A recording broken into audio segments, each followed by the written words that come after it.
The Iron Heel by Jack London. Forward. At first, this earth, a stage so gloomed with woe, you almost sicken at the shifting of the scenes. And yet, be patient. Our playwright may show in some fifth act what this wild drama means. It cannot be said that the Everhard manuscript is an important historical document. To the historian it bristles with errors, not errors of fact, but errors of interpretation, looking back across the 7 centuries that have lapsed since Avis Everhard completed her manuscript. Events, and the bearings of events that were confused and veiled to her, are clear to us. She lacked perspective. She was too close to the events she writes about, nay, she was merged in the events she has described. Nevertheless, as a personal document, the Everhard manuscript is of inestimable value. But here again, enter error of perspective and vitiation due to the bias of love. Yet we smile, indeed, and forgive Avis Everhard for the heroic lines upon which she modelled her husband. We know today that he was not so colossal, and that he loomed among the events of his times less largely than the manuscript would lead us to believe. We know that Ernest Everhard was an exceptionally strong man, but not so exceptional as his wife thought him to be. He was, after all, but one of a large number of heroes who throughout the world devoted their lives to the revolution. Though it must be conceded that he did unusual work, especially in his elaboration and interpretation of working-class philosophy. Proletarian science and proletarian philosophy were his phrases for it, and therein he shows the provincialism of his mind, a defect, however, that was due to the times, and that none in that day could escape. But to return to the manuscript, especially valuable is it in communicating to us the feel of those terrible times. Nowhere do we find more vividly portrayed the psychology of the persons that lived in that turbulent period embraced between the years 1912 and 1932, their mistakes and ignorance, their doubts and fears and misapprehensions, their ethical delusions, their violent passions, their inconceivable sordidness and selfishness. These are the things that are so hard for us of this enlightened age to understand. History tells us that these things were, and biology and psychology tell us why they were. But history and biology and psychology do not make these things alive. We accept them as facts, but we are left without sympathetic comprehension of them. This sympathy comes to us, however, as we peruse the Everhard manuscript. We enter into the minds of the actors in that long-ago world drama, and for the time being their mental processes are our mental processes. Not alone do we understand Avis Everhard's love for her hero husband, but we feel, as he felt in those first days, the vague and terrible loom of the oligarchy. The Iron Heel, well named, we feel descending upon and crushing mankind. And in passing we note that that historic phrase, the Iron Heel, originated in Ernest Everhard's mind. This, we may say, is the one moot question that this newfound document clears up. Previous to this, the earliest known use of the phrase occurred in the pamphlet Ye Slaves, written by George Melford and published in December 1912. This George Melford was an obscure agitator about whom nothing is known, save the one additional bit of information gained from the manuscript, which mentions that he was shot in the Chicago Commune. Evidently, he had heard Ernest Everhard make use of the phrase in some public speech, most probably when he was running for Congress in the fall of 1912. From the manuscript, we learn that Everhard used the phrase at a private dinner in the spring of 1912. This is, without discussion, the earliest known occasion on which the oligarchy was so designated. The rise of the oligarchy will always remain a cause of secret wonder to the historian and the philosopher. Other great historical events have their place in social evolution. They were inevitable. Their coming could have been predicted with the same certitude that astronomers today predict the outcome of the movements of stars. Without these other great historical events, social evolution could not have proceeded. Primitive communism, chattel slavery, serf slavery, and wage slavery were necessary stepping stones in the evolution of society. But it were ridiculous to assert that the Iron Heel was a necessary stepping stone. Rather, today, it is adjudged a step aside or a step backward to the social tyrannies that made the early world a hell, but that were as necessary as the Iron Heel was unnecessary. Black as feudalism was, yet the coming of it was inevitable. What else than feudalism could have followed upon the breakdown of that great centralized government machine known as the Roman Empire? Not so, however, with the Iron Heel. In the orderly procedure of social evolution there was no place for it. It was not necessary, and it was not inevitable. It must always remain the great curiosity of history, a whim, a fantasy, an apparition, a thing unexpected and undreamed. And it should serve as a warning to those rash political theorists of today who speak with certitude of social processes. Capitalism was adjudged by the sociologists of the time to be the culmination of bourgeois rule, the ripened fruit of the bourgeois revolution, and we of today can but applaud that judgment. Following upon capitalism, it was held, even by such intellectual and antagonistic giants as Herbert Spencer, that socialism would come out of the decay of self-seeking capitalism. It was held, would arise that flower of the ages, the brotherhood of man, instead of which, appalling alike to us who look back and to those that lived at that time, capitalism, rotten ripe, sent forth that monstrous offshoot, the oligarchy.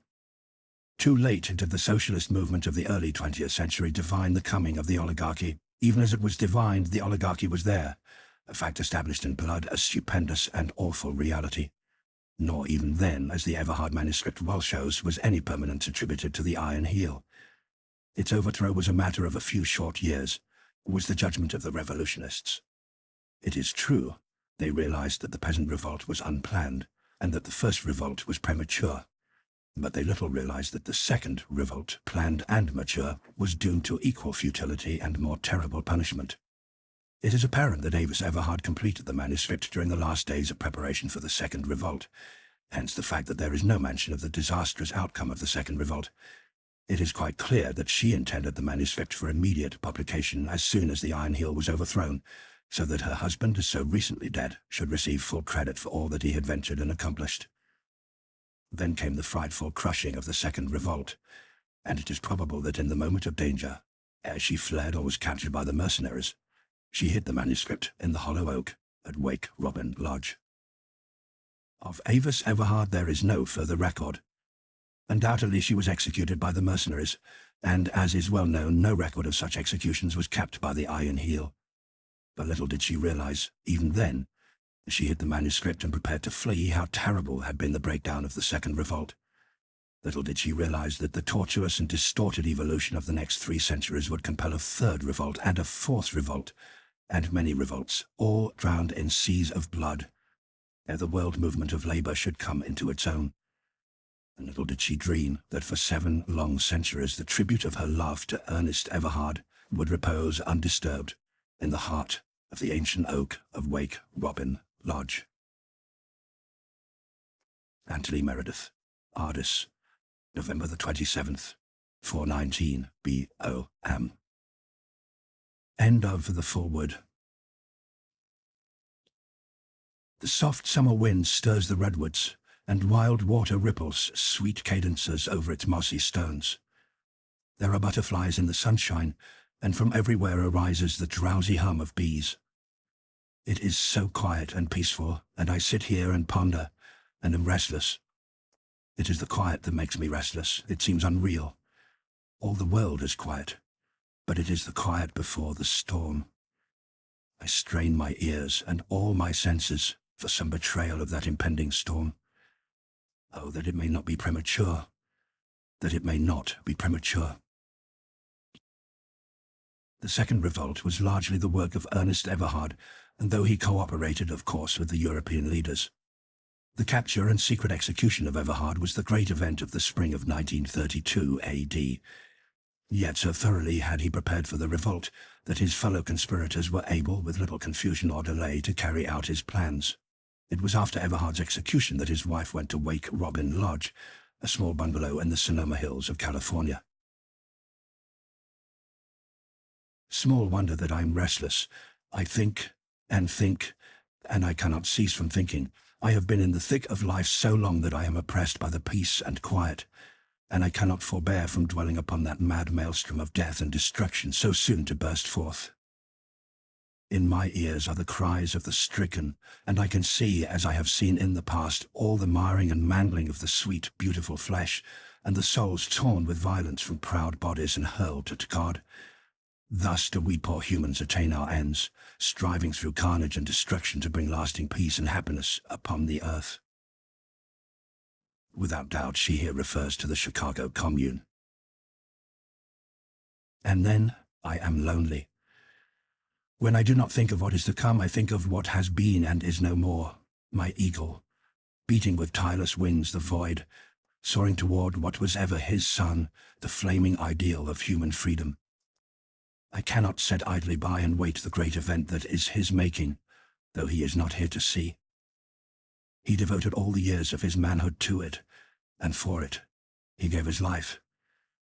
It is his handiwork. He made it. With all respect to Avis Everhard, it must be pointed out that Everhard was but one of many able leaders who planned the Second Revolt, and we today, looking back across the centuries, can safely say that even had he lived, the Second Revolt would not have been less calamitous in its outcome than it was. And so it is in this anxious time of waiting that I shall write of my husband. There is much light that I alone of all persons living can throw upon his character, and so noble a character cannot be blazoned forth too brightly. His was a great soul, and when my love grows unselfish, my chiefest regret is that he is not here to witness tomorrow's dawn. We cannot fail. He has built too stoutly and too surely for that. Woe to the iron heel. Soon shall it be thrust back from off prostrate humanity. When the word goes forth, the labor hosts of all the world shall rise. There has been nothing like it in the history of the world. The solidarity of labor is assured, and for the first time will there be an international revolution, wide as the world is wide. The Second Revolt was truly international. It was a colossal plan, too colossal to be wrought by the genius of one man alone. Labor in all the oligarchies of the world was prepared to rise at the signal. Germany, Italy, France, and all Australasia were labor countries, socialist states. They were ready to lend aid to the revolution. Gallantly they did, and it was for this reason when the Second Revolt was crushed that they too were crushed by the united oligarchies of the world, their socialist governments being replaced by oligarchical governments. You see, I am full of what is impending. I have lived it day and night utterly and for so long that it is ever present in my mind. For that matter, I cannot think of my husband without thinking of it. He was the soul of it, and how can I possibly separate the two in thought? As I have said, there is much light that I alone can throw upon his character. It is well known that he toiled hard for liberty and suffered sore. How hard he toiled and how greatly he suffered I well know, for I have been with him during these 20 anxious years, and I know his patience, his untiring effort, his infinite devotion to the cause for which only 2 months agone he laid down his life. I shall try to write simply, and to tell here how Ernest Everhard entered my life, how I first met him, how he grew until I became a part of him, and the tremendous changes he wrought in my life. In this way, may you look at him through my eyes, and learn him as I learned him, in all save for things too secret and sweet for me to tell. It was in February 1912 that I first met him, when as a guest of my father's at dinner he came to our house in Berkeley.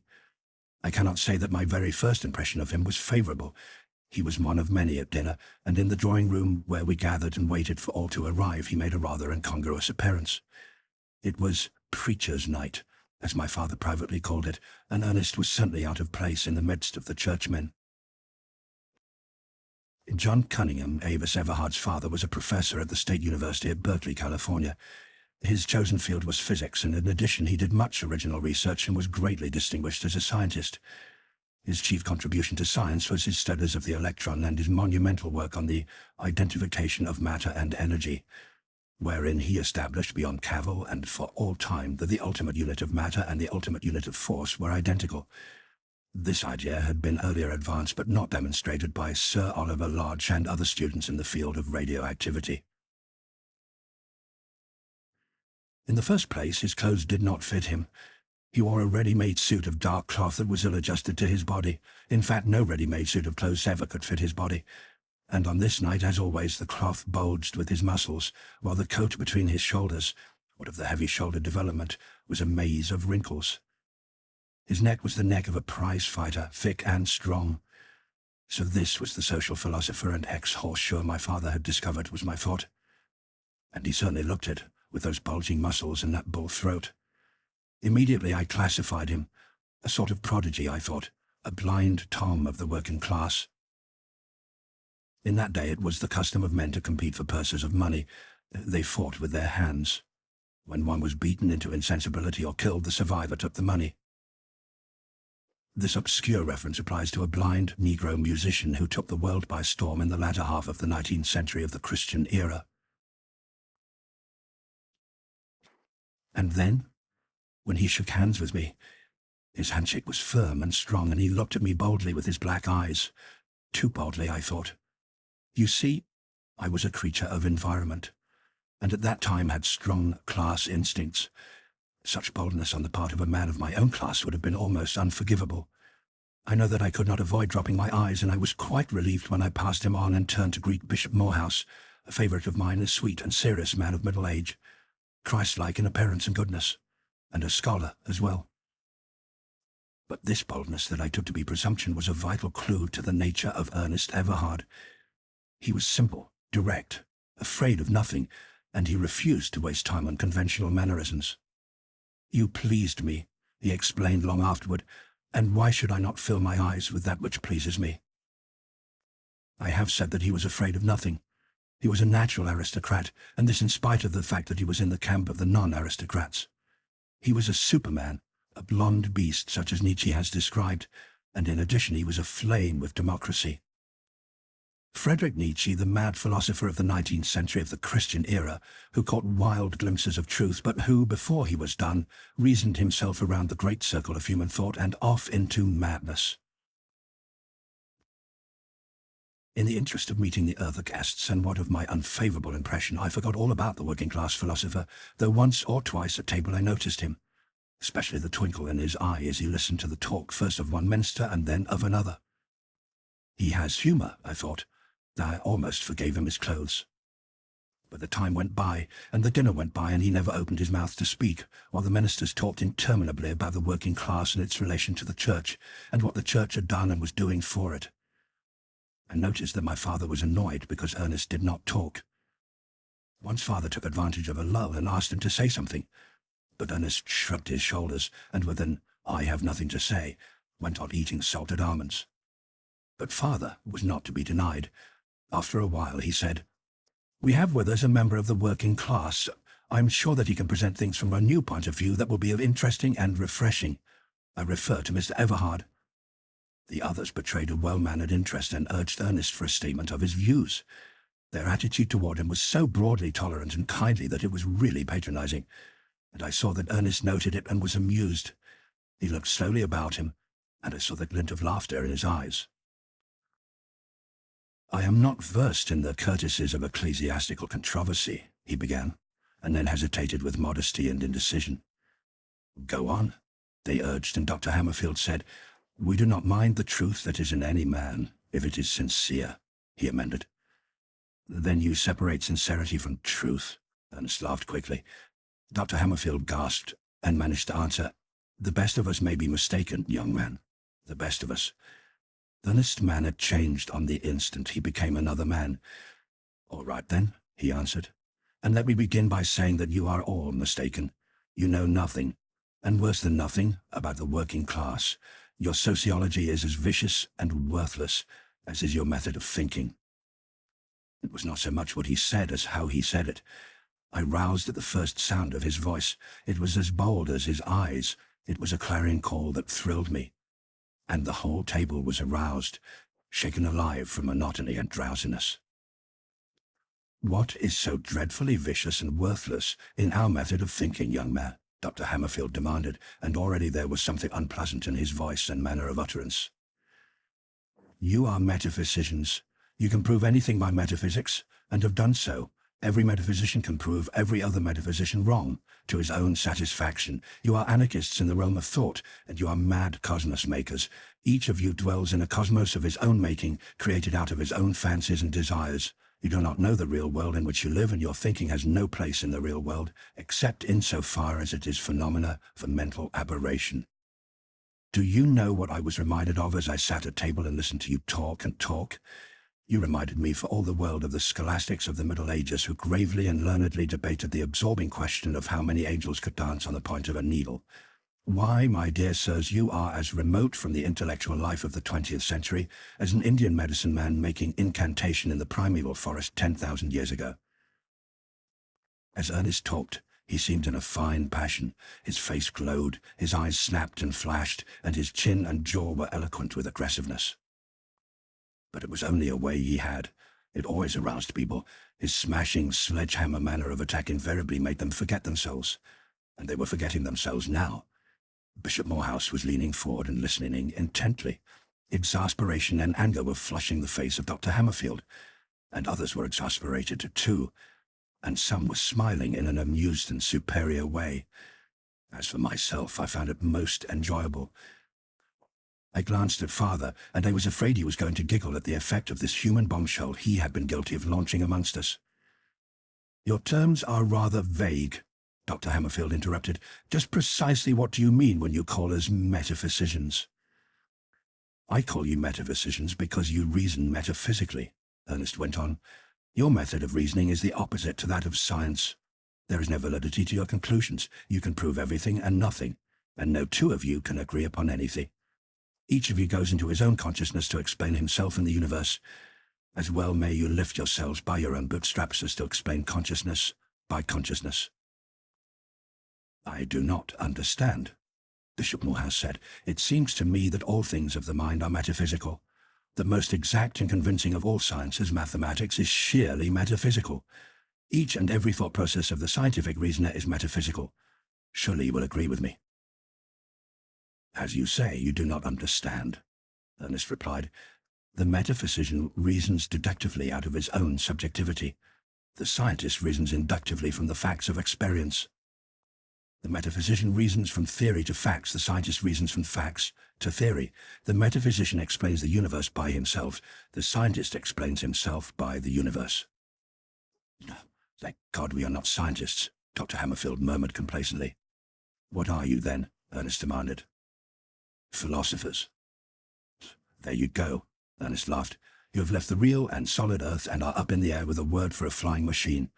Pray come down to earth and tell me precisely what you mean by philosophy." "Philosophy is," Dr. Hammerfield paused and cleared his throat, "something that cannot be defined comprehensively except to such minds and temperaments as are philosophical. The narrow-sightedist with his nose in the test tube cannot understand philosophy." Ernest ignored the thrust. It was always his way to turn the point back upon an opponent, and he did it now with a beaming brotherliness of face and utterance. "Then you will undoubtedly understand the definition I shall now make of philosophy. But before I make it, I shall challenge you to point out error in it or to remain a silent metaphysician. Philosophy is merely the widest science of all. Its reasoning method is the same as that of any particular science and of all particular sciences. And by that same method of reasoning, the inductive method, philosophy fuses all particular sciences into one great science. As Spencer says, the data of any particular science are partially unified knowledge. Philosophy unifies a knowledge that is contributed by all the sciences. Philosophy is the science of science, the master science, if you please. How'd you like my definition?"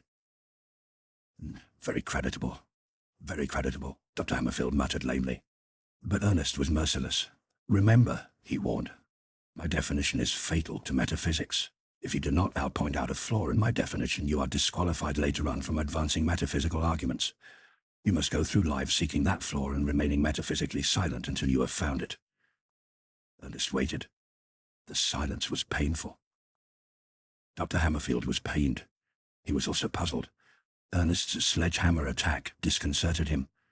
He was not used to the simple and direct method of controversy. He looked appealingly around the table, but no one answered for him. I caught Father grinning into his napkin. "There is another way of disqualifying the metaphysicians," Ernest said, when he had rendered Dr. Hammerfield's discomfiture complete. "Judge them by their works. What have they done for mankind beyond the spinning of airy fancies and the mistaking of their own shadows for gods? They have added to the gaiety of mankind, I grant, but what tangible good have they wrought for mankind? Are they philosophized, if you will pardon my misuse of the word, about the heart as the seat of the emotions? While the scientists were formulating the circulation of the blood, They declaimed about famine and pestilence as being scourges of God, while the scientists were building granaries and draining cities. They built at gods in their own shapes and out of their own desires, while the scientists were building roads and bridges. They were describing the Earth as the center of the universe, while the scientists were discovering America and probing space for the stars and the laws of the stars. In short, the metaphysicians have done nothing, absolutely nothing for mankind.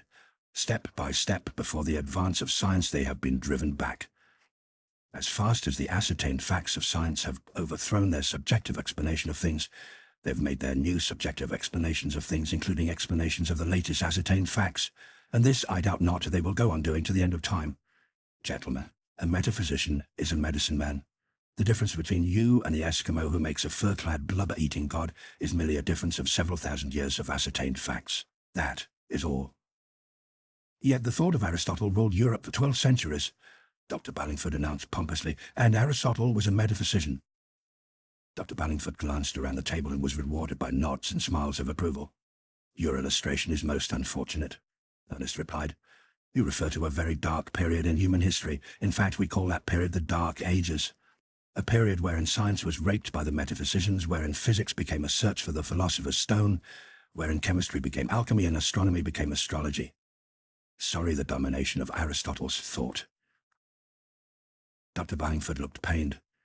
Then he brightened up and said, Granted this horrible picture you have drawn, yet you must confess that metaphysics was inherently potent insofar as it drew humanity out of this dark period and on into the illumination of the succeeding centuries. Metaphysics had nothing to do with it, Ernest retorted. What? Dr. Hammerfield cried. It was not the thinking and the speculation that led to the voyages of discovery? Ah, my dear sir, Ernest smiled. I thought you were disqualified. You have not yet picked up the flaw in my definition of philosophy. You are now on an unsubstantial basis. But it is the way of the metaphysicians, and I forgive you. No, I repeat, metaphysics had nothing to do with it. Bread and butter, silks and jewels, dollars and cents, and incidentally the closing up of the overland trade routes to India, were the things that caused the voyages of discovery. With the fall of Constantinople in 1453, the Turks blocked the way of the caravans to India. The traders of Europe had to find another route. Here was the original cause for the voyages of discovery. Columbus sailed to find a new route to the Indies. It is so stated in all history books. Incidentally, new facts were learned about the nature, size, and form of the Earth, and the Ptolemaic system went glimmering. Dr. Hammerfield snorted. You do not agree with me? Ernest queried. Then wherein am I wrong? I can only reaffirm my position, Dr. Hammerfield retorted tartly. It is too long a story to enter into now. No story is too long for the scientist, Ernest said sweetly. That is why the scientist gets to places. That is why he got to America.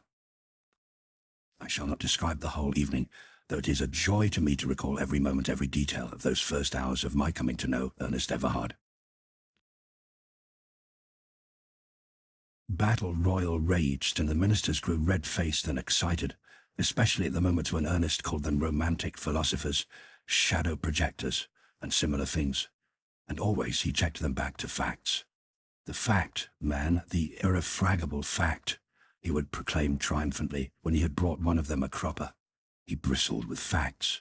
He tripped them up with facts, ambuscaded them with facts, bombarded them with broadsides of facts. You seem to worship at the shrine of fact, Dr. Hammerfield taunted him. There is no God but fact, and Mr. Everhard is its prophet, Dr. Ballingford paraphrased. Ernest smilingly acquiesced. I'm like the man from Texas, he said. And on being solicited, he explained, you see, the man from Missouri always says, you've got to show me. But the man from Texas says, you've got to put it in my hand, from which it is apparent that he is no metaphysician. Another time, when Ernest had just said that the metaphysical philosophers could never stand the test of truth, Dr. Hammerfield suddenly demanded, What is the test of truth, young man? Will you kindly explain what has so long puzzled wiser heads than yours? Certainly, Ernest answered. His cocksureness irritated them.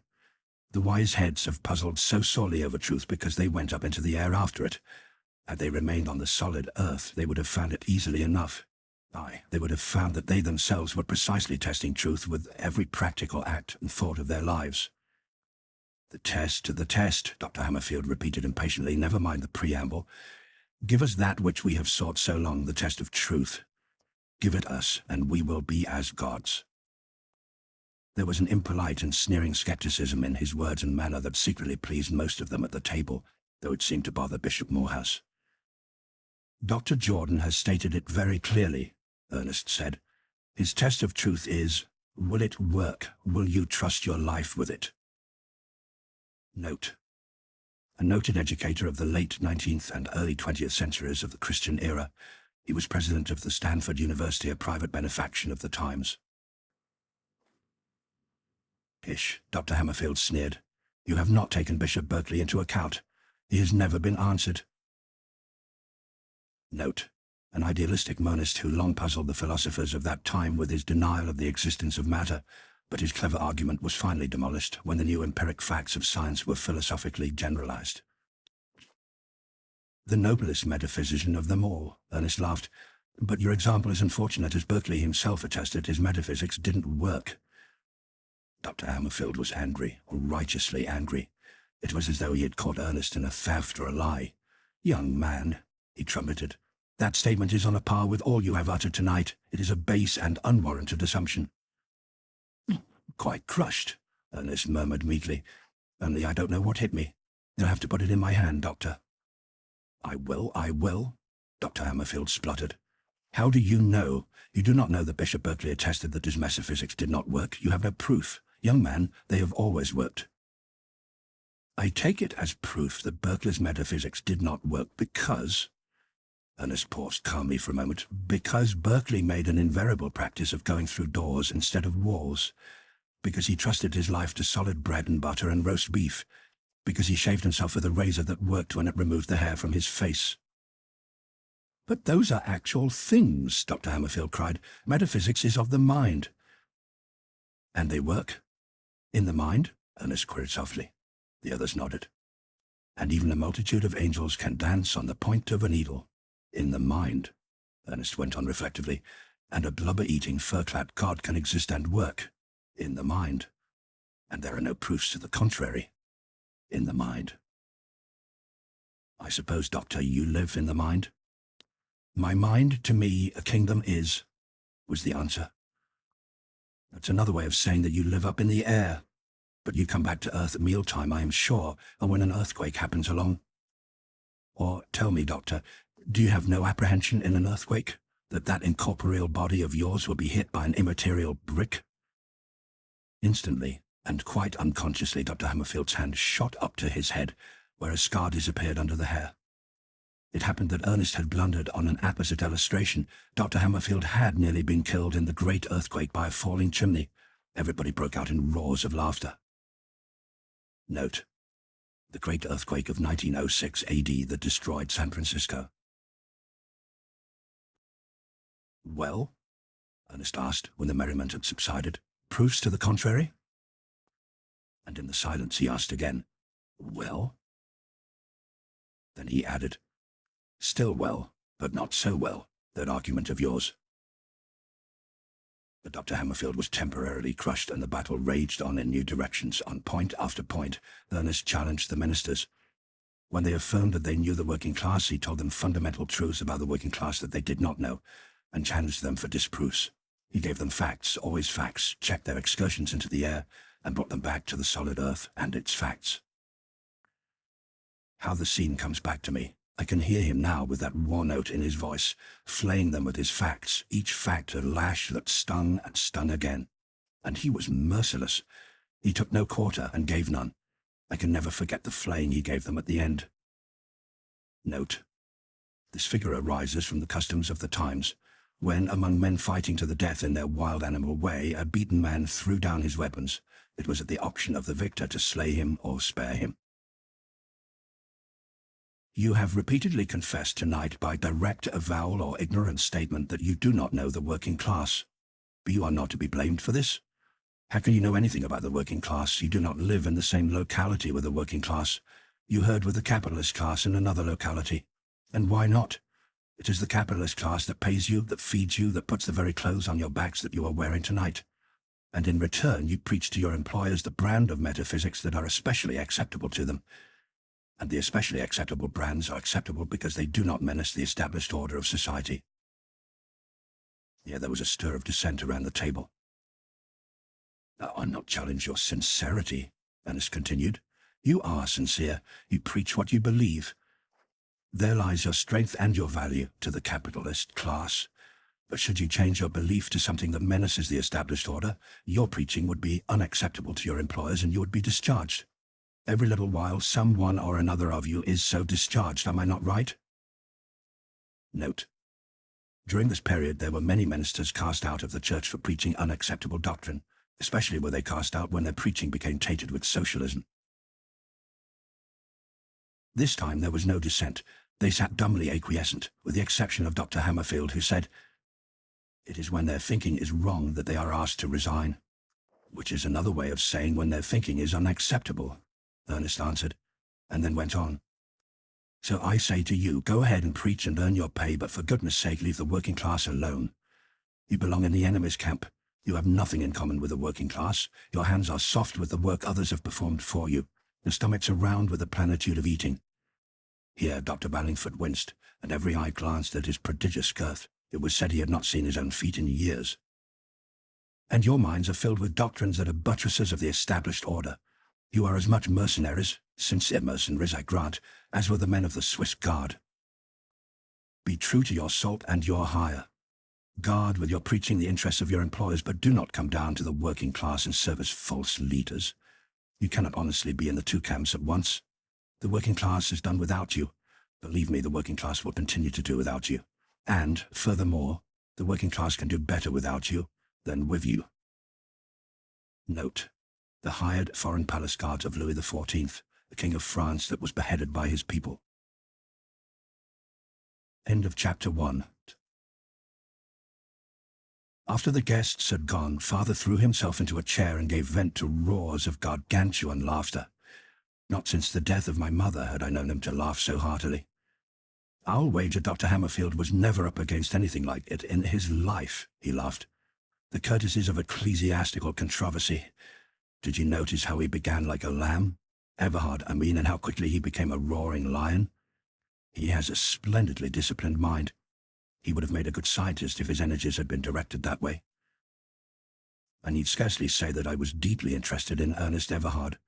It was not alone what he had said and how he had said it, but it was the man himself. I had never met a man like him. I suppose that was why, in spite of my 24 years, I had not married. I liked him. I had to confess it to myself. And my like for him was founded on things beyond intellect and argument. Regardless of his bulging muscles and prize-fighter's throat, he impressed me as an ingenious boy. I felt that under the guise of an intellectual swashbuckler was a delicate and sensitive spirit. I sensed this in ways I knew not, save that they were my woman's intuitions. There was something in that clarion call of his that went to my heart. It still rang in my ears, and I felt that I should like to hear it again, and to see again that glint of laughter in his eyes that belied the impassioned seriousness of his face. And there were further reaches of vague and indeterminate feelings that stirred in me. I almost loved him then, though I am confident, had I never seen him again, that the vague feelings would have passed away, and I should easily have forgotten him. But I was not destined never to see him again. My father's newborn interest in sociology and the dinner parties he gave would not permit. Father was not a sociologist. His marriage with my mother had been very happy, and in the researches of his own science, physics, he had been very happy, that when my mother died his own work could not fill the emptiness. At first, in a mild way, he had dabbled in philosophy. Then, becoming interested, he had drifted on into economics and sociology. He had a strong sense of justice, and he soon became fired with a passion to redress wrong. It was with gratitude that I hailed these signs of a new interest in life, though I little dreamed what the outcome would be. With the enthusiasm of a boy, he plunged excitedly into these new pursuits, regardless of whither they led him. He had been used always to the laboratory, and so it was that he turned the dining room into a sociological laboratory. Here came to dinner all sorts and conditions of men: scientists, politicians, bankers, merchants, professors, labor leaders, socialists, and anarchists. He stirred them to discussion and analyzed their thoughts of life and society. He had met Ernest shortly prior to the preacher's night, and after the guests were gone I learned how he had met him, passing down a street at night and stopping to listen to a man on a soapbox who was addressing a crowd of working men. The man on the box was Ernest. Not that he was a mere soapbox orator. He stood high in the councils of the Socialist Party, was one of the leaders, and was the acknowledged leader in the philosophy of socialism. But he had a certain clear way of stating the abstruse in simple language, was a born expositor and teacher, and was not above the soapbox as a means of interpreting economics to the working men. My father stopped to listen, became interested, effected a meeting, and, after quite an acquaintance, invited him to the minister's dinner. It was after the dinner that father told me what little he knew about him. He'd been born in the working class, though he was a descendant of the old line of Everhards that for over 200 years had lived in America. Note: the distinction between being native-born and foreign-born was sharp and invidious in those days. At 10 years of age, he had gone to work in the mills, and later he served his apprenticeship and became a horseshoer. He was self-educated, had taught himself German and French, and at that time was earning a meager living by translating scientific and philosophical works for a struggling socialist publishing house in Chicago. Also, his earnings were added to by the royalties from the small sales of his own economic and philosophic works. This much I learned of him before I went to bed, and I lay long awake listening in memory to the sound of his voice. I grew frightened at my thoughts. He was so unlike the men of my own class, so alien and so strong. His masterfulness delighted me and terrified me, for my fancies wantonly roved until I found myself considering him as a lover, as a husband. I had always heard that the strength of men was an irresistible attraction to women, but he was too strong. "No, no," I cried out. "It is impossible, absurd." And on the morrow, I awoke to find in myself a longing to see him again. I wanted to see him mastering men in discussion, the war note in his voice. To see him, in all his certitude and strength, shattering their complacency, shaking them out of their ruts of thinking. What if he did swashbuckle? To use his own phrase, it worked. It produced effects. And besides, his swashbuckling was a fine thing to see. It stirred one like the onset of battle. Several days passed during which I read Ernest's books borrowed from my father. His written word was, as his spoken word, clear and convincing. It was its absolute simplicity that convinced even while one continued to doubt. He had the gift of lucidity. He was the perfect expositor. Yet, in spite of his style, there was much that I did not like. He laid too great a stress on what he called the class struggle, the antagonism between labor and capital, the conflict of interest. Father reported with glee Dr. Hammerfield's judgment of Ernest, which was to the effect that he was an insolent young puppy made bumptious by little and very inadequate learning. Also, Dr. Hammerfield declined to meet Ernest again. But Bishop Morehouse turned out to have become interested in Ernest and was anxious for another meeting. "A strong young man," he said, "and very much alive, but he is too sure, too sure." Ernest came one afternoon with father. The bishop had already arrived, and we were having tea on the veranda. Ernest's continued presence in Berkeley, by the way, was accounted for by the fact that he was taking special courses in biology at the university, and also that he was hard at work on a new book entitled Philosophy and Revolution. Note: this book continued to be secretly printed throughout the 3 centuries of the Iron Heel. There are several copies of various editions in the National Library of Ardis. The veranda seemed suddenly to have become small when Ernest arrived. Not that he was so very large, he stood only 5 feet 9 inches, but that he seemed to radiate an atmosphere of largeness. As he stopped to meet me, he betrayed a certain slight awkwardness that was strangely at variance with his bold-looking eyes and his firm, sure hand that clasped for a moment in greeting. And in that moment his eyes were just as steady and sure. There seemed a question in them this time, and as before he looked at me overlong. "I've been reading your working-class philosophy," I said, and his eyes lighted in a pleased way. "Of course," he answered. "You took into consideration the audience to which it was addressed." "I did, and it is because I did that I have a quarrel with you," I challenged.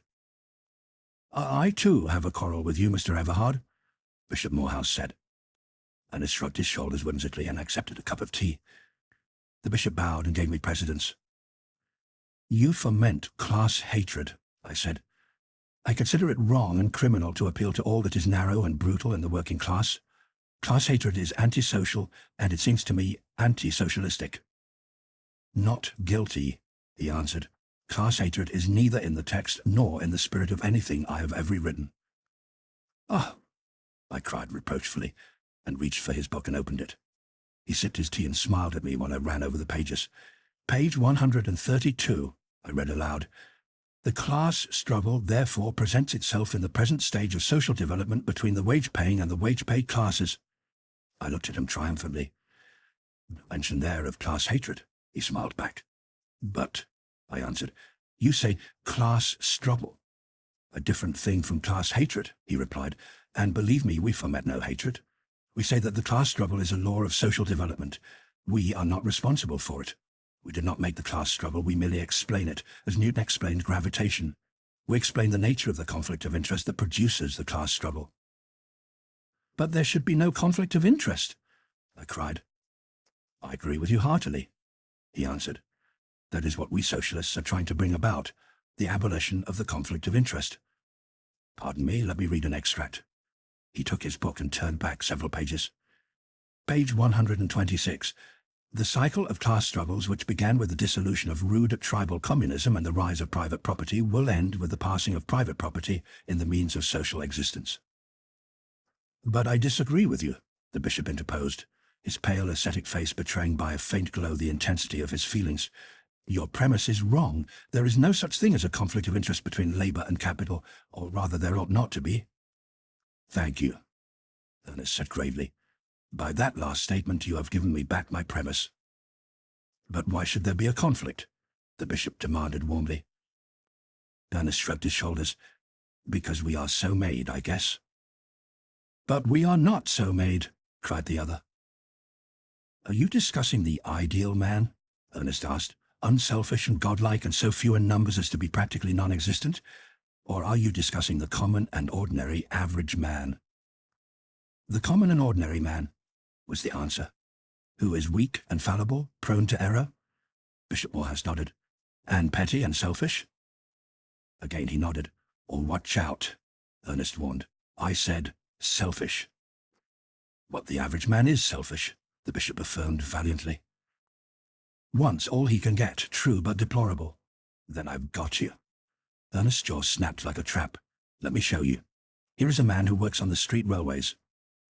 He couldn't work if it weren't for capital, the bishop interrupted. True, and you will grant the capital would perish if there were no labour to earn the dividends. The bishop was silent. Won't you? Ernest insisted.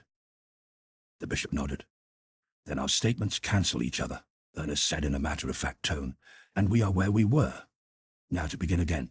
The working men on the street railway furnish the labour, the stockholders furnish the capital. By the joint effort of the working men and the capital, money is earned. Note. In those days, groups of predatory individuals controlled all the means of transportation, and for the use of same levied toll upon the public. Very good, the bishop interposed, and there is no reason that the division should not be amicable. You have already forgotten what we had agreed upon, Ernest replied. We agreed that the average man is selfish. He is the man that is. You have gone up in the air and are arranging a division between the kind of men that ought to be, but are not. But to return to the earth, the working man, being selfish, wants all he can get in the division. The capitalist, being selfish, wants all he can get in the division. When there is only so much of the same thing, and when two men want all they can get out of the same thing, there is a conflict of interest between labour and capital. And it is an irreconcilable conflict. As long as working men and capitalists exist, they will continue to quarrel over the division. If you were in San Francisco this afternoon, you'd have to walk. There isn't a streetcar running. Another strike? The bishop queried with alarm. Note. These quarrels were very common in those irrational and anarchic times. Sometimes the labourers refused to work. Sometimes the capitalists refused to let the labourers work. In the violence and turbulence of such disagreements, much property was destroyed and many lives lost. All this is inconceivable to us, as inconceivable as another custom of that time, namely the habit the men of the lower classes had of breaking the furniture when they quarrelled with their wives. Yes, they're quarrelling over the division of the earnings of the street railways. Bishop Morehouse became excited. It is wrong, he cried. It is so short-sighted on the part of the working men. How can they hope to keep our sympathy when we are compelled to walk? Ernest said slyly. But Bishop Morehouse ignored him and went on. Their outlook is too narrow. Men should be men, not brutes. There will be violence and murder now, and sorrowing widows and orphans. Capital and labour should be friends. They should work hand in hand to their mutual benefit. Ah, now you are up in the air again, Ernest remarked dryly. Come back to earth. Remember, we agreed that the average man is selfish. But he ought not to be, the bishop cried. And there I agree with you, was Ernest's rejoinder. He ought not to be selfish, but he will continue to be selfish as long as he lives in a social system that is based on pig ethics. The bishop was aghast, and my father chuckled. Yes, pig ethics, Ernest went on remorselessly. That is the meaning of the capitalist system, and that is what your church is standing for, what you are preaching for every time you get up in the pulpit. Pig ethics. There is no other name for it. Bishop Morehouse turned appealingly to my father, but he laughed and nodded his head. I'm afraid Mr. Everhard is right, he said. Laissez-faire, the let-alone policy of each for himself and devil take the hindmost. As Mr. Everhard said the other night, the function you churchmen perform is to maintain the established order of society, and society is established on that foundation. But that is not the teaching of Christ, cried the bishop. The church is not teaching Christ these days, Ernest put in quickly. That is why the working men will have nothing to do with the church. The church condones the frightful brutality and savagery with which the capitalist caste treats the working class. The church does not condone it, the bishop objected. The church does not protest against it, Ernest replied, and insofar as the church does not protest, it condones, for remember the church is supported by the capitalist class. I had not looked at it in that light, the bishop said naively. You must be wrong. I know that there is much that is sad and wicked in this world. I know that the church has lost what you call the proletariat. Note: proletariat, derived originally from the Latin proletari, the name given in the census of Servius Tullius to those who were of value to the state only as the rearers of offspring, proles. In other words, they were of no importance either for wealth or position or exceptional ability. You never had the proletariat, Ernest cried. The proletariat has grown up outside the church and without the church. I do not follow you, the bishop said faintly. Then let me explain. With the introduction of machinery and the factory system in the latter part of the 18th century, the great mass of the working people was separated from the land. The old system of labor was broken down. The working people were driven from their villages and herded in factory towns. The mothers and children were put to work at the new machines. Family life ceased. The conditions were frightful. It is a tale of blood. I know, Bishop Morehouse interrupted with an agonized expression on his face. It was terrible, but it occurred a century and a half ago. And there, a century and a half ago, originated the modern proletariat, Ernest continued, and the church ignored it. While a slaughterhouse was made of the nation by the capitalists, the church was dumb. It did not protest, as today it does not protest. As Austin Lewis says, speaking of that time, those to whom the command, "Feed my lambs," had been given, saw those lambs sold into slavery and worked to death without a protest. The church was dumb then, and before I go on, I want you either flatly to agree with me or flatly to disagree with me. Was the church dumb then? Note: Austin Lewis was candidate for governor of California on the Socialist ticket in the fall election of 1906 Christian era. An Englishman by birth, a writer of many books on political economy and philosophy, and one of the socialist leaders of the times. Note: there is no more horrible page in history than the treatment of the child and women slaves in the English factories in the latter half of the 18th century of the Christian era. In such industrial hells arose some of the proudest fortunes of that day. Bishop Morehouse hesitated. Like Dr. Hammerfield, he was unused to this fierce infighting, as Ernest called it. The history of the 18th century is written, Ernest prompted. If the church was not dumb, it will be found not dumb in the books. I am afraid the church was dumb, the bishop confessed. And the church is dumb today. There I disagree, said the bishop. Ernest paused, looking at him searchingly, and accepted the challenge. All right, he said. Let us see. In Chicago, there are women who toil all the week for 90 cents. Has the church protested? This is news to me, was the answer. 90 cents per week, it's horrible. Has the church protested? Ernest insisted. The church does not know. The bishop was struggling hard. Yet the command to the church was, "Feed my lambs," Ernest sneered. And then the next moment, "Pardon my sneer, Bishop, but can you wonder that we lose patience with you? When have you protested to your capitalistic congregations of the working of children in the southern cotton mills? Children, 6 and 7 years of age, working every night at 12-hour shifts. They never see the blessed sunshine. They die like flies. The dividends are paid out of their blood, and out of the dividends magnificent churches are builded in New England, wherein your kind preaches pleasant platitudes to the sleek, full-bellied recipients of those dividends. Note: Everhard might have drawn a better illustration from the Southern Church's outspoken defense of chattel slavery prior to what is known as the War of the Rebellion. Several such illustrations culled from the documents of the times are here appended. In 1835 AD, the General Assembly of the Presbyterian Church resolved that slavery is recognized in both the Old and the New Testaments and is not condemned by the authority of God. The Charleston Baptist Association issued the following in an address in 1835 AD. The right of masters to dispose of the time of their slaves has been distinctly recognized by the Creator of all things, who is surely at liberty to vest the right of property over any object whomsoever he pleases. The Reverend E.D. Simon, Doctor of Divinity and Professor in the Randolph-Macon Methodist College of Virginia, wrote, "Extracts from Holy Writ unequivocally assert the right of property in slaves, together with the usual incidents to that right. The right to buy and sell is clearly stated. Upon the whole, then, whether we consult the Jewish policy instituted by God himself, or the uniform opinion and practice of mankind in all ages, or the injunctions of the New Testament and the moral law, we are brought to the conclusion that slavery is not immoral. Having established the point that the first African slaves were legally brought into bondage, the right to detain their children in bondage follows as an indispensable consequence. Thus we see that the slavery that exists in America was founded in right.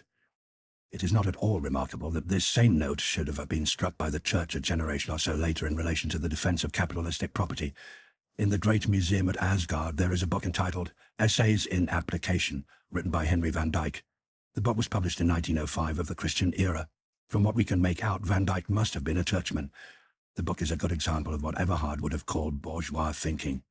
Note the similarity between the utterance of the Charleston Baptist Association quoted above and the following utterance of Van Dyke 70 years later. The Bible teaches that God owns the world. He distributes to every man according to his own good pleasure, conformably to general laws. I did not know, the bishop murmured faintly. His face was pale, and he seemed suffering from nausea. Then you have not protested. The bishop shook his head. Then the church is dumb today, as it was in the 18th century? The bishop was silent, and for once Ernest forbore to press the point. And do not forget, whenever a churchman does protest, that he is discharged. I hardly think that is fair, was the objection. Will you protest? Ernest demanded. Show me evils such as you mention in our own community, and I will protest. I'll show you, Ernest said quietly.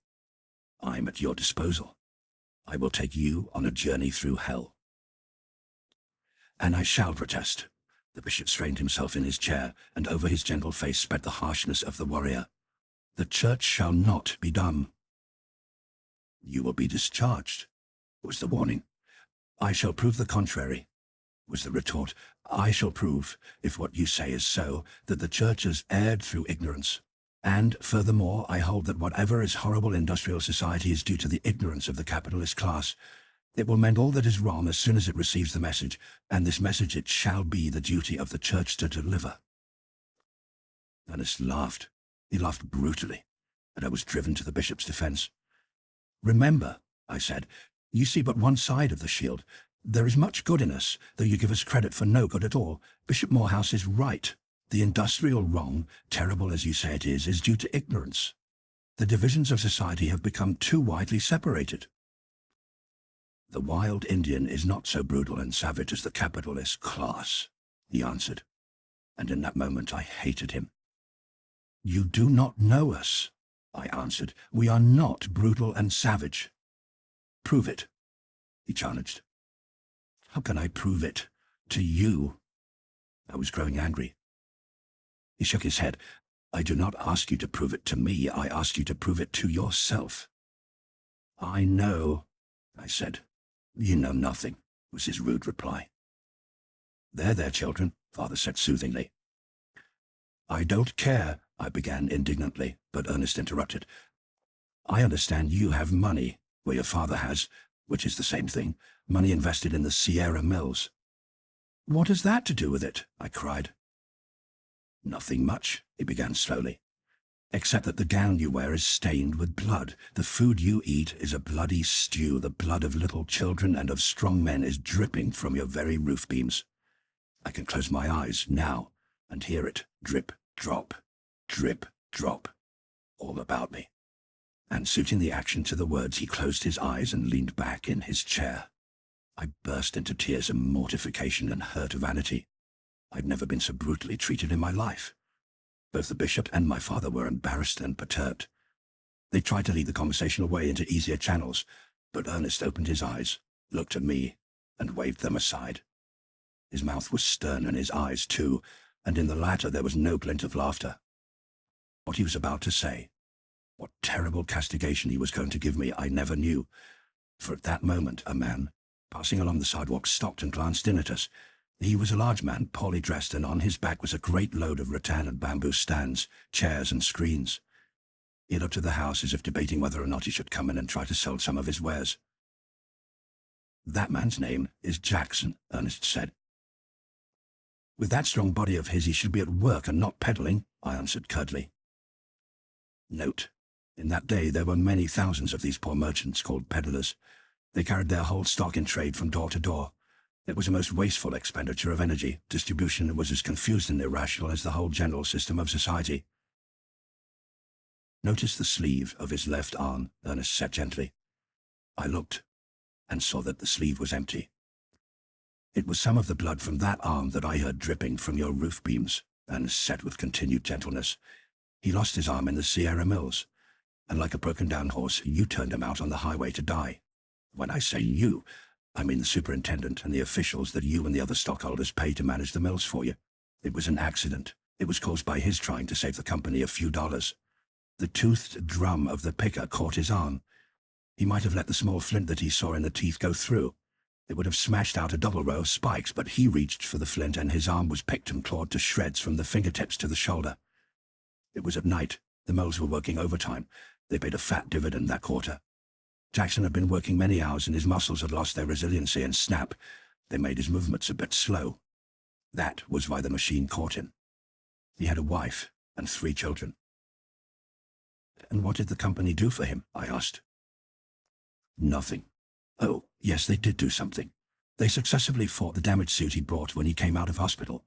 The company employs very efficient lawyers, you know.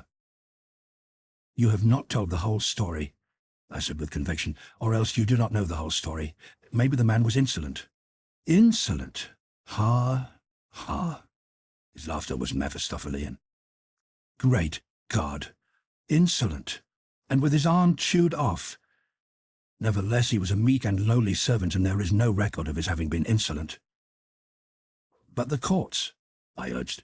The case would not have been decided against him had there been no more to the affair than you have mentioned. Colonel Ingram is leading counsel for the company. He is a shrewd lawyer. Ernest looked at me intently for a moment and then went on. I'll tell you what you do, Miss Cunningham. You investigate Jackson's case. I had already determined to, I said coldly. All right. He beamed good-naturedly, and I'll tell you where to find him. But I tremble for you when I think of all you are to prove by Jackson's arm. And so it came about that both the bishop and I accepted Ernest's challenges.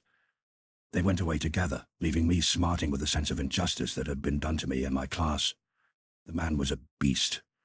I hated him then, and consoled myself with the thought that his behavior was what was to be expected from a man of the working class. Jackson's arm. Little did I dream the fateful part Jackson's arm was to play in my life. Jackson himself did not impress me when I hunted him out. I found him in a crazy, ramshackle house down near the bay on the edge of the marsh. Pools of stagnant water stood round the house, their surfaces covered with a green and putrid-looking scum, while the stench that arose from them was intolerable. Note: ramshackle. An adjective descriptive of ruined and dilapidated houses in which great numbers of the working people found shelter in those days.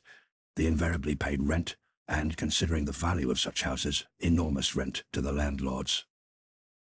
I found Jackson the meek and lowly man he had been described. He was making some sort of rattan work, and he toiled on stolidly while I talked with him. But in spite of his meekness and lowliness, I fancied I caught the first note of a nascent bitterness in him when he said, "They might have given me a job as watchman anyway." Note: in those days thievery was incredibly prevalent. Everybody stole property from everybody else.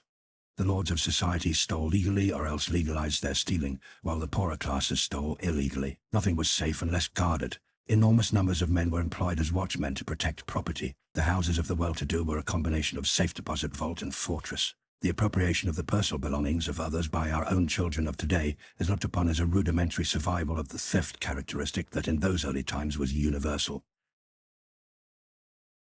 I got little out of him. He struck me as stupid, and yet the deftness with which he worked with his one hand seemed to belie his stupidity. This suggested an idea to me. "How did you happen to get your arm caught in the machine?" I asked. He looked at me in a slow and pondering way and shook his head. "I don't know. It just happened." "Carelessness?" I prompted. "No," he answered. "I hate for calling it that. I was working overtime, and I guess I was tired out some.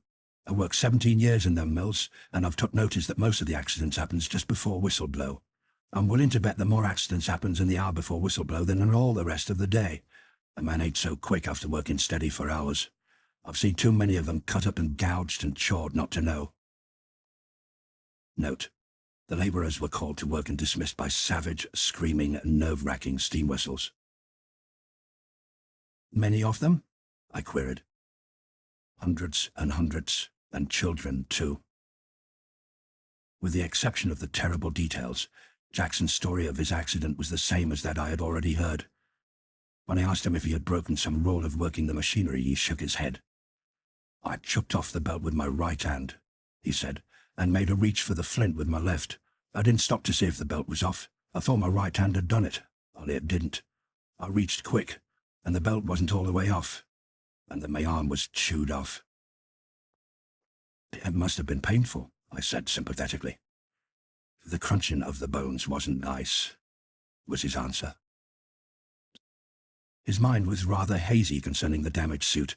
Only one thing was clear to him, and that was that he had not got any damages. He had a feeling that the testimony of the four men and the superintendent had brought about the adverse decision of the court. Their testimony, as he put it, wasn't what it ought to have been, and to them I resolved to go. One thing was plain: Jackson's situation was wretched. His wife was in ill health, and he was unable to earn, by his rattan work and peddling, sufficient food for the family.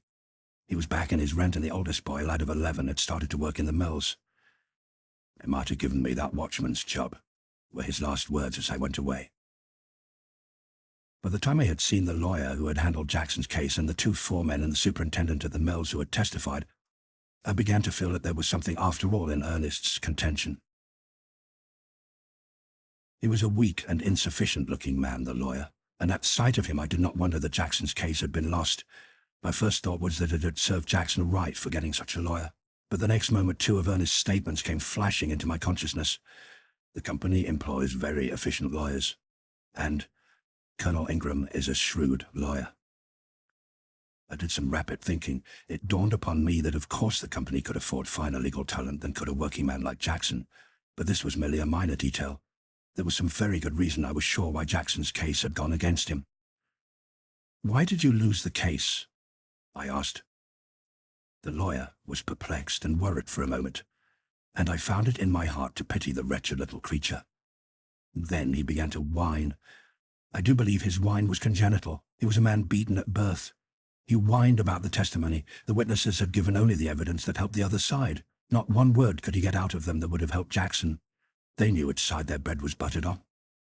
Jackson was a fool. He had been browbeaten and confused by Colonel Ingram. Colonel Ingram was brilliant at cross-examination. He had made Jackson answer damaging questions. How could his answers be damaging if he had the right on his side? I demanded. What's right got to do with it? He demanded back. You see all those books? He moved his hand over the array of volumes on the walls of his tiny office. All my reading and studying of them has taught me that law is one thing and right is another thing. Ask any lawyer. You go to Sunday school to learn what is right, but you go to those books to learn law. Do you mean to tell me that Jackson had the right on his side and yet was beaten? I queried tentatively. Do you mean to tell me that there is no justice in Judge Caldwell's court? The little lawyer glared at me a moment, and then the belligerence faded out of his face. I hadn't a fair chance. He began whining again. They made a fool out of Jackson and out of me, too. What chance had I? Colonel Ingram is a great lawyer. If he wasn't great, would he have charge of the law business of the Sierra Mills, of the Erston Land Syndicate, of the Berkeley Consolidated, of the Oakland, San Leandro and Pleasanton Electric? He's a corporation lawyer, and corporation lawyers are not paid for being fools. Note: the function of the corporation lawyer was to serve by corrupt methods the money-grabbing propensities of the corporations. It is on record that Theodore Roosevelt, that time President of the United States, said in 1905 AD in his address at Harvard commencement, "We all know that, as things actually are, many of the most influential and most highly remunerated members of the bar, in every center of wealth, make it their special task to work out bold and ingenious schemes by which their wealthy clients, individual or corporate, can evade the laws which are made to regulate, in the interests of the public, the uses of great wealth." What do you think the Sierra Mills alone give him $20,000 a year for? Because he's worth $20,000 a year to them, that's what for. I'm not worth that much. If I was, I wouldn't be on the outside, starving and taking cases like Jackson's. What do you think I'd have got if I'd won Jackson's case? You'd have robbed him, most probably, I answered. Of course I would, he cried angrily. I've got to live, haven't I? Note: a typical illustration of the internecine strife that permeated all society. Men preyed upon one another like ravening wolves. The big wolves hate the little wolves, and in the social pack Jackson was one of the least of the little wolves. He has a wife and children, I chided. So have I a wife and children, he retorted, and there's not a soul in this world except myself that cares whether they starve or not. His face suddenly softened, and he opened his watch and showed me a small photograph of a woman and two little girls pasted inside the case. There they are. Look at them. We've had a hard time. A hard time. I had hoped to send them away to the country if I'd won Jackson's case. They're not healthy here, but I can't afford to send them away. When I started to leave, he dropped back into his whine. I hadn't the ghost of a chance. Colonel Ingram and Judge Caldwell are pretty friendly. I'm not saying that if I'd got the right kind of testimony out of their witnesses on cross-examination, that friendship would have decided the case. And yet I must say that Judge Caldwell did a whole lot to prevent my getting that very testimony. Why, Judge Caldwell and Colonel Ingram belong to the same lodge and the same club. They live in the same neighborhood, one I can't afford. Then their wives are always in and out of each other's houses. They're always having whist parties and such things back and forth. And yet you think Jackson had the right of it? I asked, pausing for the moment on the threshold. I don't think, I know it, was his answer. And at first I thought he had some show too, but I didn't tell my wife. I didn't want to disappoint her. She had her heart set on a trip to the country, hard enough as it was. Why did you not call attention to the fact that Jackson was trying to save the machinery from being injured? I asked Peter Donnelly, one of the four men who had testified at the trial. He pondered a long time before replying. Then he cast an anxious look about him and said, "Because of a good wife and three of the sweetest children ye ever laid eyes on, that's why." I do not understand, I said. In other words, because it wouldn't have been healthy, he answered. You mean... I began, but he interrupted passionately. I mean what I said. It's long years I've worked in the mills. I began as a little lad on the spindles. I worked up ever since. It's by hard work I got to my present exalted position. I'm a foreman, if you please, and I doubt me if there's a man in the mills that put out a hand to drag me from drowning. I used to belong to the union, but I've stayed by the company through 2 strikes. They called me Scab. There's not a man among them today to take a drink with me if I asked them. Do you see the scars on me head where I was struck with flying bricks? There ain't a child at the spindles but what would curse me name. Me only friend is the company. It's not my duty, but me bread and butter and the life of me children to stand by the mills. That's why. Was Jackson to blame? I asked. He should have got the damages. He was a good worker and never made trouble. Then you were not at liberty to tell the whole truth, as you had sworn to do. He shook his head. The truth? The whole truth and nothing but the truth? I said solemnly. Again his face became impassioned, and he lifted it, not to me, but to heaven. "I'd let my soul and body burn in everlasting hell for them children of mine," was his answer. Henry Dallas, the superintendent, was a vulpine-faced creature who regarded me insolently and refused to talk. Not a word could I get from him concerning the trial and his testimony. But with the other foreman I had better luck. James Smith was a hard-faced man, and my heart sank as I encountered him. He, too, gave me the impression that he was not a free agent. As we talked, I began to see that he was mentally superior to the average of his kind. He agreed with Peter Donnelly that Jackson should have got damages, and he went farther and called the action heartless and cold-blooded that had turned the worker adrift after he had been made helpless by the accident. Also, he explained that there were many accidents in the mills, and that the company's policy was to fight to the bitter end all consequent damage suits. "It means hundreds of thousands a year to the stockholders," he said. And as he spoke, I remembered the last dividend that had been paid my father, and the pretty gown for me and the books for him that had been bought out of that dividend. I remembered Ernest's charge that my gown was stained with blood, and my flesh began to crawl underneath my garments. "When you testified at the trial, you didn't point out that Jackson received his accident through trying to save the machinery from damage," I said. "No, I did not," was the answer, and his mouth set bitterly. "I testified to the effect that Jackson injured himself by neglect and carelessness, and that the company was not in any way to blame or liable." "Was it carelessness?" I asked. "Call it that, or anything you want to call it.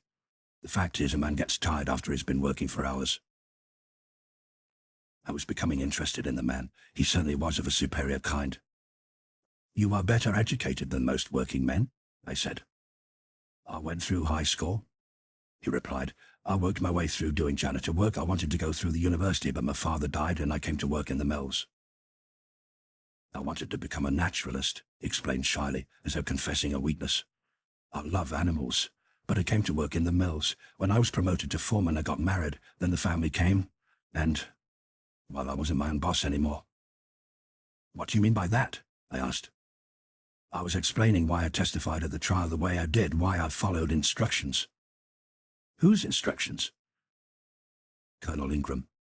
He outlined the evidence I was to give, and it lost Jackson's case for him." He nodded, and the blood began to rise darkly in his face. "And Jackson had a wife and 2 children dependent on him." "I know," he said quietly, though his face was growing darker. "Tell me," I went on, "was it easy to make yourself over from what you were, say in high school, to the man you must have become to do such a thing at the trial?" The suddenness of his outburst startled and frightened me. He ripped out a savage oath and clenched his fist as though about to strike me. Note: it is interesting to note the virilities of language that were common speech in that day, as indicative of the life, red of claw and fang, that was then lived. Reference is here made, of course, not to the oath of Smith, but to the verb ripped used by Avis Everhard. "I beg your pardon," he said the next moment. "No, it was not easy. And now I guess you can go away. You've got all you wanted out of me, but let me tell you this before you go. It won't do you any good to repeat anything I've said. I'll deny it, and there are no witnesses. I'll deny every word of it. And if I have to, I'll do it under oath on the witness stand." After my interview with Smith, I went to my father's office in the chemistry building and there encountered Ernest. It was quite unexpected, but he met me with his bold eyes and firm handclasp, and with that curious blend of his awkwardness and ease. It was as though our last stormy meeting was forgotten, but I was not in the mood to have it forgotten. "I have been looking up Jackson's case," I said abruptly. He was all interested attention, and waited for me to go on, though I could see in his eyes the certitude that my convictions had been shaken. "He seems to have been badly treated," I confessed. I think some of his blood is dripping from our roof beams." "Of course," he answered. "If Jackson and all his fellows were treated mercifully, the dividends would not be so large." "I shall never be able to take pleasure in pretty cows again," I added. I felt humble and contrite, and was aware of a sweet feeling that Ernest was a sort of father-confessor. Then, as ever after, his strength appealed to me. It seemed to radiate a promise of peace and protection. "And nor will he be able to take pleasure in sackcloth," he said gravely. "There are the jute mills, you know, and the same thing goes on there. It goes on everywhere. Our boasted civilization is based upon blood, soaked in blood, and neither you nor I nor any of us can escape the scarlet stain. The men you talked with, who were they? I told him all that had taken place. And not one of them was a free agent, he said. They were all tied to the merciless industrial machine, and the pathos of it and the tragedy is that they are tied by their heartstrings. Their children, always the young life that is their instinct to protect. This instinct is stronger than any ethic they possess. My father, he lied, he stole, he did all sorts of dishonorable things to put bread into my mouth and into the mouths of my brothers and sisters. He was a slave to the industrial machine, and it stamped his life out, worked him to death. But you, I interjected, you are surely a free agent. Not wholly, he replied. I am not tied by my heartstrings. I am often thankful that I have no children, and I dearly love children, yet if I married I should not dare to have any. That surely is bad doctrine, I cried. I know it is, he said sadly. But it is expedient doctrine. I'm a revolutionist, and it is a perilous vocation. I laughed incredulously. If I tried to enter your father's house at night to steal his dividends from the Sierra Mills, what would he do? He sleeps with a revolver on the stand by the bed, I answered. He would most probably shoot you. And if I and a few others should lead 1.5 million men into the houses of all the well-to-do, there would be a great deal of shooting, wouldn't there? Note: this reference is to the Socialist vote cast in the United States in 1910. The rise of this vote clearly indicates the swift growth of the Party of Revolution. Its voting strength in the United States in 1888 was 2,068, in 1902, 127,713. In 1904, 435,040. In 1908, 1,108,427. And in 1910, 1,688,211. Yes, but you're not going to do that, I objected. It is precisely what I'm doing. And we intend to take not the mere wealth in the houses, but all the sources of that wealth, all the mines, and railroads, and factories, and banks, and stores. That is the revolution. It is truly perilous. There will be more shooting, I'm afraid, than even I dream of.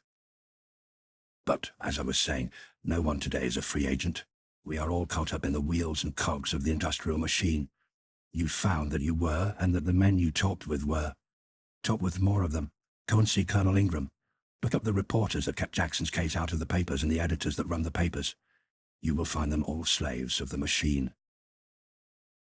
A little later in our conversation, I asked him a simple little question about the liability of working men to accidents, and received a statistical lecture in return. It is all in the books, he said. The figures have been gathered, and it has been proved conclusively that accidents rarely occur in the first hours of the morning work, but that they increase rapidly in the succeeding hours as the workers grow tired and slower in both their muscular and mental processes. Why, do you know that your father has 3 times as many chances for safety of life and limb than has a working man? He has. The insurance companies know. Note: in the terrible wool struggle of those centuries, no man was permanently safe, no matter how much wealth he amassed. Out of fear for the welfare of their families, men devised the scheme of insurance. To us, in this intelligent age, such a device is laughably absurd and primitive. But in that age, insurance was a very serious matter. The amusing part of it is that the funds of the insurance companies were frequently plundered and wasted by the very officials who were entrusted with the management of them. They will charge him $4.20 a year on a $1,000 accident policy, and for the same policy they will charge a laborer $15. And you? I asked, and in the moment of asking I was aware of a solicitude that was something more than slight. Oh, as a revolutionist, I have about 8 chances to the working man's 1 of being injured or killed, he answered carelessly. The insurance companies charge the highly trained chemists that handle explosives 8 times what they charge the working men. I don't think they'd insure me at all. Why did you ask? My eyes fluttered, and I could feel the blood warm in my face. It was not that he had caught me in my solicitude, but that I had caught myself, and in his presence. Just then my father came in and began making preparations to depart with me. Ernest returned some books he had borrowed and went away first. But just as he was going, he turned and said, "Oh, by the way, while you are ruining your own peace of mind and I'm ruining the bishop's, you'd better look up Mrs. Wixon and Mrs. Pertonwaithe. Their husbands, you know, are the two principal stockholders in the mills. Like all the rest of humanity, those two women are tied to the machine, but they're so tied that they sit on top of it. Slaves of the machine. The more I thought of Jackson's arm, the more shaken I was. I was confronted by the concrete. For the first time I was seeing life. My university life and study and culture had not been real. I had learned nothing but theories of life and society that looked all very well on the printed page, but now I had seen life itself. Jackson's arm was a fact of life. The fact, man, the irrefragable fact of Ernest's was ringing in my consciousness. It seemed monstrous, impossible, that our whole society was based upon blood. And yet there was Jackson. I could not get away from him. Constantly my thoughts swung back to him as the compass to the pole. He had been monstrously treated. His blood had not been paid for in order that a larger dividend might be paid. And I knew a score of happy, complacent families that had received those dividends, and by that much had profited by Jackson's blood. If one man could be so monstrously treated, and society move on its way unheeding, might not many men be so monstrously treated? I remembered Ernest's women of Chicago who toiled for 90 cents a week, and the child slaves of the southern cotton mills he had described. And I could see their wan white hands, from which the blood had been pressed, at work upon the cloth out of which had been made my gown. And then I thought of the Sierra Mills and the dividends that had been paid, and I saw the blood of Jackson upon my gown as well.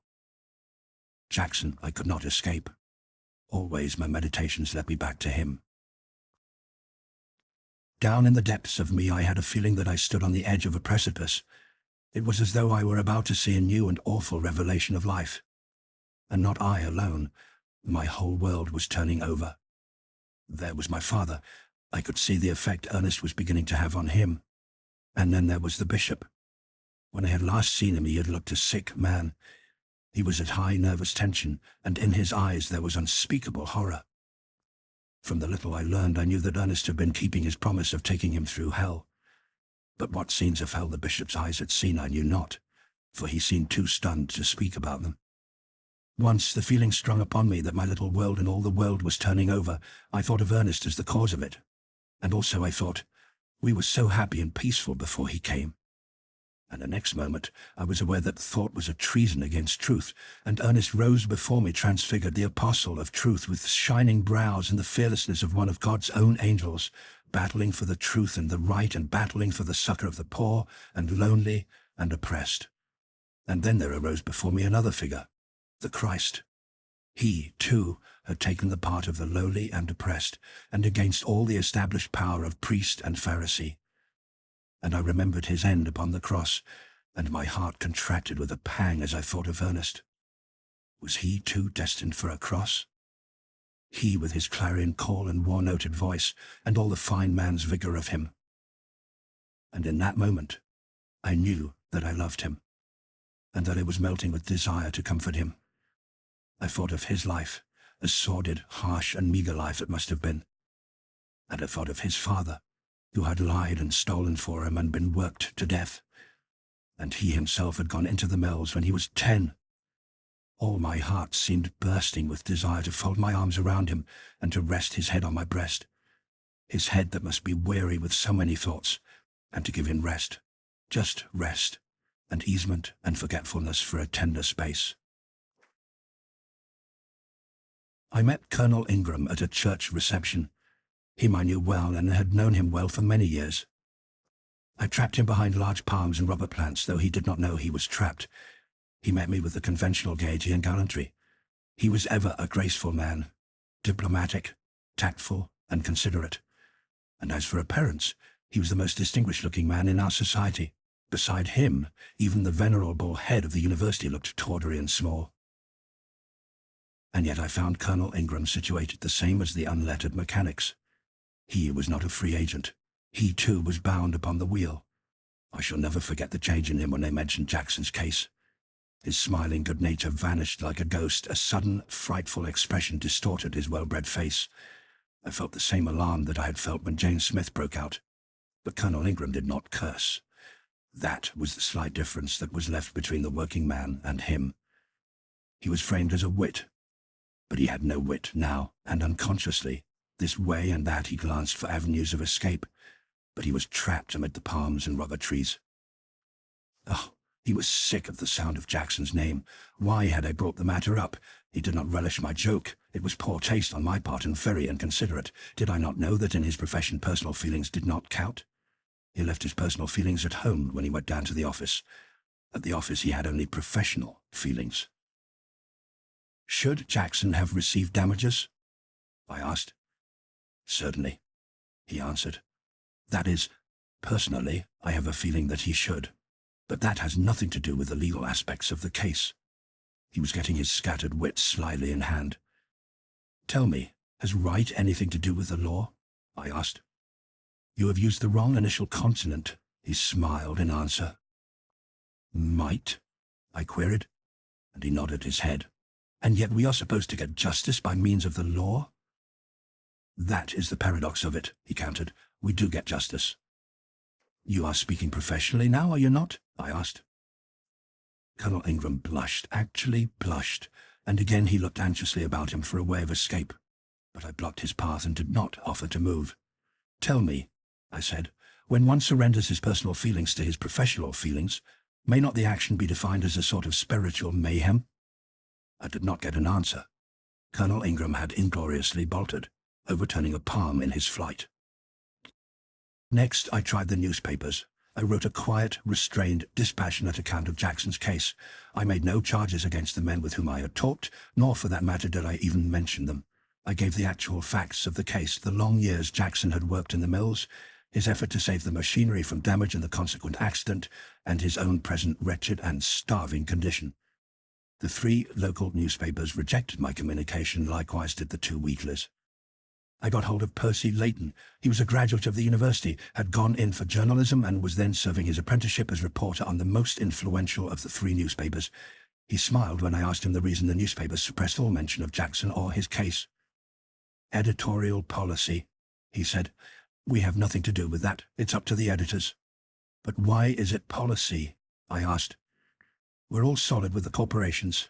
If you paid advertising rates, you couldn't get any such matter into the papers. A man who tried to smuggle it in would lose his job. You can get it in if you paid 10 times the regular advertising rates. How about your own policy? I questioned. It would seem your function is to twist truth at the command of your employers, who in turn obey the behests of the corporations. I haven't anything to do with that. He looked uncomfortable for the moment and then brightened as he saw his way out. I, myself, do not write untruthful things. I keep square all right with my own conscience. Of course, there's lots that's repugnant in the course of the day's work, but then you see that's all part of the day's work. He wound up boyishly. Yet you expect to sit at an editor's desk some day and conduct the policy? I'll be case-hardened by that time, was his reply. Since you are not yet case-hardened, tell me what you think right now about the general editorial policy. I don't think, he answered quickly. One can't kick over the ropes if he's going to succeed in journalism. I've learned that much at any rate. And he nodded his young head sagely. But the right? I persisted.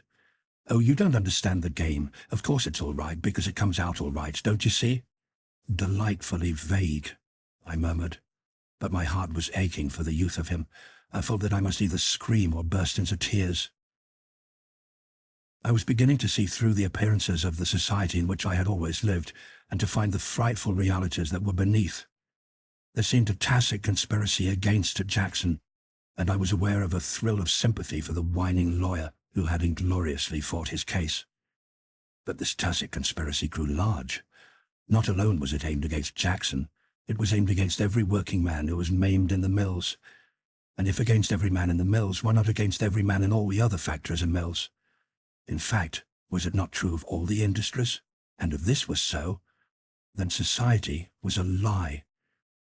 I shrank back from my own conclusions. It was too terrible and awful to be true. But there was Jackson, and Jackson's arm, and the blood that stained my gown and dripped from my own roof beams.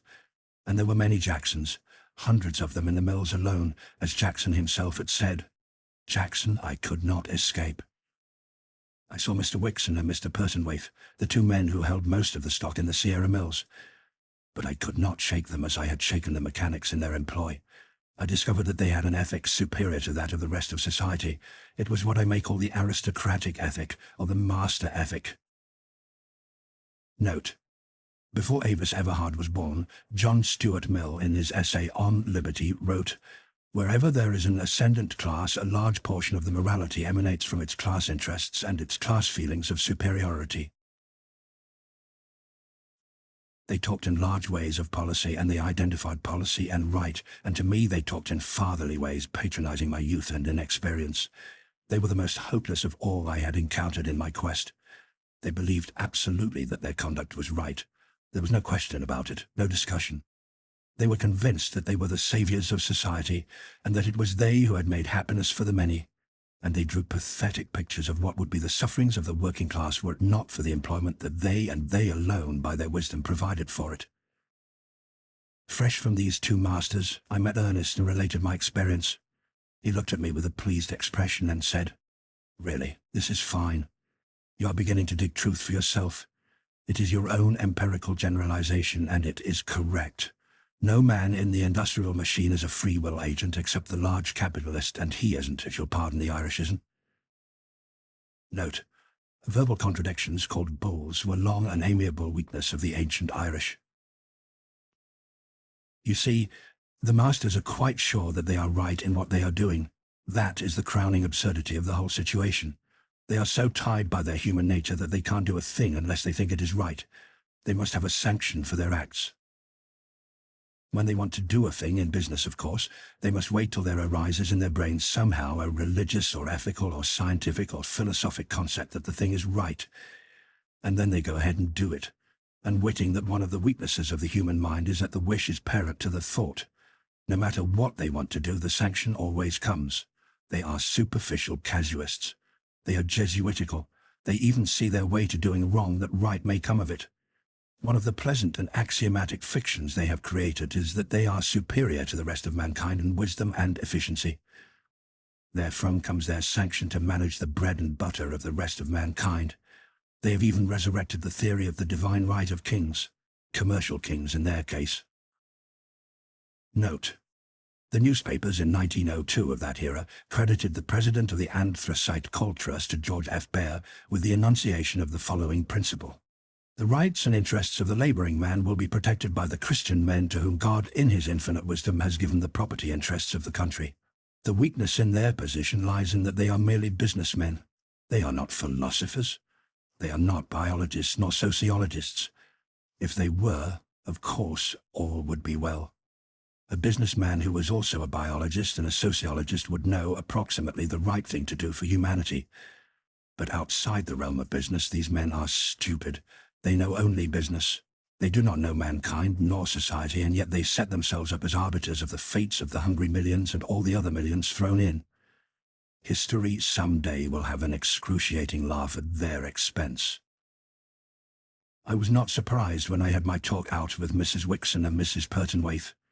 They were society women. Note: society is here used in a restricted sense, a common usage of the times to denote the gilded drone that did no labor, but only glutted themselves at the honey vats of the workers. Neither the businessmen nor the laborers had time or opportunity for society. Society was the creation of the idle rich who toiled not, and who in this way played. Their homes were palaces.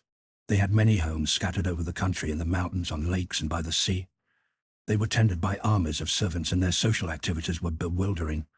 They patronized the university and the churches, and the pastors especially bowed at their knees in meek subservience. Note: "Bring on your tainted money," was the express sentiment of the church during this period.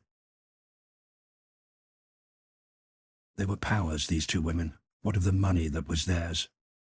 The power of subsidization of thought was theirs to a remarkable degree, as I was soon to learn under Ernest's tuition. They aped their husbands and talked in the same large ways about policy and the duties and responsibilities of the rich. They were swayed by the same ethic that dominated their husbands, the ethic of their class, and they uttered glib phrases that their own ears did not understand. Also, they grew irritated when I told them of the deplorable condition of Jackson's family. And when I wondered that they had made no voluntary provision for the man, I was told that they thanked no one for instructing them in their social duties. When I asked them flatly to assist Jackson, they as flatly refused. The astounding thing about it was that they refused in almost identically the same language, and this in face of the fact that I interviewed them separately and that one did not know that I had been or was going to see the other. Their common reply was that they were glad of the opportunity to make it perfectly plain that no premium would ever be put on carelessness by them, nor would they, by paying for accident, tempt the poor to hurt themselves in the machinery. Note: in the files of the Outlook, a critical weekly of the period, in the number dated August 18, 1906, is related the circumstance of a working man losing his arm, the details of which are quite similar to those of Jackson's case as related by Avis Everhard. And they were sincere, these two women. They were drunk with conviction of the superiority of their class and of themselves. They had a sanction in their own class ethic for every act they performed.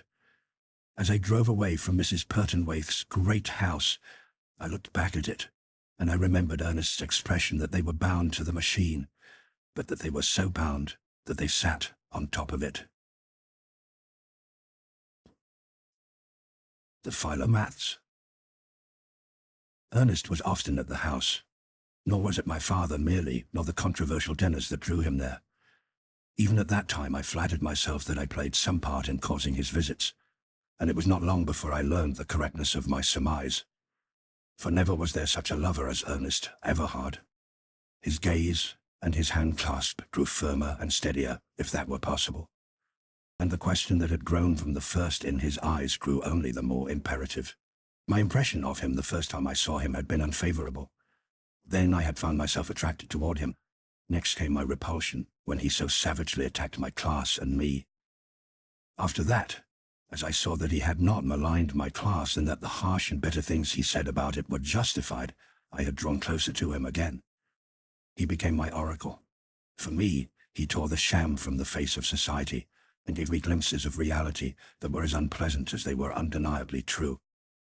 As I have said, there was never such a lover as he. No girl could live in a university town till she was 24 and not have love experiences. I had been made love to by beardless sophomores and grey professors, and by the athletes and the football giants, but not one of them made love to me as Ernest did. His arms were around me before I knew, his lips were on mine before I could protest or resist. Before his earnestness, conventional maiden dignity was ridiculous. He swept me off my feet by the splendid, invincible rush of him. He did not propose. He put his arms around me and kissed me and took it for granted that we should be married. There was no discussion about it. The only discussion, and that arose afterward, was when we should be married. It was unprecedented. It was unreal. Yet, in accordance with Ernest's test of truth, it worked. I trusted my life to it, and fortunate was the trust. Yet during those first days of our love, fear of the future came often to me when I thought of the violence and impetuosity of his love-making. Yet such fears were groundless. No woman was ever blessed with a gentler, tenderer husband. This gentleness and violence on his part was a curious blend similar to the one in his carriage of awkwardness and ease. That slight awkwardness. He never got over it, and it was delicious. His behavior in our drawing room reminded me of a careful bull in a china shop. Note: in those days it was still the custom to fill the living room with bric-a-brac.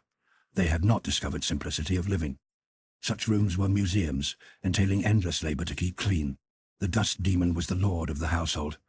There were a myriad devices for catching dust, and only a few devices for getting rid of it. It was at this time that vanished my last doubt of the completeness of my love for him, a subconscious doubt at most.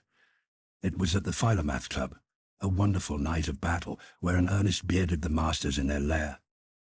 Now the Philomath Club was the most select on the Pacific coast. It was the creation of Miss Brentwood, an enormously wealthy old maid, and it was her husband, and family, and toy. Its members were the wealthiest in the community and the strongest-minded of the wealthy, with, of course, a sprinkling of scholars to give it intellectual tone. The Philomath had no clubhouse. It was not that kind of a club. Once a month its members gathered at some one of their private houses to listen to a lecture. The lectures were usually, though not always, hired. If a chemist in New York made a new discovery in, say, radium, all his expenses across the continent were paid, and as well he received a princely fee for his time. The same with a returning explorer from the polar regions, or the latest literary or artistic success. No visitors were allowed, while it was the Philomath's policy to permit none of its discussions to get into the papers. Thus great statesmen, and there had been such occasions, were able fully to speak their minds.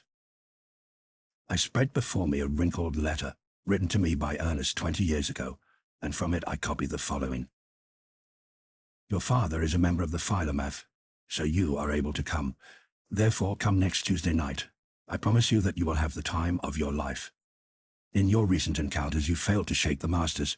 If you come, I'll shake them for you. I'll make them snarl like wolves. You merely question their morality. When their morality is questioned, they grow only the more complacent and superior. But I shall menace their money bags. That will shake them to the roots of their primitive natures. If you can come, you will see the caveman, in evening dress, snarling and snapping over a bone. I promise you a great caterwauling and an illuminating insight into the nature of the beast. They've invited me in order to tear me to pieces. This is the idea of Miss Brentwood. She clumsily hinted as much when she invited me. She's given them that kind of fun before. They delight in getting trustful-souled gentle reformers before them. Miss Brentwood thinks I am as mild as a kitten and as good-natured and stolid as the family cow. I'll not deny that I helped to give her that impression. She was very tentative at first until she divined my harmlessness. I am to receive a handsome fee, $250, as befits the man who, though a radical, once ran for governor. Also, I am to wear evening dress. This is compulsory. I never was so apparelled in my life. I suppose I'll have to hire one somewhere. But I'd do more than that to get a chance at the Philomaths. Of all places, the club gathered that night at the Pertonwaithe house. Extra chairs had been brought into the great drawing room, and in all there must have been 200 Philomaths that sat down to hear Ernest. They were truly lords of society. I amused myself with running over in my mind the sum of the fortunes represented, and it ran well into the hundreds of millions. And the possessors were not of the idle rich. They were men of affairs, who took most active parts in industrial and political life. We were all seated when Miss Brentwood brought Ernest in. They moved at once to the head of the room from where he was to speak. He was in evening dress, and, what of his broad shoulders and kingly head, he looked magnificent. And then there was that faint and unmistakable touch of awkwardness in his movements. I almost think I could have loved him for that alone. And as I looked at him, I was aware of a great joy. I felt again the pulse of his palm on mine, the touch of his lips, and such pride was mine that I felt I must rise up and cry out to the assembled company, "He is mine. He has held me in his arms, and I, mere I, have filled that mind of his to the exclusion of all his multitudinous and kingly thoughts." At the head of the room, Miss Brentwood introduced him to Colonel Van Gilbert, and he knew that the latter was to preside. Colonel Van Gilbert was a great corporation lawyer. In addition, he was immensely wealthy. The smallest fee he would deign to notice was $100,000. He was a master of law. The law was a puppet with which he played. He molded it like clay, twisted and distorted it like a Chinese puzzle into any design he chose. In appearance and rhetoric he was old-fashioned, but in imagination and knowledge and resource he was as young as the latest statute. His first prominence had come when he broke the Shardwell will. His fee for this one act was $500,000. From then on he had risen like a rocket. He was often called the greatest lawyer in the country, corporation lawyer, of course, and no classification of the 3 greatest lawyers in the United States could have excluded him. Note: this breaking of wills was a peculiar feature of the period. With the accumulation of vast fortunes, the problem of disposing of these fortunes after death was a vexing one to the accumulators. Will-making and will-breaking became complementary trades like armor-making and gun-making. The shrewdest will-making lawyers were called in to make wills that could not be broken, but these wills were always broken, and very often by the very lawyers that had drawn them up. Nevertheless, the delusion persisted in the wealthy class that an absolutely unbreakable will could be cast, and so, through the generations, clients and lawyers pursued the illusion. It was a pursuit like unto that of the universal solvent of the medieval alchemists.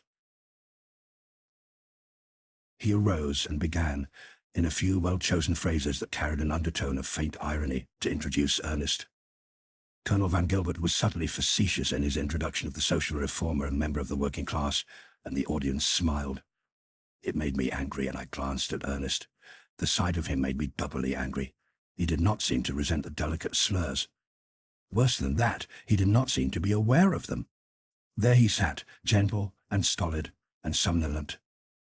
He really looked stupid, and for a moment the thought rose in my mind, what if he were overawed by this imposing array of power and brains?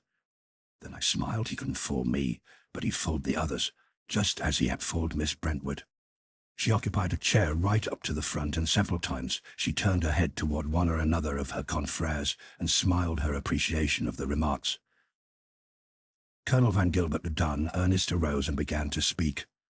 He began in a low voice, haltingly and modestly, and with an air of evident embarrassment. He spoke of his birth in the working class, and of the sordidness and wretchedness of his environment, where flesh and spirit were alike starved and tormented. He described his ambitions and ideals, and his conception of the paradise wherein lived the people of the upper classes. As he said, "Up above me, I knew, were unselfishness of the spirit, clean and noble thinking, keen intellectual living. I knew all this because I read seaside library novels, in which, with the exception of the villains and adventuresses, all men and women thought beautiful thoughts, spoke a beautiful tongue, and performed glorious deeds. In short, as I accepted the rising of the sun, I accepted that up above me, with all that was fine and noble and gracious, all that gave decency and dignity to life, all that made life worth living, and that remunerated one for his travail and misery." Note: Seaside Library, a curious and amazing literature that served to make the working class utterly misapprehend the nature of the leisure class. He went on and traced his life in the mills, the learning of the horseshoeing trade, and his meeting with the Socialists. Among them, he said, he had found keen intellects and brilliant wits, ministers of the gospel who had been broken because their Christianity was too wide for any congregation of mammon worshippers, and professors who had been broken on the wheel of university subservience to the ruling class. The Socialists were revolutionists, he said, struggling to overthrow the irrational society of the present, and out of the material to build the rational society of the future. Much more, he said, that would take too long to write, but I shall never forget how he described the life among the revolutionists. All halting utterance vanished. His voice grew strong and confident, and it glowed as he glowed, and as the thoughts glowed that poured out from him. He said, "Amongst the revolutionists I found also warm faith in the human ardent idealism, sweetnesses of unselfishness, renunciation and martyrdom, all the splendid, stinging things of the spirit. Here life was clean, noble, and alive. I was in touch with great souls who exalted flesh and spirit over dollars and cents, and to whom the thin wail of the starved slum child meant more than all the pomp and circumstance of commercial expansion and world empire. All about me were nobleness of purpose and heroism of effort, and my days and nights were sunshine and starshine, all fire and dew was before my eyes, ever burning and blazing, the Holy Grail, Christ's own Grail, the warm human long-suffering and maltreated, but to be rescued and saved at the last." As before I had seen him transfigured, so now he stood transfigured before me. His brows were bright with the divine that was in him, and brighter yet shone his eyes from the midst of the radiance that seemed to envelop him as a mantle. But the others did not see this radiance, and I assumed that it was due to the tears of joy and love that dimmed my vision. At any rate, Mr. Wixon, who sat behind me, was unaffected, for I heard him sneer aloud, "Utopian." Note: The people of that age were phrase slaves. The abjectness of their servitude is incomprehensible to us. There was a magic in words greater than the conjurer's art. So befuddled and chaotic were their minds that the utterance of a single word could negative the generalizations of a lifetime of serious research and thought. Such a word was the adjective utopian. The mere utterance of it could damn any scheme, no matter how sanely conceived, of economic amelioration or regeneration. Vast populations grew frenzied over such phrases as "an honest dollar" and "a full dinner pail." The coinage of such phrases was considered strokes of genius. Ernest went on to his rise in society till at last he came in touch with members of the upper classes and rubbed shoulders with the men who sat in the high places. Then came his disillusionment, and this disillusionment he described in terms that did not flatter his audience. He was surprised at the commonness of the clay. Life proved not to be fine and gracious. He was appalled by the selfishness he encountered, and what had surprised him even more than that was the absence of intellectual life. Fresh from his revolutionists, he was shocked by the intellectual stupidity of the master class, and then, in spite of their magnificent churches and well-paid preachers, he had found the masters, men and women, grossly material. It was true that they prattled sweet little ideals and dear little moralities, but in spite of their prattle, the dominant key of the life they lived was materialistic. And they were without real morality, for instance, that which Christ had preached, but which was no longer preached. I met men, he said, who invoked the name of the Prince of Peace in their diatribes against war, and who put rifles in the hands of Pinkertons with which to shoot down strikers in their own factories. I met men incoherent with indignation at the brutality of prize fighting, and who, at the same time, were parties to the adulteration of food that killed each year more babes than even red-handed Herod had killed. Note: the Pinkertons. Originally, they were private detectives, but they quickly became hired fighting men of the capitalists and ultimately developed into the mercenaries of the oligarchy. This delicate, aristocratic featured gentleman was a dummy director and a tool of corporations that secretly robbed widows and orphans. This gentleman, who collected fine editions and was a patron of literature, paid blackmail to a heavy-jowled, black-browed boss of the municipal machine. This editor, who published patent medicine advertisements, called me a scoundrelly demagogue because I dared him to print in his paper the truth about patent medicines. Note: patent medicines were patent lies, but like the charms and indulgences of the Middle Ages, they deceived the people. The only difference lay in that the patent medicines were more harmful and more costly. This man, talking soberly and earnestly about the beauties of idealism and the goodness of God, had just betrayed his comrades in a business deal. This man, a pillar of the church and heavy contributor to foreign missions, worked his shop girls 10 hours a day on a starvation wage and thereby directly encouraged prostitution. This man, who endowed chairs in universities and erected magnificent chapels, perjured himself in courts of law over dollars and cents. This railroad magnate broke his word as a citizen, as a gentleman, and as a Christian when he granted a secret rebate, and he granted many secret rebates. This senator was the tool and the slave, the little puppet, of a brutal, uneducated machine boss. So was this governor and this Supreme Court judge, and all three rode on railroad passes. And also this sleek capitalist owned the machine boss, and the railroads that issued the passes. Note: even as late as 1912 AD, the great mass of the people still persisted in the belief that they ruled the country by virtue of their ballots. In reality, the country was ruled by what were called political machines. At first, the machine bosses charged the master capitalists extortionate tolls for legislation, but in a short time the master capitalists found it cheaper to own the political machines themselves and to hire the machine bosses. And so it was, instead of in paradise, that I found myself in the arid desert of commercialism. I found nothing but stupidity, except for business. I found none clean, noble, and alive, though I found many who were alive with rottenness. What I did find was monstrous selfishness and heartlessness, and a gross, gluttonous, practiced and practical materialism. Much more Ernest told them of themselves and of his disillusionment. Intellectually they had bored him, morally and spiritually they had sickened him, so that he was glad to go back to his revolutionists who were clean, noble, and alive, and all that the capitalists were not. And now, he said, let me tell you about that revolution. But first I must say that his terrible diatribe had not touched them. I looked about me at their faces and saw that they remained complacently superior to what he had charged, and I remembered what he had told me, that no indictment of their morality could shake them.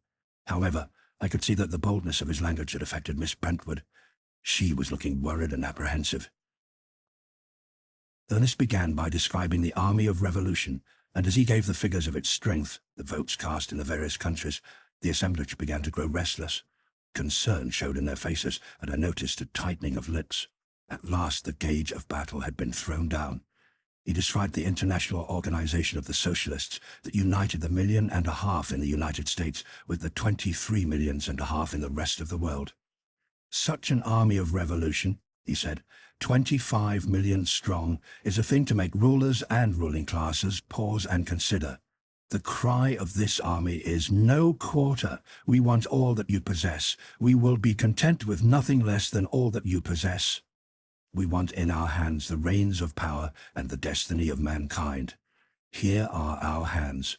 They are strong hands. We are going to take your governments, your palaces, and all your purpled ease away from you, and in that day you shall work for your bread even as the peasant in the field or the starved and runty clerk in your metropolises. Here are our hands. They are strong hands. And as he spoke, he extended from his splendid shoulders his two great arms, and the horseshoer's hands were clutching the air like eagle's talons. He was the spirit of regnant labor as he stood there, his hands outreaching to rend and crush his audience. I was aware of a faintly perceptible shrinking on the part of the listeners before this figure of revolution, concrete, potential, and menacing. That is, the women shrank, and fear was in their faces. Not so with the men. They were of the active rich and not the idle, and they were fighters. A low, throaty rumble arose, lingered on the air a moment, and ceased. It was the forerunner of the snarl, and I was to hear it many times that night, the token of the brute in man, the earnest of his primitive passions. And they were unconscious that they had made the sound. It was the growl of the pack, mouthed by the pack and mouthed in all unconsciousness. And in that moment, as I saw the harshness form in their faces and saw the fight light flashing in their eyes, I realized that not easily would they let their lordship of the world be wrested from them. Ernest proceeded with his attack. He accounted for the existence of the 1.5 million of revolutionists in the United States by charging the capitalist class with having mismanaged society. He sketched the economic condition of the caveman and of the savage peoples of today, pointing out that they possessed neither tools nor machines, and possessed only a natural efficiency of one in producing power. Then he traced the development of machinery and social organization, so that today the producing power of civilized man was 1,000 times greater than that of the savage. 5 men, he said, can produce bread for 1,000. 1 man could produce cotton cloth for 250 people, woolens for 300, and boots and shoes for 1,000. One would conclude from this that under a capable management of society, modern civilized man would be a great deal better off than the caveman. But is he? Let us see. In the United States today there are 15 million people living in poverty, and by poverty is meant that condition in life in which, through lack of food and adequate shelter, the mere standard of working efficiency cannot be maintained. In the United States today, in spite of all your so-called labor legislation, there are 3 millions of child laborers. In 12 years their numbers have been doubled. And in passing, I will ask you managers of society why you did not make public the census figures of 1910. And I will answer for you that you were afraid. The figures of misery would have precipitated the revolution that even now is gathering. Note: Robert Hunter in 1906, in a book entitled Poverty, pointed out that at that time there were 10 millions in the United States living in poverty. Note: in the United States Census of 1900, the last census the figures of which were made public, the number of child laborers was placed at 1,752,187. But to return to my indictment, if modern man's producing power is 1,000 times greater than that of the caveman, why then, in the United States today, are there 15 million people who are not properly sheltered and properly fed? Why, then, in the United States today, are there 3 million child laborers? It is a true indictment. The capitalist class has mismanaged.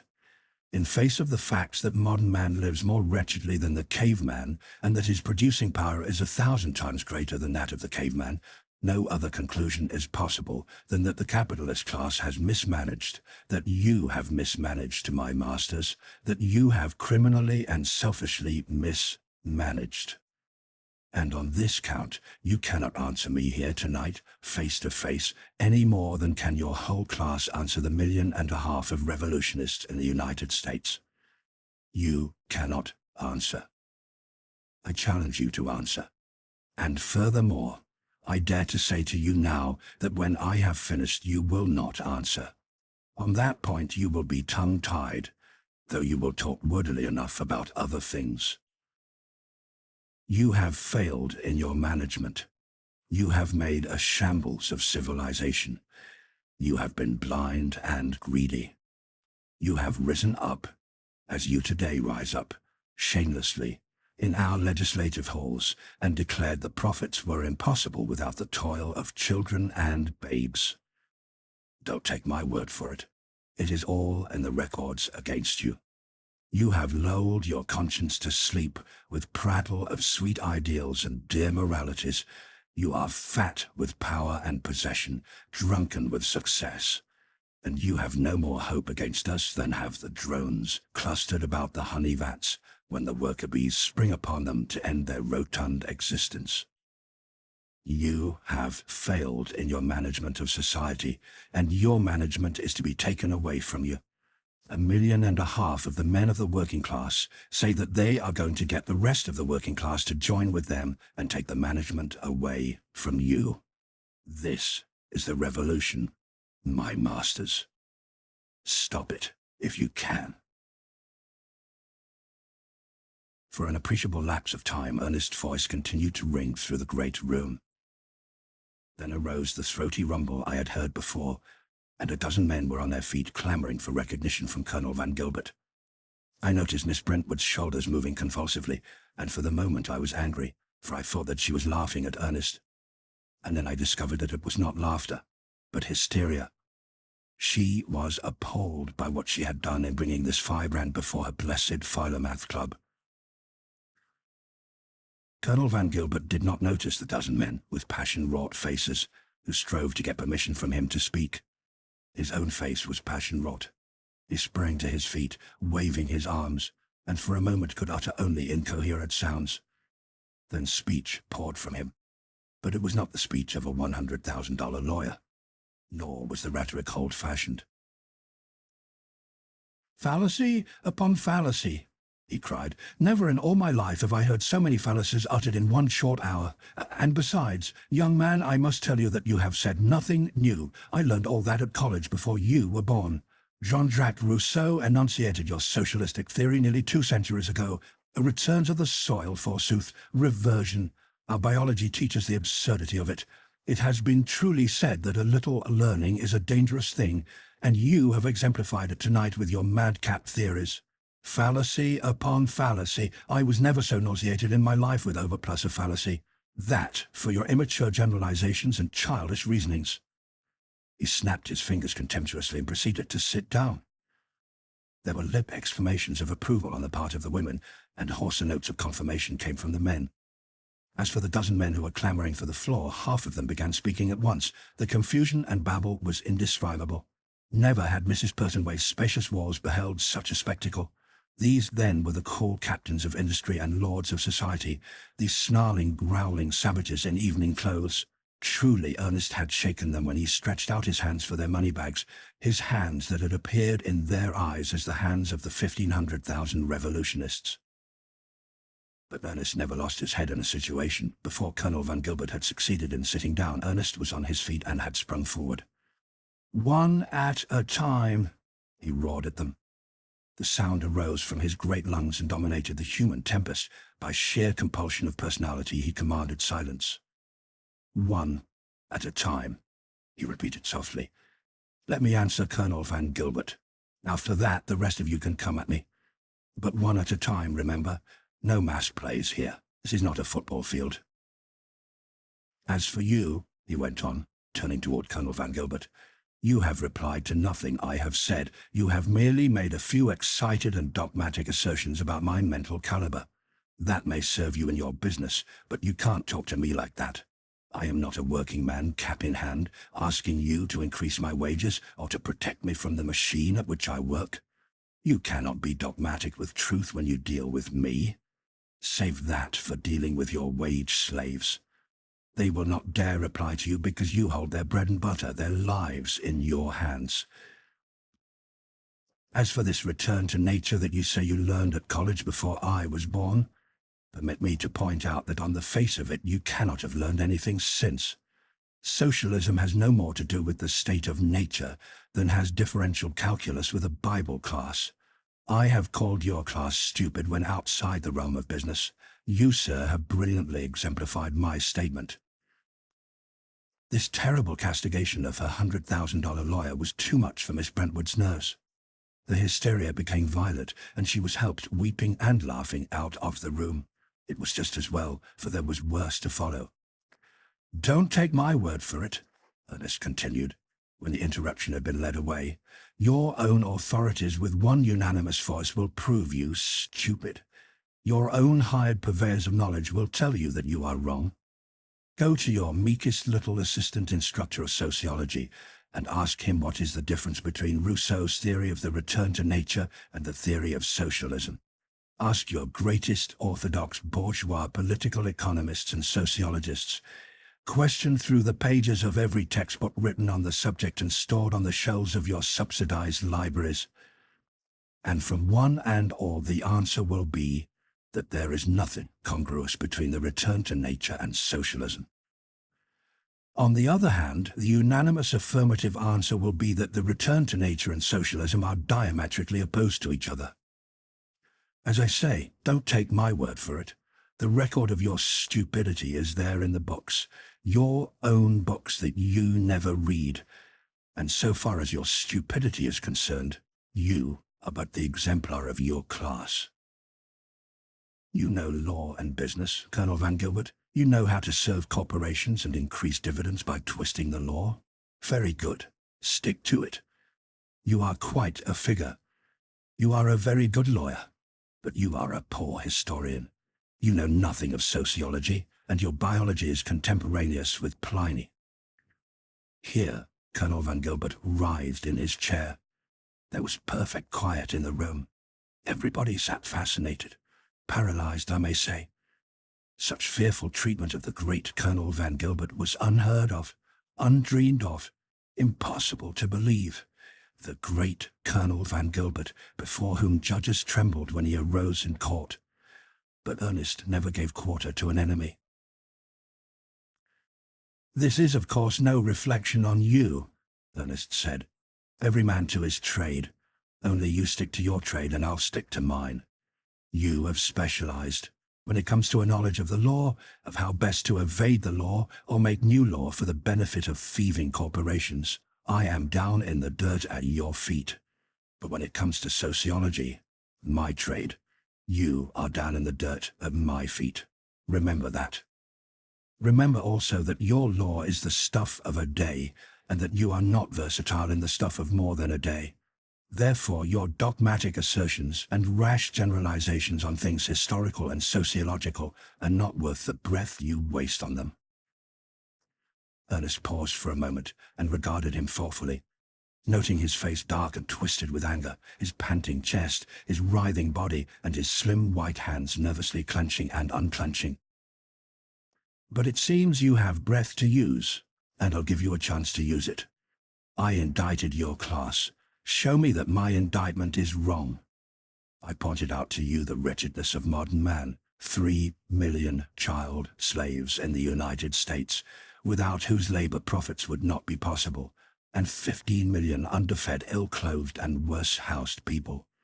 I pointed out that modern man's producing power through social organization and the use of machinery was 1,000 times greater than that of the caveman, and I stated that from these two facts, no other conclusion was possible than that the capitalist class had mismanaged. This was my indictment, and I specifically and at length challenged you to answer it. Nay, I did more. I prophesied that you would not answer. It remains for your breath to smash my prophecy. You called my speech fallacy. Show the fallacy, Colonel Van Gilbert. Answer the indictment that I and my 1,500,000 comrades have brought against your class and you." Colonel Van Gilbert quite forgot that he was presiding, and that in courtesy he should permit the other clamorers to speak. He was on his feet, flinging his arms, his rhetoric and his control to the winds, alternately abusing Ernest for his youth and demagoguery, and savagely attacking the working class, elaborating its inefficiency and worthlessness. "For a lawyer, you are the hardest man to keep to a point I ever saw," Ernest began his answer to the tirade. "My youth has nothing to do with what I have enunciated, nor has the worthlessness of the working class. I charge the capitalist class with having mismanaged society. You have not answered. You have made no attempt to answer. Why? Is it because you have no answer? You are the champion of this whole audience. Every one here except me is hanging on your lips for that answer. They are hanging on your lips for that answer because they have no answer themselves. And as for me, as I said before, I know that you not only cannot answer, but that you will not attempt an answer. This is intolerable, Colonel Van Gelbert cried out. This is insult. That you should not answer is intolerable, Ernest replied gravely. No man can be intellectually insulted. Insult, in its very nature, is emotional. Recover yourself. Give me an intellectual answer to my intellectual charge that the capitalist class has mismanaged society. Colonel Van Gelbert remained silent, a sullen, superior expression on his face, such as will appear on the face of a man who will not bandy words with a ruffian. Do not be downcast, Ernest said. Take consolation in the fact that no member of your class has ever yet answered that charge. He turned to the other men who were anxious to speak. And now it's your chance. Fire away. And do not forget that I here challenge you to give the answer that Colonel Van Gelbert has failed to give. It would be impossible for me to write all that was said in the discussion. I never realized before how many words could be spoken in 3 short hours. At any rate, it was glorious. The more his opponents grew excited, the more Ernest deliberately excited them. He had an encyclopedic command of the field of knowledge, and by a word or a phrase, by delicate rapier thrusts, he punctured them. He named the points of their illogic. This was a false syllogism. That conclusion had no connection with the premise, while that next premise was an impostor because it had cunningly hidden in it the conclusion that was being attempted to be proved. This was an error, that was an assumption, and the next was an assertion contrary to ascertained truth as printed in all the textbooks. And so it went. Sometimes he exchanged the rapier for the club and went smashing amongst their thoughts right and left, and always he demanded facts and refused to discuss theories. And his facts made for them a Waterloo. When they attacked the working class, he always retorted, "The pot calling the kettle black. That is no answer to the charge that your own face is dirty." And to one and all he said, "Why have you not answered the charge that your class is mismanaged? You've talked about other things and things concerning other things, but you have not answered. Is it because you have no answer?" It was at the end of the discussion that Mr. Wixon spoke. He was the only one that was cool, and Ernest treated him with a respect he had not accorded the others. "No answer is necessary," Mr. Wixon said with slow deliberation. "I have followed the whole discussion with amazement and disgust. I am disgusted with you gentlemen, members of my class. You have behaved like foolish little schoolboys, what with intruding ethics and the thunder of the common politician into such a discussion. You have been outgeneraled and outclassed. You have been very wordy, and all you have done is buzz. You have buzzed like gnats about a bear. Gentlemen, there stands the bear," he pointed at Ernest, "and your buzzing has only tickled his ears. Believe me, the situation is serious. That bear reached out his paws tonight to crush us. He has said there are 1.5 million of revolutionists in the United States. That is a fact. He has said that it is their intention to take away from us our governments, our palaces, and all our purple ease. That also is a fact. A change, a great change is coming in society, but happily it may not be the change the bear anticipates. The bear has said that he will crush us. What if we crush the bear?" The throat rumble arose in the great room, and man nodded to man with endorsement and certitude. The faces were set hard. They were fighters, that was certain. "But not by buzzing will we crush the bear," Mr. Wixon went on coldly and dispassionately. "We will hunt the bear. We will not reply to the bear in words. Our reply shall be couched in terms of lead. We are in power. Nobody will deny it. By virtue of that power, we shall remain in power." He turned suddenly upon Ernest. The moment was dramatic. "This, then, is our answer. We have no words to waste on you. When you reach out your vaunted strong hands for our palaces and purple ease, we will show you what strength is. In roar of shell and shrapnel and in whine of machine guns will our answer be couched." Note: To show the tenor of thought, the following definition is quoted from the Cynic's Wordbook 1906 AD, written by one Ambrose Bierce, an avowed and confirmed misanthrope of the period.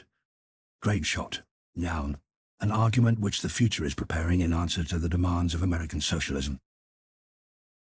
We will grind you revolutionists down under our heel, and we shall walk upon your faces. The world is ours. We are its lords, and ours it shall remain.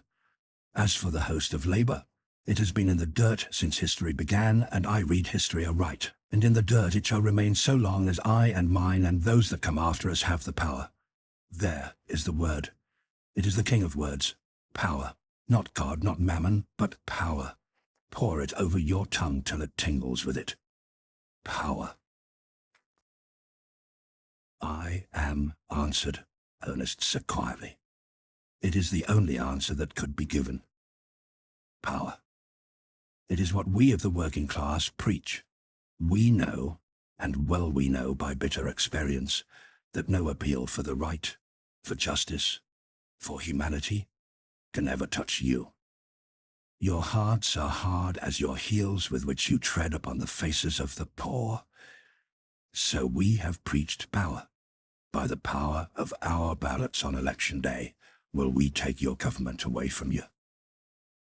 What if you do get a majority, a sweeping majority on election day? Mr. Wixon broke in to demand. Suppose we refuse to turn the government over to you after you have captured it at the ballot box. That also have we considered, Ernest replied, and we shall give you an answer in terms of lead. Power, you have proclaimed the king of words. Very good. Power, it shall be. And in the day that we sweep to victory at the ballot box, and you refuse to turn over to us the government we have constitutionally and peacefully captured, and you demand what we are going to do about it, in that day, I say, we shall answer you, and in roar of shell and shrapnel, and in whine of machine guns, shall our answer be couched. You cannot escape us. It is true that you have read history aright. It is true that labor has from the beginning of history been in the dirt, and it is equally true that so long as you and yours and those that come after you have power, that labor shall remain in the dirt. I agree with you. I agree with all that you have said. Power will be the arbiter, as it always has been the arbiter. It is a struggle of classes. Just as your class dragged down the old feudal nobility, so shall it be dragged down by my class, the working class. If you will read your biology and your sociology as clearly as you do your history, you will see that this end I have described is inevitable. It does not matter whether it is in 1 year, 10, or 1,000. Your class shall be dragged down, and it shall be done by power.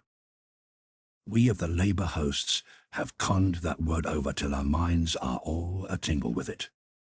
Power. It is a kingly word. And so ended the night with the philomaths. It was about this time that the warnings of coming events began to fall about us thick and fast.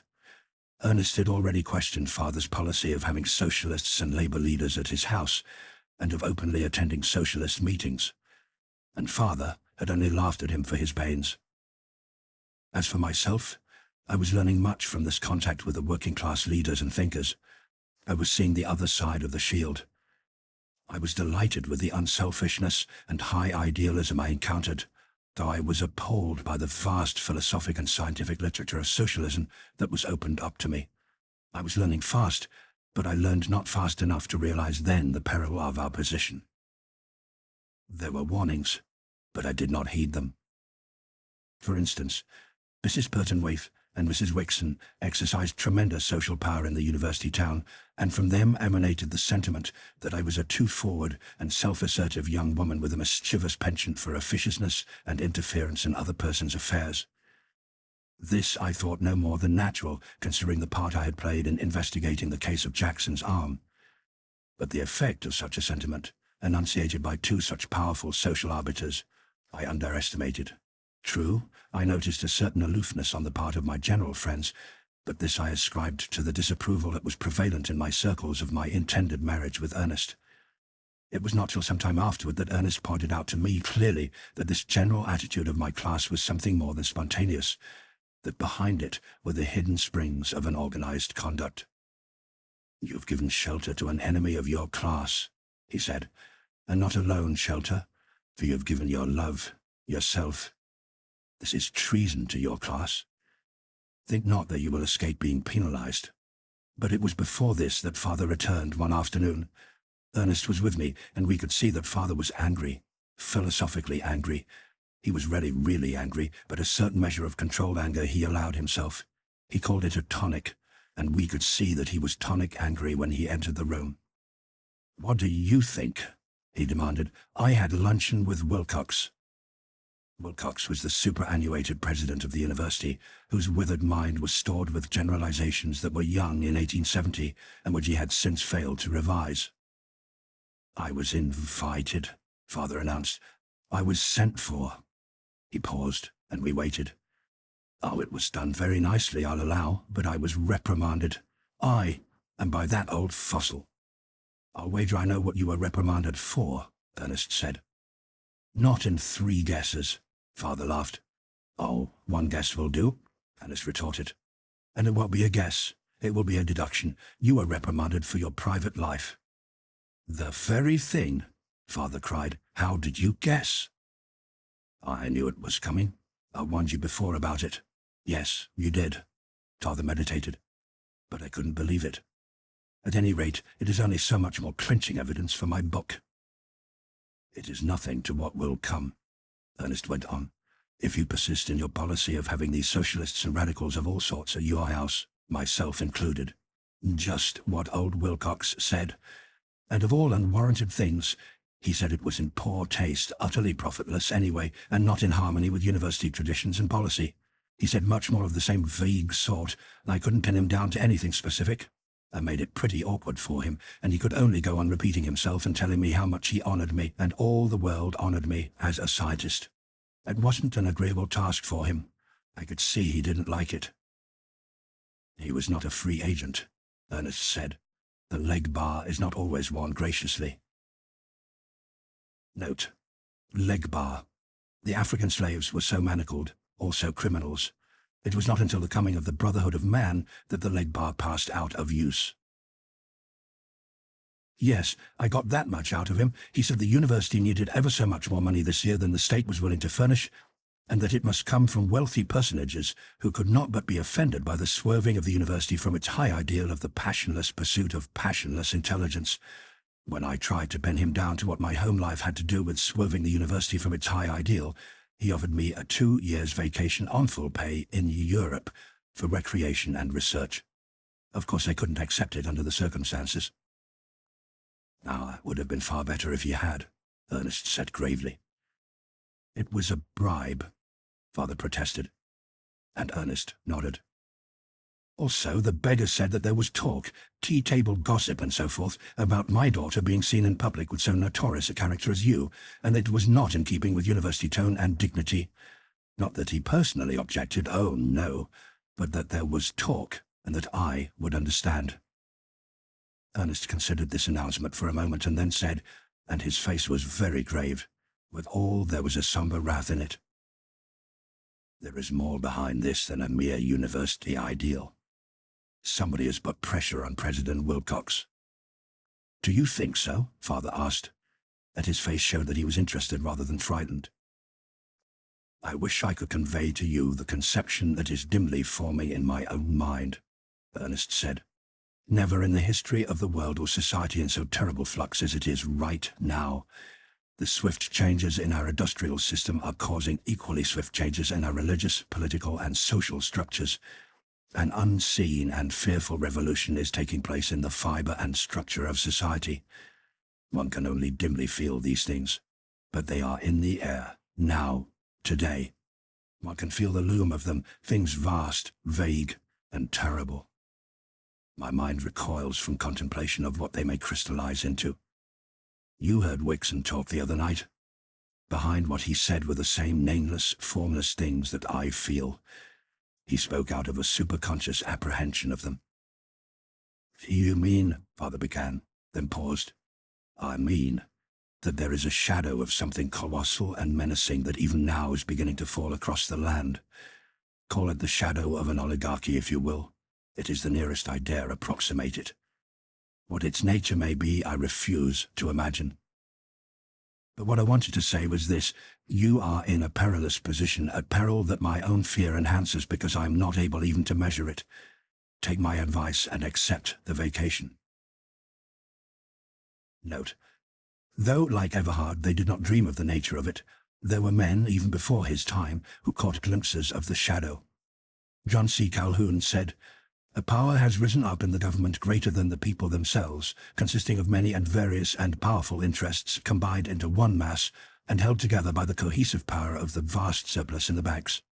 And that great humanist, Abraham Lincoln, said just before his assassination, "I see in the near future a crisis approaching that unnerves me and causes me to tremble for the safety of my country. Corporations have been enthroned, an era of corruption in high places will follow, and the money power of the country will endeavor to prolong its reign by working upon the prejudices of the people until the wealth is aggregated in a few hands and the republic is destroyed." "But it would be cowardly," was the protest. "Not at all. You're an old man. You have done your work in the world, and a great work. Leave the present battle to youth and strength. We young fellows have our work yet to do. Avis will stand by my side in what is to come. She will be a representative in the battlefront." "Oh, but they can't hurt me," Father objected. "Thank God I am independent. Oh, I assure you I know the frightful persecution they can wage on a professor who is economically dependent on his university. But I am independent. I have not been a professor for the sake of my salary. I can get along very comfortably on my own income, and the salary is all they can take away from me." "But you do not realize," Ernest answered, "if all that I fear be so, your private income, your principal itself, can be taken from you just as easily as your salary." Father was silent for a few minutes. He was thinking deeply, and I could see the lines of decision forming in his face. At last he spoke. "I shall not take the vacation." He paused again. "I shall go on with my book. You may be wrong, but whether you are wrong or right, I shall stand by my guns." Note: this book, Economics and Education, was published in that year. 3 copies of it are extant, 2 at Ardis and 1 at Ascar. It dealt in elaborate detail with one factor in the persistence of the established, namely the capitalistic bias of the universities and common schools. It was a logical and crushing indictment of the whole system of education that developed in the minds of the students only such ideas as were favorable to the capitalistic regime, to the exclusion of all ideas that were inimical and subversive. The book created a furor and was promptly suppressed by the oligarchy. "All right," Ernest said. "You are traveling the same path that Bishop Morehouse is, and toward a similar smash-up. You'll both be proletarians before you're done with it." The conversation turned upon the bishop, and we got Ernest to explain what he had been doing with him. "He is soul-sick from the journey through hell I have given him. I took him through the homes of a few of our factory workers. I showed him the human wrecks cast aside by the industrial machine, and he listened to their life stories. I took him through the slums of San Francisco, and in drunkenness, prostitution, and criminality he learned a deeper cause than innate depravity. He is very sick, and worse than that, he has got out of hand. He is too ethical. He's been too severely touched. And as usual, he is unpractical. He is up in the air with all kinds of ethical delusions and plans for mission work among the cultured. He feels it is his bounden duty to resurrect the ancient spirit of the church and to deliver its message to the masters. He is overwrought. Sooner or later he is going to break out, and then there's going to be a smash-up. What form it will take I can't even guess. He is a pure, exalted soul, but he is so unpractical. It's beyond me. I can't keep his feet on the earth, and through the air he is rushing on to his Gethsemane. And after this, his crucifixion. Such high souls are made for crucifixion." "And you?" I asked, and beneath my smile was the seriousness of the anxiety of love. "Oh, not I." He laughed back. "I may be executed or assassinated, but I shall never be crucified. I am planted too solidly and stolidly upon the earth." "But why should you bring about the crucifixion of the bishop?" I asked. "He will not deny that you are the cause of it." Or why should I leave one comfortable soul in comfort when there are millions in travail and misery? He demanded back. Then why did you advise father to accept the vacation? Because I am not a pure exalted soul, was the answer. Because I am solid and stolid and selfish. Because I love you, and like Ruth of old, thy people are my people. As for the bishop, he has no daughter. Besides, no matter how small the good, nevertheless his little inadequate wail will be productive of some good in the revolution, and every little bit counts. I could not agree with Ernest.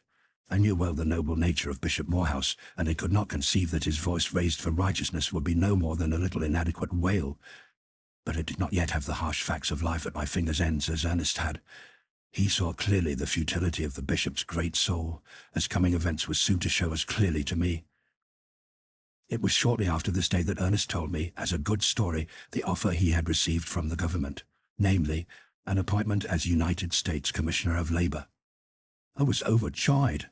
The salary was comparatively large and would make safe our marriage. And then it surely was congenial work for Ernest, and furthermore my jealous pride in him made me hail the proffered appointment as a recognition of his abilities.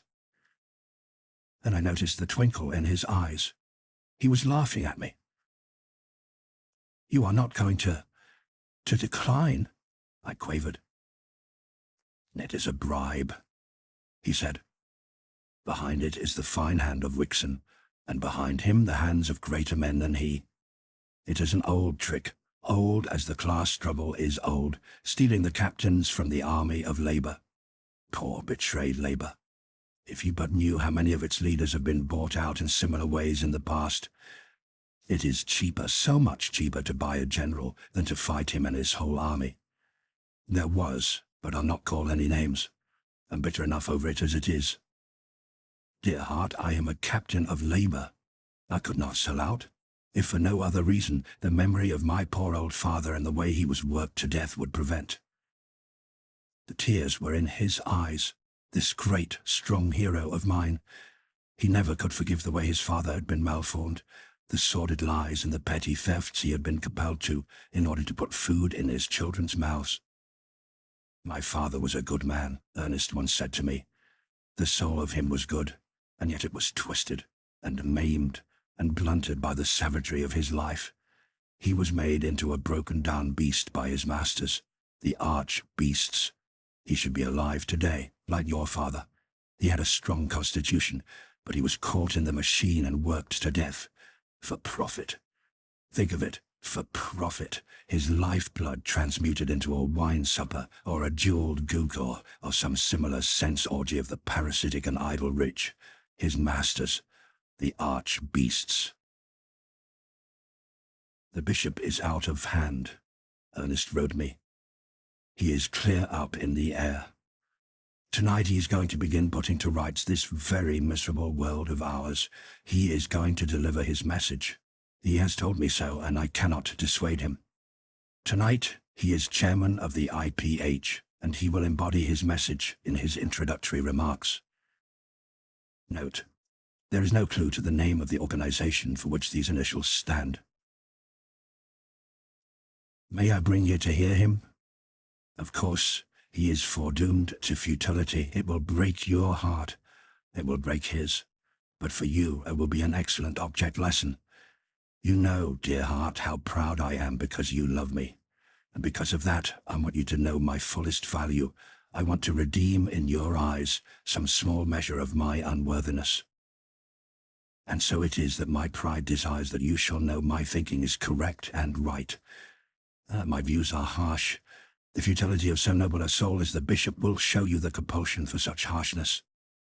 So come tonight. Sad though this night's happening will be, I feel that it will but draw you more closely to me. The IBH held its convention that night in San Francisco.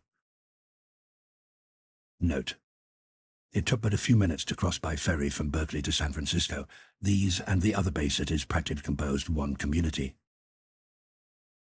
This convention had been called to consider public immorality and the remedy for it.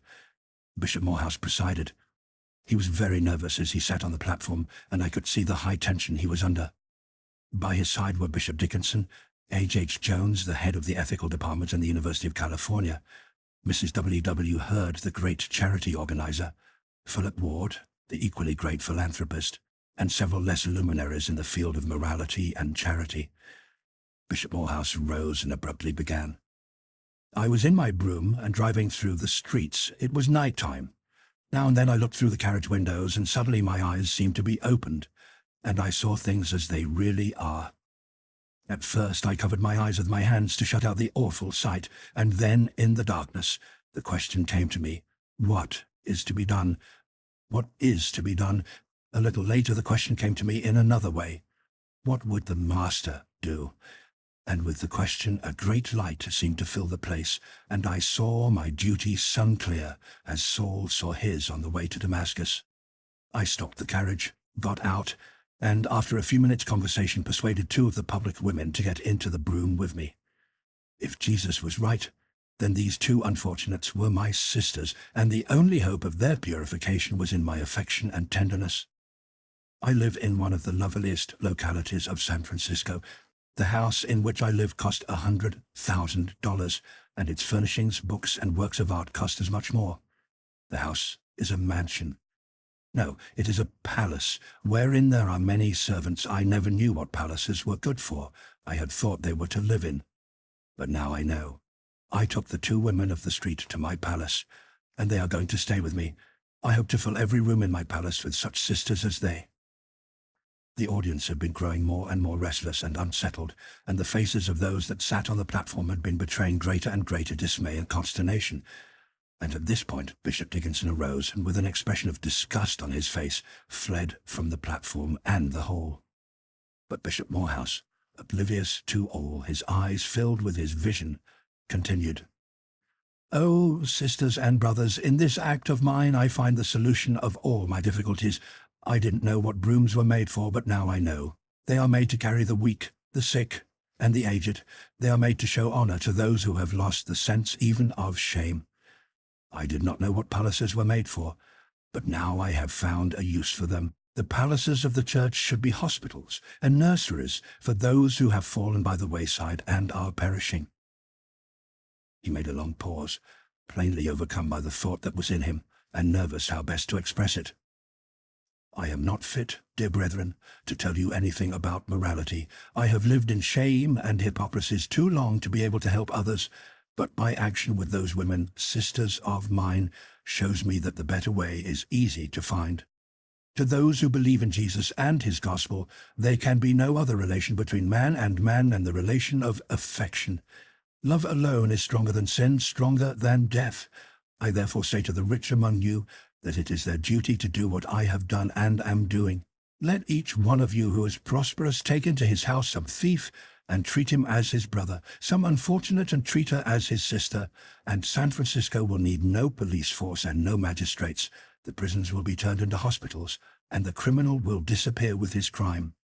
We must give ourselves, and not our money alone. We must do as Christ did.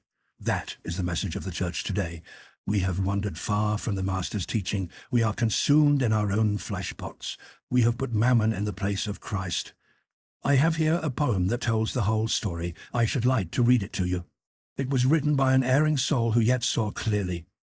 Note: Oscar Wilde, one of the lords of language of the 19th century of the Christian era.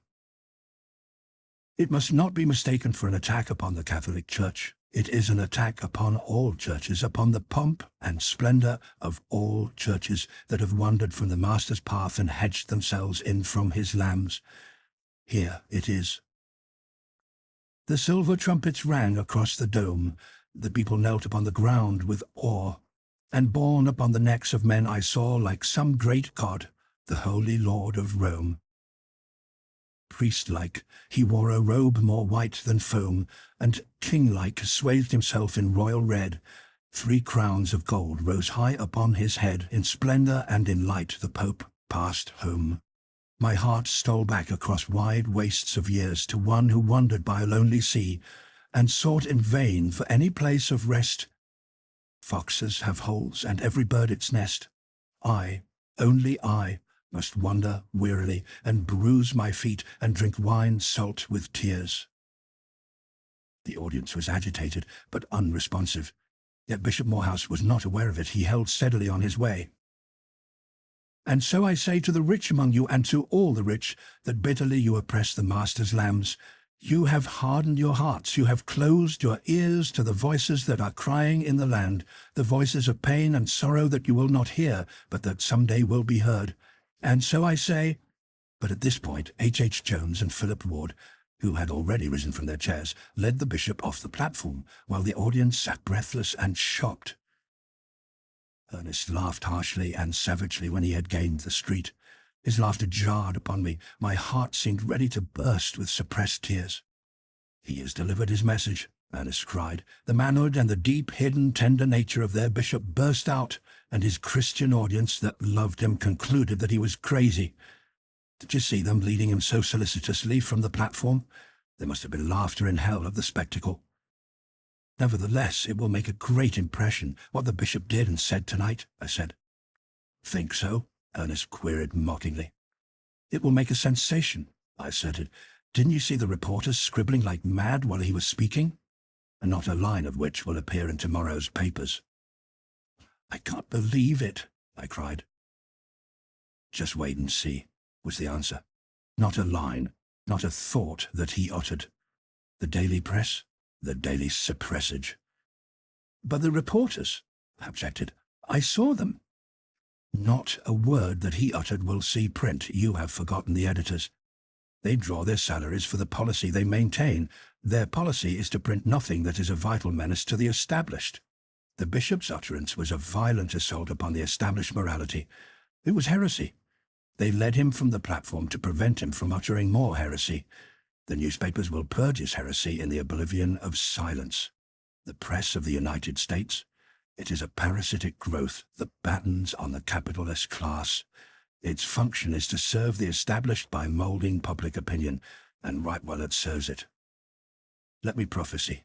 Tomorrow's papers will merely mention that the bishop is in poor health, that he has been working too hard, and that he broke down last night. The next mention, some days hence, will be to the effect that he is suffering from nervous prostration and has been given a vacation by his grateful flock. After that, one of two things will happen. Either the bishop will see the error of his way and return from his vacation a well man in whose eyes there are no more visions, or else he will persist in his madness, and you may expect to see in the papers, couched pathetically and tenderly, the announcement of his insanity. After that, he will be left to gibber his visions to padded walls. "Now there you go too far," I cried out. "In the eyes of society it will truly be insanity," he replied. "What honest man who is not insane would take lost women and thieves into his house to dwell with him sisterly and brotherly? True, Christ died between two thieves, but that is another story. Insanity? The mental processes of the man with whom one disagrees are always wrong. Therefore the mind of the man is wrong. Where is the line between wrong mind and insane mind? It is inconceivable that any sane man can radically disagree with one's most sane conclusions. There is a good example of it in this evening's paper. Mary McKenna lives south of Market Street. She is a poor but honest woman. She is also patriotic. But she has erroneous ideas concerning the American flag and the protection it is supposed to symbolize. And here's what happened to her. Her husband had an accident and was laid up in hospital 3 months. In spite of taking in washing, she got behind in her rent. Yesterday, they evicted her. But first, she hoisted an American flag, and from under its folds she announced that by virtue of its protection they could not turn her out onto the cold street. What was done? She was arrested and arraigned for insanity. Today she was examined by the regular insanity experts. She was found insane. She was consigned to the Napa Asylum. "Oh, but that is far-fetched," I objected. "Suppose I should disagree with everybody about the literary style of a book. They wouldn't send me to an asylum for that." "Very true," he replied. "But such divergence of opinion would constitute no menace to society. Therein lies the difference. The divergence of opinion on the parts of Mary McKenna and the bishop do menace society. What if all the poor people should refuse to pay rent and shelter themselves under the American flag? Landlordism would go crumbling. The bishop's views are just as perilous to society, ergo, to the asylum with him. But I still refuse to believe." "Wait and see," Ernest said. And I waited. Next morning I sent out for all the papers. So far Ernest was right. Not a word that Bishop Morehouse had uttered was in print.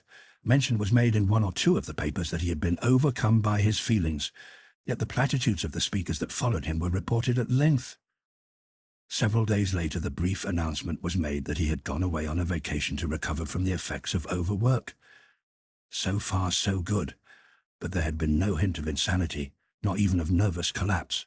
Little did I dream the terrible road the bishop was destined to travel, the Gethsemane and crucifixion that Ernest had pondered about.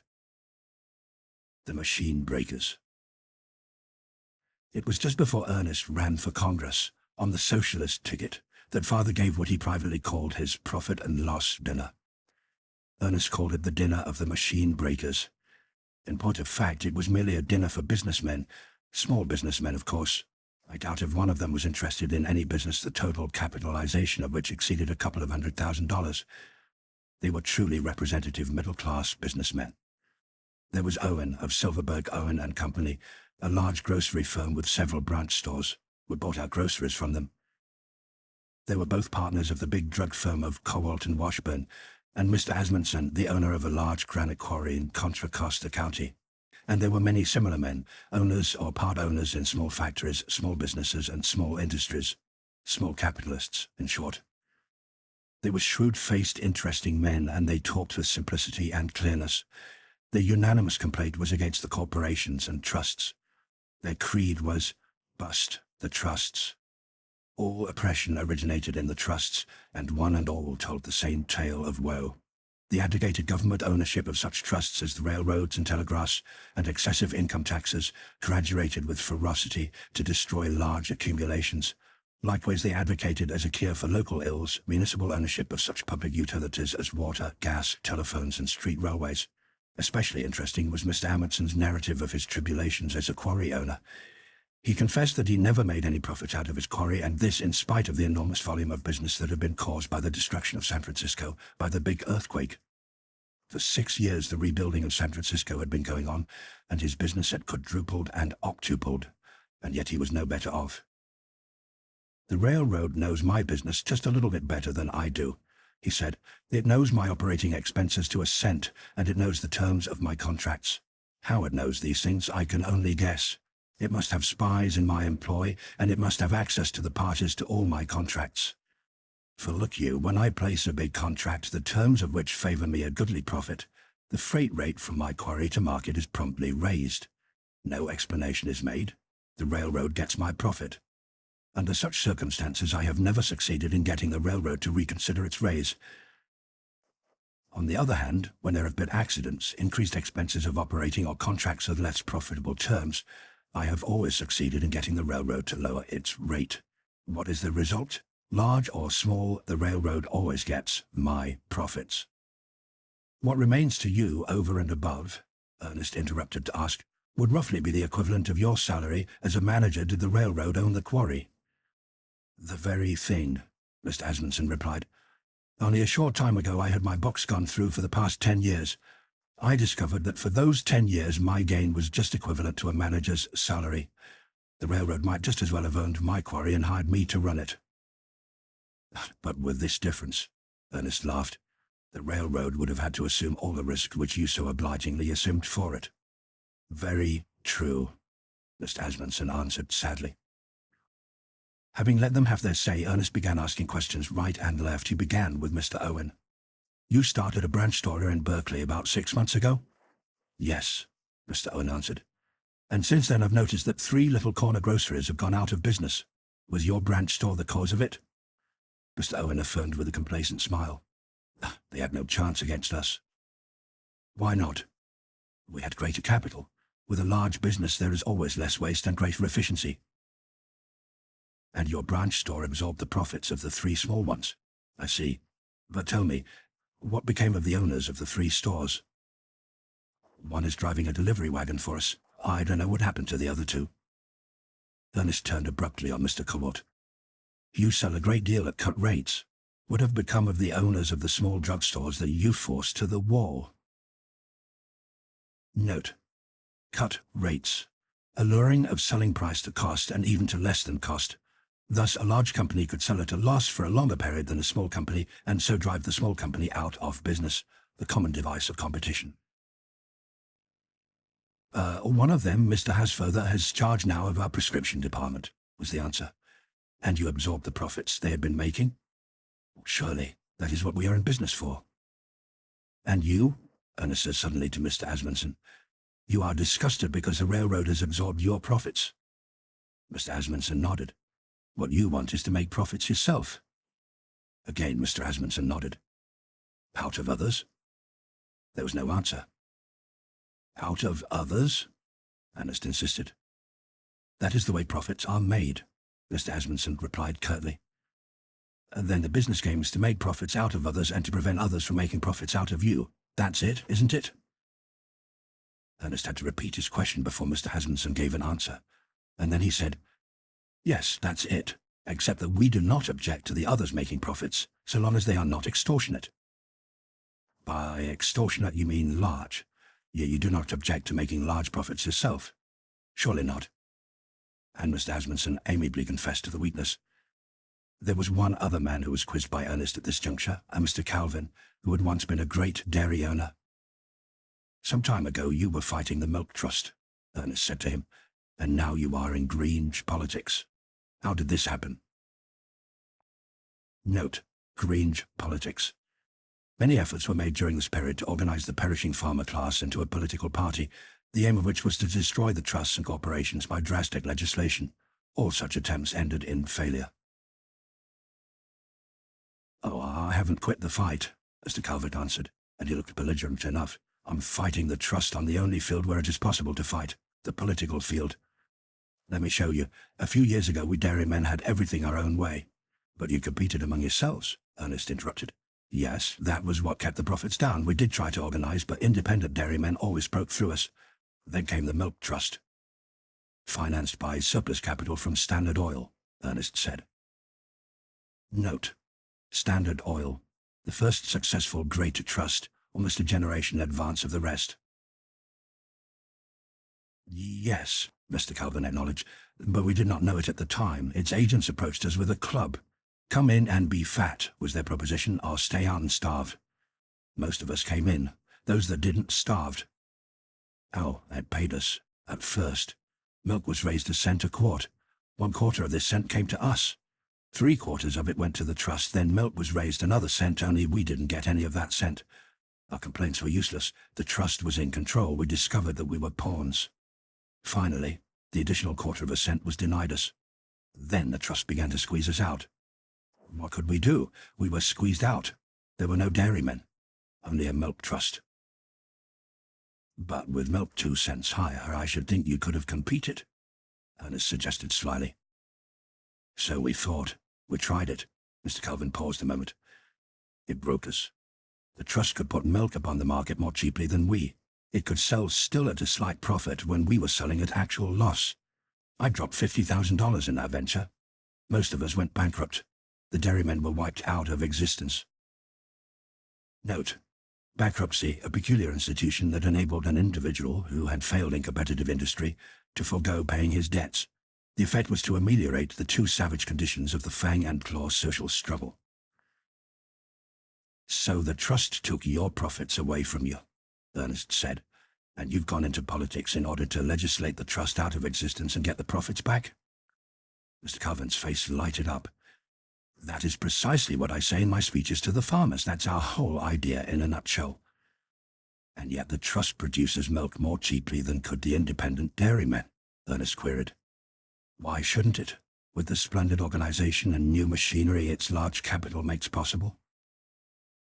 There is no discussion, Ernest answered. It certainly should, and furthermore, it does. Mr. Calvin here launched out into a political speech and exposition of his views. He was warmly followed by a number of the others, and the cry of all was to destroy the trusts. Poor simple folk, Ernest said to me in an undertone. They see clearly as far as they see, but they see only to the ends of their noses. A little later he got the floor again, and in his characteristic way controlled it for the rest of the evening. I have listened carefully to all of you, he began, and I see plainly that you play the business game in the orthodox fashion. Life sums itself up to you in profits. You have a firm and abiding belief that you were created for the sole purpose of making profits. Only there's a hitch. In the midst of your own profit-making, along comes the trust and takes your profits away from you. This is a dilemma that interferes somehow with the aim of creation, and the only way out, as it seems to you, is to destroy that which takes from you your profits. I have listened carefully, and there is only one name that will epitomize you. I shall call you that name. You are machine breakers. You know what a machine breaker is? Let me tell you, in the 18th century in England, men and women wove cloth on hand looms in their own cottages. It was a slow, clumsy, and costly way of weaving cloth, this cottage system of manufacture. Along came the steam engine and labor-saving machinery. 1,000 looms assembled in a large factory and driven by a central engine wove cloth vastly more cheaply than could the cottage weavers on their hand looms. Here in the factory was combination, and before it competition faded away. The men and women who had worked the hand looms for themselves now went into the factories and worked the machine looms, and not for themselves but for the capitalist owners. Furthermore, little children went to work on the machine looms at lower wages and displaced the men. This made hard times for the men. Their standard of living fell, they starved, and they said it was all the fault of the machines. Therefore, they proceeded to break the machines. And they did not succeed, and they were very stupid. Yet you have not learned their lesson. Here are you, a century and a half later, trying to break machines. By your own confession, that trust machines do the work more efficiently and more cheaply than you can. That is why you cannot compete with them. And yet you would break those machines. You're even more stupid than the stupid workmen of England. And while you maunder about restoring competition, the trusts go on destroying you. One and all, you tell the same story, the passing away of competition and the coming on of combination. You, Mr. Owen, destroyed competition here in Berkeley when your branch store drove the 3 small groceries out of business. Your combination was more effective. Yet you feel the pressure of other combinations on you, the trust combinations, and you cry out. It is because you are not a trust. If you were a grocery trust for the whole United States, you would be singing another song. And the song would be, "Blessed are the trusts." And yet again, not only is your small combination not a trust, but you are aware yourself of its lack of strength. You are beginning to divine your own end. You feel yourself and your branch stores a pawn in the game. You see the powerful interests rising and growing more powerful day by day. You feel their mailed hands descending upon your profits and taking a pinch here and a pinch there, the railroad trust, the oil trust, the steel trust, the coal trust. And you know that in the end they will destroy you, take away from you the last % of your little profits. You, sir, are a poor gamester. When you squeezed out the 3 small groceries here in Berkeley by virtue of your superior combination, you swelled out your chest, talked about efficiency and enterprise, and sent your wife to Europe on the profits you had gained by eating up the 3 small groceries. It is dog eat dog, and you ate them up. But on the other hand, you are being eaten up in turn by the bigger dogs, wherefore you squeal. And what I say to you is true of all of you at this table. You are all squealing. You are all playing the losing game, and you are all squealing about it. But when you squeal, you don't state the situation flatly, as I have stated it. You don't say that you like to squeeze profits out of others, and that you are making all the row because others are squeezing your profits out of you. No, you are too cunning for that. You say something else. You make small capitalist political speeches such as Mr. Calvin made. What did he say? There are a few of his phrases I caught. Our original principles are all right. What this country requires is a return to fundamental American methods, free opportunity for all. The spirit of liberty in which this nation was born, let us return to the principles of our forefathers. When he says free opportunity for all, he means free opportunity to squeeze profits, which freedom of opportunity is now denied him by the great trusts. And the absurd thing about it is that you have repeated these phrases so often that you believe them. You want opportunity to plunder your fellow men in your own small way, but you hypnotize yourselves into thinking you want freedom. You are piggish and acquisitive, but the magic of your phrases leads you to believe that you are patriotic. You desire for profits, which is sheer selfishness. You metamorphose into altruistic solicitude for suffering humanity. Come on now, right here amongst ourselves, and be honest for once. Look the matter in the face and state it in direct terms. There were flushed and angry faces at the table, and withal a measure of awe. They were a little frightened at this smooth-faced young fellow, and the swing and smash of his words, and his dreadful trait of calling a spade a spade. Mr. Calvin promptly replied. "And why not?" he demanded. "Why can we not return to ways of our fathers when this republic was founded? You have spoken much truth, Mr. Everhard, unpalatable though it has been. But here amongst ourselves let us speak out, let us throw off all disguise and accept the truth as Mr. Everhard has flatly stated it. It is true that we smaller capitalists are after profits, and that the trusts are taking our profits away from us. It is true that we want to destroy the trusts in order that our profits may remain to us. And why can we not do it? Why not, I say? Why not?" Now we come to the gist of the matter," Ernest said with a pleased expression. "I'll try to tell you why not, though the telling will be rather hard.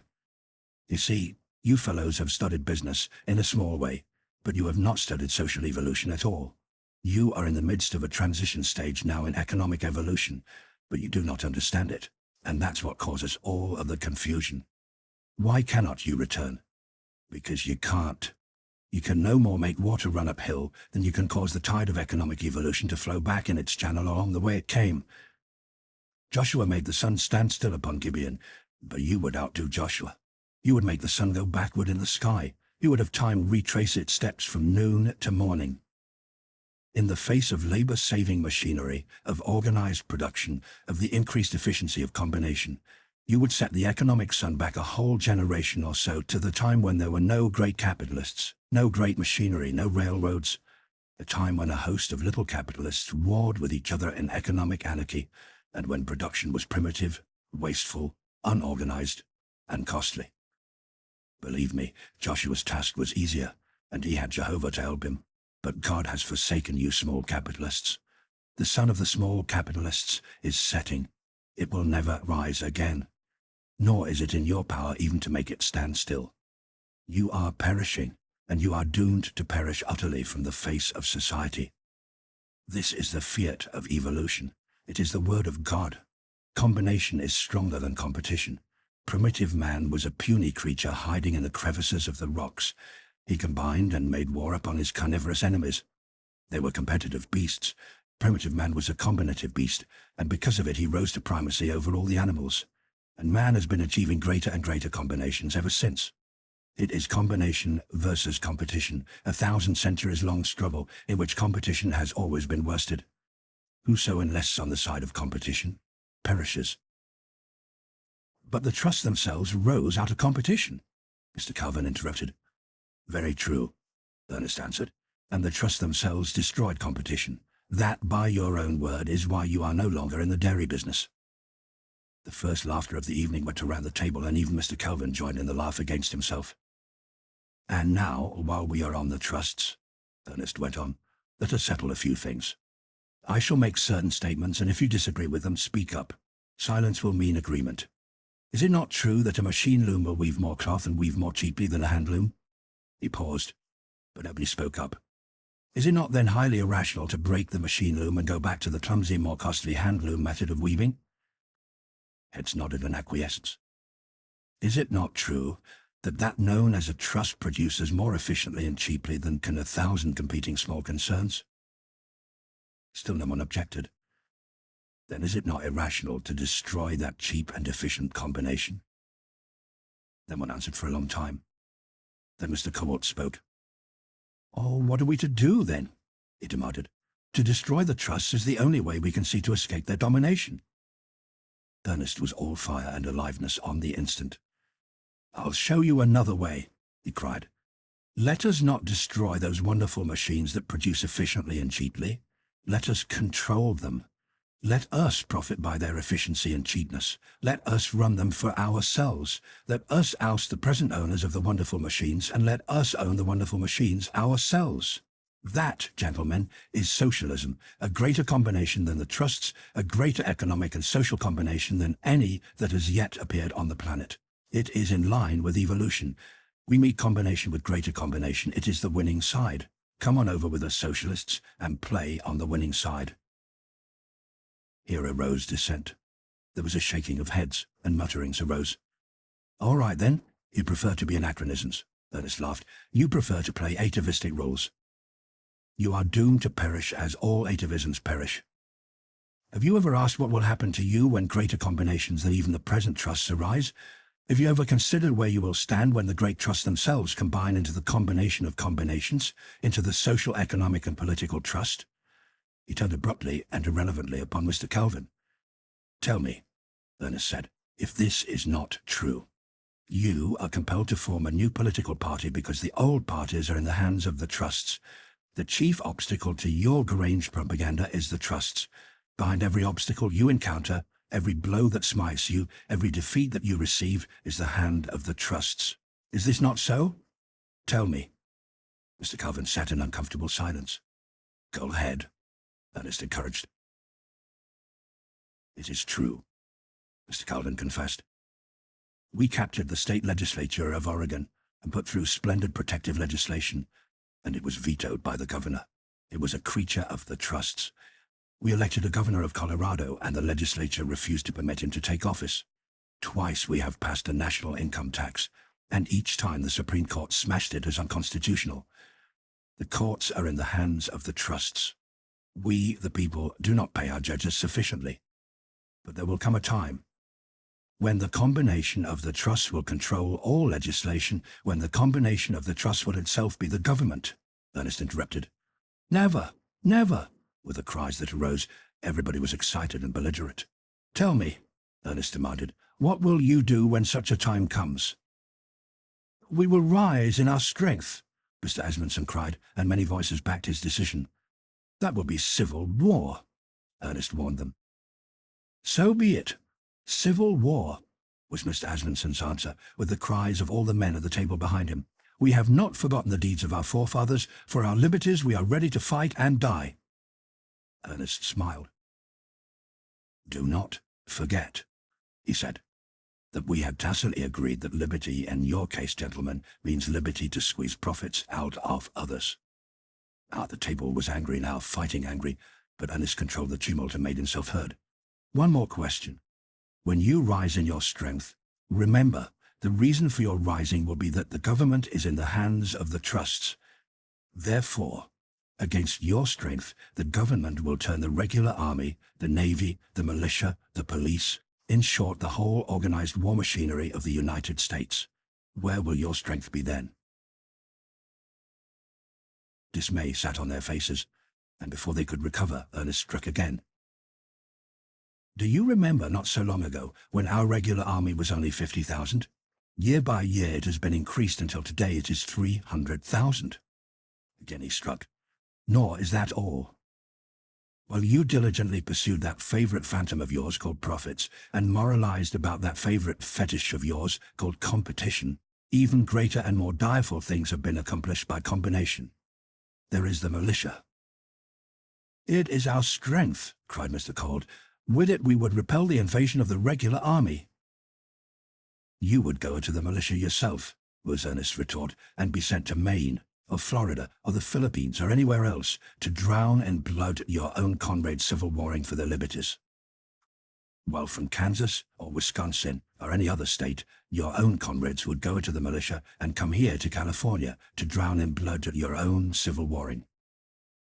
Now they were really shocked, and they sat wordless, until Mr. Owen murmured, "We would not go into the militia. That would settle it. We would not be so foolish." Ernest laughed outright. "You do not understand the combination that has been effected. You could not help yourself. You would be drafted into the militia." "There is such a thing as civil law," Mr. Owen insisted. "Not when the government suspends civil law. In that day when you speak of rising in your strength would be turned against yourself. Into the militia you would go, willy-nilly. Habeas corpus, I heard someone mutter just now. Instead of habeas corpus, you would get post-mortems. If you refused to go to the militia or to obey after you were in, you would be tried by drumhead court-martial and shot down like dogs. It's the law." "It is not the law," Mr. Calvin asserted positively. "There is no such law. Young man, you have dreamed all this. Why, you spoke of sending the militia to the Philippines. That is unconstitutional. The Constitution especially states that the militia cannot be sent out of the country." "What's the Constitution got to do with it?" Ernest demanded. "The courts interpret the Constitution, and the courts, as Mr. Asmundsen agreed, are the creatures of the trusts. Besides, it is, as I have said, the law. It has been the law for years, for 9 years, gentlemen." "That we can be drafted into the militia?" Mr. Calvin asked incredulously. "That they can shoot us by drumhead court-martial if we refuse?" "Yes," Ernest answered, "precisely that." "How is it that we have never heard of this law?" my father asked, and he could see that it was likewise new to him. "For 2 reasons, Ernest said. "First, there has been no need to enforce it. If there had, you'd have heard of it soon enough. And secondly, the law was rushed through Congress and the Senate secretly, with practically no discussion. Of course, the newspapers made no mention of it, but we socialists knew about it. We published it in our papers. But you never read our papers." "I still insist you are dreaming," Mr. Calvin said stubbornly. "The country would never have permitted this." "But the country did permit it," Ernest replied. "And as for my dreaming," he put his hand in his pocket and drew out a small pamphlet. "Tell me if this looks like dream stuff." He opened it and began to read. Section 1. "Be it enacted, and so forth, that the militia shall consist of every able-bodied male citizen of the respective states, territories, and District of Columbia, who is more than 18 and less than 45 years of age. Section 7.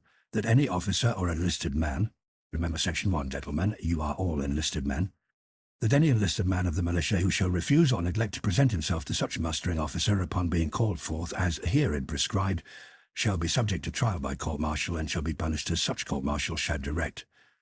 Section 8. The courts-martial for the trial of officers or men of the militia shall be composed of militia officers only.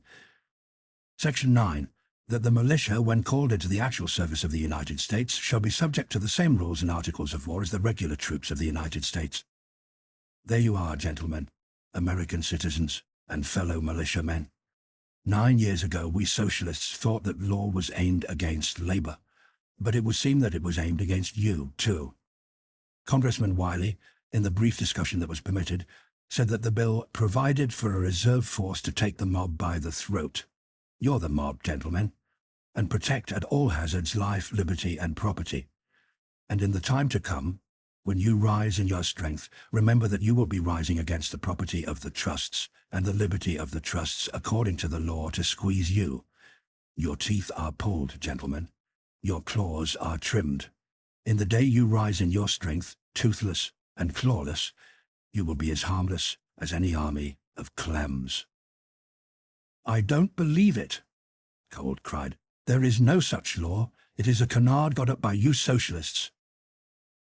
"This bill was introduced in the House of Representatives on July the 30th, 1902, was the reply. "It was introduced by Representative Dick of Ohio. It was rushed through. It was passed unanimously by the Senate on January the 14th, 1903, and just 7 days afterward was approved by the President of the United States." Note: Everhard was right in the essential particulars, though his date of the introduction of the bill is in error. The bill was introduced on June the 30th and not on July the 30th. The congressional record is here in Ardis, and a reference to it shows mention of the bill on the following dates: June the 30th, December 9th, 15th, 16th, and 17th, 1902, and January 7th and 14th, 1903. The ignorance evidenced by the businessmen at the dinner was nothing unusual. Very few people knew of the existence of this law. E. Unterman, a revolutionist, in July 1903 published a pamphlet at Girard, Kansas, on the militia bill. This pamphlet had a small circulation among working men, but already had the segregation of classes proceeded so far that the members of the middle class never heard of the pamphlet at all, and so remained in ignorance of the law. End of Chapter 8. The Mathematics of a Dream. In the midst of the consternation his revelation had produced, Ernest began again to speak. "You have said, a dozen of you tonight, that socialism is impossible. You have asserted the impossible. Now let me demonstrate the inevitable. Not only is it inevitable that you small capitalists shall pass away, but it is inevitable that the large capitalists and the trusts also shall pass away. Remember, the tide of evolution never flows backward. It flows on, and it flows from competition to combination, and from little combination to large combination, and from large combination to colossal combination, and it flows on to socialism, which is the most colossal combination of all. You tell me that I dream. Very good. I'll give you the mathematics of my dream. And here in advance I challenge you to show that my mathematics are wrong. I shall develop the inevitability of the breakdown of the capitalist system, and I shall demonstrate mathematically why it must break down. Here goes, and bear with me if at first I seem irrelevant. Let us first of all investigate a particular industrial process, and whenever I state something with which you disagree, please interrupt me. Here is a shoe factory. This factory takes leather and makes it into shoes. Here is $100 worth of leather. It goes through the factory and comes out in the form of shoes, worth, let us say, $200. What has happened? $100 has been added to the value of the leather. How was it added? Let us see. Capital and labor added this value of $100. Capital furnished the factory, the machines, and paid all the expenses. Labor furnished labor. By the joint effort of capital and labor, $100 of value was added. Are you all agreed so far? Heads nodded around the table in affirmation. Labor and capital have produced this $100. Now proceed to divide it. The statistics of this division are fractional, so let us, for the sake of convenience, make them roughly approximate. Capital takes $50 as its share, and labor gets in wages $50 as its share. We will not enter into the squabbling over the division. Note, Everhard here clearly develops the cause of all the labor troubles of that time. In the division of the joint product, capital wanted all it could get, and labor wanted all it could get. This quarrel over the division was irreconcilable. So long as this system of capitalistic production existed, labor and capital continued to quarrel over the division of the joint product. It is a ludicrous spectacle to us, but we must not forget that we have 7 centuries advantage over those that lived in that time. No matter how much squabbling takes place, in one percentage or another the division is arranged. And take notice here that what is true of this particular industrial process is true of all industrial processes. Am I right? Again, the whole table agreed with Ernest. Now, suppose labor, having received this $50, wants to buy back shoes. It could only buy back $50 worth. That's clear, isn't it? And now we shift from this particular process to the sum total of all industrial processes in the United States, which includes the leather itself, raw material, transportation, selling, everything. We will say, for the sake of round figures, that the total production of wealth in the United States in 1 year is $4 billion. Then labor has received in wages during the same period $2 billion. $4 billion has been produced. How much of this can labor buy back? 2 billions. There is no discussion of this, I'm sure. For that matter, my percentages are mild. Because of 1,000 capitalistic devices, labor cannot buy back even half of the total product. But to return, we will say labor buys back 2 billions. Then it stands to reason that labor can consume only 2 billions. There are still 2 billions to be accounted for, which labor cannot buy back and consume. Labor does not consume its 2 billions even, Mr. Coward spoke up. If it did, it would not have any deposits in the savings banks. Labor's deposits in the savings banks are only a sort of reserve fund that is consumed as fast as it accumulates. These deposits are saved for old age, for sickness and accident, and for funeral expenses. The savings bank deposit is simply a piece of the loaf put back on the shelf to be eaten next day. Now, labor consumes all of the total product that its wages will buy back. 2 billions are left to capital. After it has paid its expenses, does it consume the remainder? Does capital consume all of its 2 billions? Anna stopped and put the question point blank to a number of the men. They shook their heads. I don't know, one of them frankly said. Of course you do, Ernest went on. Stop and think a moment. If capital consumed its share, the sum total of capital could not increase. It would remain constant. If you will look at the economic history of the United States, you will see that the sum total of capital has continually increased. Therefore, capital does not consume its share. Do you remember when England owned so much of our railroad bonds? As the years went by, we bought back those bonds. What does that mean? That part of capital's unconsumed share bought back the bonds. What is the meaning of the fact that today the capitalists of the United States own hundreds and hundreds of millions of dollars of Mexican bonds, Russian bonds, Italian bonds, Grecian bonds? The meaning is that those hundreds and hundreds of millions were part of capital's share, which capital did not consume. Furthermore, from the very beginning of the capitalist system, capital has never consumed all of its share. And now we come to the point.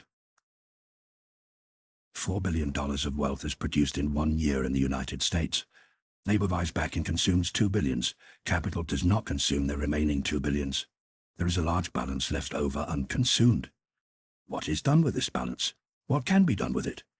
Labor cannot consume any of it, for labor has already spent all its wages. Capital will not consume this balance because already, according to its nature, it has consumed all it can. And still remains the balance. What can be done with it? What is done with it?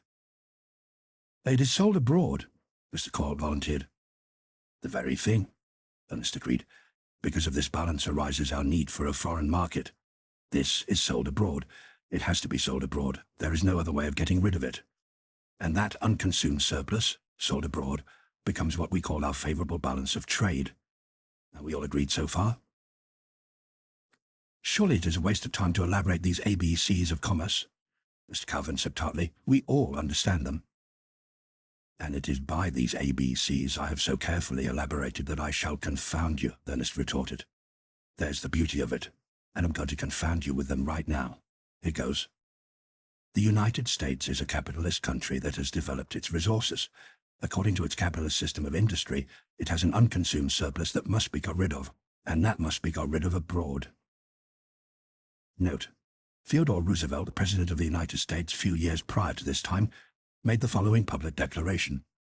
A more liberal and extensive reciprocity in the purchase and sale of commodities is necessary so that the overproduction of the United States can be satisfactorily disposed of to foreign countries. Of course, as overproduction he mentions was the profits of the capitalist system over and beyond the consuming power of the capitalists. It was at this time that Senator Mark Hanna said, "The production of wealth in the United States is 1/3 larger annually than its consumption." Also a fellow senator, Chauncey Depew, said, "The American people produce annually 2 billion more wealth than they consume." What is true of the United States is true of every other capitalist country with developed resources. Every one of such countries has an unconsumed surplus. Don't forget that they have already traded with one another and that these surpluses yet remain. Labor in all these countries has spent its wages and cannot buy any of the surpluses. Capital in all these countries has already consumed all it is able according to its nature, and still remain the surpluses. They cannot dispose of these surpluses to one another. How are they going to get rid of them? Sell them to countries with undeveloped resources, Mr. Cowart suggested. The very thing. You see, my argument is so clear and simple that in your own minds you carry it on for me. And now for the next step. Suppose the United States disposes of its surplus to a country with undeveloped resources like, say, Brazil. Remember, this surplus is over and above trade, which articles of trade have been consumed. What then does the United States get in return from Brazil? Gold, said Mr. Cord. But there is only so much gold and not much of it in the world, Ernest objected. Gold in the form of securities and bonds and so forth, Mr. Cowart added. Now you've struck it, Ernest said. From Brazil, the United States in return for her surplus gets bonds and securities. And what does that mean? It means that the United States is coming to own railroads in Brazil, factories, mines, and lands in Brazil. And what is the meaning of that in turn? Mr. Cole pondered, shook his head. I'll tell you, Ernest continued. It means that the resources of Brazil are being developed. And now the next point. When Brazil, under the capitalist system, has developed her resources, she will herself have an unconsumed surplus. Can she get rid of the surplus to the United States? No, because the United States has herself a surplus. Can the United States do what she previously did, get rid of a surplus to Brazil? No, for Brazil now has a surplus too. What happens? The United States and Brazil must both seek out other countries with undeveloped resources in order to unload the surpluses on them. But by the very process of unloading the surpluses, the resources of those countries are in turn developed. Soon they have surpluses and are seeking other countries on which to unload. Now, gentlemen, follow me. The planet is only so large. There are only so many countries in the world.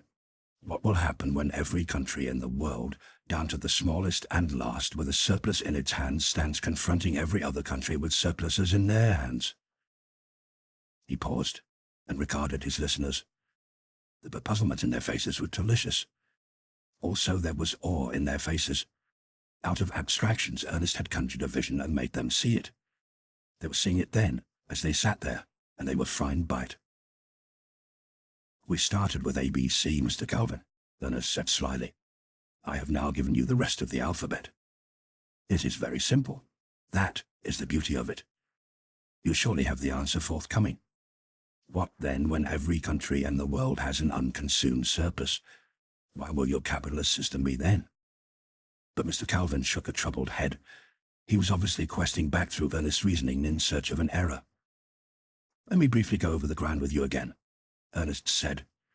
"We began with a particular industrial process, the shoe factory. We found that the division of the joint product that took place there was similar to the division that took place in the sum total of all industrial processes. We found that labor could buy back with its wages only so much of the product, and that capital did not consume all of the remainder of the product. We found that when labor had consumed to the full extent of its wages, and when capital had consumed all it wanted, there was still left an unconsumed surplus. We agreed that this surplus could only be disposed of abroad. We agreed also that the effect of unloading the surplus on another country would be to develop the resources of that country, and that in a short time that country would have an unconsumed surplus. We extended this process to all the countries on the planet, till every country was producing every year and every day an unconsumed surplus, which it could dispose of to no other country. And now I ask you again, what are we going to do with those surpluses?" Still no one answered. "Mr. Calvin?" Alice queried. "It beats me," Mr. Calvin confessed. "I never dreamed of such a thing," Mr. Asmundsen said, "and yet it does seem clear as print." It was the first time I had ever heard Karl Marx's doctrine of surplus values elaborated, and Ernest had done it so simply that I too sat puzzled and dumbfounded. Note: Karl Marx, the great intellectual hero of socialism, the German Jew of the 19th century, a contemporary of John Stuart Mill. It seems incredible to us that whole generations should have elapsed after the enunciation of Marx's economic discoveries, in which time he was sneered at by the world's accepted thinkers and scholars. Because of his discoveries, he was banished from his native country, and he died in exile in England. "I'll tell you a way to get rid of the surplus," Ernest said. "Throw it into the sea. Throw every year hundreds of millions of dollars worth of shoes and wheat and clothing and all the commodities of commerce into the sea. Will that fix it?" "Well, it'll certainly fix it," Mr. Calvin answered, "but it is absurd for you to talk that way." Ernest was upon him like a flash. "Is it a bit more absurd than what you advocate, you machine breaker, returning to the antediluvian ways of your forefathers? What do you propose in order to get rid of the surplus? You would escape the problem of the surplus by not producing any surplus. And how do you propose to avoid producing a surplus? By returning to a primitive method of production, so confused and disorderly and irrational, so wasteful and costly, that it will be impossible to produce a surplus." Mr. Calvin swallowed. The point had been driven home. He swallowed again and cleared his throat. "You are right," he said. I stand convicted. It is absurd, but we've got to do something. It is a case of life and death for us of the middle class. We refuse to perish. We elect to be absurd and to return to the truly crude and wasteful methods of our forefathers. We will put back industry to its pre-trust stage. We will break the machines. And what are you going to do about it?" "But you can't break the machines," Ernest replied. "You cannot make the tide of evolution flow backward. Opposed to you are two great forces, each of which is more powerful than you of the middle class. The large capitalists, the trusts, in short, will not let you turn back. They don't want the machines destroyed. And greater than the trusts, and more powerful, is labor. It will not let you destroy the machines. The ownership of the world along with the machines lies between the trusts and labor. That is the battle alignment. Neither side wants the destruction of the machines, but each side wants to possess the machines. In this battle, the middle class has no place. The middle class is a pygmy between two giants. Don't you see, you poor perishing middle class? You are caught between the upper and nether millstones, and even now has the grinding begun. I have demonstrated to you mathematically the inevitable breakdown of the capitalist system. When every country stands with an unconsumed and unsaleable surplus on its hands, the capitalist system will break down under the terrific structure of profits that it itself has reared. And in that day there won't be any destruction of the machines. The struggle then will be for the ownership of the machines. If labor wins, your way will be easy. The United States and the whole world, for that matter, will enter upon a new and tremendous era. Instead of being crushed by the machines, life will be made fairer and happier and nobler by them. You of the destroyed middle class, along with labor, then there will be nothing but labor then. So you and all the rest of labor will participate in the equitable distribution of the products of the wonderful machines. And we, all of us, will make new and more wonderful machines. And there won't be any unconsumed surplus, because there won't be any profits. But suppose the trusts win in this battle over the ownership of the machines in the world, Mr. Colt asked. Then, Ernst answered, you and labor and all of us will be crushed under the iron heel of a despotism as relentless and terrible as any despotism that has blackened the pages of the history of man. That will be a good name for that despotism, the Iron Heel. Note: the earliest known use of that name to designate the oligarchy. There was a long pause, and every man at the table meditated in ways unwanted and profound. But this socialism of yours is a dream, Mr. Cullen said, and repeated, a dream. I'll show you something that isn't a dream, then, Ernest answered, and that's something I shall call the oligarchy. You call it the plutocracy. We both mean the same thing, the large capitalists or the trusts. Let us see where the power lies today. And in order to do so, let us apportion society into its class divisions. There are three big classes in society. First comes the plutocracy, which is composed of wealthy bankers, railway magnates, corporation directors, and trust magnates. Second is the middle class, your class, gentlemen, which is composed of farmers, merchants, small manufacturers, and professional men. And third and last comes my class, the proletariat, which is composed of the wage workers. Note: this division of society made by Everhard is in accordance with that made by Lucien Saniel, one of the statistical authorities of that time. His calculation of the membership of these divisions by occupation from the United States Census of 1900 is as follows: plutocratic class, 250,251. Middle class, 8,429,845. And proletariat class, 20,393,137. You cannot but grant that the ownership of wealth constitutes essential power in the United States today. How is this wealth owned by these three classes? Here are the figures. The plutocracy owns 67 billions of wealth. Of the total number of persons engaged in occupations in the United States, only 0.9% are from the plutocracy, yet the plutocracy owns 70% of the total wealth. The middle class owns 24 billions. 29% of those in occupations are from the middle class, and they own 25% of the total wealth. Remains the proletariat. It owns 4 billions. Of all persons in occupations, 70% come from the proletariat, and the proletariat owns 4% of the total wealth. Where does the power lie, gentlemen? Well, from your own figures, we of the middle class are more powerful than labor, Mr. Asmundsen remarked. Calling us weak does not make you stronger in the face of the strength of the plutocracy, Ernest retorted. And furthermore, I'm not done with you. There is a greater strength than wealth, and it is greater because it cannot be taken away.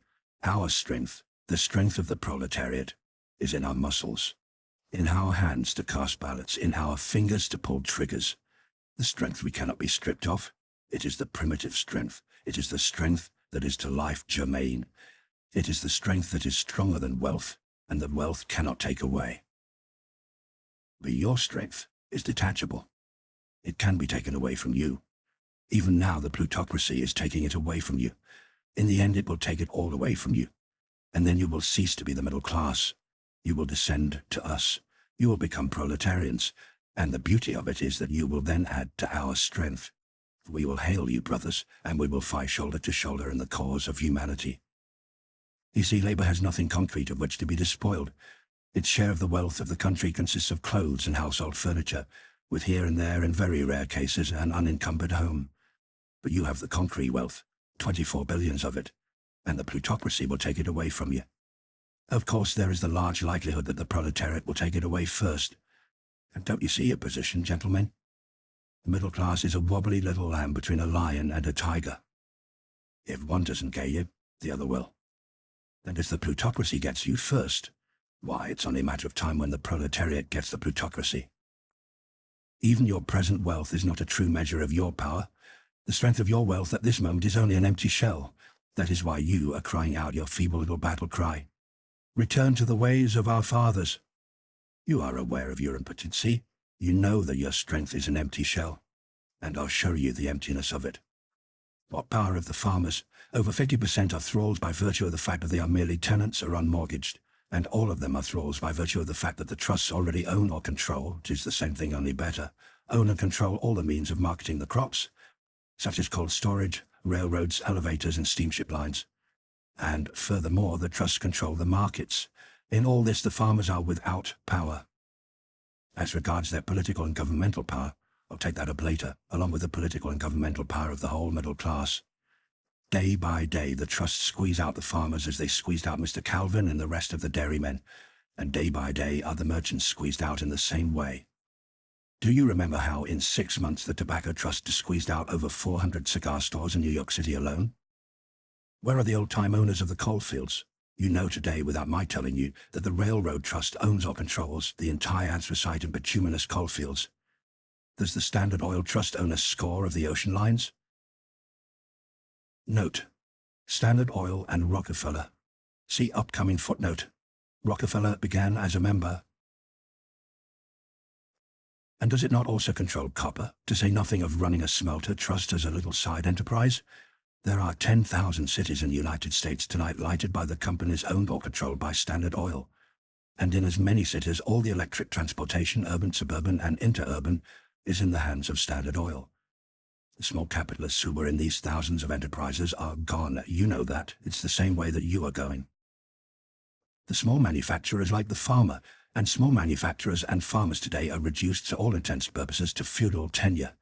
For that matter, the professional men and the artists are at this present moment villains in everything but name, while the politicians are henchmen. Why do you, Mr. Calvin, work all your nights and days to organize the farmers along with the rest of the middle class into a new political party? Because the politicians of the old parties will have nothing to do with your atavistic ideas. And with your atavistic ideas, they will have nothing to do, because they are what I said they are, henchmen, retainers of the plutocracy. I spoke of the professional men and the artists as villains. What else are they? One and all, the professors, the preachers, and the editors, hold their jobs by serving a plutocracy, and their service consists of propagating only such ideas as are either harmless to or commendatory of the plutocracy. Whenever they propagate ideas that menace the plutocracy, they lose their jobs, in which case, if they have not provided for the rainy day, they descend into the proletariat and either perish or become working-class agitators. And don't forget that it is the press, the pulpit, and the university that mold public opinion, set the thought pace of the nation. As for the artists, they merely pander to the little less than ignoble taste of the plutocracy. But after all, wealth in itself is not the real power, it is the means to power, and power is governmental. Who controls the government today? The proletariat, with its 20 millions engaged in occupations? Even you laugh at the idea. Does the middle class, with its 8 million occupied members? No more than the proletariat. Who, then, controls the government? The plutocracy, with its paltry 250,000 of occupied members. But this 250,000 does not control the government, though it renders yeoman service. It is the brain of the plutocracy that controls the government, and this brain consists of 7 small and powerful groups of men. And do not forget that these groups are working today practically in unison. Note: even as late as 1907, it was considered that 11 groups dominated the country, but this number was reduced by the amalgamation of the 5 railroad groups into a supreme combination of all the railroads. These 5 groups so amalgamated, along with their financial and political allies, were 1. James J. Hill with his control of the Northwest, 2. The Pennsylvania Railway Group, Schiff financial manager with big banking firms of Philadelphia and New York, 3. Harriman with Frick for counsel and Odell as political lieutenant, controlling the central continental, southwestern and southern Pacific coast lines of transportation. 4. The Gould family railway interests. And 5. Moore, Reed and Leeds, known as the Rock Island crowd. These strong oligarchs rose out of the conflict of competition and traveled the inevitable road toward combination. Let me point out the power of but one of them, the railroad group. It employs 40,000 lawyers to defeat the people in the courts. It issues countless thousands of free passes to judges, bankers, editors, ministers, university men, members of state legislatures and of Congress. It maintains luxurious lobbies at every state capital and at the national capital, and in all the cities and towns of the land. It employs an immense army of pettifoggers and small politicians, whose business is to attend primaries, pack conventions, get on juries, bribe judges, and in every way to work for its interests. Note: lobby, a peculiar institution for bribing, bulldozing, and corrupting the legislators who were supposed to represent the people's interests. Note: a decade before the speech of Everhard's, the New York Board of Trade issued a report from which the following is quoted. The railroads control absolutely the legislatures of a majority of the states of the Union. They make and unmake United States senators, congressmen, and governors, and are practically dictators of the governmental policy of the United States. Gentlemen, I have merely sketched the power of one of the 7 groups that constitute the brain of the plutocracy. Your 24 billions of wealth does not give you 25 cents worth of governmental power. It is an empty shell, and soon even the empty shell will be taken away from you. The plutocracy has all power in its hands today. It today makes the laws, for it owns the Senate, Congress, the courts, and the state legislatures. And not only that, behind law must be forced to execute the law. Today the plutocracy makes the law, and to enforce the law it has at its beck and call the police, the army, the navy, and lastly the militia, which is you and me, and all of us. Note: Rockefeller began as a member of the proletariat, and through thrift and cunning succeeded in developing the first perfect trust, namely that known as Standard Oil. We cannot forbear giving the following remarkable page from the history of the times to show how the need for reinvestment of the Standard Oil surplus crushed out small capitalists and hastened the breakdown of the capitalist system. David Graham Phillips was a radical writer of the period, and the quotation by him is taken from a copy of the Saturday Evening Post dated October 4th, 1902 AD. This is the only copy of this publication that has come down to us, and yet from its appearance and content we cannot but conclude that it was one of the popular periodicals with a large circulation. The quotation here follows. About 10 years ago, Rockefeller's income was given as 30 millions by an excellent authority. He had reached the limit of profitable investment, of profits, in the oil industry. Here then were these enormous sums in cash pouring in, more than $2 million a month for John Davis and Rockefeller alone. The problem of reinvestment became more serious. It became a nightmare. The oil income was swelling, and the number of sound investments limited, even more limited than it is now. It was through no special eagerness for more gains that the Rockefellers began to branch out from oil into other things. They were forced, swept on by this in-rolling tide of wealth which their monopoly magnet irresistibly attracted. They developed a staff of investment seekers and investigators. It is said that the chief of this staff has a salary of $125,000 a year. The first conspicuous excursion and incursion of the Rockefellers was into the railway field. By 1895 they controlled 1/5 of the railway mileage of the country. What do they own or through dominant ownership control today? They are powerful in all the great railways of New York, North, East, and West, except one, where their share is only a few millions. They are in most of the great railways radiating from Chicago. They dominate in several of the systems that extend to the Pacific. It is their votes that make Mr. Morgan so potent, though, it may be added, they need his brains more than he needs their votes. At present, and the combination of the two constitutes in large measure the community of interest. But railways could not alone absorb rapidly enough those mighty floods of gold. Presently, John D. Rockefeller's $2.5 million a month had increased to 4 to 5 to 6 millions a month to 75 millions a year. Illuminating oil was becoming all profit. The reinvestments of income were adding their might of many annual millions. The Rockefellers went into gas and electricity when those industries had developed to the safe investment stage, and now a large part of the American people must begin to enrich the Rockefellers as soon as the sun goes down, no matter what form of illuminant they use. They went into farm mortgages. It is said that when prosperity a few years ago enabled the farmers to rid themselves of their mortgages, John D. Rockefeller was moved almost to tears. 8 millions, which he had thought taken care of for years to come, at a good interest, was suddenly dumped upon his doorstep, and there set up a squawking for a new home. This unexpected addition to his worriments in finding places for the progeny of his petroleum and their progeny's progeny was too much for the equanimity of a man without a digestion. The Rockefellers went into mines, iron and coal and copper and lead, into other industrial companies, into street railways, into national, state and municipal bonds, into steamships and steamboats and telegraphy, into real estate, into skyscrapers and residences and hotels and business blocks, into life insurance, into banking. There was soon literally no field of industry where their millions were not at work. The Rockefeller Bank, the National City Bank, is by itself far and away the biggest bank in the United States. It is exceeded in the world only by the Bank of England and the Bank of France. The deposits average more than 100 million a day, and it dominates the call loan market on Wall Street and the stock market. But it is not alone. It is the head of the Rockefeller chain of banks, which includes 14 banks and trust companies in New York City, and banks of great strength and influence in every large money center in the country. John D. Rockefeller owns Standard Oil stock worth between 4 and 500 millions at the market quotations. He has 100 millions in the Steel Trust, almost as much in a single Western railway system, half as much in a second, and so on and on and on until the mind wearies of the cataloguing. His income last year was about $100 million. It is doubtful if the incomes of all the Rothschilds together make a greater sum, and it is going up by leaps and bounds. Little discussion took place after this, and the dinner soon broke up. All were quiet and subdued, and leave-taking was done with low voices. It seemed almost that they were scared by the vision of the times they had seen. "The situation is indeed serious," Mr. Covenant said to Ernest. "I have little quarrel with the way you have depicted it, only I disagree with you about the doom of the middle class. We shall survive, and we shall overthrow the trusts." "And return to the ways of your fathers," Ernest finished for him. "Even so," Mr. Covenant answered gravely. "I know it's a sort of machine-breaking, and that it is absurd, but then life seems absurd today. What of the machinations of the plutocracy? And at any rate, our sort of machine-breaking is at least practical and possible, which your dream is not. Your socialistic dream is, well, a dream. We cannot follow you."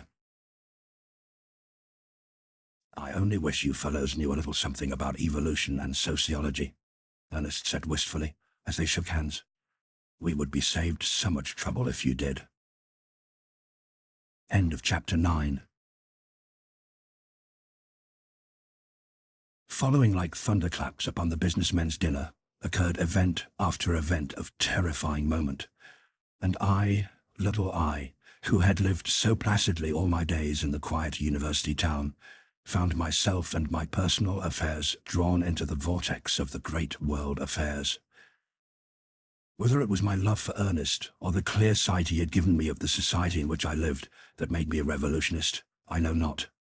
But a revolutionist I became, and I was plunged into a whirl of happenings that would have been inconceivable 3 short months before. The crisis in my own fortunes came simultaneously with great crises in society. First of all, father was discharged from the university. Oh, he was not technically discharged. His resignation was demanded. That was all. This in itself did not amount to much. Father, in fact, was delighted.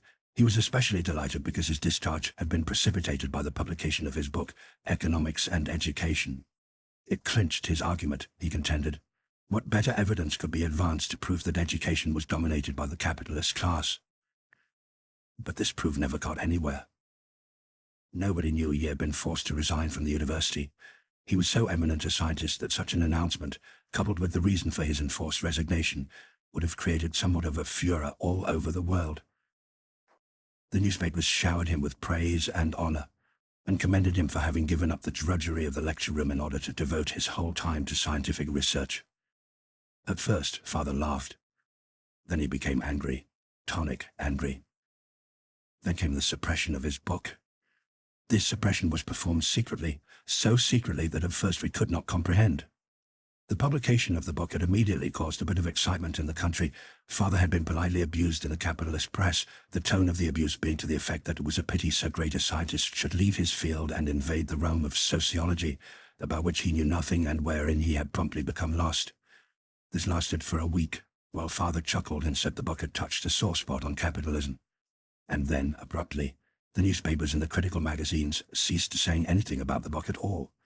Also, and with equal sadness, the book disappeared from the market. Not a copy was obtainable from any bookseller. Father wrote to the publishers and was informed that the plates had been accidentally injured. An unsatisfactory correspondence followed, driven finally to an unequivocal stand. The publishers stated that they could not see their way to putting the book into type again, but that they were willing to relinquish their rights in it. And you won't find another publishing house in the country to touch it, Ernest said. And if I were you, I'd hunt cover right now. You've merely got a foretaste of the iron heel. But father was nothing if not a scientist. He never believed in jumping to conclusions. A laboratory experiment was no experiment if it were not carried through in all its details. So he patiently went the round of the publishing houses. They gave a multitude of excuses, but not one house would consider the book. When father became convinced that the book had actually been suppressed, he tried to get the fact into the newspapers, but his communications were ignored. At a political meeting of the Socialists, where many reporters were present, father saw his chance. He arose and related the history of the suppression of the book. He laughed next day when he read the newspapers, and then he grew angry to a degree that eliminated all tonic qualities. The papers made no mention of the book, but they misreported him beautifully. They twisted his words and phrases away from the context, and turned his subdued and controlled remarks into a howling anarchistic speech. It was done artfully. One instance in particular I remember. He had used the phrase, social revolution. The reporter merely dropped out social. This was sent out all over the country in an Associated Press dispatch, and from all over the country arose a cry of alarm. Father was branded as a nihilist and an anarchist, and in one cartoon that was copied widely, he was portrayed waving a red flag at the head of a mob of long-haired, wild-eyed men who bore in their hands torches, knives, and dynamite bombs. He was assailed terribly in the press, in long and abusive editorials, for his anarchy, and hints were made of mental breakdown on his part. This behavior on the part of the capitalist press was nothing new, Ernest told us. It was the custom, he said, to send reporters to all the socialist meetings for the express purpose of misreporting and distorting what was said, in order to frighten the middle class away from any possible affiliation with the proletariat. And repeatedly, Ernest warned father to cease fighting and to take to cover. The socialist press of the country took up the fight, however, and throughout the reading portion of the working class it was known that the book had been suppressed. But this knowledge stopped with the working class. Next, the Appeal to Reason, a big socialist publishing house, arranged with father to bring out the book. Father was jubilant, but Ernest was alarmed. "I'll tell you we are on the verge of the unknown," he insisted. "Big things are happening secretly all around us. We can feel them. We do not know what they are, but they are there. The whole fabric of society is a-tremble with them. Don't ask me. I don't know myself. But out of this flux of society something is about to crystallize. It is crystallizing now. The suppression of the book is a precipitation. How many books have been suppressed? We haven't the least idea. We are in the dark. We have no way of learning. Watch out next for the suppression of the socialist press and socialist publishing houses. I'm afraid it's coming. We are going to be throttled." Ernest had his hand on the pulse of events even more closely than the rest of the socialists, and within 2 days the first blow was struck. The Appeal to Reason was a weekly, and its regular circulation among the proletariat was 750,000.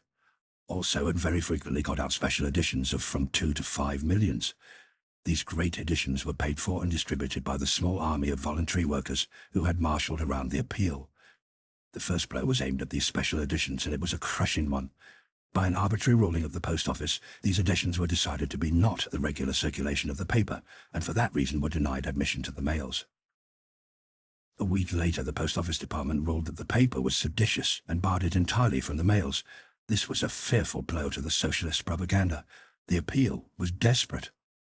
It devised the plan of reaching its subscribers through the express companies, but they declined to handle it. This was the end of the Appeal. But not quite. It prepared to go on with its book publishing. 20,000 copies of father's book were in the bindery, and the presses were turning off more. And then, without warning, a mob arose one night, and, under a waving American flag, singing patriotic songs, set fire to the great plant of the Appeal, and totally destroyed it. Now, Girard, Kansas, was a quiet, peaceable town. There had never been any labor troubles there. The Appeal paid union wages, and, in fact, was the backbone of the town, giving employment to hundreds of men and women. It was not the citizens of Girard that composed the mob. This mob had risen up out of the earth, apparently, and to all intents and purposes, its work done, it had gone back into the earth. Ernest saw in the affair the most sinister import. "The Black Hundreds are being organized in the United States," he said. "This is the beginning. There will be more of it. The Iron Heel is getting bold. Note: the Black Hundreds were reactionary mobs organized by the perishing autocracy in the Russian Revolution. These reactionary groups attacked the revolutionary groups and also at needed moments rioted and destroyed property so as to afford the autocracy the pretext of calling out the Cossacks. And so perished Father's book. We were to see much of the Black Hundreds as the days went by. Week by week more of the socialist papers were barred from the mails, and in a number of instances the Black Hundreds destroyed the socialist presses. Of course, the newspapers of the land lived up to the reactionary policy of the ruling class, and the destroyed socialist press was misrepresented and vilified, while the Black Hundreds were represented as true patriots and saviors of society. So convincing was all this misrepresentation that even sincere ministers in the pulpit praised the Black Hundreds while regretting the necessity of violence. History was making fast. The fall elections were soon to occur, and Ernest was nominated by the Socialist Party to run for Congress. His chance for election was most favorable. The streetcar strike in San Francisco had been broken, and following upon it, the Teamsters strike had been broken. These two defeats had been very disastrous to organized labor. The whole Waterfront Federation, along with its allies in the structural trades, had backed up the Teamsters, and all had smashed down ingloriously. It had been a bloody strike. The police had broken countless heads with their riot clubs, and the death list had been augmented by the turning loose of a machine gun on the strikers from the barns of the Marsden Special Delivery Company. In consequence, the men were sullen and vindictive. They wanted blood and revenge. Beaten on their chosen field, they were ripe to seek revenge by means of political action. They still maintained their labor organization, and this gave them strength in the political struggle that was on. Ernest's chance for election grew stronger and stronger. Day by day, unions and more unions voted their support to the socialists, until even Ernest laughed when the undertaker's assistants and the chicken pickers fell into line. Labor became mulish. While it packed the socialist meetings with mad enthusiasm, it was impervious to the wiles of the old party politicians. The old party orators were usually greeted with empty halls, though occasionally they encountered full halls, where they were so roughly handled that more than once it was necessary to call out the police reserves. History was making fast. The air was vibrant with things happening and impending. The country was on the verge of hard times, caused by a series of prosperous years wherein the difficulty of disposing abroad of the unconsumed surplus had become increasingly difficult. Industries were working short time, many great factories were standing idle against the time when the surplus should be gone, and wages were being cut right and left. Note: under the capitalist regime, these periods of hard times were as inevitable as they were absurd. Prosperity always brought calamity. This, of course, was due to the excess of unconsumed profits that was piled up. Also, the great machinists' strike had been broken. 200,000 machinists, along with their 500,000 allies in the metalworking trades, had been defeated in as bloody a strike as had ever marked the United States. Pitched battles had been fought with the small armies of army strikebreakers, but in the field by the employers' associations. The Black Hundreds, appearing in scores of wide-scattered places, had destroyed property, and in consequence 100,000 regular soldiers of the United States had been called out to put a frightful end to the whole affair. A number of the labor leaders had been executed, many others had been sentenced to prison, while thousands of the rank and file of the strikers had been herded into bullpens and abominably treated by the soldiers. Note: strikebreakers. These were in purpose and practice and everything except name the private soldiers of the capitalists. They were thoroughly organized and well armed, and they were held in readiness to be hurled in special trains to any part of the country where labor went on strike or was locked out by the employers. Only those curious times could have given rise to the amazing spectacle of one, Farley, a notorious commander of strikebreakers who, in 1906, swept across the United States in special trains from New York to San Francisco with an army of 2,500 men, fully armed and equipped, to break a strike of the San Francisco streetcar men. Such an act was in direct violation of the laws of the land. The fact that this act and thousands of similar acts went unpunished goes to show how completely the judiciary was the creature of the plutocracy. Note: bullpen. In a miners' strike in Idaho, in the latter part of the 19th century, it happened that many of the strikers were confined in a bullpen by the troops. The practice and the name continued in the 20th century. The years of prosperity were now to be paid for. All markets were glutted, all markets were fallen, and amidst the general crumble of prices, the price of labor crumbled fastest of all. The land was convulsed with industrial dissensions. Labour was striking here, there, and everywhere. And where it was not striking, it was being turned out by the capitalists. The papers were filled with tales of violence and blood, and through it all the Black Hundreds played their part. Riot, arson, and wanton destruction of property was their function, and while they performed it, the whole regular army was in the field, called there by the actions of the Black Hundreds. Note, the name only, and not the idea, was imported from Russia. The Black Hundreds were a development out of the secret agents of the capitalists, and their use arose in the labor struggles of the 19th century. There is no discussion of this. No less an authority of the times than Carroll D. Wright, United States Commissioner of Labor, is responsible for the statement. From his book entitled The Battles of Labor is quoted the declaration that, in some of the great historic strikes, the employers themselves have instigated acts of violence, that manufacturers have deliberately provoked strikes in order to get rid of surplus stock, and that freight cars have been burned by employers' agents during railroad strikes in order to increase disorder.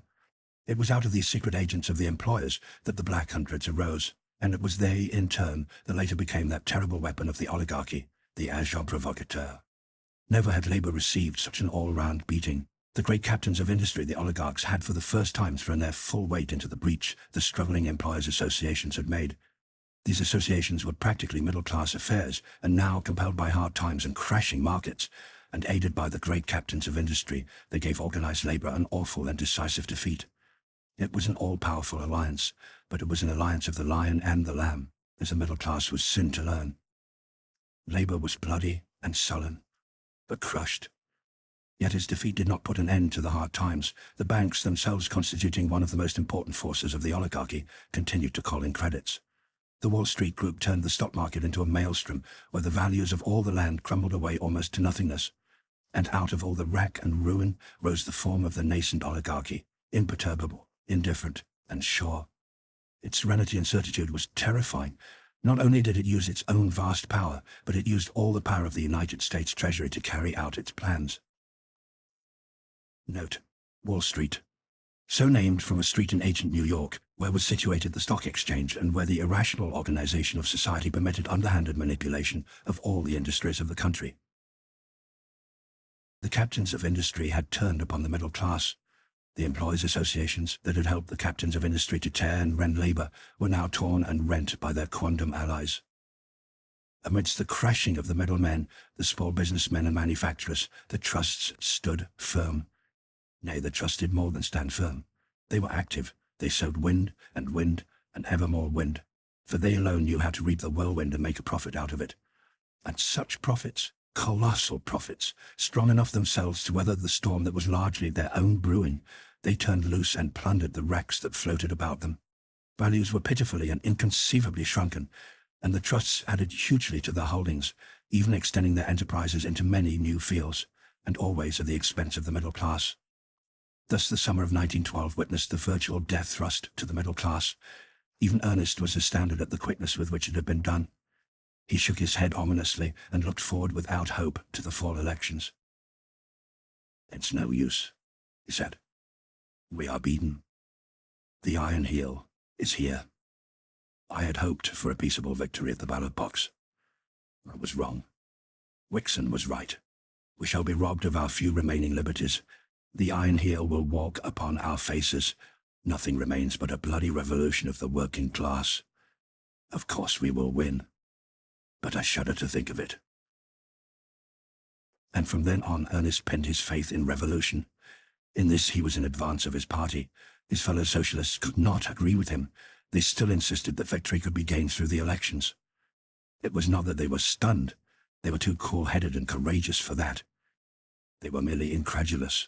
That was all. Ernest could not get them seriously to fear the coming of the oligarchy. They were stirred by him, but they were too sure of their own strength. There was no room in their theoretical social evolution for an oligarchy. Therefore the oligarchy could not be. "We'll send you to Congress, and it will be all right," they told him at one of our secret meetings. "And when they take me out of Congress," Ernest replied coldly, "and put me against the wall, and blow my brains out, what then?" "Then we'll rise in our might," a dozen voices answered at once. "Then you'll welter in your gore," was his retort. "I've heard that song sung by the middle class. And where is it now in its might? End of chapter 10. The Great Adventure. Mr. Wixon did not send for father. They met by chance on the ferry boat to San Francisco, so that the warning he gave father was not premeditated. Had they not met accidentally, there would not have been any warning. Not that the outcome would have been different, however. Father came of stout old Mayflower stock, and the blood was imperative in him.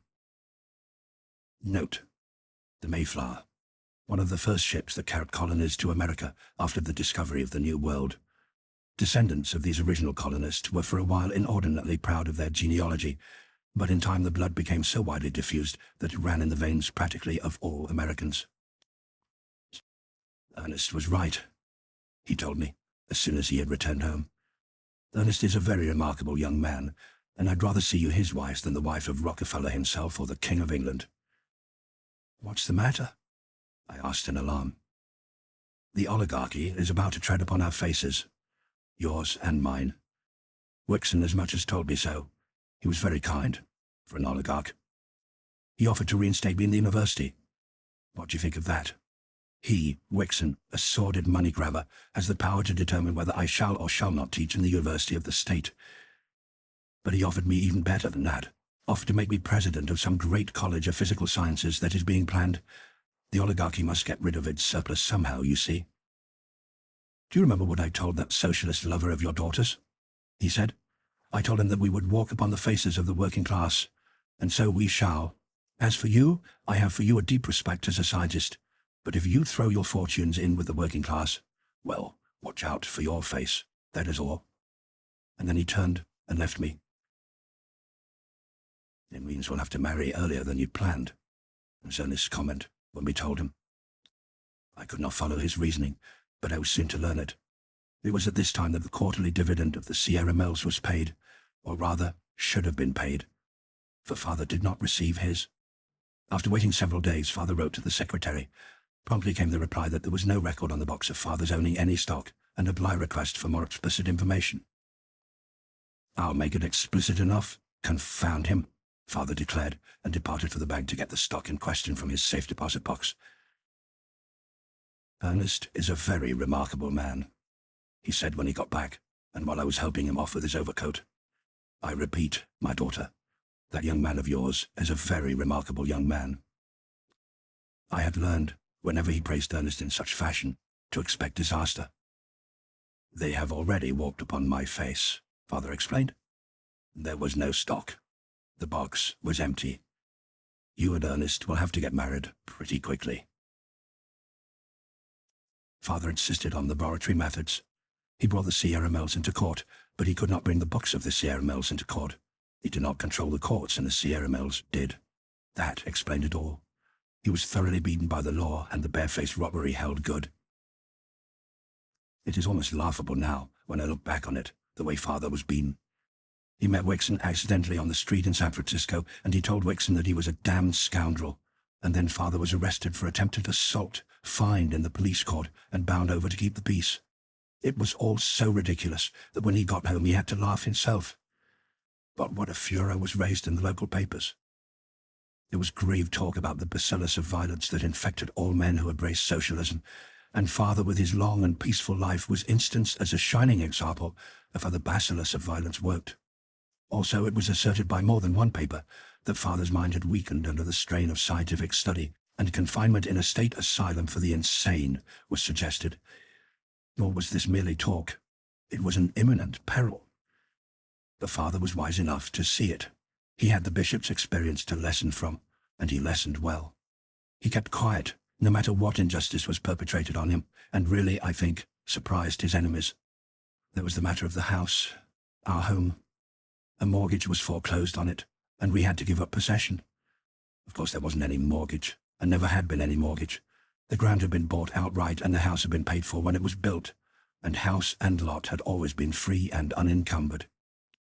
Nevertheless, there was the mortgage, properly and legally drawn up and signed, with a record of the payments of interest through a number of years. Father made no outcry. As he had been robbed of his money, so was he now robbed of his home. and he had no recourse. The machinery of society was in the hands of those who were bent on breaking him. He was a philosopher at heart, and he was no longer even angry. "I am doomed to be broken," he said to me. "But that is no reason that I should not try to be shattered as little as possible. These old bones of mine are fragile, and I've learned my lesson. God knows I'd ought to spend my last days in an insane asylum." Which reminds me of Bishop Morehouse, whom I've neglected for many pages. But first let me tell of my marriage. In the play of events, my marriage sinks into insignificance, I know, so I shall barely mention it. "Now we shall become real proletarians," Father said, when we were driven from our home. "I have often envied that young man of yours for his actual knowledge of the proletariat. Now I shall see and learn for myself." Father must have had strong in him the blood of adventure. He looked upon our catastrophe in the light of an adventure. No anger nor bitterness possessed him. He was too philosophic and simple to be vindictive, and he lived too much in the world of mind to miss the creature comforts we were giving up. So it was, when we moved to San Francisco into 4 wretched rooms in the slums south of Market Street, that he embarked upon the adventure with the joy and enthusiasm of a child, combined with the clear sight and mental grasp of an extraordinary intellect. He really never crystallized mentally. He had no false sense of values. Conventional or habitual values meant nothing to him. The only values he recognized were mathematical and scientific facts. My father was a great man. He had the mind and the soul that only great men have. In ways he was even greater than Ernest, than whom I have known none greater. Even I found some relief in our change of living. If nothing else, I was escaping from the organized ostracism that had been our increasing portion in the university town ever since the enmity of the nascent oligarchy had been incurred. And the change was to me likewise adventure, and the greatest of all, for it was love adventure. The change in our fortunes had hastened my marriage, and it was as a wife that I came to live in the 4 rooms on Pearl Street in the San Francisco slum. And this, out of all, remains. I made Ernest happy. I came into his stormy life, not as a new perturbing force, but as one that made toward peace and repose. I gave him rest. It was the guerdon of my love for him. It was the one infallible token that I had not failed. To bring forgetfulness, or the light of gladness, into those poor tired eyes of his, what greater joy could have blessed me than that? Those dear tired eyes. He toiled as few men ever toiled, and all his lifetime he toiled for others. That was the measure of his manhood. He was a humanist and a lover, and he with his incarnate spirit of battle, his gladiator body and his eagle spirit, he was as gentle and tender to me as a poet. He was a poet, a singer in deeds, and all his life he sang the song of man. And he did it out of sheer love of man, and for man he gave his life, and was crucified. And all this he did, with no hope of future reward. In his conception of things there was no future life. He who fairly burnt with immortality, denied himself immortality. Such was the paradox of him. He, so warm in spirit, was dominated by that cold and forbidding philosophy, materialistic monism. I used to refute him by telling him that I measured his immortality by the wings of his soul, and that I should have to live endless eons in order to achieve the full measurement.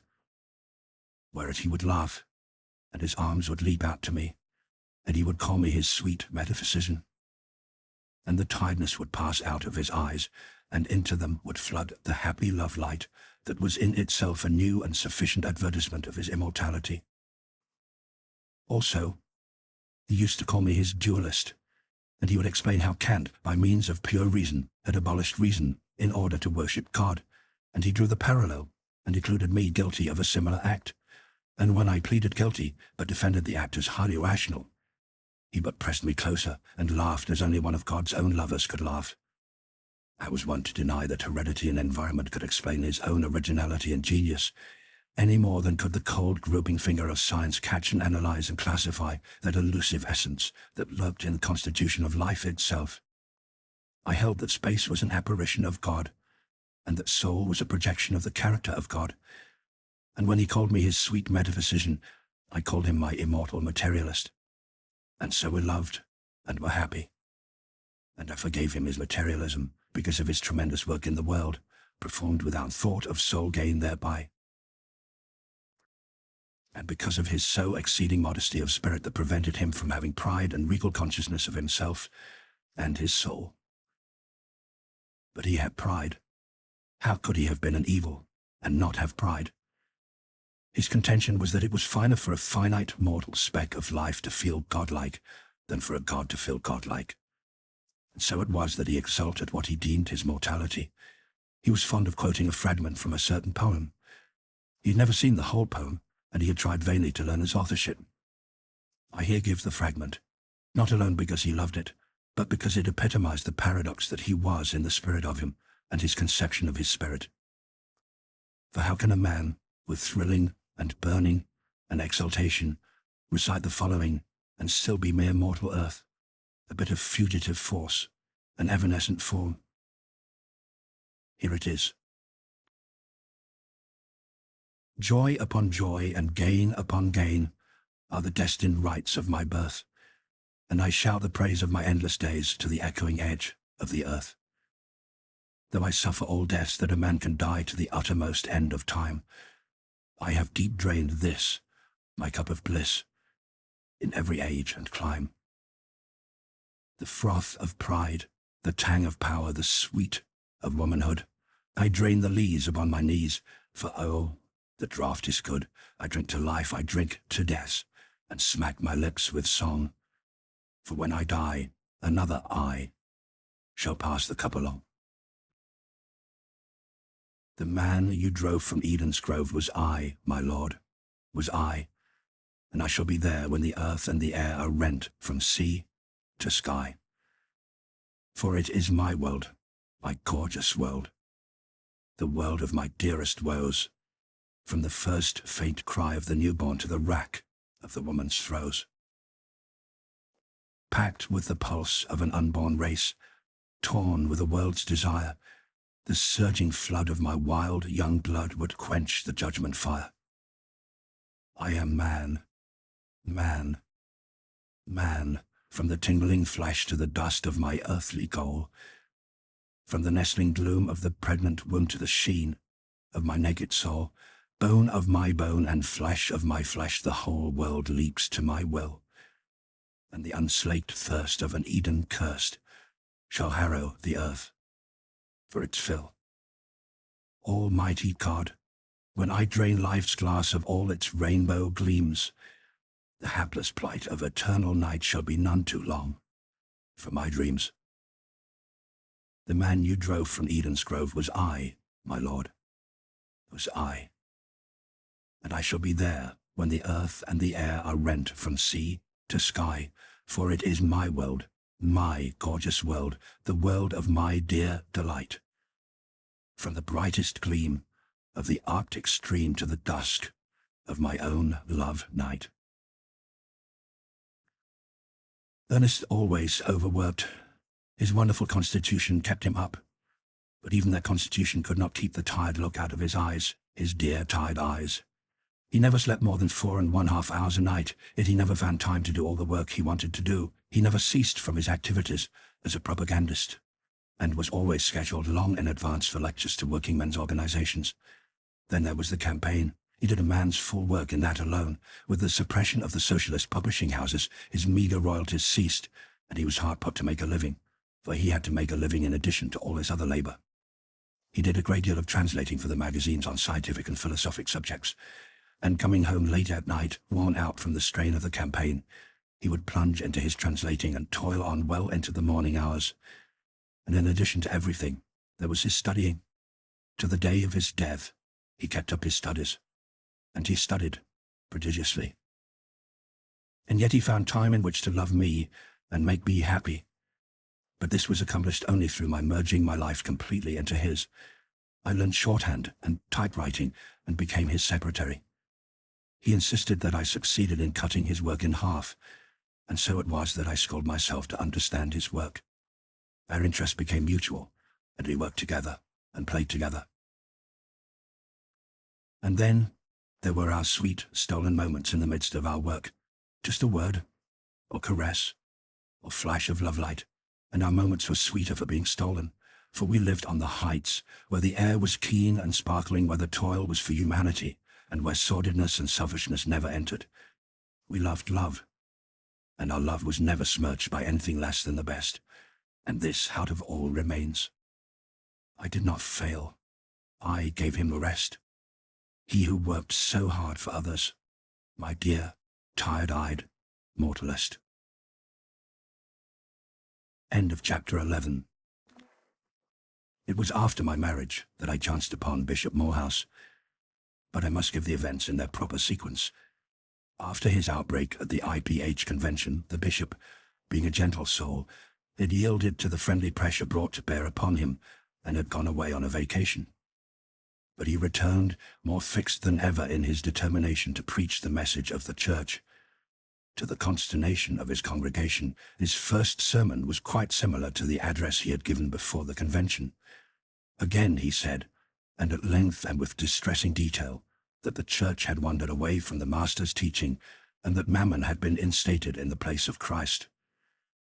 And the result was, willy-nilly, that he was led away to a private sanitarium for mental disease, while in the newspapers appeared pathetic accounts of his mental breakdown and of the salientness of his character. He was held a prisoner in the sanitarium.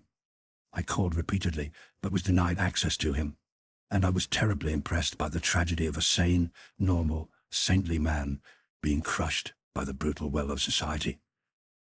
For the bishop was sane, and pure, and noble. As Ernest said, all that was the matter with him was that he had incorrect notions of biology and sociology, and because of his incorrect notions, he had not gone about it in the right way to rectify matters. What terrified me was the bishop's helplessness.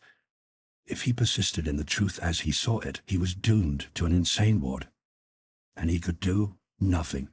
His money, his position, his culture could not save him.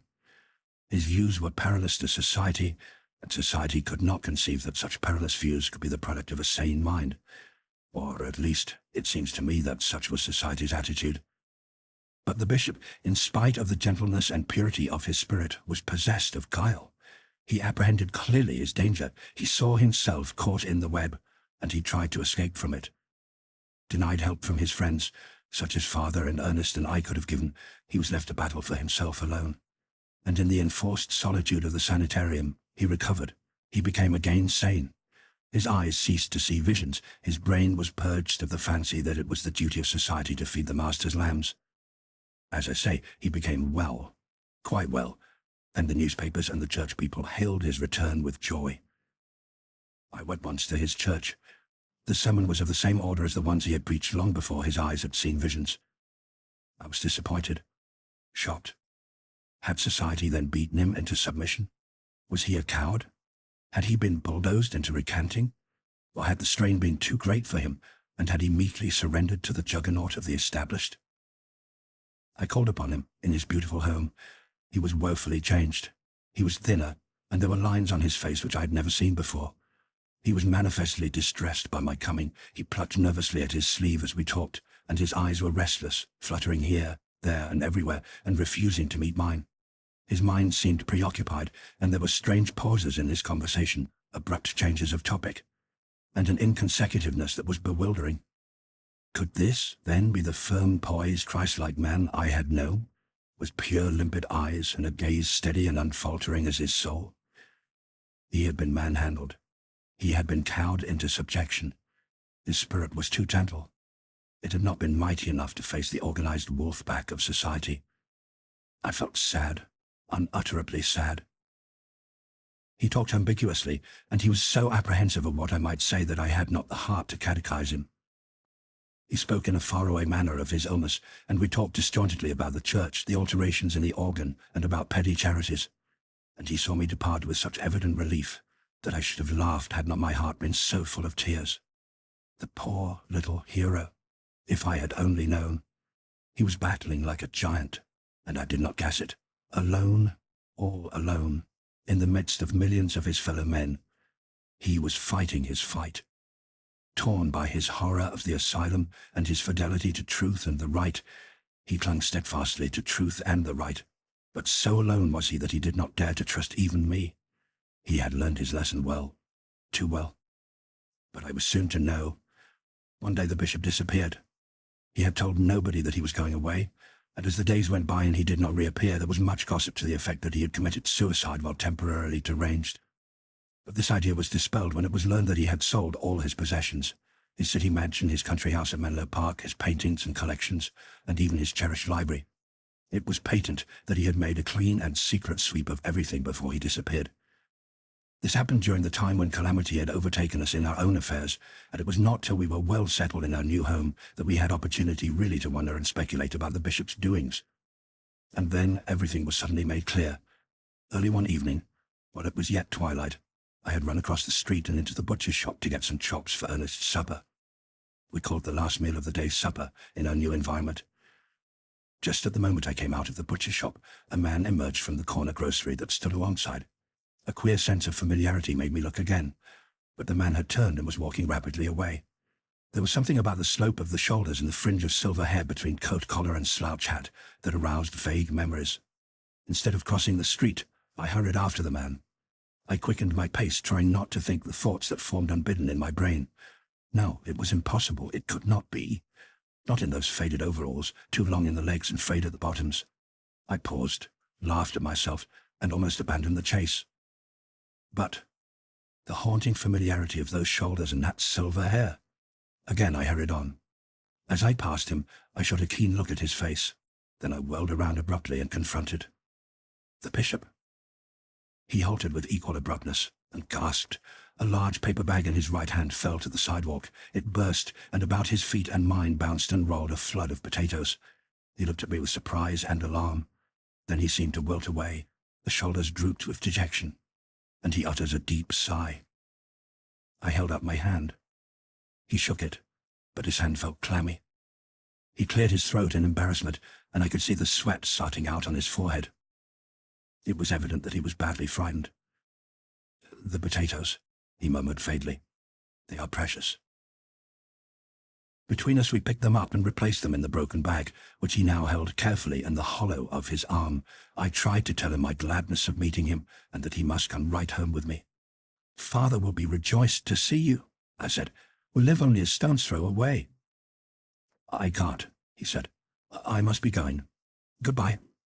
He looked apprehensively about him, as though dreading discovery, and made an attempt to walk on. "Tell me where you live, and I shall call later," he said, when he saw that I walked beside him, and that it was my intention to stick to him now that he was found. "No," I answered firmly. "He must come now."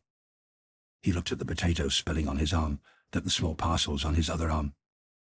"Really, it is impossible," he said. "Forgive me for my rudeness. If you only knew."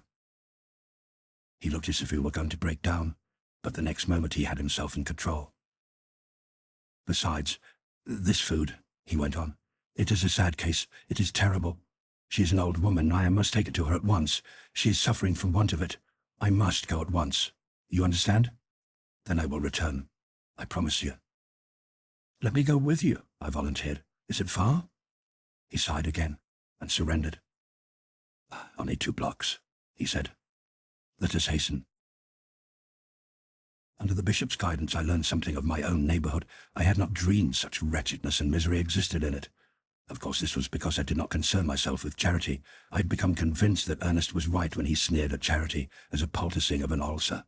Remove the ulcer was his remedy. Give to the worker his product. Pension as soldiers those who grow honorably old in their toil, and there will be no need for charity. Convinced of this, I toiled with him in the revolution, and did not exhaust my energy in alleviating the social ills that continuously arose from the injustice of the system.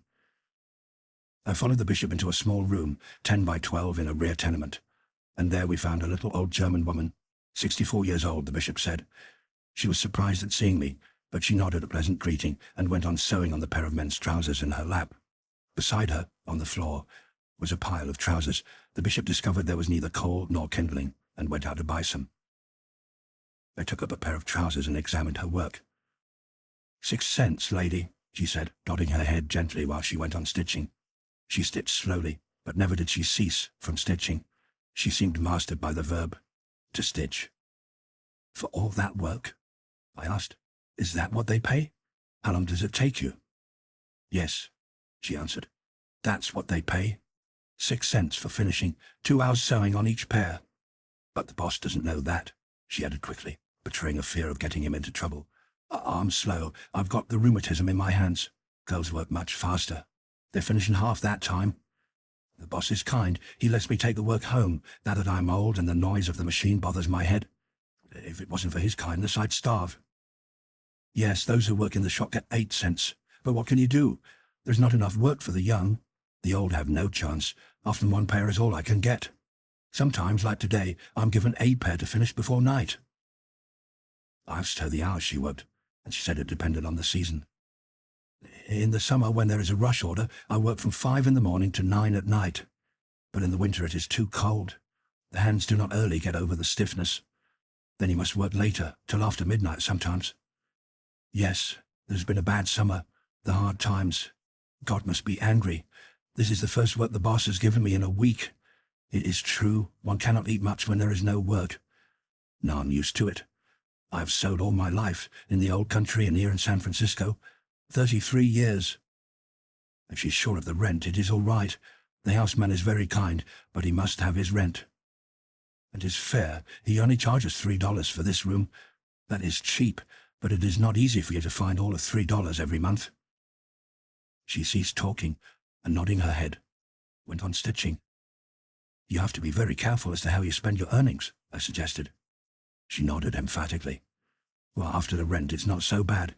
Of course, you can't buy meat, and there's no milk for the coffee, but always there is 1 meal a day, and often 2.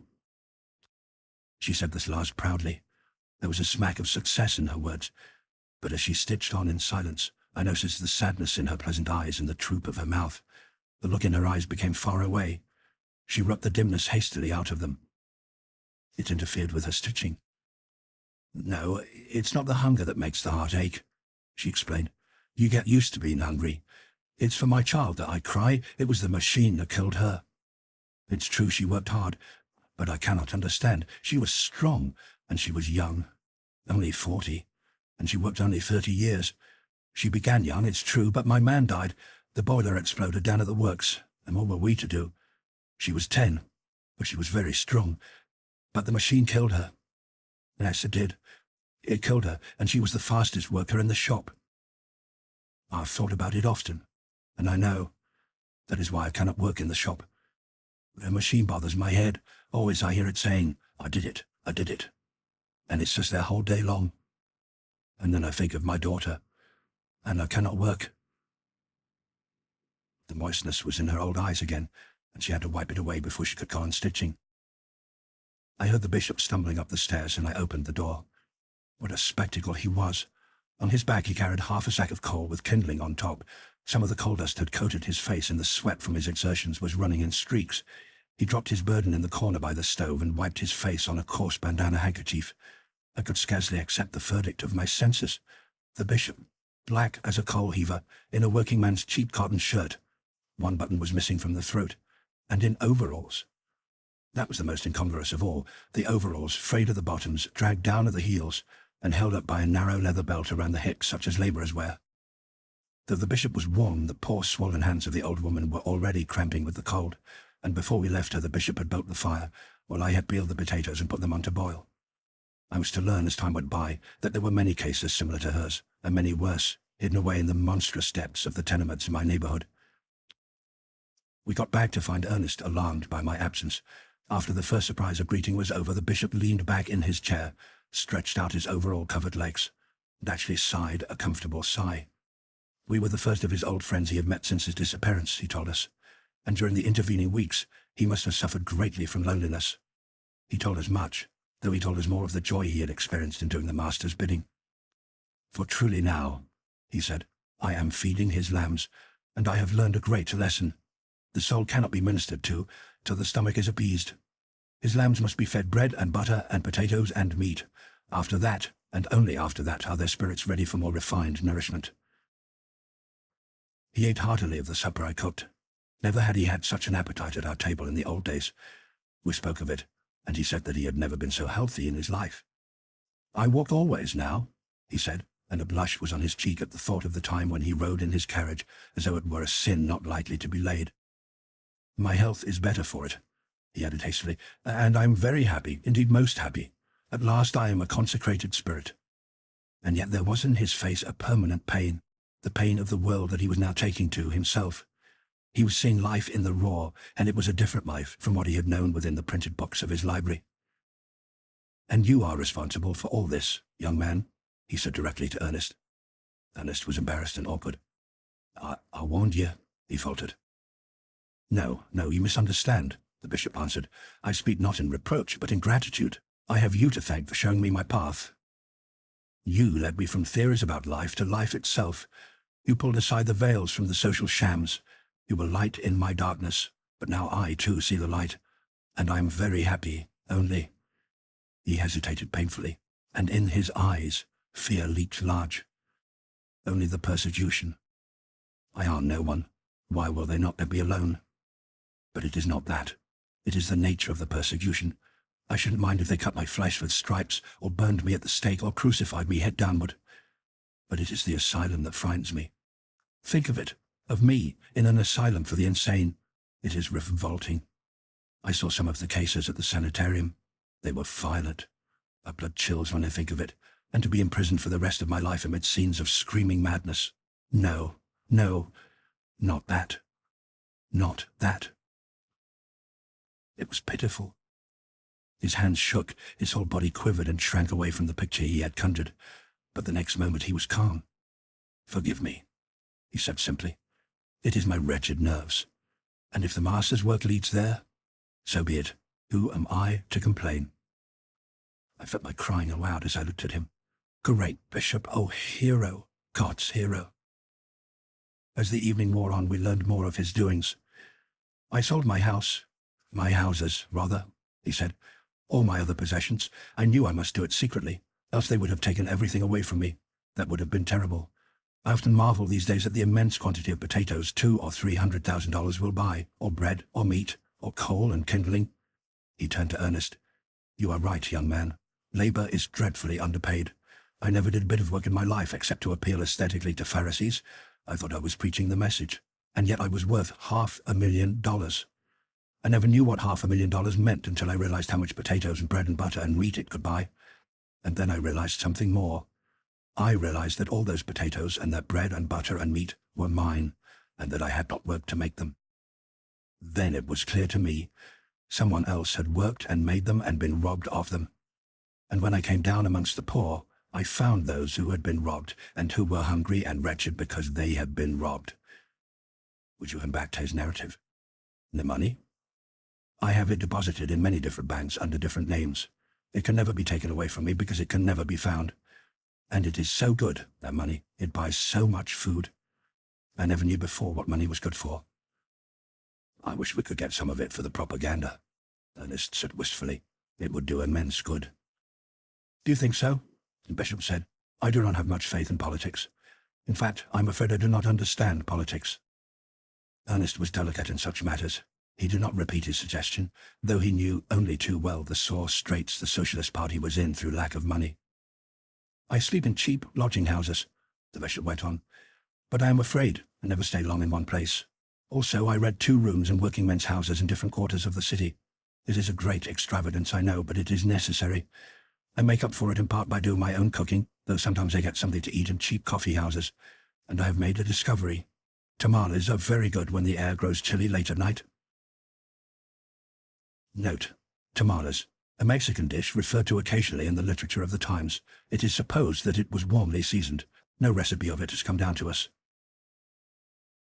"Only they are so expensive, but I have discovered a place where I can get 3 for 10 cents.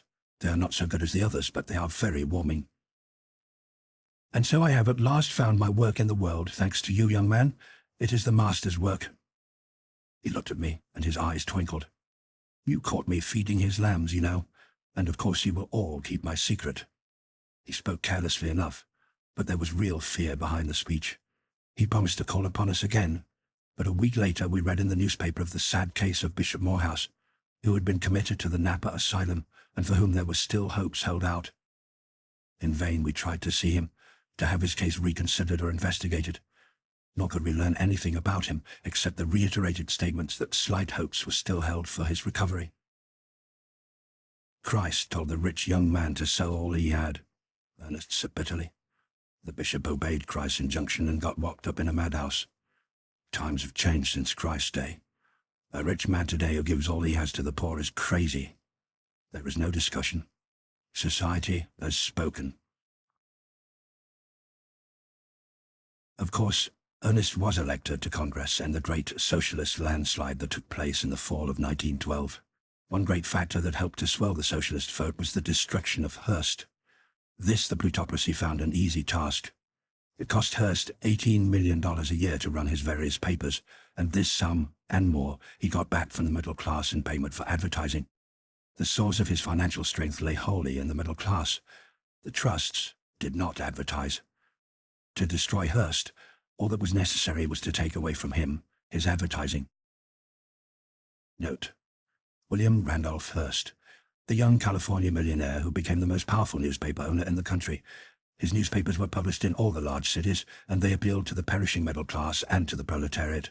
So large was his following that he managed to take possession of the empty shell of the old Democratic Party. He occupied an anomalous position, preaching an emasculated socialism combined with a nondescript sort of petit bourgeois capitalism. It was oil and water, and there was no hope for him, though for a short period he was a source of serious apprehension to the plutocrats. Note: the cost of advertising was amazing in those helter-skelter times. Only the small capitalists competed, and therefore they did the advertising. There being no competition where there was a trust, there was no need for the trusts to advertise. The whole middle class had not yet been exterminated. The sturdy skeleton of it remained, but it was without power. The small manufacturers and small businessmen who still survived were at the complete mercy of the plutocracy. They had no economic nor political souls of their own. When the fiat of the plutocracy went forth, they withdrew their advertisements from the Hearst papers. Hearst made a gallant fight. He brought his papers out at a loss of $1.5 million each month. He continued to publish the advertisements for which he no longer received pay. Again the fiat of the plutocracy went forth, and the small businessmen and manufacturers swamped him with a flood of notices that he must discontinue running their old advertisements. Hearst persisted. Injunctions were served on him. Still he persisted. He received 6 months' imprisonment for contempt of court in disobeying the injunctions, while he was bankrupted by countless damage suits. He had no chance. The plutocracy had passed sentence on him. The courts were in the hands of the plutocracy to carry the sentence out, and with Hearst crashed also to destruction the Democratic Party that he had so recently captured. With the destruction of Hearst and the Democratic Party, there were only two paths for his following to take. One was into the Socialist Party, the other was into the Republican Party. Then it was that we socialists reaped the fruit of Hearst's pseudo-socialistic preaching, for the great majority of his followers came over to us. The expropriation of the farmers that took place at this time would also have swelled our vote had it not been for the brief and futile rise of the Grange Party. Ernest and the socialist leaders fought fiercely to capture the farmers, but the destruction of the socialist press and publishing houses constituted too great a handicap, while the mouth-to-mouth propaganda had not yet been perfected. So it was that politicians like Mr. Calvin, who were themselves farmers long since expropriated, captured the farmers and threw their political strength away in a vain campaign. The poor farmers. Ernest once laughed savagely. The trusts have them both coming and going. And that was really the situation. The 7 great trusts, working together, had pulled their enormous surpluses and made a farm trust. The railroads controlling rates and the bankers and stock exchange gamesters controlling prices had long since bled the farmers into indebtedness. The bankers, and all the trusts for that matter, had likewise long since loaned colossal amounts of money to the farmers. The farmers were in the net. All that remained to be done was the drawing in of the net. This the Farm Trust proceeded to do. The hard times of 1912 had already caused a frightful slump in the farm markets. Prices were now deliberately pressed down to bankruptcy, while the railroads with extortionate rates broke the back of the farmer camel. Thus the farmers were compelled to borrow more and more, while they were prevented from paying back old loans. Then ensued the great foreclosing of mortgages and enforced collection of notes. The farmers simply surrendered the land to the Farm Trust. There was nothing else for them to do. And having surrendered the land, the farmers next went to work for the Farm Trust, becoming managers, superintendents, foremen, and common laborers. They worked for wages. They became villains, in short, serfs, bound to the soil by a living wage. They could not leave their masters, for their masters composed the plutocracy. They could not go to the cities, for there also the plutocracy was in control. They had but one alternative: to leave the soil and become vagrants, in brief, to starve. And even there they were frustrated, for stringent vagrancy laws were passed and rigidly enforced. Of course, here and there, farmers and even whole communities of farmers escaped expropriation by virtue of exceptional conditions, but they were merely strays and did not count, and they were gathered in anyway during the following year. Note: the destruction of the Roman yeomanry proceeded far less rapidly than the destruction of the American farmers and small capitalists. There was momentum in the 20th century while there was practically none in ancient Rome. Numbers of the farmers, impelled by an insane lust for the soil and willing to show what beasts they could become, tried to escape expropriation by withdrawing from any and all market dealing. They sold nothing. They bought nothing. Among themselves a primitive barter began to spring up. Their privation and hardships were terrible, but they persisted. It became quite a movement, in fact. The manner in which they were beaten was unique and logical and simple. The plutocracy, by virtue of its possession of the government, raised their taxes. It was the weak joint in their armor. Neither buying nor selling, they had no money, and in the end their land was sold to pay the taxes. Thus it was that in the fall of 1912 the socialist leaders, with the exception of Ernest, decided that the end of capitalism had come. What of the hard times and the consequent vast army of the unemployed? What of the destruction of the farmers and the middle class? And what of the decisive feat administered all along the line to the labor unions? The socialists were really justified in believing that the end of capitalism had come, and in themselves throwing down the gauntlet to the plutocracy. Alas, how we underestimated the strength of the enemy. Everywhere the socialists proclaimed their coming victory at the ballot box, while in unmistakable terms they stated the situation. The plutocracy accepted the challenge. It was the plutocracy, weighing and balancing, that defeated us by dividing our strength. It was the plutocracy, through its secret agents, that raised the cry that socialism was sacrilegious and atheistic. It was the plutocracy that whipped the churches, and especially the Catholic Church, into line and robbed us of a portion of the Labour vote. And it was the plutocracy, through its secret agents, of course, that encouraged the Grange Party and even spread it to the cities and to the ranks of the dying middle class. Nevertheless, the socialist landslide occurred. But instead of a sweeping victory with chief executive officers and majorities in all legislative bodies, we found ourselves in the minority. It is true we elected 50 congressmen, but when they took their seats in the spring of 1913, they found themselves without power of any sort. Yet they were more fortunate than the Grangers, who captured a dozen state governments and who, in the spring, were not permitted to take possession of the captured offices. The incumbents refused to retire, and the courts were in the hands of the oligarchy. But this is too far in advance of events. I have yet to tell of the stirring times of the winter of 1912. The hard times at home had caused an immense decrease in consumption. Labour, out of work, had no wages with which to buy. The result was that the plutocracy found a greater surplus than ever on its hands. The surplus it was compelled to dispose of abroad, and, what of its colossal plans, it needed money. Because of its strenuous efforts to dispose of the surplus in the world market, the plutocracy clashed with Germany. Economic clashes were usually succeeded by wars, and this particular clash was no exception. The great German warlord prepared, and so did the United States prepare. The war cloud hovered dark and ominous. The stage was set for a world catastrophe. For in all the world were hard times, labour troubles, perishing middle classes, armies of unemployed, clashes of economic interests in the world market, and mutterings and rumblings of the socialist revolution.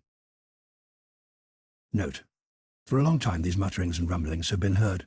As far back as 1906 AD, Lord Avebury, an Englishman, uttered the following in the House of Lords: "The unrest in Europe, the spread of socialism, and the ominous rise of anarchism are warnings to the governments and the ruling classes that the condition of the working classes in Europe is becoming intolerable, and that if a revolution is to be avoided, some steps must be taken to increase wages, reduce the hours of labour, and lower the prices of the necessaries of life."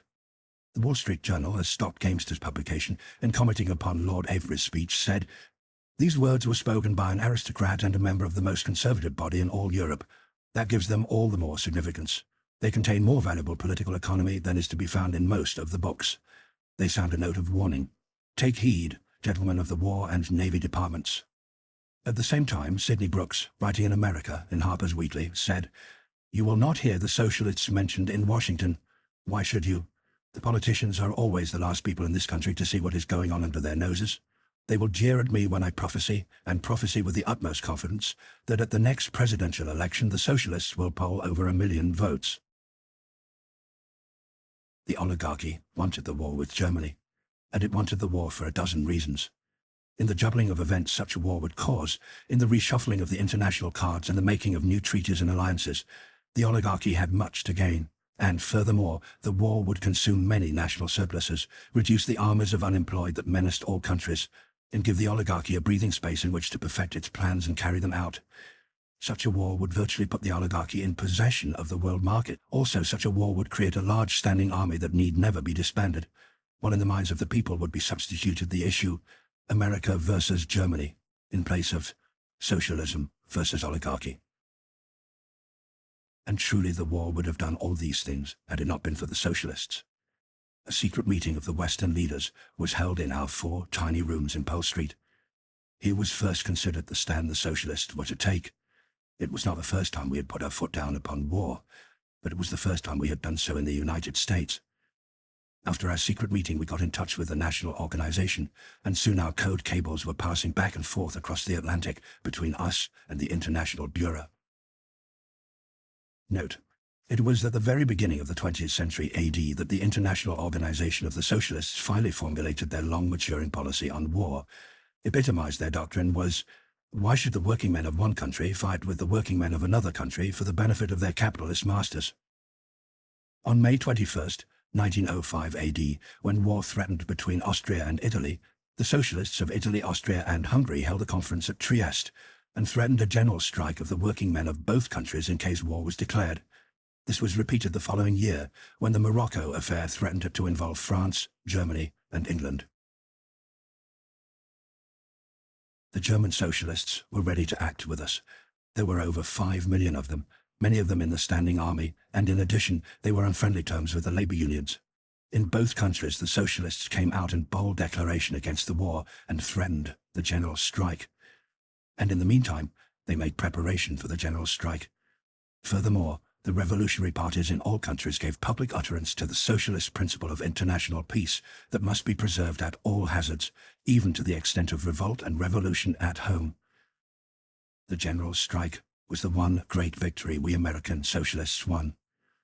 On the 4th of December, the American minister was withdrawn from the German capital. That night, a German fleet made a dash on Honolulu, sinking 3 American cruisers and a revenue cutter and bombarding the city. Next day, both Germany and the United States declared war, and within an hour, the Socialists called the general strike in both countries. For the first time, the German warlord faced the men of his empire who made his empire go. Without them, he could not run his empire. The novelty of the situation lay in that their revolt was passive. They did not fight. They did nothing. And by doing nothing, they tied their warlord's hands. He would have asked for nothing better than an opportunity to loose his war dogs on his rebellious proletariat. But this was denied him. He could not loose his war dogs. Neither could he mobilize his army to go forth to war. Nor could he punish his recalcitrant subjects. Not a wheel moved in his empire. Not a train ran.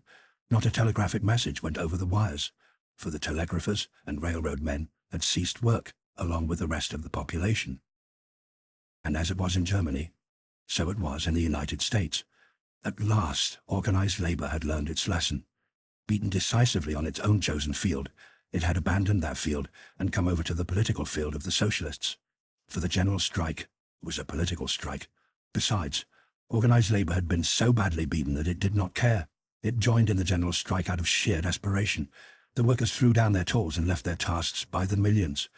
Especially notable were the machinists. Their heads were bloody. Their organization had apparently been destroyed. Yet out they came, along with their allies in the metalworking trades. Even the common laborers and all unorganized labor ceased work. The strike had tied everything up so that nobody could work. Besides, the women proved to be the strongest promoters of the strike. They set their faces against the war. They did not want their men to go forth to die. Then also the idea of the general strike caught the mood of the people. It struck their sense of humor. The idea was infectious. The children struck in all the schools, and such teachers as came went home again from deserted classrooms. The general strike took the form of a great national picnic, and the idea of the solidarity of labor, so evidenced, appealed to the imagination of all. And, finally, there was no danger to be incurred by the colossal frolic. When everybody was guilty, how was anybody to be punished? The United States was paralyzed. No one knew what was happening. There were no newspapers, no letters, no dispatches. Every community was as completely isolated as though 10,000 miles of primeval wilderness stretched between it and the rest of the world. For that matter, the world had ceased to exist, and for a week the state of affairs was maintained. In San Francisco, we did not know what was happening even across the bay in Oakland or Berkeley. The effect on one's sensibilities was weird, depressing. It seemed as though some great cosmic thing lay dead. The pulse of the land had ceased to beat. Of a truth, the nation had died. There were no wagons rumbling on the streets, no factory whistles, no hum of electricity in the air, no passing of streetcars, no cries of newsboys. Nothing but persons who at rare intervals went by like furtive ghosts, themselves oppressed and made unreal by the silence. And during that week of silence, the oligarchy was taught its lesson. And while it learned the lesson, the general strike was a warning. It should never occur again. The oligarchy would see to that. At the end of the week, as had been prearranged, the telegraphers of Germany and the United States returned to their posts. Through them, the socialist leaders of both countries presented their ultimatum to the rulers. The war should be called off, or the general strike would continue. It did not take long to come to an understanding. The war was declared off, and the populations of both countries returned to their tasks. It was this renewal of peace that brought about the alliance between Germany and the United States. In reality, this was an alliance between the emperor and the oligarchy, for the purpose of meeting their common foe, the revolutionary proletariat of both countries. And it was this alliance that the oligarchy afterwards so treacherously broke when the German socialists rose and drove the warlord from his throne. It was the very thing the oligarchy had played for, the destruction of its great rival in the world market. With the German emperor out of the way, Germany would have no surplus to sell abroad. By the very nature of the socialist state, the German population would consume all that it produced. Of course, it would trade abroad certain things it produced for things it did not produce, but this would be quite different from an unconsumable surplus. "I'll wager the oligarchy finds justification," Ernest said, when its treachery to the German emperor became known. "As usual, the oligarchy will believe it has done right."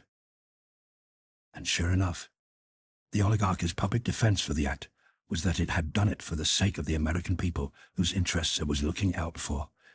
It had flung its hated rival out of the world market and enabled us to dispose of our surplus in that market. And the howling folly of it is that we are so helpless that such idiots really are managing our interests, was Ernest's comment, for they have enabled us to sell more abroad, which means that we'll be compelled to consume less at home. End of chapter 13. The beginning of the end. As early as January 1913, Ernest saw the true trend of affairs, but he could not get his brother leaders to see the vision of the iron heel that had arisen in his brain. They were too confident. Events were rushing too rapidly to culmination. A crisis had come in world affairs. The American oligarchy was practically in possession of the world market, and scores of countries were flung out of that market with unconsumable and unsaleable surpluses on their hands. For such countries, nothing remained but reorganization. They could not continue their method of producing surpluses. The capitalistic system, so far as they were concerned, had hopelessly broken down. The reorganization of these countries took the form of revolution. It was a time of confusion and violence. Everywhere, institutions and governments were crashing. Everywhere, with the exception of 2 or 3 countries, the erstwhile capitalist masters fought bitterly for their possessions, but the governments were taken away from them by the militant proletariat. At last was being realized Karl Marx's classic: "The knell of private capitalist property sounds. The expropriators are expropriated." And as fast as capitalistic governments crashed, cooperative commonwealths arose in their place. "Why does the United States lag behind? Get busy, you American revolutionists. What's the matter with America?" were the messages sent to us by our successful comrades in other lands. But we could not keep up. The oligarchy stood in the way. Its bulk, like that of some huge monster, blocked our path. Wait till we take office in the spring, we answered. Then you'll see. Behind this lay our secret. We had won over the Grangers, and in the spring a dozen states would pass into their hands by virtue of the elections of the preceding fall. At once would be instituted a dozen cooperative Commonwealth states. After that, the rest would be easy. But what if the Grangers failed to get possession? Ernest demanded, and his comrades called him a calamity howler. But this failure to get possession was not the chief danger that Ernest had in mind. What he foresaw was the defection of the great labour unions and the rise of the castes. Ghent has taught the oligarchs how to do it, Ernest said. I'll wager they've made a textbook out of his benevolent feudalism. Note: Our Benevolent Feudalism, a book published in 1902 AD by W.J. Ghent. It has always been insisted that Ghent put the idea of the oligarchy into the minds of the great capitalists. This belief persists throughout the literature of the 3 centuries of the Iron Heel, and even in the literature of the 1st century of the Brotherhood of Man. Today we know better, but our knowledge does not overcome the fact that Ghent remains the most abused innocent man in all history. Never shall I forget the night when, after a hot discussion with half a dozen labour leaders, Ernest turned to me and said quietly, "That settles it. The Iron Heel has won. The end is in sight." The subtle conference in our home was unofficial, but Ernest, like the rest of his comrades, was working for assurances from the labour leaders that they would call out their men in the next general strike. O'Connor, the president of the Association of Machinists, had been foremost of the 6 leaders present in refusing to give such assurance. "You have seen that you were beaten soundly at your old tactics of strike and boycott," Ernest urged. O'Connor and the others nodded their heads. "And you saw what a general strike would do," Ernest went on. "We stopped the war with Germany. Never was there so fine a display of the solidarity and the power of labour. Labour can and will rule the world. If you continue to stand with us, we'll put an end to the reign of capitalism. It is your only hope. And what is more, you know it. There is no other way out. No matter what you do under your old tactics, you are doomed to defeat, if for no other reason because the masters control the courts." Note: As a sample of the decisions of the courts averse to labour, the following instances are given. In the coal mining regions, the employment of children was notorious. In 1905 AD, Labour succeeded in getting a law passed in Pennsylvania providing that proof of the age of the child and of certain educational qualifications must accompany the oath of the parent. This was promptly declared unconstitutional by the Luzerne County Court on the ground that it violated the 14th Amendment in that it discriminated between individuals of the same class, namely children above 14 years of age and children below. The state court sustained the decision. The New York Court of Special Sessions in 1905 AD declared unconstitutional the law prohibiting minors and women from working in factories after 9 o'clock at night, the ground taken being that such a law was class legislation. Again, the bakers of that time were terribly overworked. The New York legislature passed a law restricting working bakeries to 10 hours a day. In 1906 AD, the Supreme Court of the United States declared this law to be unconstitutional. In part, the decision read, "There is no reasonable ground for interfering with the liberty of persons or the right of free contract by determining the hours of labor in the occupation of a baker." "You run ahead too fast," O'Connor answered. "You don't know all the ways out. There is another way out. We know what we're about. We're sick of strikes. They've got us beaten that way to a frazzle. But I don't think we'll ever need to call our men out again." "What is your way out?" Ernest demanded bluntly. O'Connor laughed and shook his head. "I could tell you this much. We've not been asleep, and we're not dreaming now." "There's nothing to be afraid of, or ashamed of, I hope," Ernest challenged. "I guess we know our business best," was the retort. "It's a dark business, from the way you hide it," Ernest said with growing anger. "We've paid for our experience in sweat and blood, and we've earned all that's coming to us," was the reply. "Charity begins at home." "If you're afraid to tell me your way out, I'll tell it to you." Ernest's blood was up. "You're going in for grab sharing. You've made terms with the enemy. That's what you've done. You sold out the cause of labour, of all labour. You're leaving the battlefield like cowards." "I'm not saying anything," O'Connor answered sullenly. "Only I guess we know what's better for us a little bit better than you do. And you don't care a cent for what is best for the rest of labour. You kick it into the ditch." "I'm not saying anything," O'Connor replied, "except that I'm president of the Machinists Association, and it's my business to consider the interests of the men I represent. That's all." And then, when the Labour leaders had left, Ernest, with the calmness of defeat, outlined to me the course of events to come. "The Socialists used to foretell with joy," he said, "the coming of the day when organised labour, defeated on the industrial field, would come over onto the political field. Well, the Iron Heel has defeated the labour unions on the industrial field and driven them over to the political field. And instead of this being joyful for us, it will be a source of grief. The Iron Heel learned its lesson. We showed it how power in the general strike. It has taken steps to prevent another general strike." "But how?" I asked. "Simply by subsidizing the great unions. They won't join in the next general strike. Therefore it won't be a general strike." "But the Iron Heel can't maintain so costly a program forever," I objected. "No, it hasn't subsidized all of the unions. That's not necessary. Here is what's come to happen. Wages are going to be advanced and hours shortened in the railroad unions, the iron and steelworkers unions, and the engineer and machinist unions. In these unions, more favorable conditions will continue to prevail. Membership in these unions will become like seats in paradise." "Still, I don't see," I objected. "What is to become of the other unions? There are far more unions outside of this combination than in it." "The other unions will be ground out of existence. All of them.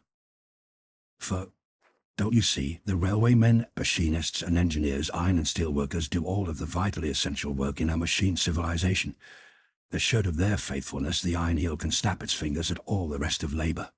Iron, steel, coal, machinery and transportation constitute the backbone of the whole industrial fabric." "But coal?" I queried. "There are nearly 1 million coal miners." "They are practically unskilled labour. They will not count. Their wages will go down and their hours will increase. They will be slaves like all the rest of us, and they will become about the most bestial of all of us. They will be compelled to work, just as the farmers are compelled to work now for the masters who rob them of their land, and the same with all the other unions outside the combination. Watch them wobble and go to pieces, and their members become slaves driven to toil by empty stomachs in the law of the land. Do you know what will happen to Farley and his strikebreakers? I'll tell you, strikebreaking as an occupation will cease. There won't be any more strikes. In place of strikes will be slave revolts. Farley and his gang will be promoted to slave driving. It will be called that. It will be called enforcing the law of the land that compels the labourers to work. It simply prolongs the fight, this treachery of the big unions. Heaven only knows now where and when the revolution will triumph." Note: James Farley, a notorious strikebreaker of the period, a man more courageous than ethical and of undeniable ability. He rose high under the rule of the Iron Heel and finally was translated into the oligarch class. He was assassinated in 1932 by Sarah Jenkins, whose husband, 30 years before, had been killed by Farley's strikebreakers. "But with such a powerful combination as the oligarchy and the big unions, is there any reason to believe that the revolution will ever triumph?" I queried. "May not the combination endure forever?" He shook his head. "One of our generalizations is that every system founded upon class and caste contains within itself the germs of its own decay. When a system is founded upon class, how can caste be prevented? The Iron Heel will not be able to prevent it, and in the end caste will destroy the Iron Heel. The oligarchs have already developed caste among themselves, but wait until the favoured unions develop caste. The Iron Heel will use all its power to prevent it, but it will fail. In the favoured unions are the flower of the American working men. They are strong, efficient men. They've become members of those unions through competition for place. Every fit working man in the United States will be possessed by the ambition to become a member of the favoured unions. The oligarchy will encourage such ambition and the consequent competition. Thus will the strong men, who might else be revolutionists, be won away and their strength used to bolster the oligarchy. On the other hand, the labour castes, the members of the favoured unions, will strive to make their organisations into close corporations. And they will succeed.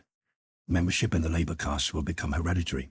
Sons will succeed fathers, and there will be no inflow of new strength from that eternal reservoir of strength, the common people. This will mean deterioration of the labour castes, and in the end they will become weaker and weaker. At the same time, and as an institution, they will become temporarily all-powerful. They will be like the guards of the palace in old Rome, and there will be palace revolutions whereby the labor castes will seize the reins of power. And there will be counter-palace revolutions of the oligarchs, and sometimes the one, and sometimes the other, will be in power. And through it all, the inevitable caste weakening will go on, so that in the end the common people will come into their own. This foreshadowing of a slow social evolution was made when Ernest was first oppressed by the defection of the great unions. I never agreed with him in it, and I disagree now, as I write these lines, more heartily than ever. For even now, though Ernest is gone, we are on the verge of the revolt that will sweep all oligarchies away. Yet I have here given Ernest's prophecy, big as it was his prophecy.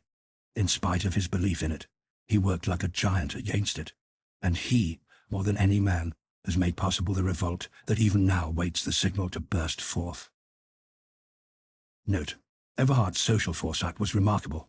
As clearly as in the light of past events, he saw the defection of the favoured unions, the rise and the slow decay of the labour castes, and the struggle between the decaying oligarchs and labour castes for control of the great governmental machine. But if the oligarchy persists, I asked him that evening, what will become of the great surpluses that will fall to its share every year? The surpluses will have to be expended somehow, he answered, and trust the oligarchs to find a way. Magnificent roads will be built. There will be great achievements in science, and especially in art. When the oligarchs have completely mastered the people, they won't have time to spare for other things. They will become worshippers of beauty. They will become art lovers. And under their direction, and generously rewarded, will toil the artists. The result will be great art, for no longer, as up to yesterday, will the artists pander to the bourgeois taste of the middle class. It will be great art, I tell you, and wonder cities will arise that will make tawdry and cheap the cities of old time. And in these cities will the oligarchs dwell and worship beauty. Note: we cannot but marvel at Everhard's foresight. Before ever the thought of wonder cities like Ardis and Asgard entered the minds of the oligarchs, Everhard saw those cities in the inevitable necessity for their creation. Thus will the surplus be constantly expended while labour does the work. The building of these great works and cities will give a starvation ration to millions of common labourers, for the enormous bulk of the surplus will compel an equally enormous expenditure, and the oligarchs will build for 1,000 years, aye, for 10,000 years. They will build as the Egyptians and the Babylonians never dreamed of building, and when the oligarchs have passed away, their grey roads and their wonder cities will remain for the brotherhood of labour to tread upon and dwell within. Note: and since that day of prophecy have passed away the 3 centuries of the Iron Heel and the 4 centuries of the brotherhood of man, and today we tread the roads and dwell in the cities that the oligarchs built. It is true we are even now building still more wonderful wonder cities, but the wonder cities of the oligarchs endure, and I write these lines in Ardis, one of the most wonderful of them all. These things the oligarchs will do because they cannot help doing them. These great works will be the form their expenditure of the surplus will take, and in the same way that the ruling classes of Egypt of long ago expended the surplus they robbed from the people by the building of temples and pyramids. Under the oligarchs will flourish, not a priest class, but an artist class, and in place of the merchant class of bourgeoisie will be the labour castes. And beneath will be the abyss, wherein will fester and starve and rot, and ever renew itself, the common people, the great bulk of the population. And in the end, who knows in what day, the common people will rise up out of the abyss. The labour castes and the oligarchy will crumble away, and then, at last, after the travail of the centuries, will it be the day of the common man. I have thought to see that day, but now I know that I shall never see it. He paused and looked at me and added, "Social evolution is exasperatingly slow, isn't it, sweetheart?" My arms were about him, and his head was on my breast. "Sing me to sleep," he murmured whimsically. "I have had a visioning, and I wish to forget." It was near the end of January 1913 that the changed attitude of the oligarchy towards the favoured unions was made public. The newspapers published information of an unprecedented rise in wages and shortening of hours for the railroad employees, the iron and steel workers, and the engineers and machinists. But the whole truth was not told. The oligarchs did not dare permit the telling of the whole truth. In reality, the wages had been raised much higher and the privileges were correspondingly greater. All this was secret, but secrets will out. Members of the favoured unions told their wives, and the wives gossiped, and soon all the labour world knew what had happened. It was merely the logical development of what in the 19th century had been known as grab sharing. In the industrial warfare of that time, profit sharing had been tried. That is, the capitalists had striven to placate the workers by interesting them financially in their work. But profit sharing as a system was ridiculous and impossible. Profit sharing could be successful only in isolated cases in the midst of a system of industrial strife. For if all labour and all capital shared profits, the same conditions would obtain as did obtain when there was no profit sharing. So, out of the unpractical idea of profit sharing arose the practical idea of grab sharing. "Give us more pay and charge it to the public," was the slogan of the strong unions. And here and there this selfish policy worked successfully. In charging it to the public, it was charged to the great mass of unorganized labor and of weakly organized labor. These workers actually paid the increased wages of their stronger brothers, who were members of unions that were labor monopolies. This idea, as I say, was merely carried to its logical conclusion on a large scale by the combination of the oligarchs and the favored unions. Note: all the railroad unions entered into this combination with the oligarchs, and it is of interest to note that the first definite application of the policy of profit-grabbing was made by a railroad union in the 19th century AD, namely, the Brotherhood of Locomotive Engineers. P.M. Arthur was for 20 years Grand Chief of the Brotherhood. After the strike on the Pennsylvania Railroad in 1877, he broached a scheme to have the locomotive engineers make terms with the railroads and to go it alone as so far as the rest of the labor unions were concerned. The scheme was eminently successful. It was as successful as it was selfish, and out of it was coined the word authorization to denote grab sharing on the part of labor unions. This word authorization has long puzzled the etymologist, but its derivation, I hope, is now made clear. As soon as the secret of the defection of the favored unions leaked out, there were rumblings and mutterings in the labor world. Next, the favored unions withdrew from the international organizations and broke off all affiliations. Then came trouble and violence. The members of the favored unions were branded as traitors, and in saloons and brothels, on the streets and at work, and in fact everywhere, they were assaulted by the comrades they had so treacherously deserted. Countless heads were broken, and there were many killed. No member of the favored unions was safe. They gathered together in bands in order to go to work or to return from work. They walked always in the middle of the street. On the sidewalk they were liable to have their skulls crushed by bricks and cobblestones thrown from windows and housetops. They were permitted to carry weapons, and the authorities aided them in every way. Their persecutors were sentenced to long terms in prison, where they were harshly treated, while no man not a member of the favored unions was permitted to carry weapons. Violation of this law was made a high misdemeanor and punished accordingly. Outraged labor continued to wreak vengeance on the traitors. Caste lines formed automatically. The children of the traitors were persecuted by the children of the workers who had been betrayed, until it was impossible for the former to play on the streets or to attend the public schools. Also, the wives and families of the traitors were ostracized, while the corner groceryman who sold provisions to them was boycotted. As a result, driven back upon themselves from every side, the traitors and their families became clannish. Finding it impossible to dwell in safety in the midst of the betrayed proletariat, they moved into new localities inhabited by themselves alone. In this they were favored by the oligarchs. Good dwellings, modern and sanitary, were built for them, surrounded by spacious yards, and separated here and there by parks and playgrounds. Their children attended schools especially built for them, and in these schools manual training and applied science were specialized upon. Thus, and unavoidably, at the very beginning, out of this segregation arose caste. The members of the favored unions became the aristocracy of labor. They were set apart from the rest of labor. They were better housed, better clothed, better fed, better treated. They were grab-sharing with a vengeance. In the meantime, the rest of the working class was more harshly treated. Many little privileges were taken away from it, while its wages and its standard of living steadily sank down. Incidentally, its public schools deteriorated, and education slowly ceased to be compulsory. The increase in the younger generation of children who could not read nor write was perilous.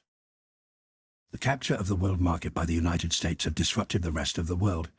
Institutions and governments were everywhere crashing or transforming. Germany, Italy, France, Australia, and New Zealand were busy forming cooperative commonwealths. The British Empire was falling apart. England's hands were full. In India, revolt was in full swing. The cry in all Asia was, "Asia for the Asiatics." And behind this cry was Japan, ever urging and aiding the yellow and brown races against the white. And while Japan dreamed of continental empire and strove to realize the dream, she suppressed her own proletarian revolution. It was a simple war of the castes. Coolie versus samurai, and the coolie socialists were executed by tens of thousands. 40,000 were killed in the street fighting of Tokyo and in the futile assault on the Mikado's palace. Kobe was a shambles. The slaughter of the cotton operatives by machine guns became classic as the most terrific execution ever achieved by modern war machines. Most savage of all was the Japanese oligarchy that arose. Japan dominated the East and took to herself the whole Asiatic portion of the world market, with the exception of India. England managed to crush her own proletarian revolution and to hold on to India, though she was brought to the verge of exhaustion. Also, she was compelled to let her great colonies slip away from her. So it was that the Socialists succeeded in making Australia and New Zealand into cooperative commonwealths, and it was for the same reason that Canada was lost to the mother country. But Canada crushed her own socialist revolution, being aided in this by the Iron Heel. At the same time, the Iron Heel helped Mexico and Cuba to put down revolt. The result was that the Iron Heel was firmly established in the New World. It had welded into one compact political mass the whole of North America from the Panama Canal to the Arctic Ocean. And England, at the sacrifice of her great colonies, had succeeded only in retaining India. But this was no more than temporary. The struggle with Japan and the rest of Asia for India was merely delayed. England was destined shortly to lose India, while behind that event loomed the struggle between a united Asia and the world. And while all the world was torn with conflict, we of the United States were not placid and peaceful. The defection of the great unions had prevented our proletarian revolt, but violence was everywhere. In addition to the labor troubles and the discontent of the farmers and of the remnant of the middle class, a religious revival had blazed up. An offshoot of the Seventh-day Adventists sprang into sudden prominence, proclaiming the end of the world. "Confusion thrice confounded," Ernest cried. "How can we hope for solidarity with all these cross-purposes and conflicts?" And truly the religious revival assumed formidable proportions. The people, what of their wretchedness and of their disappointment in all things earthly, were ripe and eager for a heaven where industrial tyrants entered no more than camels passed through needle eyes. Wild-eyed itinerant preachers swarmed over the land, and despite the prohibition of the civil authorities and the persecution for disobedience, the flames of religious frenzy were fanned by countless camp meetings. It was the last days, they claimed, the beginning of the end of the world. The four winds had been loosed. God had stirred the nations to strive. It was a time of visions and miracles, while seers and prophetesses were legion. The people ceased work by hundreds of thousands and fled to the mountains, there to await the imminent coming of God and the rising of the 144,000 to heaven. But in the meantime, God did not come, and they starved to death in great numbers. In their desperation, they ravaged the farms for food, and the consequent tumult and anarchy in the country districts but increased the woes of the poor expropriated farmers. Also, the farms and warehouses were the property of the Iron Heel. Armies of troops were put into the field, and the fanatics were herded back at the bayonet point to their tasks in the cities. There they broke out in ever-recurring mobs and riots. Their leaders were executed for sedition or confined in madhouses. Those who were executed went to their deaths with all the gladness of martyrs. It was a time of madness. The unrest spread. In the swamps and deserts and waste places, from Florida to Alaska, the small groups of Indians that survived were dancing ghost dances and waiting the coming of a Messiah of their own. And through it all, with a serenity and certitude that was terrifying, continued to rise the form of that monster of the ages, the oligarchy. With iron hand and iron heel, it mastered the surging millions. Out of confusion brought order. Out of the very chaos wrought its own foundation and structure. "Just wait till we get in," Granger said. Calvin said it to us in our Pell Street quarters. "Look at the states we've captured. With you socialists to back us, we'll make them sing another song when we take office. The millions of the discontented and the impoverished are ours," the socialists said. "The Grangers have come over to us, the farmers, the middle class and the laborers. The capitalist system will fall to pieces. In another month we send 50 men to Congress. 2 years hence every office will be ours, from the president down to the local dog catcher." To all of which, Ernest would shake his head and say, "How many rifles have you got? Do you know where you can get plenty of lead? When it comes to powder, chemical mixtures are better than mechanical mixtures. You take my word. When it came time for Ernest and me to go to Washington, Father did not accompany us. He had become enamored of proletarian life. He looked upon our slum neighborhood as a great sociological laboratory, and he had embarked upon an apparently endless orgy of investigation. He chummed with the laborers and was an intimate in scores of homes. Also, he worked at odd jobs, and the work was play as well as learned investigation, for he delighted in it, and was always returning home with copious notes and bubbling over with new adventures. He was the perfect scientist.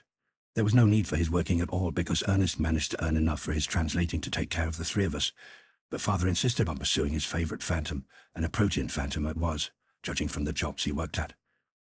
I shall never forget the evening he brought home his street peddler's outfit of shoelaces and suspenders, nor the time I went into the little corner grocery to make some purchase and had him wait on me. After that I was not surprised when he tended bar for a week in the saloon across the street. He worked as a night watchman, hawked potatoes on the street, pasted labels in a cannery warehouse, was utility man in a paper box factory, and water carrier for a street railway construction gang, and even joined the dishwashers' union just before it fell to pieces. I think the bishop's example, so far as wearing apparel was concerned, must have fascinated Father, for he wore the cheap cotton shirt of the laborer and the overalls with a narrow strap about the hips. Yet one habit remained to him from the old life. He always dressed for dinner, or supper, rather. I could be happy anywhere with Ernest, and Father's happiness in our changed circumstances rounded out my own happiness. When I was a boy, Father said, I was very curious. I wanted to know why things were and how they came to pass. That was why I became a physicist. The life in me today is just as curious as it was in my boyhood, and it's the being curious that makes life worth living. Sometimes he ventured north of Market Street into the shopping and theatre district, where he sold papers, ran errands, and opened cabs. There, one day closing a cab, he encountered Mr. Wixon. In high glee, Father described the incident to us that evening. Wixon looked at me sharply when I closed the door on him and muttered, "Well, I'll be damned." Just like that he said it, "Well, I'll be damned." His face turned red, and he was so confused that he forgot to tip me. But he must have recovered himself quickly, for the cab hadn't gone 50 feet before it turned around and came back. He leaned out of the door. "Look here, Professor," he said. "This is too much. What can I do for you?" "I closed the cab door for you," I answered. "According to common custom, you might give me a dime." "Bother that," he snorted. "I mean something substantial." He was certainly serious, a twinge of ossified conscience or something, and so I considered with grave deliberation for a moment. His face was quite expectant when I began my answer, but you should have seen it when I finished. "You might give me back my home," I said, "and my stock in the Sierra Mills." Father paused. "What did he say?" I questioned eagerly. What could he say? He said nothing. But I said, "I hope you are happy." He looked at me curiously. "Tell me, are you happy?" I asked. He ordered the cabman to drive on, and went away swearing horribly, but he didn't give me the dime, much less the home and stock. So you see, my dear, your father's street Arab career is beset with disappointments. And so it was that Father kept on at our Pell Street quarters, while Ernest and I went to Washington. Except for the final consummation, the old order had passed away, and the final consummation was nearer than I dreamed. Contrary to our expectation, no obstacles were raised to prevent the Socialist congressmen from taking their seats. Everything went smoothly, and I laughed at Ernest when he looked upon the very smoothness as something ominous. We found our Socialist comrades confident, optimistic of their strength and of the things they would accomplish. A few Grangers who had been elected to Congress increased our strength, and an elaborate program of what was to be done was prepared by the united forces, in all of which Ernest joined loyally and energetically, though he could not forbear now and again from saying, apropos of nothing in particular, "When it comes to powder, chemical mixtures are better than mechanical mixtures. You take my word." The trouble arose first with the Grangers in the various states they had captured at the last election. There were a dozen of these states, but the Grangers who had been elected were not permitted to take office. The incumbents refused to get out. It was very simple. They merely charged illegality in the elections and wrapped up the whole situation in the interminable red tape of the law. The Grangers were powerless. The courts were in the hands of their enemies. This was the moment of danger. If the cheated Grangers became violent, all was lost. Now we Socialists worked to hold them back. There were days and nights when Ernest never closed his eyes in sleep, The big leaders of the Grangers saw the peril and were with us to a man, but it was all of no avail. The oligarchy wanted violence, and it set its agent provocateur to work. Without discussion, it was the agent provocateur who caused the peasant revolt. In a dozen states, the revolt flared up. The expropriated farmers took forcible possession of the state governments. Of course, this was unconstitutional, and of course the United States put its soldiers into the field. Everywhere the agent provocateur urged the people on. These emissaries of the Iron Heel disguised themselves as artisans, farmers, and farm laborers. In Sacramento, the capital of California, the Grangers had succeeded in maintaining order. Thousands of secret agents were rushed to the devoted city. In mobs composed wholly of themselves, they fired and looted buildings and factories. They worked the people up until they joined them in the pillage. Liquor in large quantities was distributed among the slum classes further to inflame their minds. And then, when all was ready, appeared upon the scene the soldiers of the United States, who were in reality the soldiers of the Iron Heel. 11,000 men, women, and children were shot down on the streets of Sacramento or murdered in their houses. The national government took possession of the state government, and all was over for California. And as with California, so elsewhere. Every Granger state was ravaged with violence and washed in blood. First, disorder was precipitated by the secret agents and the Black Hundreds. Then the troops were called out. Rioting and mob rule reigned throughout the rural districts. Day and night the smoke of burning farms, warehouses, villages, and cities filled the sky. Dynamite appeared. Railroad bridges and tunnels were blown up and trains were wrecked.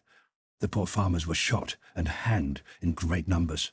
Reprisals were bitter, and many plutocrats and army officers were murdered. Blood and vengeance were in men's hearts. The regular troops fought the farmers as savagely as had they been Indians, and the regular troops had cause. 2,800 of them had been annihilated in a tremendous series of dynamite explosions in Oregon, and in a similar manner, a number of trainloads at different times and places had been destroyed. So it was that the regular troops fought for their lives, as well as did the farmers. As for the militia law of 1903 was put into effect, and the workers of one state were compelled, under pain of death, to shoot down their comrade workers in other states. Of course, the militia law did not work smoothly at first. Many militia officers were murdered, and many militiamen were executed by drumhead court-martial. Ernest's prophecy was strikingly fulfilled in the cases of Mr. Cowalt and Mr. Asmundsen. Both were eligible for the militia, and both were drafted to serve in the punitive expedition that was dispatched from California against the farmers of Missouri.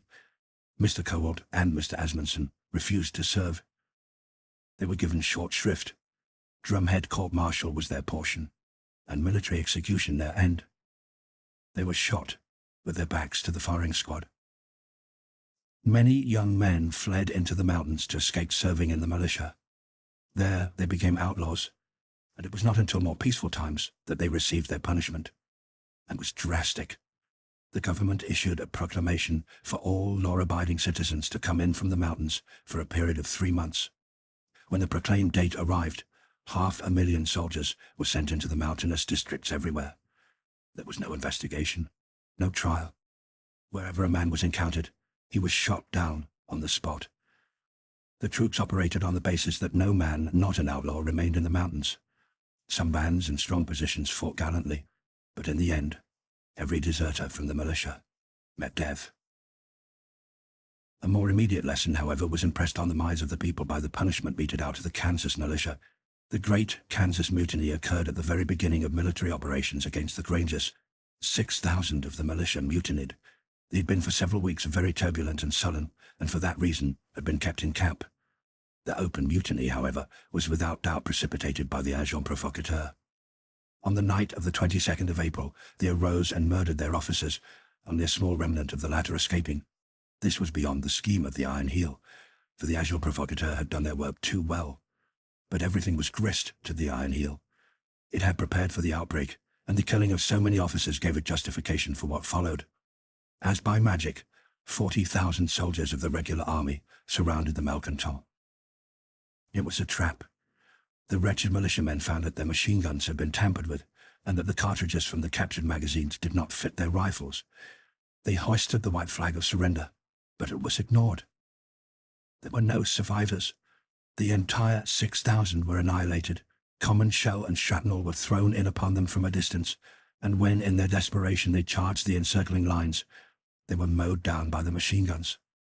I talked with an eyewitness, and he said that the nearest any militiaman approached the machine guns was 150 yards. The earth was carpeted with the slain, and a final charge of cavalry, with trampling of horses' hooves, revolvers, and sabres, crushed the wounded into the ground. Simultaneously with the destruction of the granges came the revolt of the coal miners. It was the expiring effort of organized labor. 750,000 miners went out on strike, but they were too widely scattered over the country to advantage from their own strength. They were segregated in their own districts and beaten into submission. This was the first great slave drive. Pocock won his spurs as a slave driver and earned the undying hatred of the proletariat. Countless attempts were made upon his life, but he seemed to bear a charmed existence. It was he who was responsible for the introduction of the Russian passport system among the miners and the denial of their right to a removal from one part of the country to another. Note: Albert Pocock, another of the notorious strikebreakers of earlier years, who to the day of his death successfully held all the coal miners of the country to their task. He was succeeded by his son, Louis Pocock, and for 5 generations this remarkable line of slave drivers handled the coal mines. The elder Pocock, known as Pocock I, has been described as follows: a long, lean head semicircled by a fringe of brown and grey hair, with big cheekbones and a heavy chin, a pale face, lustreless grey eyes, a metallic voice, and a languid manner. He was born of humble parents and began his career as a bartender. He next became a private detective for a street railway corporation, and by successive steps developed into a professional strikebreaker. Pocock V, the last of the line, was blown up in a pump house by a bomb during a petty revolt of the miners in the Indian Territory. This occurred in 2073 AD. In the meantime, the Socialists held firm. While the granges expired in flame and blood, and organized labor was disrupted, the Socialists held their peace and perfected their secret organization. In vain the granges pleaded with us. We rightly contended that any revolt on our part was virtually suicide for the whole revolution. The Iron Heel, at first dubious about dealing with the entire proletariat at one time, had found the work easier than it had expected, and would have asked nothing better than an uprising on our part.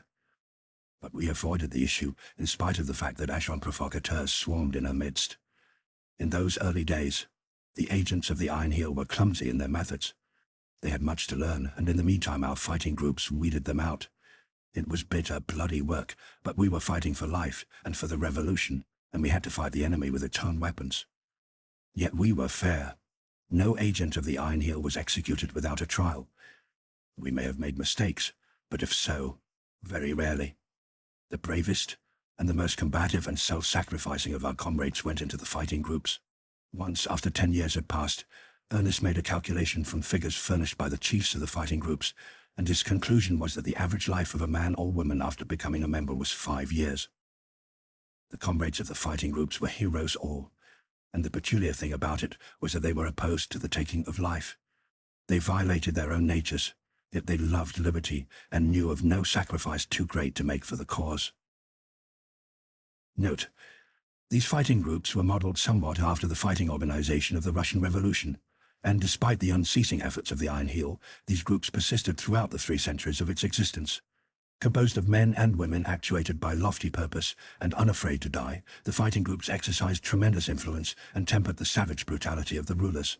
Not alone was their work confined to unseen warfare with the secret agents of the oligarchy.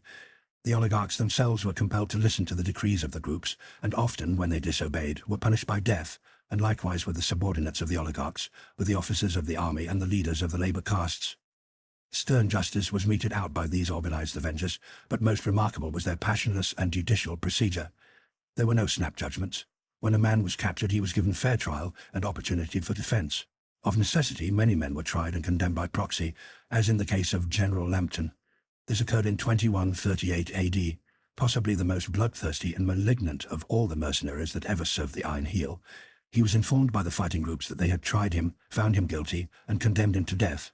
And this after 3 warnings for him to cease from his ferocious treatment of the proletariat. After his condemnation, he surrounded himself with a myriad protective devices. Years passed, and in vain the fighting groups strove to execute their decree. Comrade after comrade, men and women, failed in their attempts, and were cruelly executed by the oligarchy. It was the case of General Lambton that revived crucifixion as a legal method of execution. But in the end, the condemned man found his executioner in the form of a slender girl of 17, Madeleine Provence, who, to accomplish her purpose, served 2 years in his palace as a seamstress to the household. She died in solitary confinement after horrible and prolonged torture, but today she stands in imperishable bronze in the pantheon of brotherhood in the wonder city of Seoul. We who by personal experience know nothing of bloodshed must not judge harshly the heroes of the fighting groups. They gave up their lives for humanity. No sacrifice was too great for them to accomplish, while inexorable necessity compelled them to bloody expression in an age of blood. The fighting groups constituted the one thorn in the side of the Iron Heel that the Iron Heel could never remove. Everhard was the father of this curious army, and his accomplishments and successful persistence for 300 years bear witness to the wisdom with which he organized and the solid foundation he laid for the succeeding generations to build upon.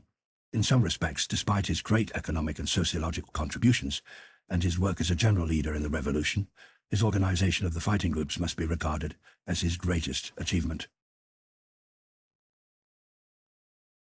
The task we set ourselves was threefold.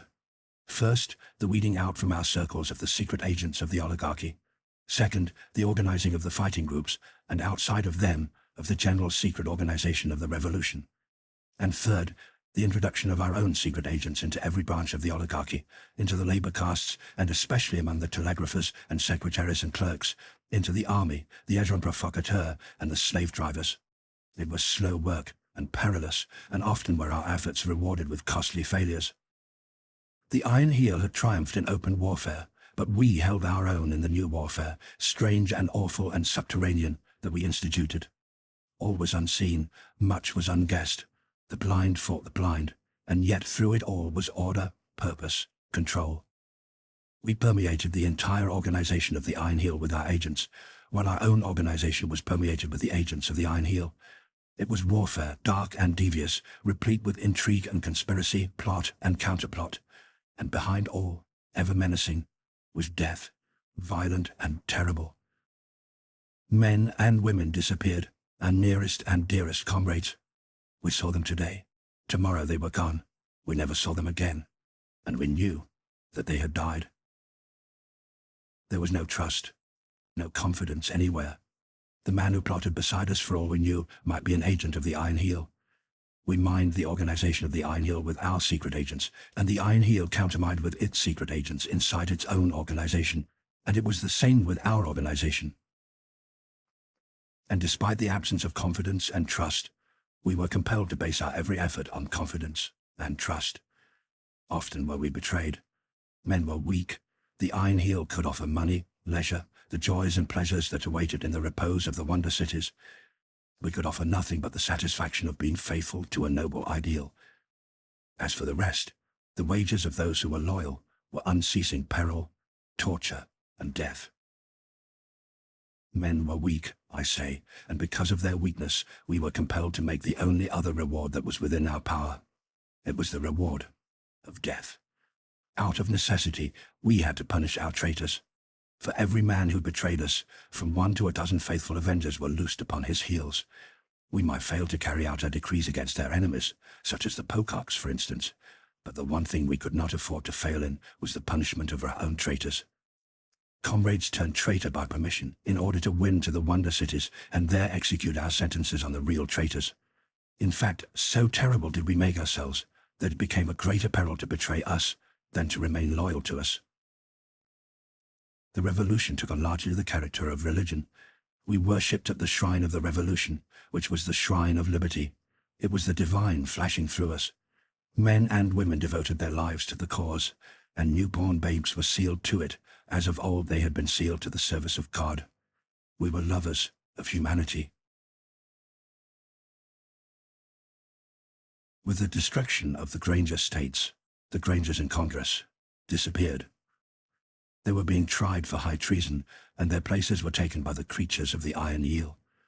The Socialists were in a pitiful minority, and they knew that their end was near.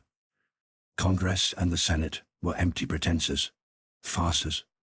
Public questions were gravely debated and passed upon according to the old forms, while in reality, all that was done was to give the stamp of constitutional procedure to the mandates of the oligarchy. Ernest was in the thick of the fight when the end came. It was in the debate on the bill to assist the unemployed. The hard times of the preceding year had thrust great masses of the proletariat beneath the starvation line, and the continued and wide-reaching disorder had but sunk them deeper. Millions of people were starving, while the oligarchs and their supporters were surfeiting on the surplus. We called these wretched people the people of the abyss, and it was to alleviate their awful suffering that the Socialists had introduced the unemployed bill. But this was not to the fancy of the Iron Heel. In its own way it was preparing to set these millions to work, but the way was not our way. Wherefore it had issued its orders that our bill should be voted down. Ernest and his fellows knew that their effort was futile, but they were tired of the suspense. They wanted something to happen. They were accomplishing nothing, and the best they hoped for was the putting of an end to the legislative farce in which they were unwilling players. They knew not what end would come, but they never anticipated a more disastrous end than the one that did come. Note: the surplus. The same conditions obtained in the 19th century AD under British rule in India. The natives died of starvation by the million, while their rulers robbed them of the fruits of their toil and expended it on magnificent pageants and mumbo-jumbo fooleries. Perforce, in this enlightened age, we have much to blush for in the acts of our ancestors. Our only consolation is philosophic. We must accept the capitalistic stage in social evolution as about on a par with the earlier monkey stage. The human had to pass through those stages in its rise from the mire and slime of low organic life. It was inevitable that much of the mire and slime should cling and be not easily shaken off. Note: the people of the abyss. This phrase was struck out by the genius of H.G. Wells in the late 19th century AD. Wells was a sociological seer, sane and normal, as well as warm human. Many fragments of his work have come down to us, while two of his greatest achievements, Anticipations and Mankind in the Making, have come down intact, before the oligarchs and before Everhard. Wells speculated upon the building of the wonder cities, though in his writings they are referred to as pleasure cities. I sat in the gallery that day. We all knew that something terrible was imminent. It was in the air, and his presence was made visible by the armed soldiers drawn up in lines in the corridors, and by the officers grouped in the entrances to the house itself. The oligarchy was about to strike. Ernest was speaking. He was describing the sufferings of the unemployed, as if with the wild idea of in some way touching their hearts and consciences. But the Republican and Democratic members sneered and jeered at him, and there was uproar and confusion. Ernest abruptly changed front. "I know nothing that I may say can influence you," he said. "You have no souls to be influenced. You are spineless, flaccid things. You pompously call yourselves Republicans and Democrats. There is no Republican Party. There's no Democratic Party. There are no Republicans nor Democrats in this house. You are lick-spittlers and panderers, the creatures of the plutocracy. You talk verbosely in antiquated terminology of your love of liberty, and all the while you wear the scarlet livery of the Iron Heel." Here the shouting and the cries of "Order, order!" drowned his voice, and he stood disdainfully till the din had somewhat subsided. He waved his hand to include all of them, turned to his own comrades and said, "Listen to the bellowing of the well-fed beasts." Pandemonium broke out again. The speaker rapped for order and glanced expectantly at the officers in the doorways. There were cries of "Sedition," and a great, rotund New York member began shouting "Anarchist" at Ernest. And Ernest was not pleasant to look at. Every fighting fiber of him was quivering, and his face was the face of a fighting animal. Withal he was cool and collected. "Remember," he said, in a voice that made itself heard above the din, "that as you show mercy now to the proletariat, some day will that same proletariat show mercy to you." The cries of "Sedition" and "Anarchist" redoubled. "I know that you will not vote for this bill," Ernest went on. "You have received the command from your masters to vote against it, and yet you call me anarchist. You, who have destroyed the government of the people, and who shamelessly flaunt your scarlet shame in public places, call me anarchist. I do not believe in hellfire and brimstone, but in moments like this I regret my unbelief. Nay, in moments like this I almost do believe, Surely there must be a hell, for in no less place could it be possible for you to receive punishment adequate to your crimes. So long as you exist, there is a vital need for hellfire in the cosmos. There was movement in the doorways. Ernest, the speaker, all the members turned to see. "Why do you not call your soldiers in, Mr. Speaker, and bid them do your work?" Ernest demanded. "They should carry out your plan with expedition." "There are other plans afoot," was the retort. "That is why the soldiers are present." "Our plans, I suppose," Ernest sneered. "Assassination, or something kindred." But at the word assassination, the uproar broke out again. Ernest could not make himself heard, but he remained on his feet waiting for a lull. And then it happened. From my place in the gallery, I saw nothing except the flash of the explosion. The roar of it filled my ears, and I saw Ernest reeling and falling in a swirl of smoke, and the soldiers rushing up all the aisles. His comrades were on their feet, wild with anger, capable of any violence. But Ernest steadied himself for a moment, and waved his arms for silence.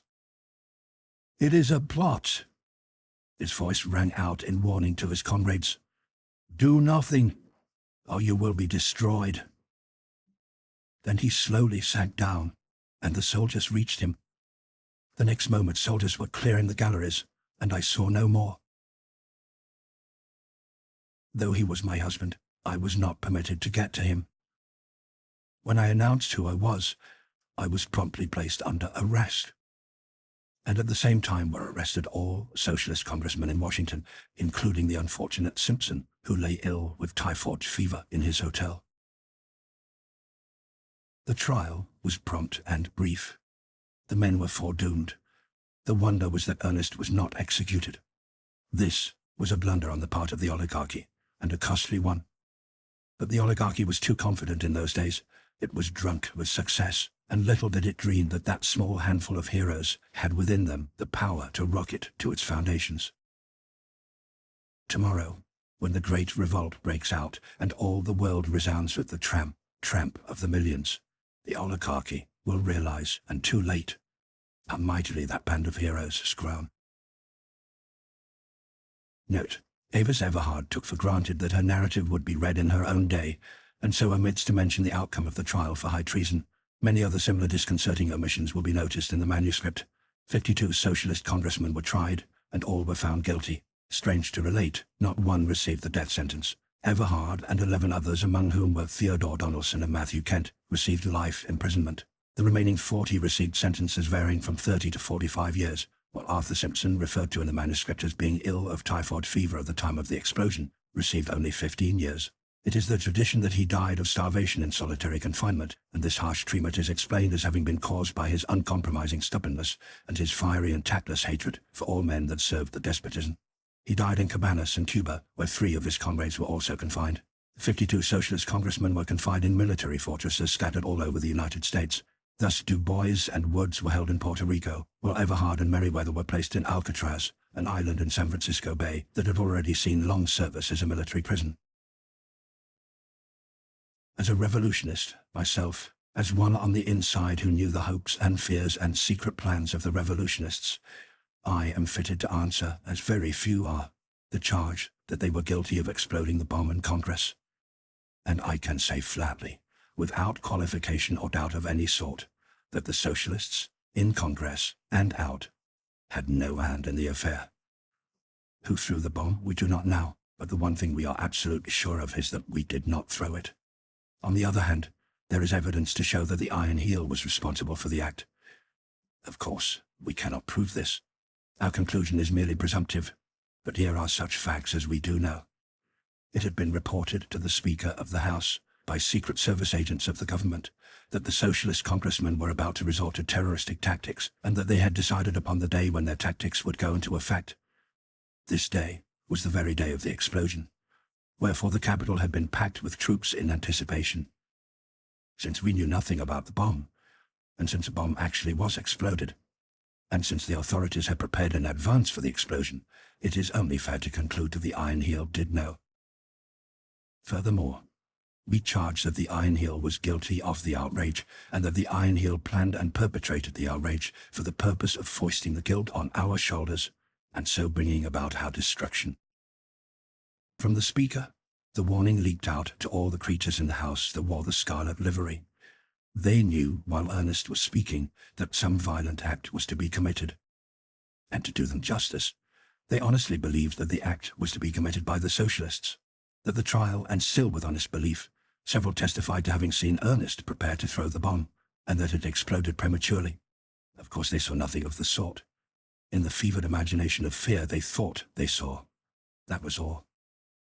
As Ernest said at the trial, does it stand to reason, if I were going to throw a bomb, that I should elect to throw a feeble little squib like the one that was thrown? There wasn't enough powder in it. It made a lot of smoke, but hurt no one, except me. It exploded right at my feet, and yet it did not kill me.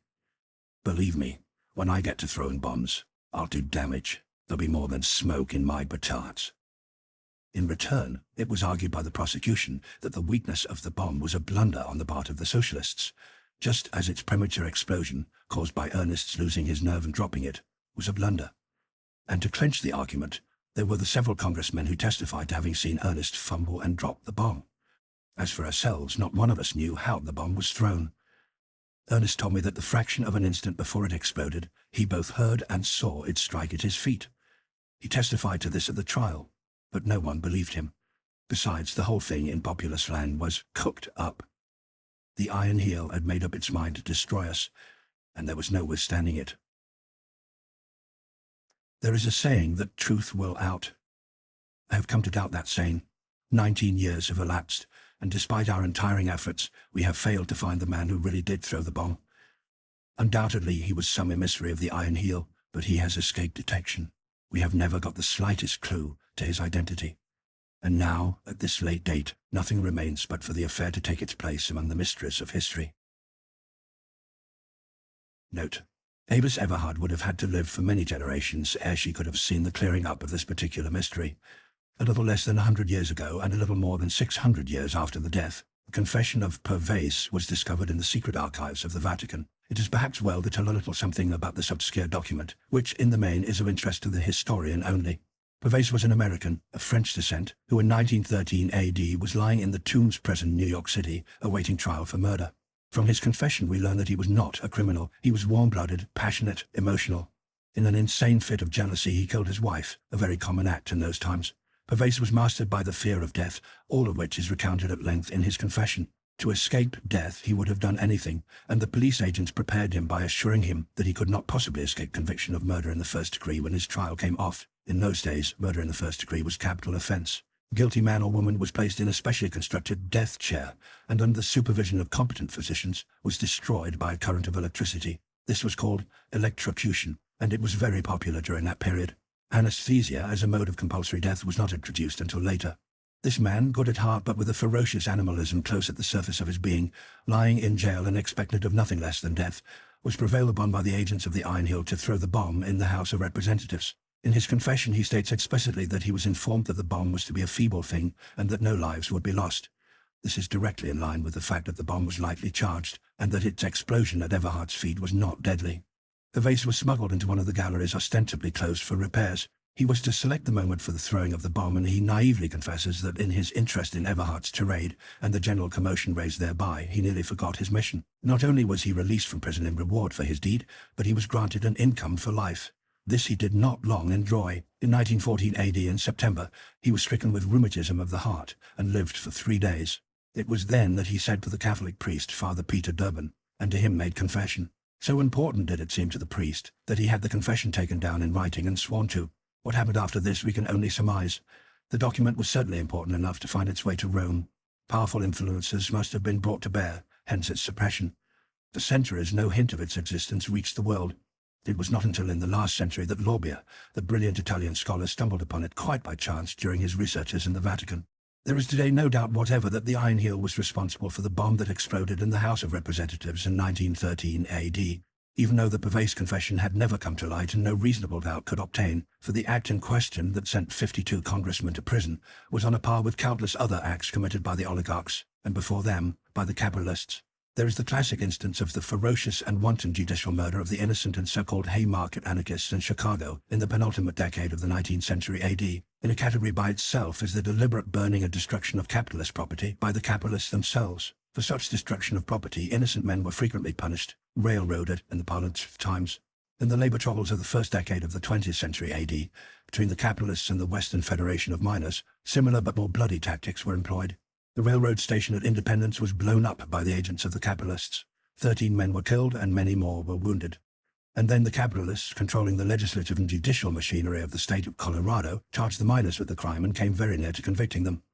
Remains, one of the tools in this affair, like Pervase, was lying in jail in another state, Kansas, awaiting trial, when he was approached by the agents of the capitalists. But unlike Pervase, the confession of Remains was made public in his own time. Then, during this same period, there was the case of Moyer and Haywood, two strong, fearless leaders of labor. One was president and the other was secretary of the Western Federation of Miners. The ex-governor of Idaho had been mysteriously murdered. The crime, at the time, was openly charged to the mine owners by the Socialists and miners. Nevertheless, in violation of the national and state constitutions and by means of conspiracy on the parts of the governors of Idaho and Colorado, Moyer and Haywood were kidnapped, thrown into jail and charged with the murder. It was this instance that provoked from Eugene V. Debs, national leader of the American Socialists at the time, the following words: "The labor leaders that cannot be bribed nor bullied must be ambushed and murdered. The only crime of Moyer and Haywood is that they have been unswervingly true to the working class. Capitalists have stolen our country, debauched our politics, defiled our judiciary, and ridden over us roughshod. And now they propose to murder those who will not abjectly surrender to their brutal dominion. The governors of Colorado and Idaho are but executing the mandates of their masters, the plutocracy. The issue is the workers versus the plutocracy. If they strike the first violent blow, we will strike the last." In the shadow of Sonoma. Of myself, during this period, there is not much to say.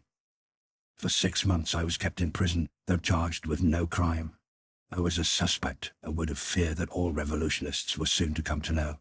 But our own nascent secret service was beginning to work. By the end of my 2nd month in prison, one of the jailers made himself known as a revolutionist in touch with the organization. Several weeks later, Joseph Parkhurst, the prison doctor who had just been appointed, proved himself to be a member of one of the fighting groups. Thus, throughout the organization of the oligarchy, our own organization, web-like and spidery, was insinuating itself. And so I was kept in touch with all that was happening in the world without, and furthermore, every one of our imprisoned leaders was in contact with brave comrades who masqueraded in the livery of the Iron Heel. Though Ernest lay in prison 3,000 miles away on the Pacific coast, I was in unbroken communication with him, and our letters passed regularly back and forth. The leaders, in prison and out, were able to discuss and direct the campaign. It would have been possible within a few months to have effected the escape of some of them, but since imprisonment proved no bar to our activities, it was decided to avoid anything premature. 52 congressmen were in prison, and fully 300 more of our leaders. It was planned that they should be delivered simultaneously. If part of them escaped, the vigilance of the oligarchs might be aroused so as to prevent the escape of the remainder. On the other hand, it was held that a simultaneous jail delivery all over the land would have immense psychological influence on the proletariat. It would show our strength and give confidence. So it was arranged, when I was released at the end of 6 months, that I was to disappear and prepare a secure hiding place for Ernest. To disappear was in itself no easy thing. No sooner did I get my freedom than my footsteps began to be dogged by the spies of the Iron Heel. It was necessary that they should be thrown off the track and that I should win to California. It is laughable the way this was accomplished. Already the passport system, modeled on the Russian, was developing. I dared not cross the continent in my own character. It was necessary that I should be completely lost if ever I was to see Ernest again, for by trailing me after he escaped, he would be caught once more. Again, I could not disguise myself as a proletarian and travel. There remained the disguise of a member of the oligarchy. While the arch-oligarchs were no more than a handful, there were myriads of lesser ones of the type, say, of Mr. Wixon, men worth a few millions, who were adherents of the arch-oligarchs. The wives and daughters of these lesser oligarchs were legion, and it was decided that I should assume the disguise of such a one. A few years later this would have been impossible, because the passport system was to become so perfect that no man, woman, nor child in all the land was unregistered and unaccounted for in his or her movements. When the time was ripe, the spies were thrown off my track. An hour later, Avis Everhard was no more. At that time, one Felice van Verdehan, accompanied by 2 maids and a lapdog, with another maid for the lapdog, entered a drawing room on a Pullman, and a few minutes later was speeding west. Note: This ridiculous picture well illustrates the heartless conduct of the masters. While people starved, lapdogs were waited upon by maids. This was a serious masquerade on the part of Avis Everhard. Life and death and the cause were in the issue, therefore the picture must be accepted as a true picture. It affords a striking commentary of the times. Note: Pullman, the designation of the more luxurious railway cars of the period, and so named from the inventor. The three maids who accompanied me were revolutionists. Two were members of the fighting groups, and the third, Grace Holbrook, entered a group the following year, and 6 months later was executed by the Iron Heel. She it was who waited upon the dog. Of the other two, Bertha Stoll disappeared 12 years later, while Anne Royalston still lives and plays an increasingly important part in the revolution.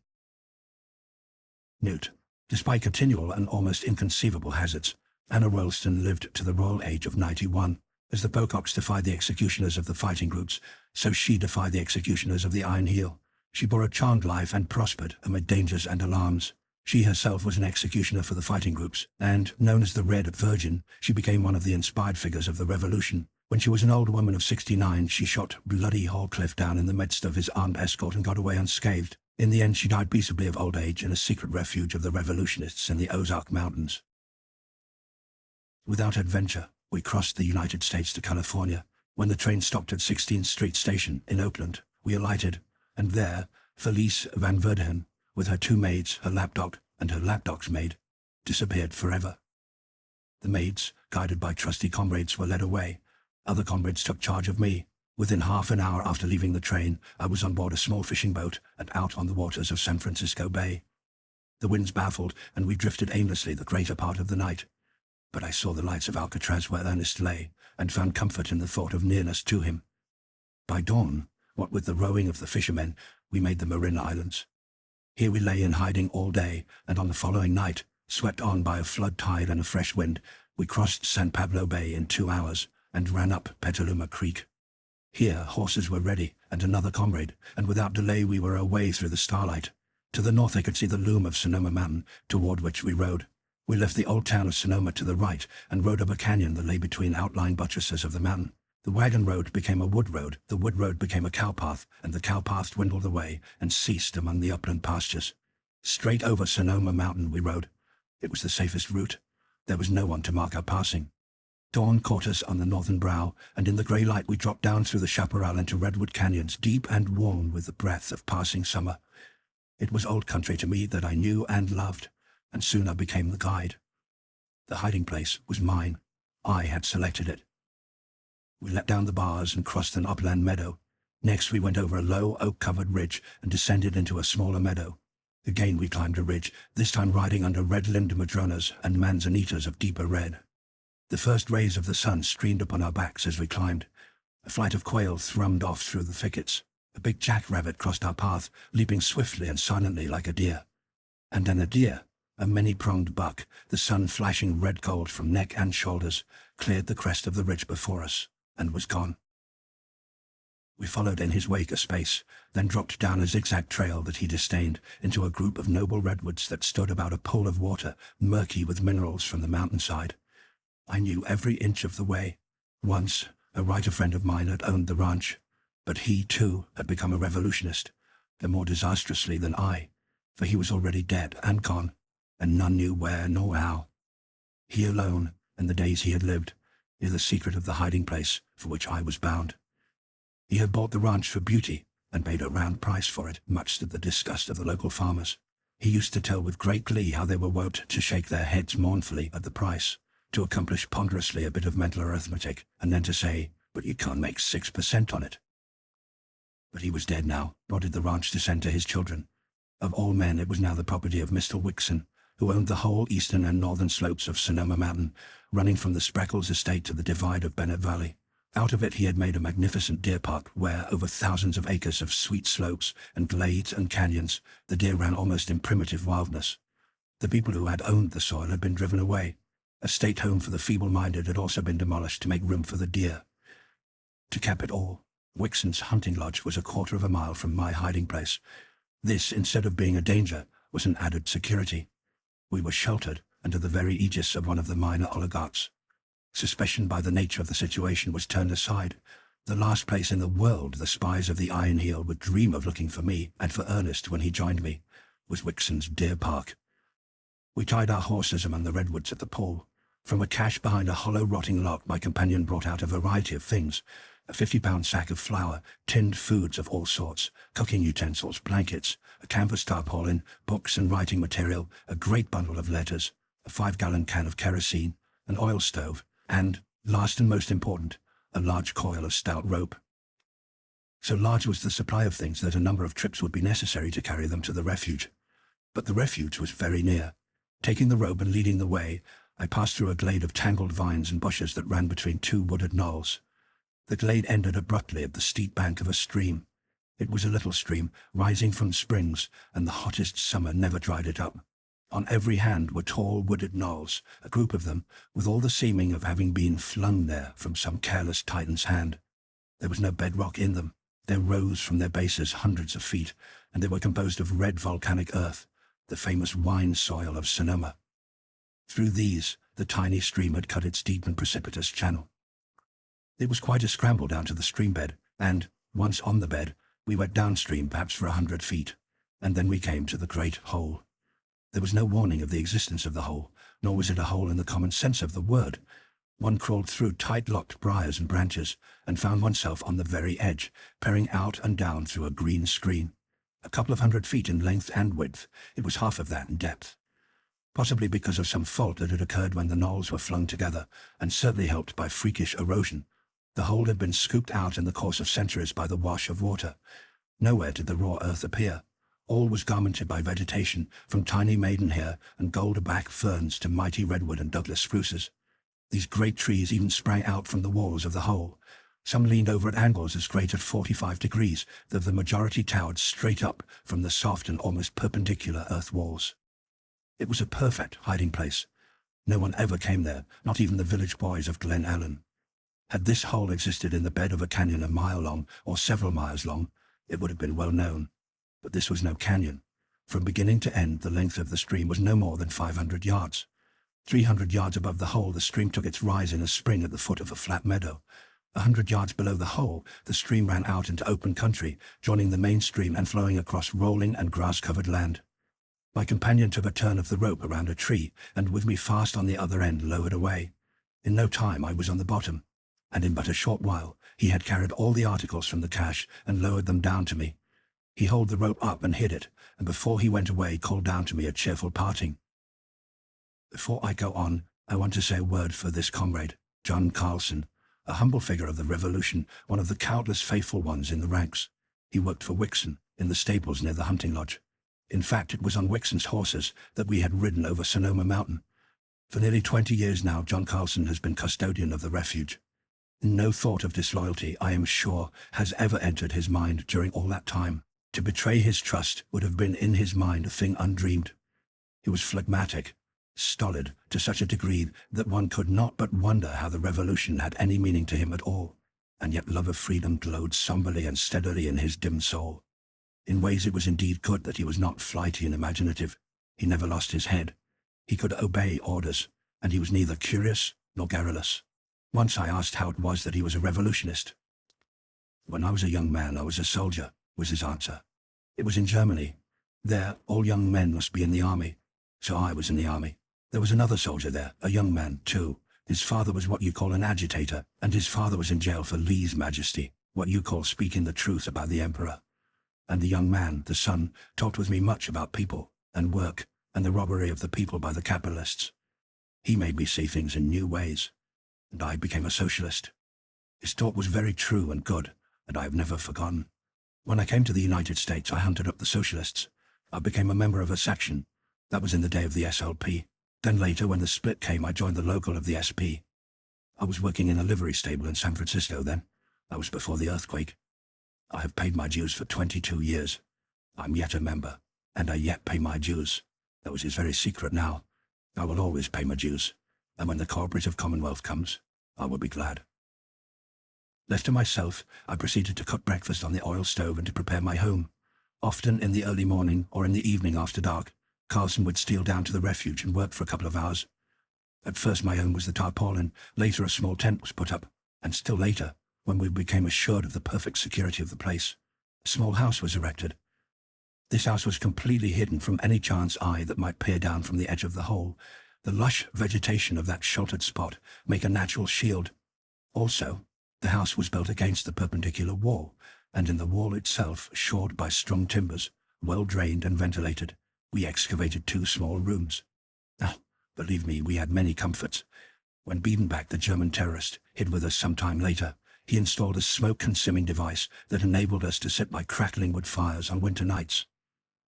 And here I must say a word for that gentle-souled terrorist, than whom there is no comrade in the revolution more fearfully misunderstood. Comrade Biedenbach did not betray the cause, nor was he executed by the comrades as is commonly supposed. This canard was circulated by the creatures of the oligarchy. Comrade Biedenbach was absent-minded, forgetful. He was shot by one of our lookouts at the cave refuge at Carmel, through failure on his part to remember the secret signals. It was all a sad mistake, and that he betrayed his fighting group is an absolute lie. No truer, more loyal man ever labored for the cause. Note: search as we may through all the material of those times that has come down to us, we can find no clue to the Biedenbach here referred to. No mention is made of him anywhere save in the Everhard manuscript. For 19 years now, the refuge that I selected had been almost continuously occupied, and in all that time, with one exception, it has never been discovered by an outsider. And yet it was only a quarter of a mile from Wixon's hunting lodge, and a short mile from the village of Glenellen. I was able, always, to hear the morning and evening trains arrive and depart, and I used to set my watch by the whistle at the brickyards. Note: if the curious traveller will turn south from Glenellen, he will find himself on a boulevard that is identical with the old country road 7 centuries ago. A quarter of a mile from Glenellen, after the second bridge is passed, to the right will be noticed a barranca that runs like a scar across the rolling land toward a group of wooded knolls.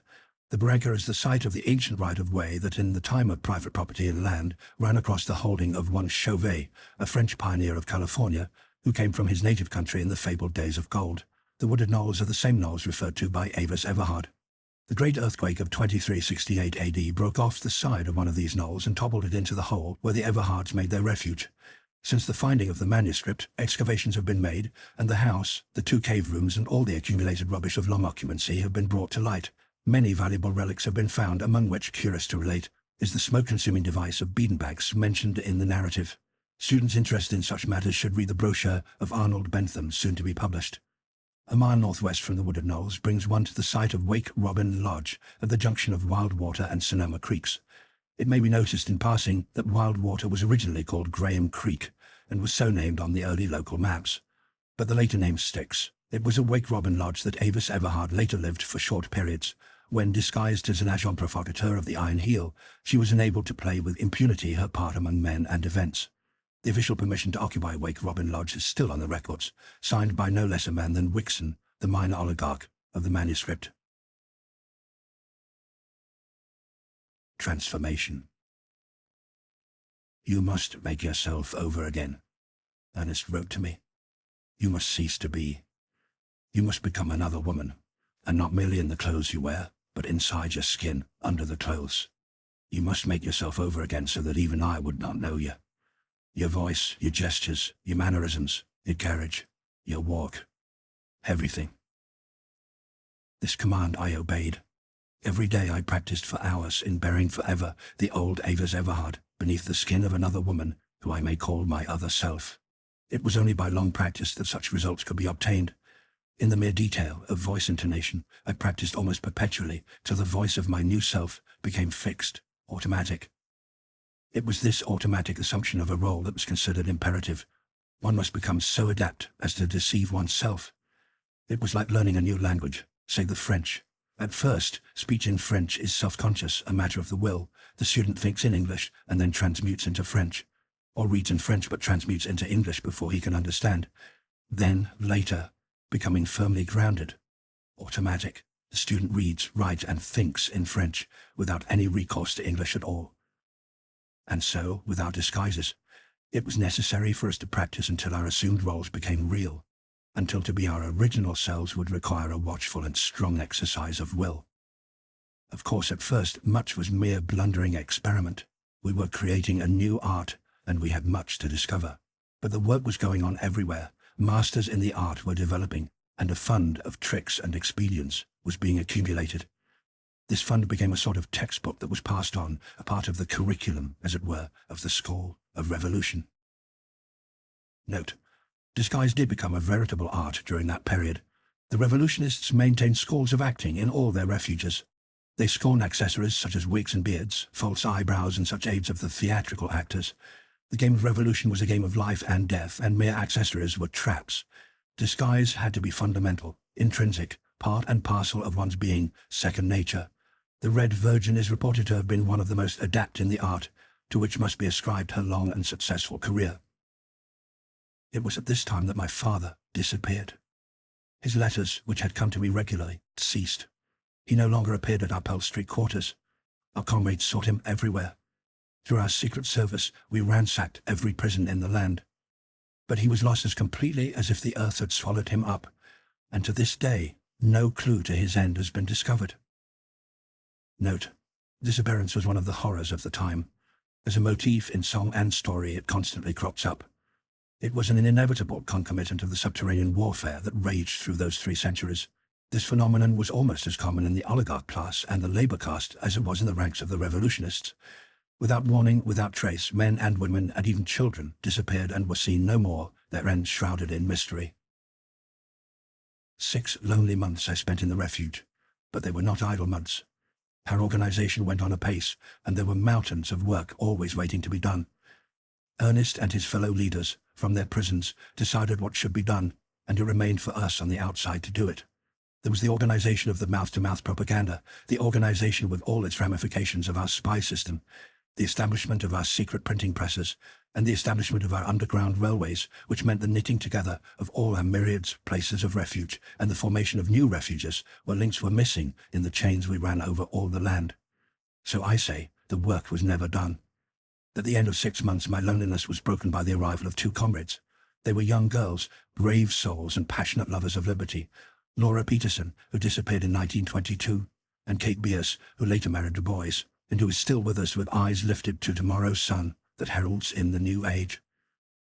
Note: Du Bois, the present librarian of Ardis, is a lineal descendant of this revolutionary pair. The 2 girls arrived in a flurry of excitement, danger, and sudden death. In the crew of the fishing boat that conveyed them across San Pablo Bay was a spy, a creature of the Iron Heel. He had successfully masqueraded as a revolutionist and penetrated deep into the secrets of our organization. Without doubt he was on my trail, for we had long since learned that my disappearance had been cause of deep concern to the secret service of the oligarchy. Luckily, as the outcome proved, he had not divulged his discoveries to anyone. He had evidently delayed reporting, preferring to wait until he had brought things to a successful conclusion by discovering my hiding place, capturing me. His information died with him. Under some pretext, after the girls had landed at Petaluma Creek and taken to the horses, he managed to get away from the boat. Partway up Sonoma Mountain, John Carson let the girls go on, leading his horse, while he went back on foot. His suspicions had been aroused. He captured the spy, and as to what then happened, Carson gave us a fair idea. "I fixed him," was Carlson's unimaginative way of describing the affair. "I fixed him," he repeated, while a somber light burnt in his eyes, and his huge, toil-distorted hands opened and closed eloquently. "He made no noise. I hid him. Tonight I'll go back and bury him deep." During that period, I used to marvel at my own metamorphosis. At times it seemed impossible, either that I had ever lived a placid, peaceful life in a college town, or that I had become a revolutionist, inured to scenes of violence and death. One or the other could not be. One was real, the other was a dream. But which was which? Was this present life of a revolutionist hiding in a hole and nightmare? Or was I a revolutionist who had somewhere, somehow, dreamed that in some former existence I have lived in Berkeley and never known a life more violent than teas and dances, debating societies and lectures rooms? But then I suppose this was a common experience of all of us who had rallied under the red banner of the Brotherhood of Man. I often remembered figures from that other life, and curiously enough, they appeared and disappeared, now and again, in my new life. There was Bishop Morehouse. In vain we searched for him after our organization had developed. He had been transferred from asylum to asylum.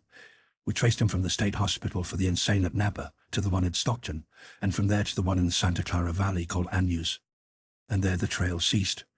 There was no record of his death. In some way he must have escaped, Little did I dream of the awful manner in which I was to see him once again, the fleeting glimpse of him in the whirlwind carnage of the Chicago Commune. Jackson, who had lost his arm in the Sierra Mills, and who had been the cause of my own conversion into a revolutionist, I never saw again, but we all knew what he did before he died.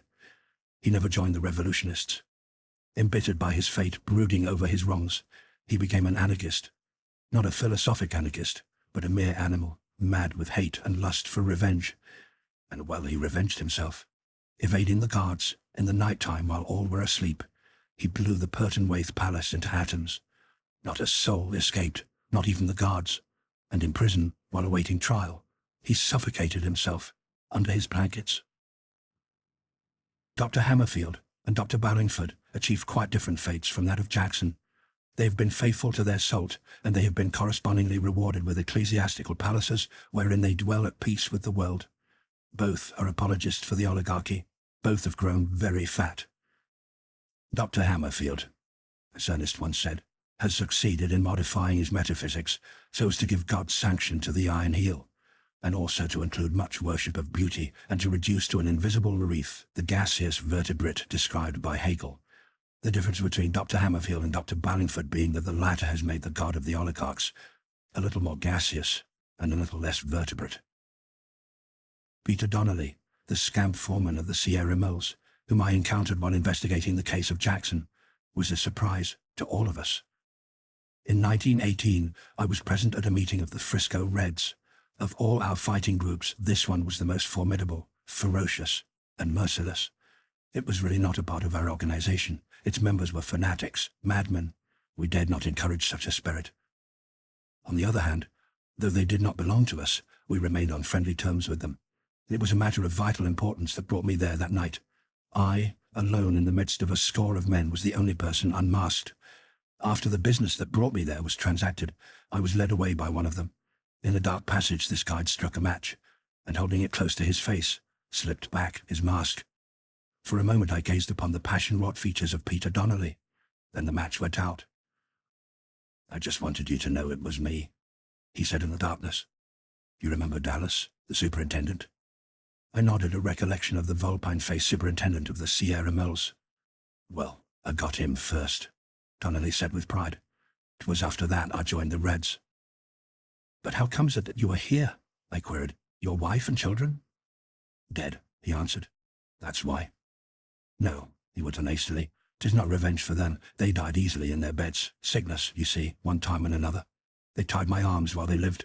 And now that they're gone, 'tis revenge for my blasted manner I'm after. I was once Peter Donnelly, the scab foreman. But tonight, I'm number 27 of the Frisco Reds. Come on now, then I'll get you out of this." More I heard of him afterward. In his own way, he had told the truth when he said all were dead. But one lived. Timothy, and him his father considered dead, because he had taken service for the Iron Heel and the mercenaries. Note: in addition to the labor castes, there arose another caste, the military. The standing army of professional soldiers was created, officered by members of the oligarchy and known as the mercenaries. This institution took the place of the militia, which had proved impracticable under the new regime. Outside the regular secret service of the Iron Heel, there was further established a secret service of the mercenaries, this latter forming a connecting link between the police and the military. A member of the Frisco Reds pledged himself to 12 annual executions. The penalty for failure was death. A member who failed to complete his number committed suicide. These executions were not haphazard. This group of madmen met frequently and passed wholesale judgments upon offending members and servitors of the oligarchy. The executions were afterward apportioned by lot. In fact, the business that brought me there the night of my visit was such a trial. One of our own comrades, who for years had successfully maintained himself in a clerical position in the local bureau of the Secret Service of the Iron Heel, had fallen under the ban of the Frisco Reds and was being tried. Of course he was not present, and of course his judges did not know that he was one of our men. My mission had been to testify to his identity and loyalty. It may be wondered how we came to know of the affair at all. The explanation is simple. One of our secret agents was a member of the Frisco Reds. It was necessary for us to keep an eye on friend as well as foe, and this group of madmen was not too unimportant to escape our surveillance. But to return to Peter Donnelly and his son, all went well with Donnelly until in the following year he found among the sheaf of executions that fell to him the name of Timothy Donnelly. Then it was that that clannishness, which was his to so extraordinary a degree, asserted itself. To save his son, he betrayed his comrades. In this he was partially blocked, but a dozen of the Frisco Reds were executed, and the group was well nigh destroyed. In retaliation, the survivors meted out to Donnelly the death he had earned by his treason. Nor did Timothy Donnelly long survive. The Frisco Reds pledged themselves to his execution. Every effort was made by the oligarchy to save him. He was transferred from one part of the country to another. 3 of the Reds lost their lives in vain efforts to get him. The group was composed only of men. In the end they fell back on a woman, one of our comrades, and none other than Anne Wilston. Our inner circle forbade her, but she had ever a will of her own and disdained discipline. Furthermore, she was a genius and lovable, and we could never discipline her anyway. She is in a class by herself, and not amenable to the ordinary standards of the revolutionists. Despite our refusal to grant permission to do the deed, she went on with it. Now Anna Ralston was a fascinating woman. All she had to do was to beckon a man to her. She broke the hearts of scores of our young comrades, and scores of others she captured, and by their heartstrings led into our organization. Yes, she steadfastly refused to marry. She dearly loved children, but she held that a child of her own would claim her from the cause, and that it was the cause to which her life was devoted. It was an easy task for Anna Royalston to win Timothy Donnelly. Her conscience did not trouble her, for at that very time occurred the Nashville massacre, when the mercenaries, Donnelly in command, literally murdered 800 weavers of that city. But she did not kill Donnelly. She turned him over, a prisoner, to the Frisco Reds. This happened only last year, and now she had been renamed. The revolutionists everywhere are calling her the Red Virgin. Note: it was not until the second revolt was crushed that the Frisco Reds flourished again, and for 2 generations the group flourished. Then an agent of the Iron Heel managed to become a member, penetrated all its secrets, and brought about its total annihilation. This occurred in 2002 AD. The members were executed one at a time at intervals of 3 weeks, and their bodies exposed in the labor ghetto of San Francisco. Colonel Ingram and Colonel Van Gilbert are 2 more familiar figures that I was later to encounter. Colonel Ingram rose high in the oligarchy and became minister to Germany. He was cordially detested by the proletariat of both countries. It was in Berlin that I met him, where, as an accredited international spy of the Iron Heel, I was received by him and afforded much assistance. Incidentally, I may state that in my dual role, I managed a few important things for the revolution. Colonel Van Gilbert became known as Snarling Van Gilbert. His important part was played in drafting the new code after the Chicago Commune. But before that, as trial judge, he had earned sentence of death by his fiendish malignancy. I was one of those that tried him and passed sentence upon him. Anne Royalston carried out the execution. Still another figure arose out of the old life, Jackson's lawyer. Least of all would I have expected again to meet this man, Joseph Hurd. It was a strange meeting. Late at night, 2 years after the Chicago Commune, Ernest and I arrived together at the Benton Harbor Refuge. This was in Michigan, across the lake from Chicago. We arrived just at the conclusion of the trial of a spy. Sentence of death had been passed and he was being led away. Such was the scene as we came upon it. The next moment the wretched man had wrenched free from his captors and flung himself at my feet, his arms clutching me about the knees in a vice-like grip as he prayed in a frenzy of mercy. As he turned his agonized face up to me, I recognized him as Joseph Hurd. Of all the terrible things I have witnessed, never have I been so unnerved as by this frantic creature's pleading for life. He was mad for life. It was pitiable. He refused to let go of me, despite the hands of a dozen comrades. And when at last he was dragged shrieking away, I sank down fainting upon the floor. It is far easier to see brave men die than to hear a coward beg for life. Note: the Benton Harbor Refuge was a catacomb, the entrance of which was cunningly contrived by way of a well. It has been maintained in a fair state of preservation, and the curious visitor may today tread its labyrinths to the Assembly Hall, where without doubt occurred the scene described by Avis Everhard. Farther on are the cells where the prisoners were confined, and the death chamber where the executions took place. Beyond is the cemetery, long, winding galleries hewn out of the solid rock, with recesses on either hand, wherein, tier above tier, lie the revolutionists, just as they were laid away by their comrades long years gone.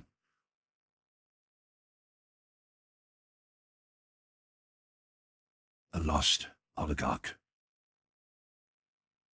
But in remembering the old life, I have run ahead of my story into the new life. The wholesale jail delivery did not occur until well along into 1915. Complicated as it was carried through without a hitch, and as a very creditable achievement, it cheered us on in our work. From Cuba to California, out of scores of jails, military prisons and fortresses, in a single night, we delivered 51 of our 52 congressmen, and in addition over 300 other leaders. There was not a single instance of miscarriage. Not only did they escape, but every one of them won to the refuges as planned. The one comrade congressman we did not get was Arthur Simpson, but he had already died in Cabanas after cruel tortures. The 18 months that followed was perhaps the happiest of my life with Ernest. During that time we were never apart. Later, when we went back into the world, we were separated much. Not more impatiently do I await the flame of tomorrow's revolt than did I that night await the coming of Ernest. I had not seen him for so long, and the thought of a possible hitch or error in our plans that would keep him still in his island prison almost drove me mad. The hours passed like ages. I was all alone. Biedenbach and 3 young men who had been living in the refuge were out and over the mountain, heavily armed and prepared for anything. The refuges all over the land were quite empty, I imagine, of comrades that night. Just as the sky paled with the first warning of dawn, I heard the signal from above and gave the answer. In the darkness, I almost embraced Biedenbach, who came down first. But the next moment, I was in Ernest's arms.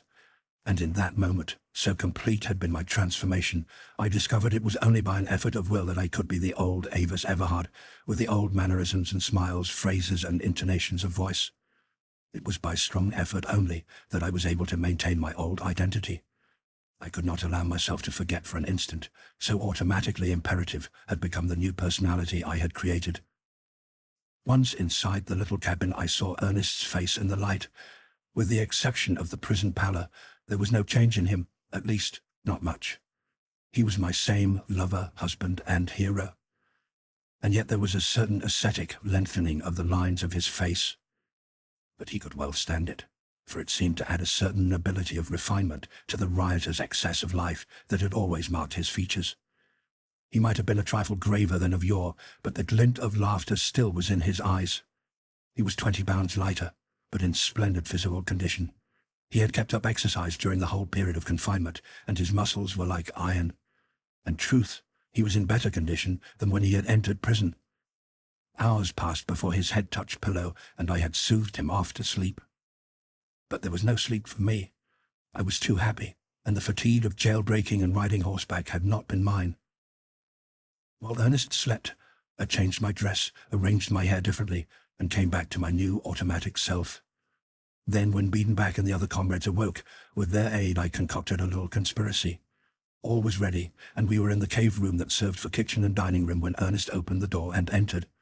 At that moment, Biedenbach addressed me as Mary, and I turned and answered him.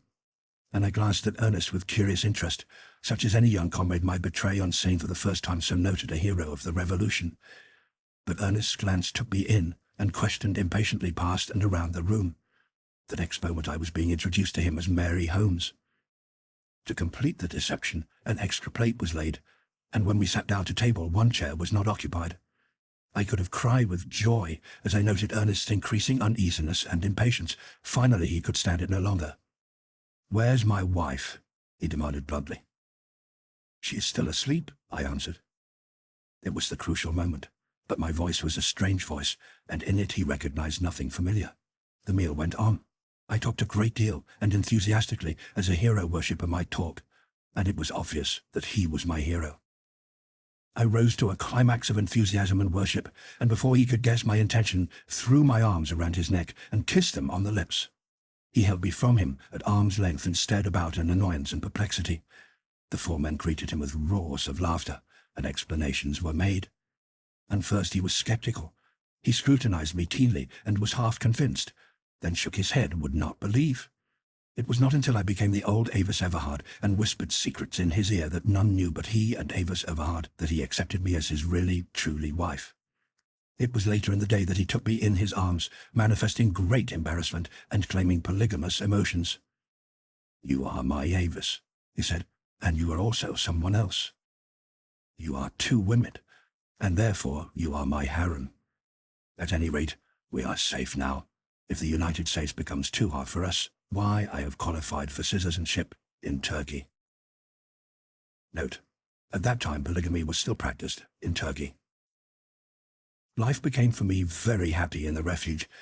It is true we worked hard and for long hours, but we worked together.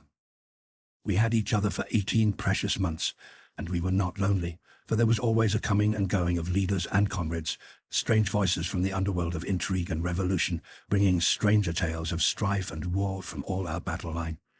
And there was much fun and delight. We were not mere gloomy conspirators. We toiled hard and suffered greatly, filled the gaps in our ranks and went on, and through all the labor and the play and interplay of life and death, we found time to laugh and love. There were artists, scientists, scholars, musicians, and poets among us, and in that hole in the ground, culture was higher and finer than in the palaces of wonder cities of the oligarchs. In truth, many of our comrades toiled at making beautiful those same palaces and wonder cities. Note: this is not braggadocio on the part of Avis Everhard. The flower of the artistic and intellectual world were revolutionists. With the exception of a few of the musicians and singers, and of a few of the oligarchs, all the great creators of the period whose names have come down to us were revolutionists. Nor were we confined to the refuge itself. Often at night we rode over the mountains for exercise, and we rode on Wixon's horses. If only he knew how many revolutionists his horses have carried. We even went on picnics to isolated spots we knew, where we remained all day, going before daylight and returning after dark. Also, we used Wixon's cream and butter, and Ernest was not above shooting Wixon's quail and rabbits, and, on occasion, his young bucks. Note: even as late as that period, cream and butter was still crudely extracted from cow's milk. The laboratory preparation of foods had not yet begun. Indeed, it was a safe refuge, and I have said that it was discovered only once, and this brings me to the clearing up of the mystery of the disappearance of young Wixon. Now that he is dead, I am free to speak. There was a nook on the bottom of the great hole where the sun shone for several hours, and which was hidden from above. Here we had carried many loads of gravel from the creek bed, so that it was dry and warm, a pleasant basking place. And here, one afternoon, I was drowsing, half asleep, over a volume of Mendenhall. I was so comfortable and secure that even his flaming lyrics failed to stir me. Note: in all the extant literature and documents of that period, continual reference is made to the poems of Rudolf Mendenhall. By his comrades he was called the Flame. He was undoubtedly a great genius, yet, beyond weird and haunting fragments of his verse quoted in the writings of others, nothing of his has come down to us. He was executed by the Iron Heel in 1928 AD. I was aroused by a clod of earth striking at my feet. Then from above I heard a sound of scrambling. The next moment a young man, with a final slide down the crumbling wall, alighted at my feet. It was Philip Wixon, though I did not know him at the time. He looked at me coolly and uttered a low whistle of surprise. "Well," he said, and the next moment, cap in hand, he was saying, "I beg your pardon. I did not expect to find anyone here." I was not so cool. I was still a tyro so far as concerned knowing how to behave in desperate circumstances. Later on, when I was an international spy, I should have been less clumsy, I'm sure. As it was, I scrambled to my feet and cried out the danger call. "Why did you do that?" he asked, looking at me searchingly. It was evident that he had no suspicion of our presence when making the descent. I recognized this with relief. "For what purpose do you think I did it?" I countered. I was indeed clumsy in those days. "I don't know," he answered, shaking his head. "Unless you've got friends about. Anyway, you've got some explanations to make. I don't like the look of it. You are trespassing. This is my father's land, and—" But at that moment, Biedenbach, ever polite and gentle, said from behind him in a low voice, "Hands up, my young sir." Young Wixon put his hands up first, then turned to confront Biedenbach, who held a 30-30 automatic rifle on him. Wixon was imperturbable. "Oh," he said, "a nest of revolutionists, and quite a hornet's nest it would seem. Well, you won't abide here long, I can tell you." "Maybe you'll abide here long enough to reconsider that statement," Biedenbach said quietly. "And in the meanwhile, I must ask you to come inside with me." "Inside?" The young man was genuinely astonished. "Have you a catacomb here? I have heard of such things." "Come and see," Biedenbach answered with his adorable accent. "But it is unlawful," was the protest. "Yes, by your law," the terrorist replied significantly. "But by our law, Believe me, it is quite lawful. You must accustom yourself to the fact that you are in another world than the one of oppression and brutality in which you have lived. There is room for argument there, Wixon muttered. Then stay with us and discuss it. The young fellow laughed and followed his captor into the house. He was led into the inner cave room, and one of the young comrades left to guard him while we discussed the situation in the kitchen. Biedenbach, with tears in his eyes, felt that Wixon must die, and was quite relieved when we outvoted him and his horrible proposition. On the other hand, we could not dream of allowing the young oligarch to depart. "I'll tell you what to do," Ernest said. "We'll keep him and give him an education." "I bespeak the privilege, then, of enlightening him in jurisprudence," Biedenbach cried. And so a decision was laughingly reached. We would keep Philip Wixon a prisoner and educate him in our ethics and sociology. But in the meantime there was work to be done. All trace of the young oligarch must be obliterated. There were the marks he had left when descending the crumbling wall of the hole. This task fell to Biedenbach, and slung on a rope from above he toiled cunningly for the rest of the day, till no sign remained. Back up the canyon from the lip of the hole all marks were likewise removed. Then at twilight came John Carlson, who demanded Wixon's shoes. The young man did not want to give up his shoes, and even offered to fight for them, till he felt the horseshoer's strength in Ernest's hands. Carlson afterward reported several blisters and much grievous loss of skin due to the smallness of the shoes, but he succeeded in doing gallant work with them. Back from the lip of the hole, where ended the young man's obliterated trail, Carlson put on the shoes and walked away to the left. He walked for miles, around knolls, over ridges and through canyons, and finally covered the trail in the running water of a creek bed. Here he removed the shoes, and, still hiding trail for a distance, at last put on his own shoes. A week later, Wixon got back his shoes. That night the hounds were out, and there was little sleep in the refuge. Next day, time and again, the baying hounds came down the canyon, plunged off to the left on the trail Carlson had made for them, and were lost to ear in the farther canyons high up the mountain. And all the time our men waited in the refuge, weapons in hand, automatic revolvers and rifles, to say nothing of half a dozen infernal machines of Biedenbach's manufacture. A more surprised party of rescuers could not be imagined, had they ventured down into our hiding place. I have now given the true disappearance of Philip Wixon, one-time oligarch and later comrade in the revolution, for we converted him in the end. His mind was fresh and plastic, and by nature he was very ethical. Several months later we rode him on one of his father's horses over Sonoma Mountains to Petaluma Creek and embarked him in a small fishing lodge.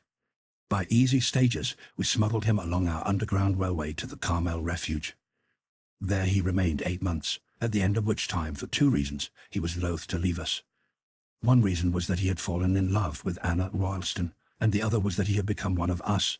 It was not until he became convinced of the hopelessness of his love affair that he acceded to our wishes and went back to his father.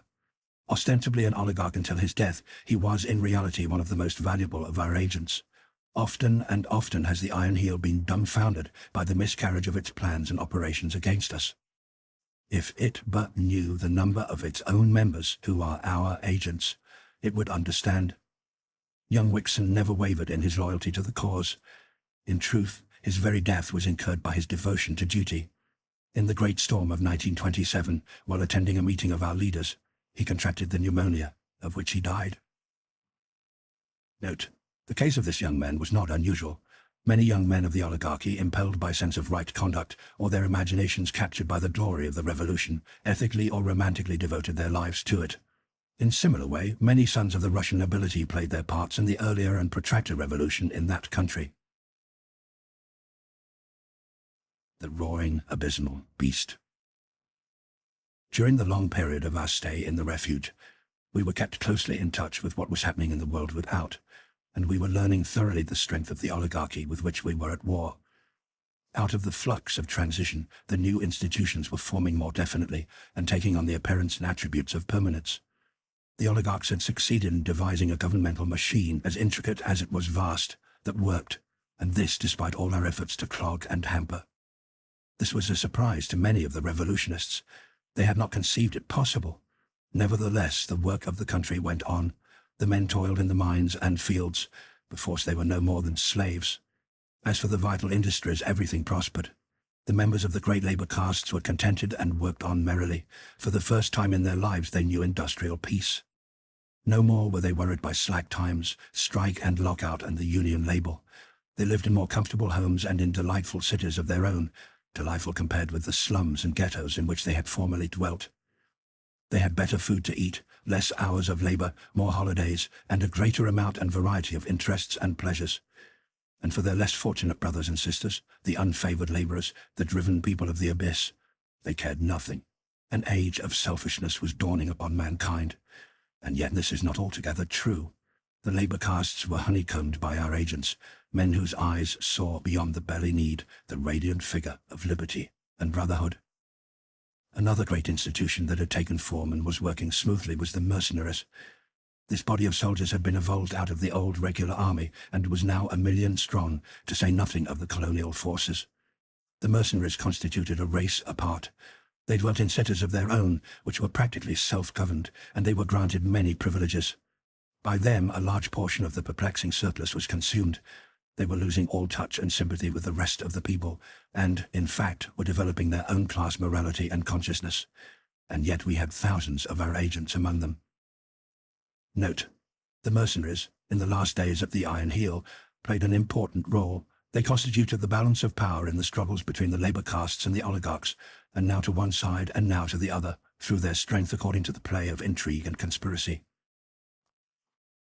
The oligarchs themselves were going through a remarkable, and it must be confessed, unexpected development. As a class, they disciplined themselves. Every member had his work to do in the world, and this work he was compelled to do. There were no more idle, rich young men. Their strength was used to give united strength to the oligarchy. They served as leaders of troops and as lieutenants and captains of industry. They found careers in applied science, and many of them became great engineers. They went into the multitudinous divisions of the government, took service in the colonial possessions, and by tens of thousands went into the various secret services. They were, I may say, apprenticed to education, to art, to the church, to science, to literature. And in those fields they served the important function of molding the thought processes of the nation and the direction of the perpetuity of the oligarchy. They were taught, and later they in turn taught, that what they were doing was right. They assimilated the aristocratic idea from the moment they began as children to receive impressions of the world. The aristocratic idea was woven into the making of them until it became bone of them and flesh of them. They looked upon themselves as wild animal trainers, rulers of beasts. From beneath their feet rose always the subterranean rumbles of revolt. Violent death ever stalked in their midst. Bomb and knife and bullet were looked upon as so many fangs of the roaring abysmal beast they must dominate if humanity were to persist. They were the saviors of humanity, and they regarded themselves as heroic and sacrificing laborers for the highest good. They, as a class, believed that they alone maintained civilization. It was their belief that if ever they weakened, the great beast would engulf them and everything of beauty and wonder and joy and good in its cavernous and slime-dripping maw. Without them, anarchy would reign, and humanity would drop backward into the primitive night out of which it had so painfully emerged. The horrid picture of anarchy was held always before their child's eyes, until they, in turn, obsessed by this cultivated fear, held the picture of anarchy before the eyes of the children that followed them. This was the beast to be stamped upon, and the highest duty of the aristocrat was to stamp upon it. In short, they alone, by their unremitting toil and sacrifice, stood between weak humanity and the all-devouring beast. And they believed it, firmly believed it. I cannot lay too great stress upon this high ethical righteousness of the whole oligarch class. This has been the strength of the Iron Heel, and too many of the comrades have been slow or loath to realize it. Many of them have ascribed the strength of the Iron Heel to its system of reward and punishment. This is a mistake. Heaven and hell may be the prime factors of zeal in the religion of a fanatic, but for the great majority of the religious, heaven and hell are incidental to right and wrong. Love of the right, desire for the right, unhappiness with anything less than the right, in short, right conduct, is the prime factor of religion. And so with the oligarchy. Prisons, banishment and degradation, honors and palaces and wonder cities are all incidental. The great driving force of the oligarchs is the belief that they are doing right. Never mind the exceptions, and never mind the oppression and injustice in which the Iron Heel was conceived. All is granted. The point is that the strength of the oligarchy today lies in its satisfied conception of its own righteousness. Note: out of the ethical incoherency and inconsistency of capitalism, the oligarchs emerged with a new ethics, coherent and definite, sharp and severe as steel, the most absurd and unscientific, and at the same time the most potent ever possessed by any tyrant class. The oligarchs believed their ethics, in spite of the fact that biology and evolution gave them the lie, and because of their faith, for 3 centuries they were able to hold back the mighty tide of human progress. A spectacle, profound, tremendous, puzzling to the metaphysical moralist, and one that to the materialist is the cause of many doubts and reconsiderations. For that matter, the strength of the revolution during these frightful 20 years has resided in nothing else than the sense of righteousness. In no other way can be explained our sacrifices and martyrdoms. For no other reason did Rudolf Mendenhall flame out his soul for the cause and sing his wild swan song that last night of life.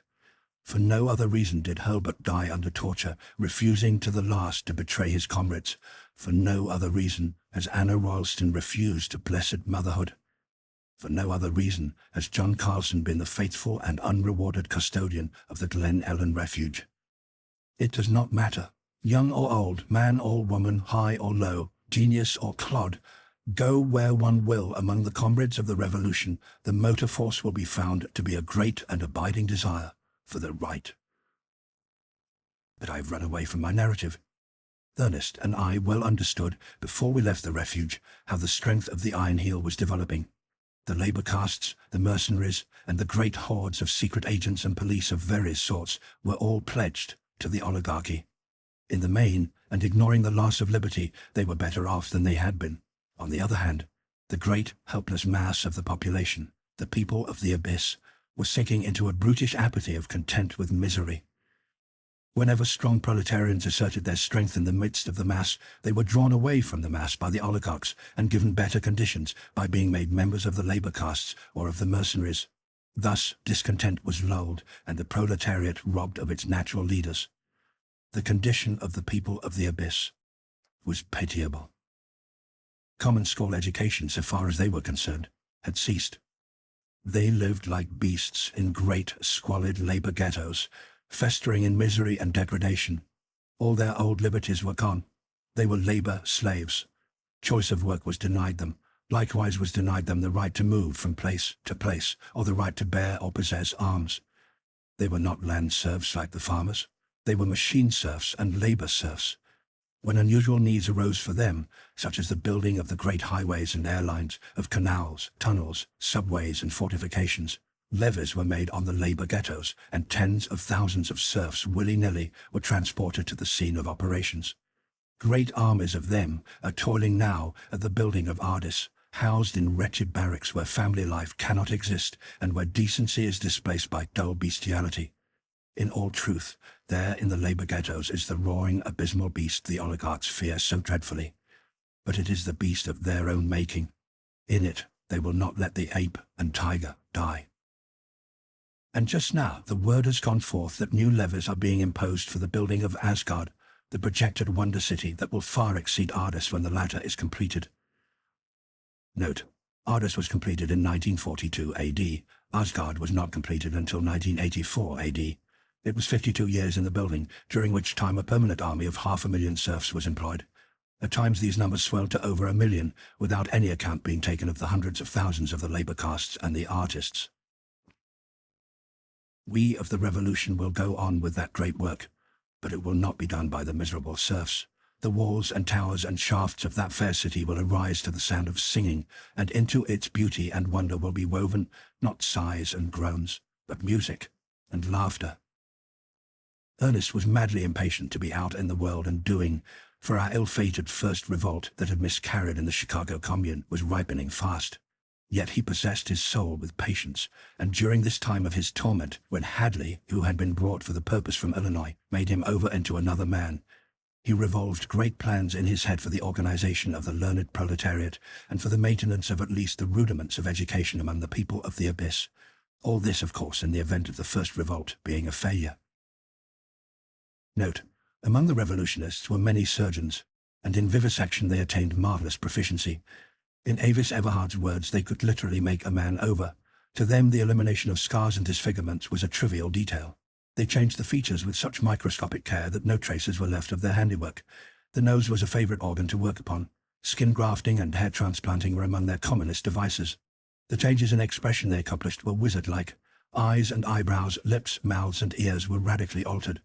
By cunning operations on tongue, throat, larynx and nasal cavities, a man's whole enunciation and manner of speech could be changed. Desperate times give need for desperate remedies, and the surgeons of the revolution rose to the need. Among other things, they could increase an adult's stature by as much as 4 or 5 inches, and decrease it by 1 or 2 inches. What they did is, today, a lost art. We have no need for it. It was not until January 1917 that we left the refuge. All had been arranged. We took our place at once as agent provocateur in the scheme of the Iron Heel. I was supposed to be Ernest's sister. By oligarchs and comrades on the inside, who were high in authority, place had been made for us, and we were in possession of all necessary documents, and our pasts were accounted for. With help on the inside, this was not difficult, for in that shadow world of secret service, identity was nebulous. Like ghosts, the agents came and went, obeying commands, fulfilling duties, following clues, making their reports often to officers they never saw, or cooperating with other agents they had never seen before, and would never see again. The Chicago Commune. As agent provocateur, not alone were we able to travel a great deal, but our very work threw us in contact with the proletariat and with our comrades, the revolutionists. Thus we were in both camps at the same time, ostensibly serving the Iron Heel and secretly working with all our might for the cause. There were many of us in the various secret services of the oligarchy, and despite the shakings up and reorganizations the secret services have undergone, they have never been able to weed all of us out. Ernest had largely planned the first revolt, and the date set had been somewhere early in the spring of 1918. In the fall of 1917 we were not ready. Much remained to be done, and when the revolt was precipitated, of course it was doomed to failure. The plot of necessity was frightfully intricate, and anything premature was sure to destroy it. This the Iron Heel foresaw, and laid its schemes accordingly. We had planned to strike our first blow at the nervous system of the oligarchy. The latter had remembered the general strike and had guarded against the defection of the telegraphers by installing wireless stations in the control of the mercenaries. We, in turn, had countered this move. When the signal was given from every refuge, all over the land and from the cities and towns and barracks, devoted comrades were to go forth and blow up the wireless stations. Thus, at the first shock would the Iron Heel be brought to earth and lie practically dismembered. At the same moment, other comrades were to blow up the bridges and tunnels and disrupt the whole network of railroads. Still further, other groups of comrades, at the signal, were to seize the officers of the mercenaries and the police, as well as all oligarchs of unusual ability or who held executive positions. Thus would the leaders of the enemy be removed from the field of the local battles that would inevitably be fought all over the land. Many things were to occur simultaneously when the signal went forth. The Canadian and Mexican patriots, who were far stronger than the Iron Heel dreamed, were to duplicate our tactics. Then there were comrades, these were the women, for the men would be busy elsewhere, who were to post the proclamations from our secret presses. Those of us in the higher employ of the Iron Heel were to proceed immediately to make confusion and anarchy in all our departments. Inside the mercenaries were thousands of our comrades. Their work was to blow up the magazines and to destroy the delicate mechanism of all the war machinery. In the cities of the mercenaries and of the labor castes, similar programs of destruction were to be carried out. In short, a sudden, colossal, stunning blow was to be struck. Before the paralyzed oligarchy could recover itself, its end would have come. It would have meant terrible times and great loss of life, but no revolutionist hesitates at such things. Why, we even depended much, in our plan, on the unorganized people of the abyss. They were to be loosed on the palaces and cities of the masters, never mind the destruction of life and property. Let the abysmal brute roar, and the police and mercenaries slay. The abysmal brute would roar anyway, and the police and mercenaries would slay anyway. It would merely mean that various dangers to us were harmlessly destroying one another. In the meantime, we would be doing our own work, largely unhampered, and gaining control of all the machinery of society. Such was our plan, every detail of which had to be worked out in secret, and as the day drew near, communicated to more and more comrades. This was the danger point, the stretching of the conspiracy. But that danger point was never reached. Through its spy system, the Iron Heel got wind of the revolt and prepared to teach us another of its bloody lessons. Chicago was the devoted city selected for the instruction, and well were we instructed. Note: Chicago was the industrial inferno of the 19th century AD. A curious anecdote has come down to us of John Burns, a great English Labour leader and one-time member of the British cabinet. In Chicago, while on a visit to the United States, he was asked by a newspaper reporter for his opinion of that city. "Chicago," he answered, "is a pocket edition of hell." Sometime later, as he was going aboard his steamer to sail to England, he was approached by another reporter who wanted to know if he had changed his opinion of Chicago. "Yes, I have," was his reply. "My present opinion is that hell is a pocket edition of Chicago." Chicago was the ripest of all. Chicago, which of old time was the city of blood, and which was to earn anew its name. There the revolutionary spirit was strong. Too many bitter strikes had been curbed there in the days of capitalism for the workers to forget and forgive. Even the labor castes of the city were alive with revolt. Too many heads had been broken in the early strikes. Despite their changed and favorable conditions, their hatred for the master class had not died. This spirit had infected the mercenaries, of which 3 regiments in particular were ready to come over to us en masse.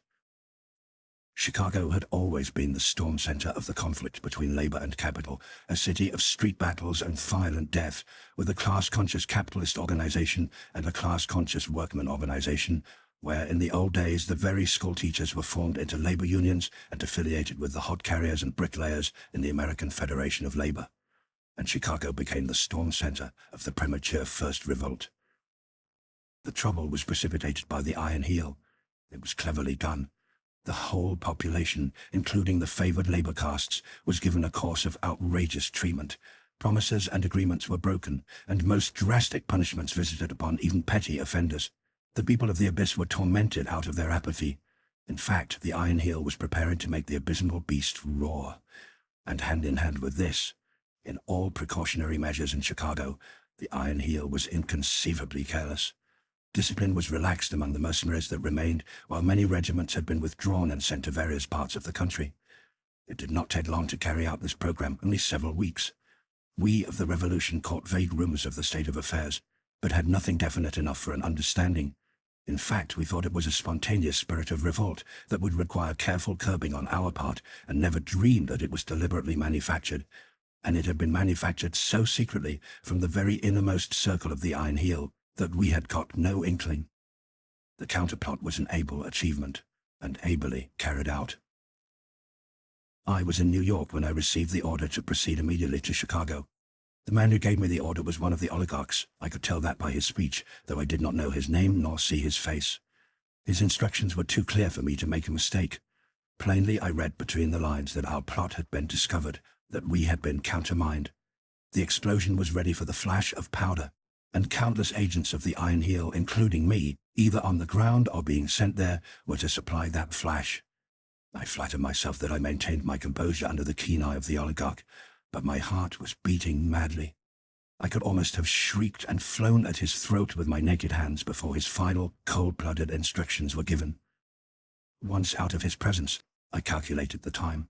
I had just the moments to spare, if I were lucky, to get in touch with some local leader before catching my train. Guarding against being trailed, I made a rush of it for the emergency hospital. Luck was with me, and I gained access at once to Comrade Calvin, the surgeon-in-chief. I started to gasp out my information, but he stopped me. "I already know," he said quietly, though his Irish eyes were flashing. "I knew what you had come for. I got the word 15 minutes ago, and I have already passed it along. Everything shall be done here to keep the comrades quiet. Chicago is to be sacrificed, but it shall be Chicago alone." "Have you tried to get word to Chicago?" I asked. He shook his head. "No telegraphic communication. Chicago is shut off. It's going to be held there." He paused a moment, and I saw his white hands clench. Then he burst out, "My God, I wish I were going to be there."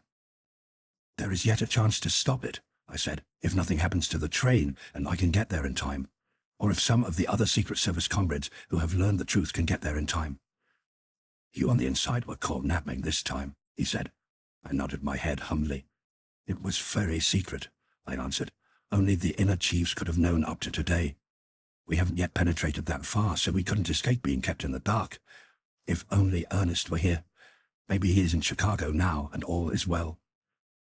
Dr. Galvin shook his head. "The last news I heard of him was that he had been sent to Boston or New Haven. This secret service for the enemy must hamper him a lot, but it's better than lying in a refuge." I started to go, and Galvin wrung my hand. "Keep a stout heart," were his parting words. "What if the first revolt is lost? There will be a second, and we will be wiser then. Goodbye, and good luck. I don't know whether I'll ever see you again. It's going to be hell there, but I'd give 10 years of my life for your chance to be in it." The 20th Century left New York at 6 in the evening and was supposed to arrive at Chicago at 7 next morning, but it lost time that night. Note: this was reputed to be the fastest train in the world then. It was quite a famous train. We were running behind another train. Among the travelers in my Pullman was Comrade Hartman, like myself in the Secret Service of the Iron Heel. He it was who told me of the train that immediately preceded us. It was an exact duplicate of our train, though it contained no passengers. The idea was that the empty train should receive the disaster were an attempt made to blow up the 20th century. For that matter, there were very few people on the train, only a baker's dozen in our car. "There must be some big men on board," Hartman concluded. "I noticed a private car on the rear." Night had fallen when we made our first change of engine, and I walked down the platform for a breath of fresh air and to see what I could see. Through the windows of the private car, I caught a glimpse of 3 men whom I recognized. Hartman was right. One of the men was General Altendorf, and the other 2 were Mason and Vanderbilt, the brains of the inner circle of the oligarch's secret service. It was a quiet, moonlit night, but I tossed restlessly and could not sleep. At 5 in the morning, I dressed and abandoned my bed. I asked the maid in the dressing room how late the train was, and she told me 2 hours. She was a mulatto woman, and I noticed that her face was haggard, with great circles under the eyes, while the eyes themselves were wide with some haunting fear. "What is the matter?" I asked. "Nothing, miss. I didn't sleep well, I guess," was her reply. I looked at her closely and tried her with one of our signals. She responded, and I made sure of her. "Something terrible is going to happen in Chicago," she said. "There's that fake train in front of us.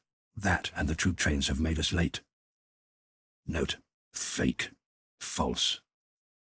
"Troop trains?" I queried. She nodded her head. "The line is thick with them. We've been passing them all night, and now all heading for Chicago, and bringing them over the airline. That means business." "I've a lover in Chicago," she added apologetically. "He's one of us, and he's in the mercenaries, and I'm afraid for him." Poor girl. Her lover was in one of the 3 disloyal regiments. Hartman and I had breakfast together in the dining car, and I forced myself to eat. The sky had clouded, and the train rushed on like a sullen thunderbolt through the grey pall of advancing day. The very negroes that waited on us knew that something terrible was impending. Oppression sat heavily upon them. The lightness of their natures had ebbed out of them. They were slack and absent-minded in their service, and they whispered gloomily to one another in the far end of the car next to the kitchen. Hartman was hopeless over the situation. "What can we do?" he demanded for the 20th time with a helpless shrug of the shoulders. He pointed out of the window. "See, all is ready. You can depend upon it that they're holding them like this, 30 or 40 miles outside the city on every road." He had reference to troop trains on the side track. The soldiers were cooking their breakfasts over fires built on the ground beside the track, and they looked up curiously at us as we thundered past without slackening our terrific speed. All was quiet as we entered Chicago. It was evident nothing had happened yet. In the suburbs, the morning papers came on board the train.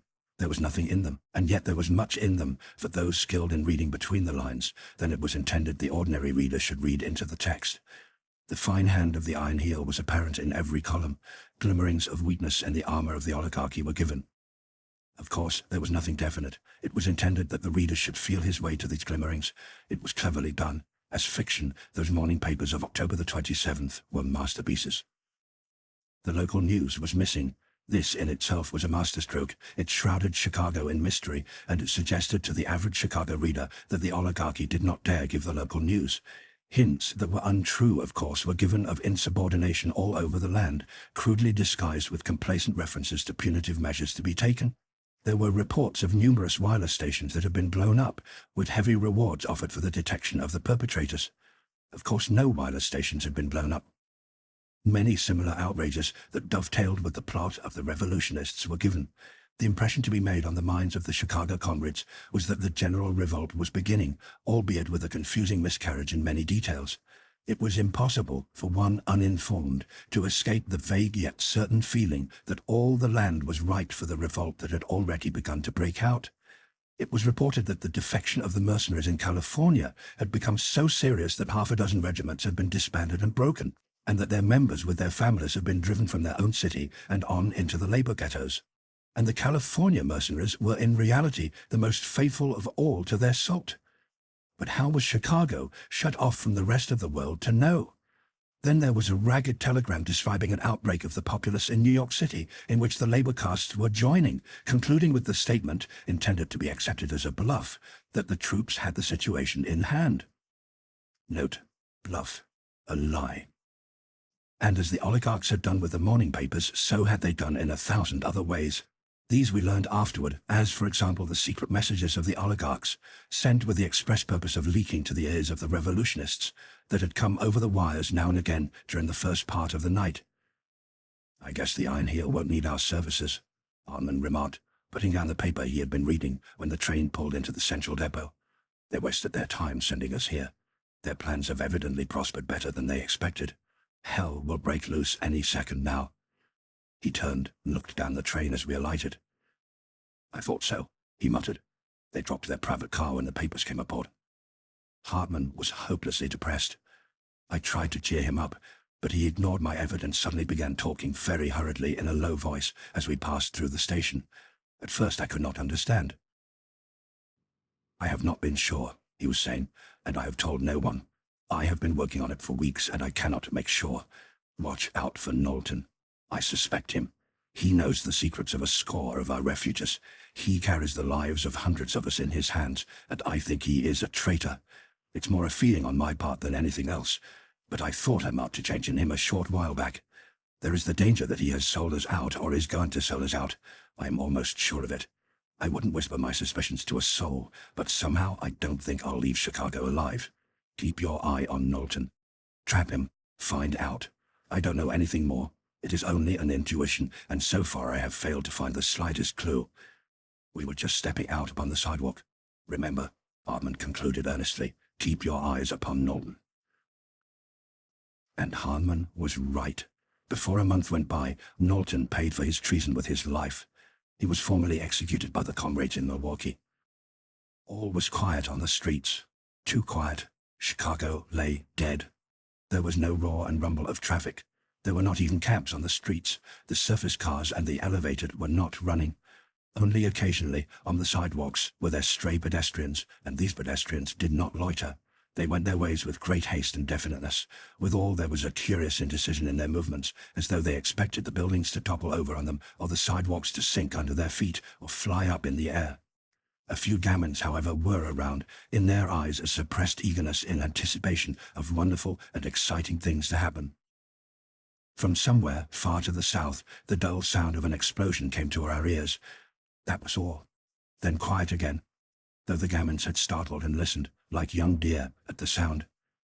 The doorways to all the buildings were closed, the shutters to the shops were up, but there were many police and watchmen in evidence, and now and again automobile patrols of the mercenaries slipped swiftly past.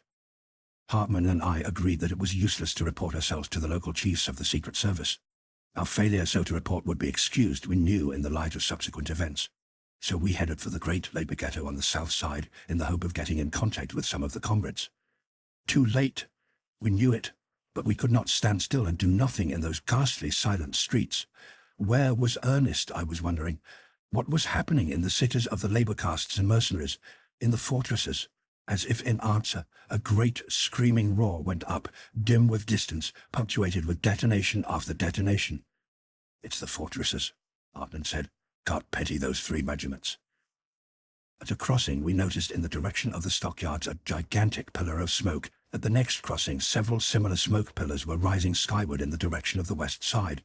Over the city of the mercenaries we saw a great captive war balloon that burst even as we looked at it and fell in flaming wreckage toward the earth. There was no clue to that tragedy of the air. We could not determine whether the balloon had been manned by comrades or enemies, A vague sound came to our ears, like the bubbling of a gigantic cauldron a long way off, and Hartman said it was machine guns and automatic rifles. And still we walked in immediate quietude. Nothing was happening where we were. The police and the automobile patrols went by, and only half a dozen fire engines, returning evidently from some conflagration. A question was called to the firemen by an officer in an automobile, and we heard one shout in reply, "No water, they've blown up the mains." "We've smashed the water supply," Hartman cried excitedly to me. "If we can do all this in a premature, isolated, abortive attempt, what can't we do in a concerted, ripened effort all over the land?" The automobile containing the officer who had asked the question darted on. Suddenly there was a deafening roar. The machine with its human freight lifted in an upburst of smoke and sank down a mass of wreckage and death. Hartman was jubilant. "Oh, well done," he was repeating over and over in a whisper. "The proletariat gets its lesson today, but it gives one too." Police were running for the spot. Also, another patrol machine had halted. As for myself, I was in a daze. The suddenness of it was stunning. How had it happened? I knew not how, and yet I had been looking directly at it. So dazed was I for the moment that I was scarcely aware of the fact that we were being held up by the police. I abruptly saw that a policeman was in the act of shooting Hartman, but Hartman was cool and was giving the proper passwords. I saw the leveled revolver hesitate, then sink down, and heard the disgusted grunt of the policeman. He was very angry and was cursing the whole Secret Service. It was always in the way, he was averring, while Hartman was talking back to him and with fitting Secret Service pride explaining to him the clumsiness of the police. The next moment, I knew how it had happened. There was quite a group about the wreck, and two men were just lifting up the wounded officer to carry him to the other machine. A panic seized all of them, and they scattered in every direction, running in blind terror. The wounded officer roughly dropped, being left behind. The cursing policeman alongside of me also ran, and Hartman and I ran too, we knew not why, obsessed with the same blind terror to get away from that particular spot. Nothing really happened then, but everything was explained. The flying men were sheepishly coming back, but all the while their eyes were raised apprehensively to the many-windowed, lofty buildings that towered like the sheer walls of a canyon on each side of the street. From one of those countless windows the bomb had been thrown. But which window? There had been no second bomb, only a fear of one. Thereafter we looked with speculative comprehension up the windows. Any of them contained possible death. Each building was a possible ambuscade. This was warfare in that modern jungle, a great city. Every street was a canyon, every building a mountain. We had not changed much from primitive man, despite the war automobiles that were sliding by. Turning a corner, we came upon a woman. She was lying on the pavement in a pool of blood. Hartman bent over and examined her. As for myself, I turned deathly sick. I was to see many dead that day, but the total carnage was not to affect me, as did this first forlorn body lying there at my feet, abandoned on the pavement. Shot in the breast, was Hartman's report. Clasped in the hollow of her arm, as a child might be clasped, was a bundle of printed matter. Even in death, she seemed loath to part with that which had caused her death. For when Hartman had succeeded in withdrawing the bundle, we found that it consisted of large printed sheets, the proclamations of the revolutionists. "A comrade," I said, but Hartman only cursed the iron heel, and we passed on. Often we were halted by the police and patrols, but our passwords enabled us to proceed. No more bombs fell from the windows, the last pedestrians seemed to have vanished from the streets, and our immediate quietude grew more profound.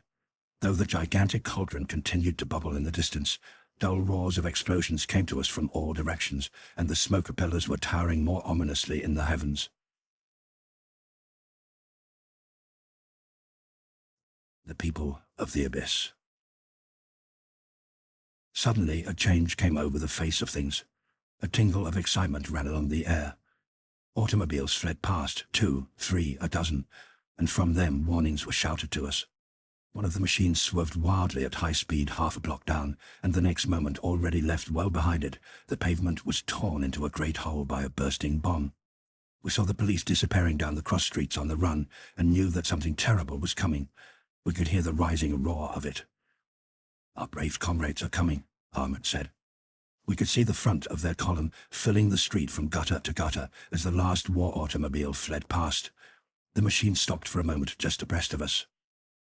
A soldier leapt from it, carrying something carefully in his hands.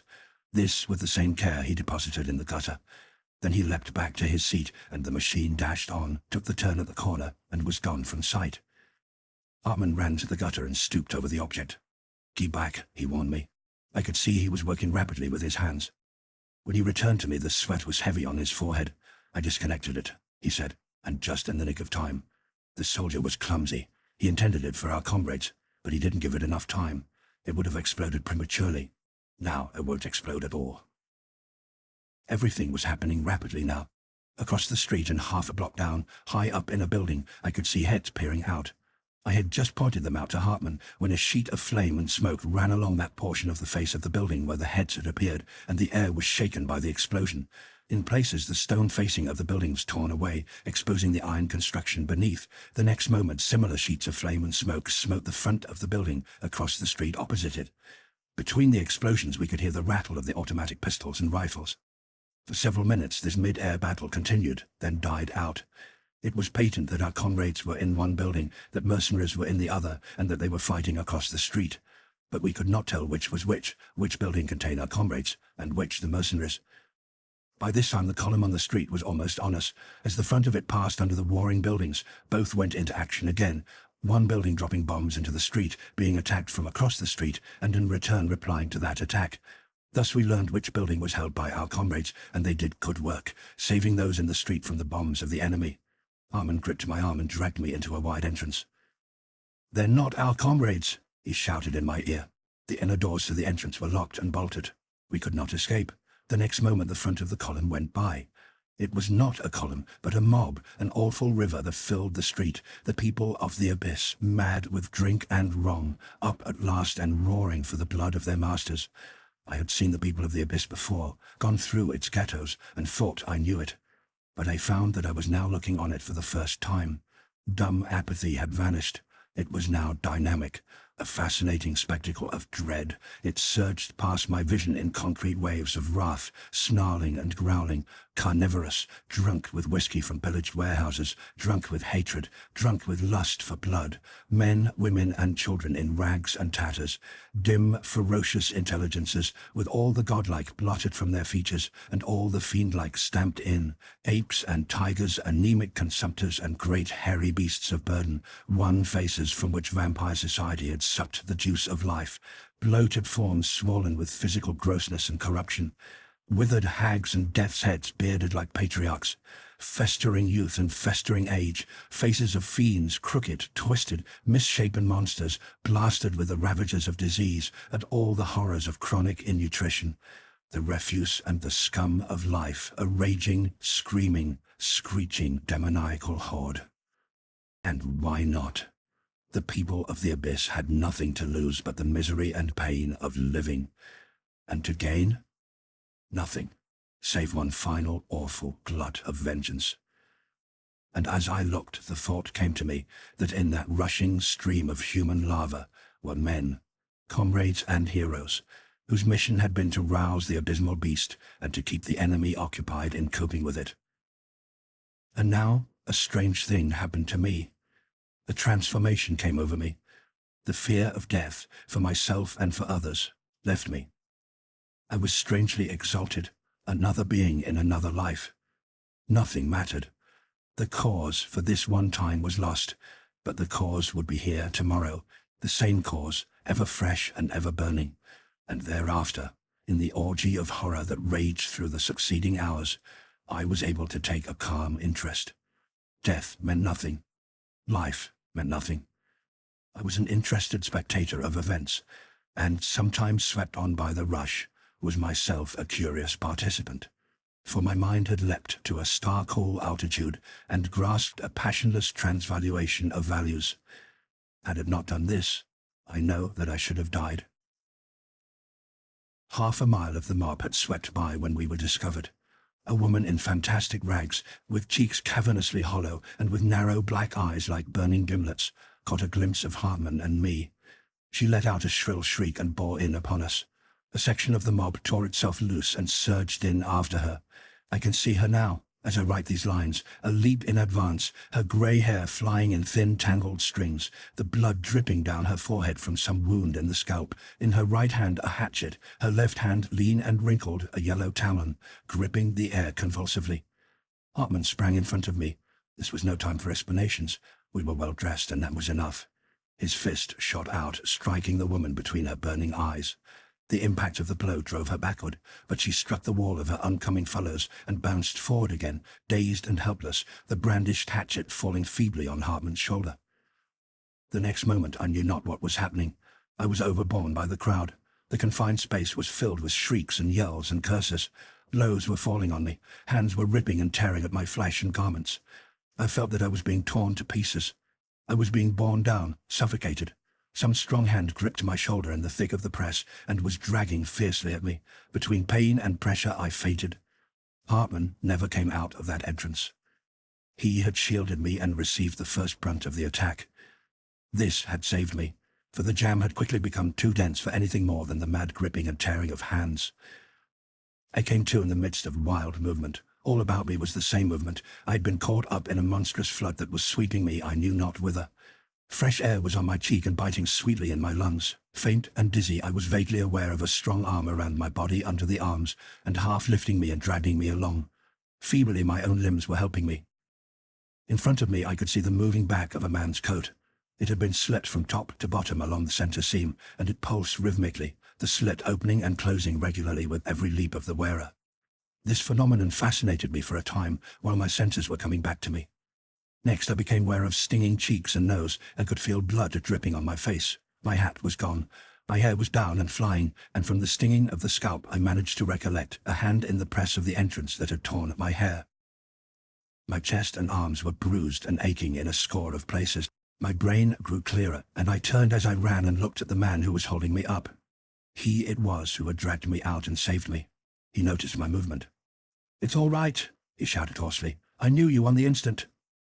I failed to recognize him, but before I could speak, I trod upon something that was alive and that squirmed under my foot. I was swept on by those behind and could not look down and see, and yet I knew that it was a woman who had fallen and who was being trampled into the pavement by thousands of successive feet. "It's all right," he repeated. "I'm Garthwaite." He was bearded and gaunt and dirty, but I succeeded in remembering him as the stalwart youth that had spent several months in our Glen Ellen refuge 3 years before. He passed me the signals of the Iron Heel Secret Service, in token that he, too, was in its employ. "I'll get you out of this as soon as I can get a chance," he assured me. "But watch your footing. On your life, don't stumble and go down." All things happened abruptly on that day, and with an abruptness that was sickening, the mob checked itself. It came in violent collision with a large woman in front of me. The man with the split coat had vanished, while those behind collided against me. A devilish pandemonium reigned, shrieks, curses, and cries of death, while above all rose the churning rattle of machine guns and the putter-putt, putter-putt of rifles. At first I could make out nothing. People were falling about me right and left. The woman in front doubled up and went down, her hands on her abdomen in a frenzied clutch. A man was quivering against my legs in a death struggle. It came to me that we were at the head of the column. Half a mile of it had disappeared, where or how I never learned. To this day I do not know what became of that half-mile of humanity, whether it was blotted out by some frightful bolt of war, whether it was scattered and destroyed piecemeal, or whether it escaped. But there we were, at the head of the column instead of in its middle, and we were being swept out of life by a torrent of shrieking lead. As soon as death had thinned the jam, Garthwaite, still grasping my arm, led a rush of survivors into the wide entrance of an office building. Here, at the rear, against the doors, we were pressed by a panting, gasping mass of creatures. For some time we remained in this position without a change in the situation. "I did it beautifully," Garthwaite was lamenting to me. "Ran you right into a trap. We had a gambler's chance in the street, but in here there is no chance at all. It's all over but the shouting. Vive la Revolution." Then, what he expected, began. The mercenaries were killing without quarter. At first the surge back upon us was crushing, but as the killing continued the pressure was eased. The dead and dying went down and made room. Garthwaite put his mouth to my ear and shouted, but in the frightful din I could not catch what he said. He did not wait. He seized me and threw me down. Next he dragged a dying woman over on top of me, and with much squeezing and shoving, crawled in beside me and partly over me. A mound of dead and dying began to pile up over us, and over this mound Pawing and moaning crept those that still survived. But these too soon ceased, and a semi-silence settled down, broken by groans and sobs and sounds of strangulation. I should have been crushed had it not been for Garthwaite.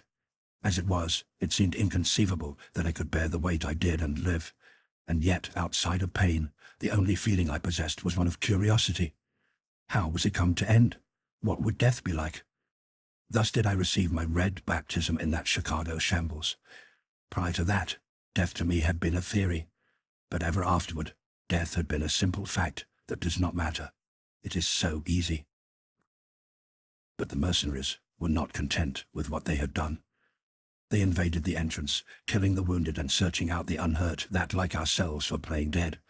I remember one man they dragged out of a heap, who pleaded abjectly until a revolver shot cut him short. Then there was a woman who charged from a heap, snarling and shooting. She fired 6 shots before they got her, though what damage she did we could not know. We could follow these tragedies only by the sound. Every little while flurries like this occurred, each flurry culminating in the revolver shot that put an end to it. In the intervals we could hear the soldiers talking and swearing as they rummaged among the carcasses, urged on by their officers to hurry up. At last they went to work on our heap, and we could feel the pressure diminish as they dragged away the dead and wounded. Garthwaite began uttering aloud the signals. At first he was not heard, then he raised his voice. "Listen to that," we heard a soldier say, and next the sharp voice of an officer. "Hold on there, careful as you go." Oh, that first breath of air as we were dragged out. Garthwaite did the talking at first, but I was compelled to undergo a brief examination to prove service with the iron heel. "Now, Jean Provocateur, all right," was the officer's conclusion. He was a beardless young fellow, a cadet, evidently, of some great oligarch family. "It's a hell of a job," Garthwaite grumbled. "I'm going to try and resign and get into the army. You fellows have a snap." "You've earned it," was the young officer's answer. "I've got some pull, and I'll see if it can be managed. I can tell them how I found you." He took Garthwaite's name and number and then turned to me. "And you?" "Oh, I'm going to be married," I answered lightly, "and then I'll be out of it all." And so we talked, while the killing of the wounded went on. It is all a dream now, as I look back on it, but at the time it was the most natural thing in the world. Garthwaite and the young officer fell into an animated conversation over the difference between so-called modern warfare and the present street fighting and skyscraper fighting that was taking place all over the city. I followed them intently, fixing up my hair at the same time and pinning together my torn skirts. And all the time the killing of the wounded went on. Sometimes the revolver shots drowned the voices of Garthwaite and the officer, and they were compelled to repeat what they had been saying. I lived through 3 days of the Chicago Commune, and the vastness of it and of the slaughter may be imagined when I say that in all that time I saw practically nothing outside the killing of the people of the abyss and the mid-air fighting between skyscrapers. I really saw nothing of the heroic work done by the comrades. I could hear the explosions of their mines and bombs and see the smoke of their conflagrations, and that was all. The mid-air part of one great deed I saw, however, and that was the balloon attacks made by our comrades on the fortresses. That was on the 2nd day. The 3 disloyal regiments had been destroyed in the fortresses to the last man. The fortresses were crowded with mercenaries, the wind blew in the right direction, and up went our balloons from one of the office buildings in the city. Now Biedenbach, after he left Glen Ellen, had invented a most powerful explosive. Expedite, he called it. This was the weapon the balloons used. They were only hot air balloons, clumsily and hastily made, but they did the work. I saw it all from the top of an office building. The first balloon missed the fortresses completely and disappeared into the country, but we learned about it afterward. Burton and O'Sullivan were in it. As they were descending, they swept across a railroad directly over a troop train that was heading at full speed for Chicago. They dropped their whole supply of expedite upon the locomotive. The resulting wreck tied the line up for days, and the best of it was that, released from the weight of expedite, the balloons shot up into the air and did not come down for half a dozen miles, both heroes escaping unharmed. The second balloon was a failure. Its flight was lame. It floated too low and was shot full of holes before it could reach the fortresses. Hereford and Guinness were in it, and they were blown to pieces, along with the field into which they fell. Biedenbach was in despair. We heard all about it afterward, and he went up alone in the 3rd balloon. He too made a low flight, but he was in luck, for they failed seriously to puncture his balloon. I can see it now, as I did then, from the lofty top of the building, that inflated bag drifting along the air and that tiny speck of a man clinging on beneath. I could not see the fortress, but those on the roof with me said he was directly over it. I did not see the expedite fall when he cut it loose, but I did see the balloon suddenly leap up into the sky. An appreciable time after that, the great column of the explosion towered in the air, and after that, in turn, I heard the roar of it. Beaten back, the Gentle had destroyed a fortress. 2 other balloons followed at the same time. One was blown to pieces in the air, the expedite exploding, and the shock of it disrupted the second balloon, which fell prettily into the remaining fortress. It couldn't have been better planned, though the 2 comrades in it sacrificed their lives. But to return to the people of the abyss, my experiences were confined to them. They raged and slaughtered and destroyed all over the city proper, and were in turn destroyed. But never once did they succeed in reaching the city of the oligarchs over on the west side. The oligarchs had protected themselves well. No matter what destruction was wreaked in the heart of the city, they and their womenkind and children were to escape hurt. I am told that their children played in the parks during those terrible days, and that their favorite game was an imitation of their elders, stamping upon the proletariat. But the mercenaries found it no easy task to cope with the people of the abyss, but at the same time fight with the comrades. Chicago was true to her traditions, and though a generation of revolutionists was wiped out, it took along with it pretty close to a generation of its enemies. Of course, the Iron Heel kept the figures secret, but at a very conservative estimate, at least 130,000 mercenaries were slain. But the comrades had no chance. Instead of the whole country being hand in revolt, they were all alone, and the total strength of the oligarchy could have been directed against them if necessary. As it was, hour after hour, day after day, in endless trainloads, by hundreds of thousands, the mercenaries were hurled into Chicago. And there were so many of the people of the abyss. Tiring of the slaughter, a great herding movement was begun by the soldiers, the intent of which was to drive the street mobs like cattle into Lake Michigan. It was at the beginning of this movement that Garthwaite and I had encountered the young officer. This herding movement was practically a failure thanks to the splendid work of the comrades. Instead of the great host the mercenaries had hoped to gather together, they succeeded in driving no more than 40,000 of the wretches into the lake. Time and again, when a mob of them was well in hand and being driven along the streets to the water, the comrades would create a diversion, and the mob would escape through the consequent hole torn in the encircling net. Garthwaite and I saw an example of this shortly after meeting with the young officer. The mob of which we had been a part, and which had been put in retreat, was prevented from escaping to the south and east by strong bodies of troops. The troops we had fallen in with had held it back on the west. The only outlet was north, and north it went toward the lake, driven on from east and west and south by machine gun fire and automatics. Whether it divined that it was being driven toward the lake, or whether it was merely a blind squirm of the monster, I do not know. But at any rate, the mob took a cross street to the west, turned down the next street, and came back upon its track, heading south toward the great ghetto. Garthwaite and I at that time were trying to make our way westward to get out of the territory of street fighting, and we were caught right in the thick of it again. As we came to the corner, we saw the howling mob bearing down upon us. Garthwaite seized my arm, and we were just starting to run when he dragged me back from in front of the wheels of half a dozen war automobiles, equipped with machine guns, that were rushing for the spot. Behind them came the soldiers with their automatic rifles. By the time they took position, the mob was upon them, and it looked as though they would be overwhelmed before they could get into action. Here and there a soldier was discharging his rifle, but this scattered fire had no effect in checking the mob. On it came, bellowing with brute rage. It seemed the machine guns could not get started. The automobiles on which they were mounted blocked the street, compelling the soldiers to find positions in, between, and on the sidewalks. More and more soldiers were arriving, and in the jam we were unable to get away. Garthwaite held me by the arm, and we pressed close against the front of a building. The mob was no more than 25 feet away when the machine guns opened up, but before that flaming sheet of death nothing could live. The mob came on, but it could not advance. It piled up in a heap, a mound, a huge and growing wave of dead and dying. Those behind urged on, and the column, from gutter to gutter, telescoped upon itself. Wounded creatures, men and women, were vomited over the top of that awful wave and fell squirming down the face of it, till they threshed about under the automobiles and against the legs of the soldiers. The latter bayoneted the struggling wretches, the one I saw who gained his feet and flew at a soldier's throat with his teeth. Together they went down, soldier and slave, into the welter. The firing ceased. The work was done. The mob had been stopped in its wild attempt to break through. Orders were being given to clear the wheels of the war machines. They could not advance over that wave of dead, and the idea was to run them down the cross street. The soldiers were dragging the bodies away from the wheels when it happened. We learned afterward how it happened. A block distant, 100 of our comrades had been holding a building. Across roofs and through buildings they made their way till they found themselves looking down upon the close-packed soldiers. Then it was a counter-massacre. Without warning, a shower of bombs fell from the top of the building. The automobiles were blown to fragments along with many soldiers. We, with the survivors, swept back in mad retreat.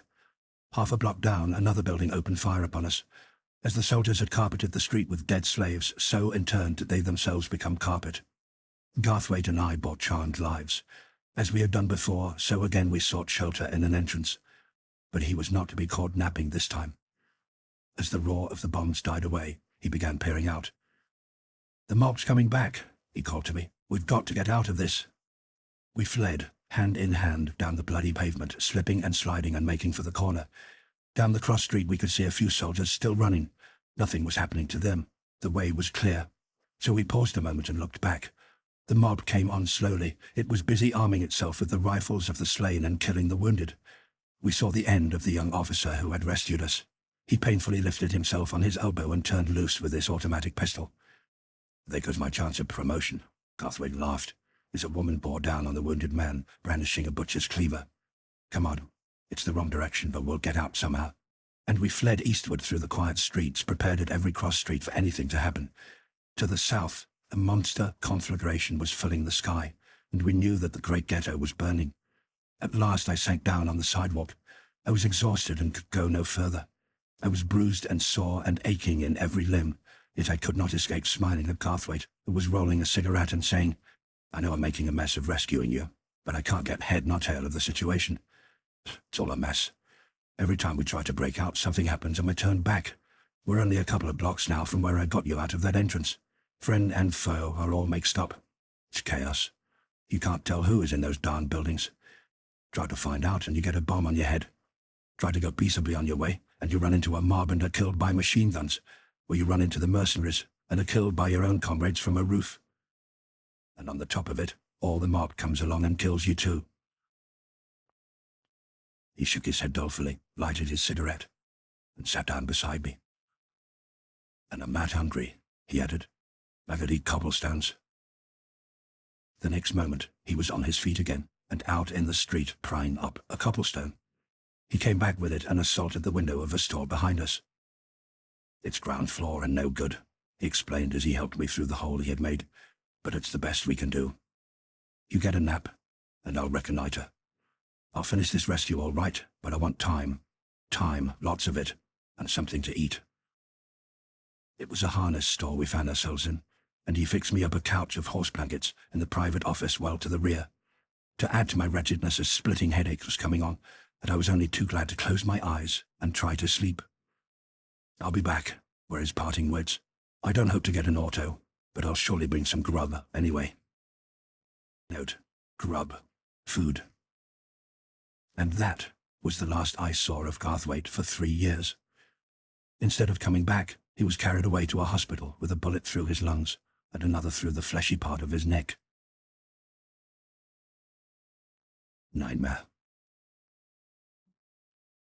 I had not closed my eyes the night before on the 20th century, and what of that and of my exhaustion, I slept soundly. When I first awoke it was night. Garthwaite had not returned. I had lost my watch and had no idea of the time. As I lay with my eyes closed, I heard the same dull sound of distant explosions. The inferno was still raging. I crept through the store to the front. The reflection from the sky of vast conflagrations made the street almost as light as day. One could have read the finest print with ease. From several blocks away came the crackle of small hand bombs and the churning of machine guns, and from a long way off came a long series of heavy explosions. I crept back to my horse blankets and slept again. When next I awoke, the sickly yellow light was filtering in on me. It was dawn of the second day. I crept to the front of the store. A smug pall, shot through with lurid gleams, filled the sky. Down the opposite side of the street tottered a wretched slave. One hand he held tightly against his side, and behind him he left a bloody trail. His eyes roved everywhere, and they were filled with apprehension and dread. Once he looked straight across at me, and in his face was all the dumb pathos of the wounded and hunted animal. He saw me, but there was no kinship between us, and with him, at least, no sympathy of understanding, for he cowered perceptibly and dragged himself on. He could expect no aid in all God's world. He was a helot in the great hunt of helots that the masters were making. All he could hope for, all he sought, was some hole to crawl away in and hide like any animal. The sharp clang of a passing ambulance at the corner gave him a start. Ambulances were not for such as he. With a groan of pain he threw himself into a doorway. A minute later he was out again and desperately hobbling on. I went back to my horse blankets and waited an hour for Garthwaite. My headache had not gone away. On the contrary, it was increasing. It was by an effort of will only that I was able to open my eyes and look at objects, and with the opening of my eyes and the looking came intolerable torment. Also a great pulse was beating in my brain. Weak and reeling, I went out through the broken window and down the street, seeking to escape, instinctively and gropingly, from the awful shambles. And thereafter, I lived nightmare. My memory of what happened in the succeeding hours is the memory one would have of a nightmare. Many events have focused sharply on my brain, but between these indelible pictures I retain are intervals of unconsciousness. What occurred in those intervals I know not, and never shall know. I remember stumbling at the corner over the legs of a man. It was the poor hunted wretch that had dragged himself past my hiding place. How distinctly do I remember his poor, pitiful, gnarled hands as he lay there on the pavement. Hands that were more hoof and claw than hands, all twisted and distorted by the toil of all his days, with on the palms a horny growth of callus a half-inch thick. And as I picked myself up and started on, I looked into the face of the thing and saw that it still lived, for the eyes, dimly intelligent, were looking at me and seeing me. After that came a kindly blank. I knew nothing, saw nothing, merely tottered on in my quest for safety. My next nightmare vision was a quiet street of the dead.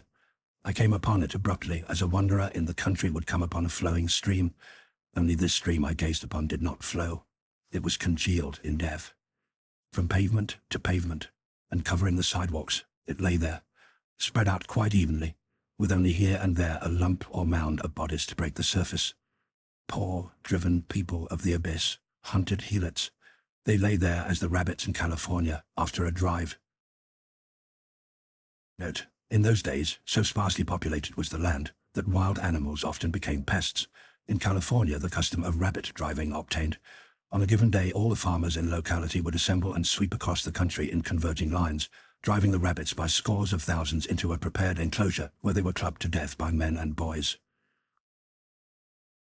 Up the street and down I looked. There was no movement, no sound. The quiet buildings looked down upon the scene from their many windows, and once only I saw an arm that moved in that dead stream. I swear I saw it move, with a strange, writhing gesture of agony, and with it lifted a head, gory with nameless horror, that gibbered at me, and then lay down again, and moved no more. I remember another street, with quiet buildings on either side, and the panic that smote me into consciousness as again I saw the people of the abyss, but this time in a stream that flowed and came on. And then I saw there was nothing to fear. The stream moved slowly, while from it arose groans and lamentations, cursings, babblings of senility, hysteria, and insanity. For these were the very young and the very old, the feeble and the sick, the helpless and the hopeless, all the wreckage of the ghetto. The burning of the great ghetto on the south side had driven them forth into the inferno of the street fighting, and whither they wended and whatever became of them I did not know and never learned. Note: it was long a question of debate whether the burning of the south side ghetto was accidental or whether it was done by the mercenaries, but it is definitely settled now that the ghetto was fired by the mercenaries under orders from their chiefs. I have faint memories of breaking a window and hiding in some shop to escape a street mob that was pursued by soldiers. Also a bomb burst near me, once, in some still street, where, look as I would, up and down, I could see no human being. But my next sharp recollection begins with the crack of a rifle, and an abrupt becoming aware that I was being fired at by a soldier in an automobile. The shot missed, and the next moment I was screaming and motioning the signals. My memory of riding in the automobile is very hazy, though this ride, in turn, is broken by one vivid picture. The crack of the rifle of the soldier sitting beside me made me open my eyes, and I saw George Milford, whom I had known in the Pearl Street days, sinking slowly down to the sidewalk. Even as he sank, the soldier fired again, and Milford doubled in, then flung his body out, and fell sprawling. The soldier chuckled, and the automobile sped on. The next I knew after that, I was awakened out of a sound sleep by a man who walked up and down close beside me. His face was drawn and strained, and the sweat rolled down his nose from his forehead. One hand was clutched tightly against his chest by the other hand, and blood dripped down upon the floor as he walked. He wore the uniform of the mercenaries. From without, as through thick walls, came the muffled roar of bursting bombs.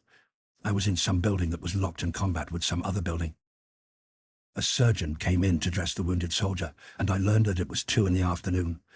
My headache was no better, and the surgeon paused from his work long enough to give me a powerful drug that would depress the heart and bring relief. I slept again, and the next I knew I was on top of the building. The immediate fighting had ceased, and I was watching the balloon attack on the fortresses.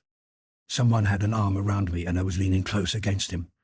It came to me quite as a matter of course that this was Ernest, and I found myself wondering how he had got his hair and eyebrows so badly singed. It was by the merest chance that we had found each other in that terrible city. He had had no idea that I had left New York, and coming through the room where I lay asleep, could not at first believe that it was I. Little more I saw of the Chicago Commune. After watching the balloon attack, Ernest took me down into the heart of the building, where I slept the afternoon out and the night. The 3rd day we spent in the building, and on the 4th, Ernest having got permission and an automobile from the authorities, we left Chicago. My headache was gone, but body and soul I was very tired.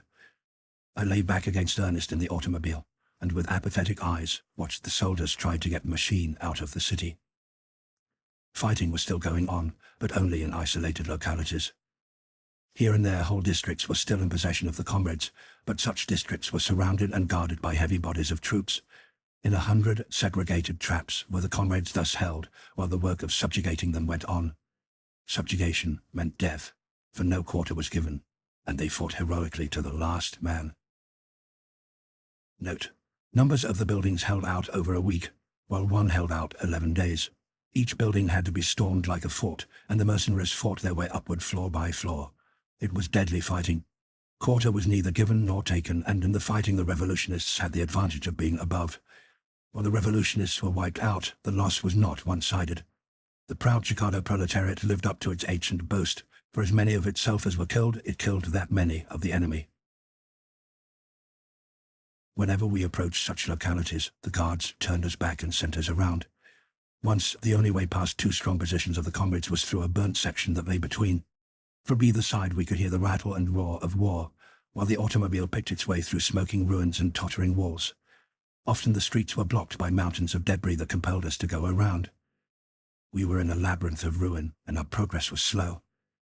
The stockyards, ghetto, plant, and everything, were smouldering ruins. Far off to the right, a wide smoke haze dimmed the sky. The town of Pullman, the soldier chauffeur told us, or what had been the town of Pullman, for it was utterly destroyed. He had driven the machine out there with dispatches on the afternoon of the 3rd day. Some of the heaviest fighting had occurred there, he said, many of the streets being rendered impassable by the heaps of the dead.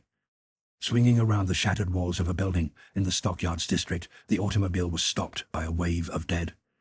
It was for all the world like a wave tossed up by the sea. It was patent to us what had happened. As the mob charged past the corner, it had been swept at right angles and point-blank range by the machine guns drawn up on the cross street. But disaster had come to the soldiers. A chance bomb must have exploded among them, for the mob, checked until its dead and dying formed the wave, had white-capped and flung forward its foam of living fighting slaves. Soldiers and slaves lay together, torn and mangled, around and over the wreckage of the automobiles and guns. Ernest sprang out. A familiar pair of shoulders in a cotton shirt and a familiar fringe of white hair had caught his eye. I did not watch him, and it was not until he was back beside me and we were speeding on that he said, "It was Bishop Morehouse." Soon we were in the green country, and I took one last glance back at the smoke-filled sky. Faint and far came the low thud of an explosion, and I turned my face against Ernest's breast and wept softly for the cause that was lost. Ernest's arm about me was unequant with love. "For this time lost, dear heart," he said, "but not forever. We have learned. Tomorrow the cause will rise again, strong with wisdom and discipline." The automobile drew up at a railroad station. Here we would catch a train to New York. As we waited on the platform, 3 trains thundered past, bound west to Chicago. They were crowded with ragged, unskilled laborers, people of the abyss. "Slave levies for the rebuilding of Chicago," Ernest said. "You see, the Chicago slaves are all killed." End of chapter 24. The Terrorists. It was not until Ernest and I were back in New York, and after weeks had elapsed, that we were able to comprehend thoroughly the full sweep of the disaster that had befallen the cause. The situation was bitter and bloody. In many places, scattered over the country, slave revolts and massacres had occurred. The roll of the martyrs increased mightily. Countless executions took place everywhere. The mountains and waste regions were filled with outlaws and refugees who were being hunted down mercilessly. Our own refuges were packed with comrades who had prices on their heads. Through information furnished by its spies, scores of our refuges were raided by the soldiers of the Iron Heel. Many of the comrades were disheartened, and they retaliated with terroristic tactics. The setback to their hopes made them despairing and desperate. Many terrorist organizations unaffiliated with us sprang into existence and caused us much trouble. Note: the annals of this short-lived era of despair make bloody reading. Revenge was the ruling motive, and the members of the terroristic organizations were careless of their own lives and hopeless about the future. The Danites, taking their name from the avenging angels of the Mormon mythology, sprang up in the mountains of the Great West and spread over the Pacific coast from Panama to Alaska. The Valkyries were women. They were the most terrible of all. No woman was eligible for membership who had not lost near relatives at the hands of the oligarchy. They were guilty of torturing their prisoners to death. Another famous organization of women was the Widows of War. A companion organization to the Valkyries was the Berserkers. These men placed no value whatever upon their own lives, and it was they who totally destroyed the great mercenary city of Bologna, along with its population of over 100,000 souls. The Bedlamites and the Helldamites were twin slave organizations, while a new religious sect that did not flourish long was called the Wrath of God. Among others, to show the whimsicality of their deadly seriousness, may be mentioned the following: the Bleeding Hearts, Sons of the Morning Stars, the Flamingos, the Triple Triangles, the Three Bars, the Rubonics, the Vindicators, the Comanches, and the Erebosites. These misguided people sacrificed their own lives wantonly, very often making our own plans go astray and retarded our organization. And through it all moved the Iron Heel, impassive and deliberate, shaking up the whole fabric of the social structure in its search for the comrades, combing out the mercenaries, the labor castes, and all its secret services, punishing without mercy and without malice, suffering in silence all retaliations that were made upon it, and filling the gaps in its fighting line as fast as they appeared. And hand in hand with this, Ernest and the other leaders were hard at work reorganizing the forces of the revolution. The magnitude of the task may be understood when it is taken into note. This is the end of the Everhard manuscript. It breaks off abruptly in the middle of a sentence. She must have received warning of the coming of the mercenaries, for she had time safely to hide the manuscript before she fled or was captured. It is to be regretted that she did not live to complete her narrative, for then, undoubtedly, would have been cleared away the mystery that has shrouded for 7 centuries the execution of Ernest Everhard.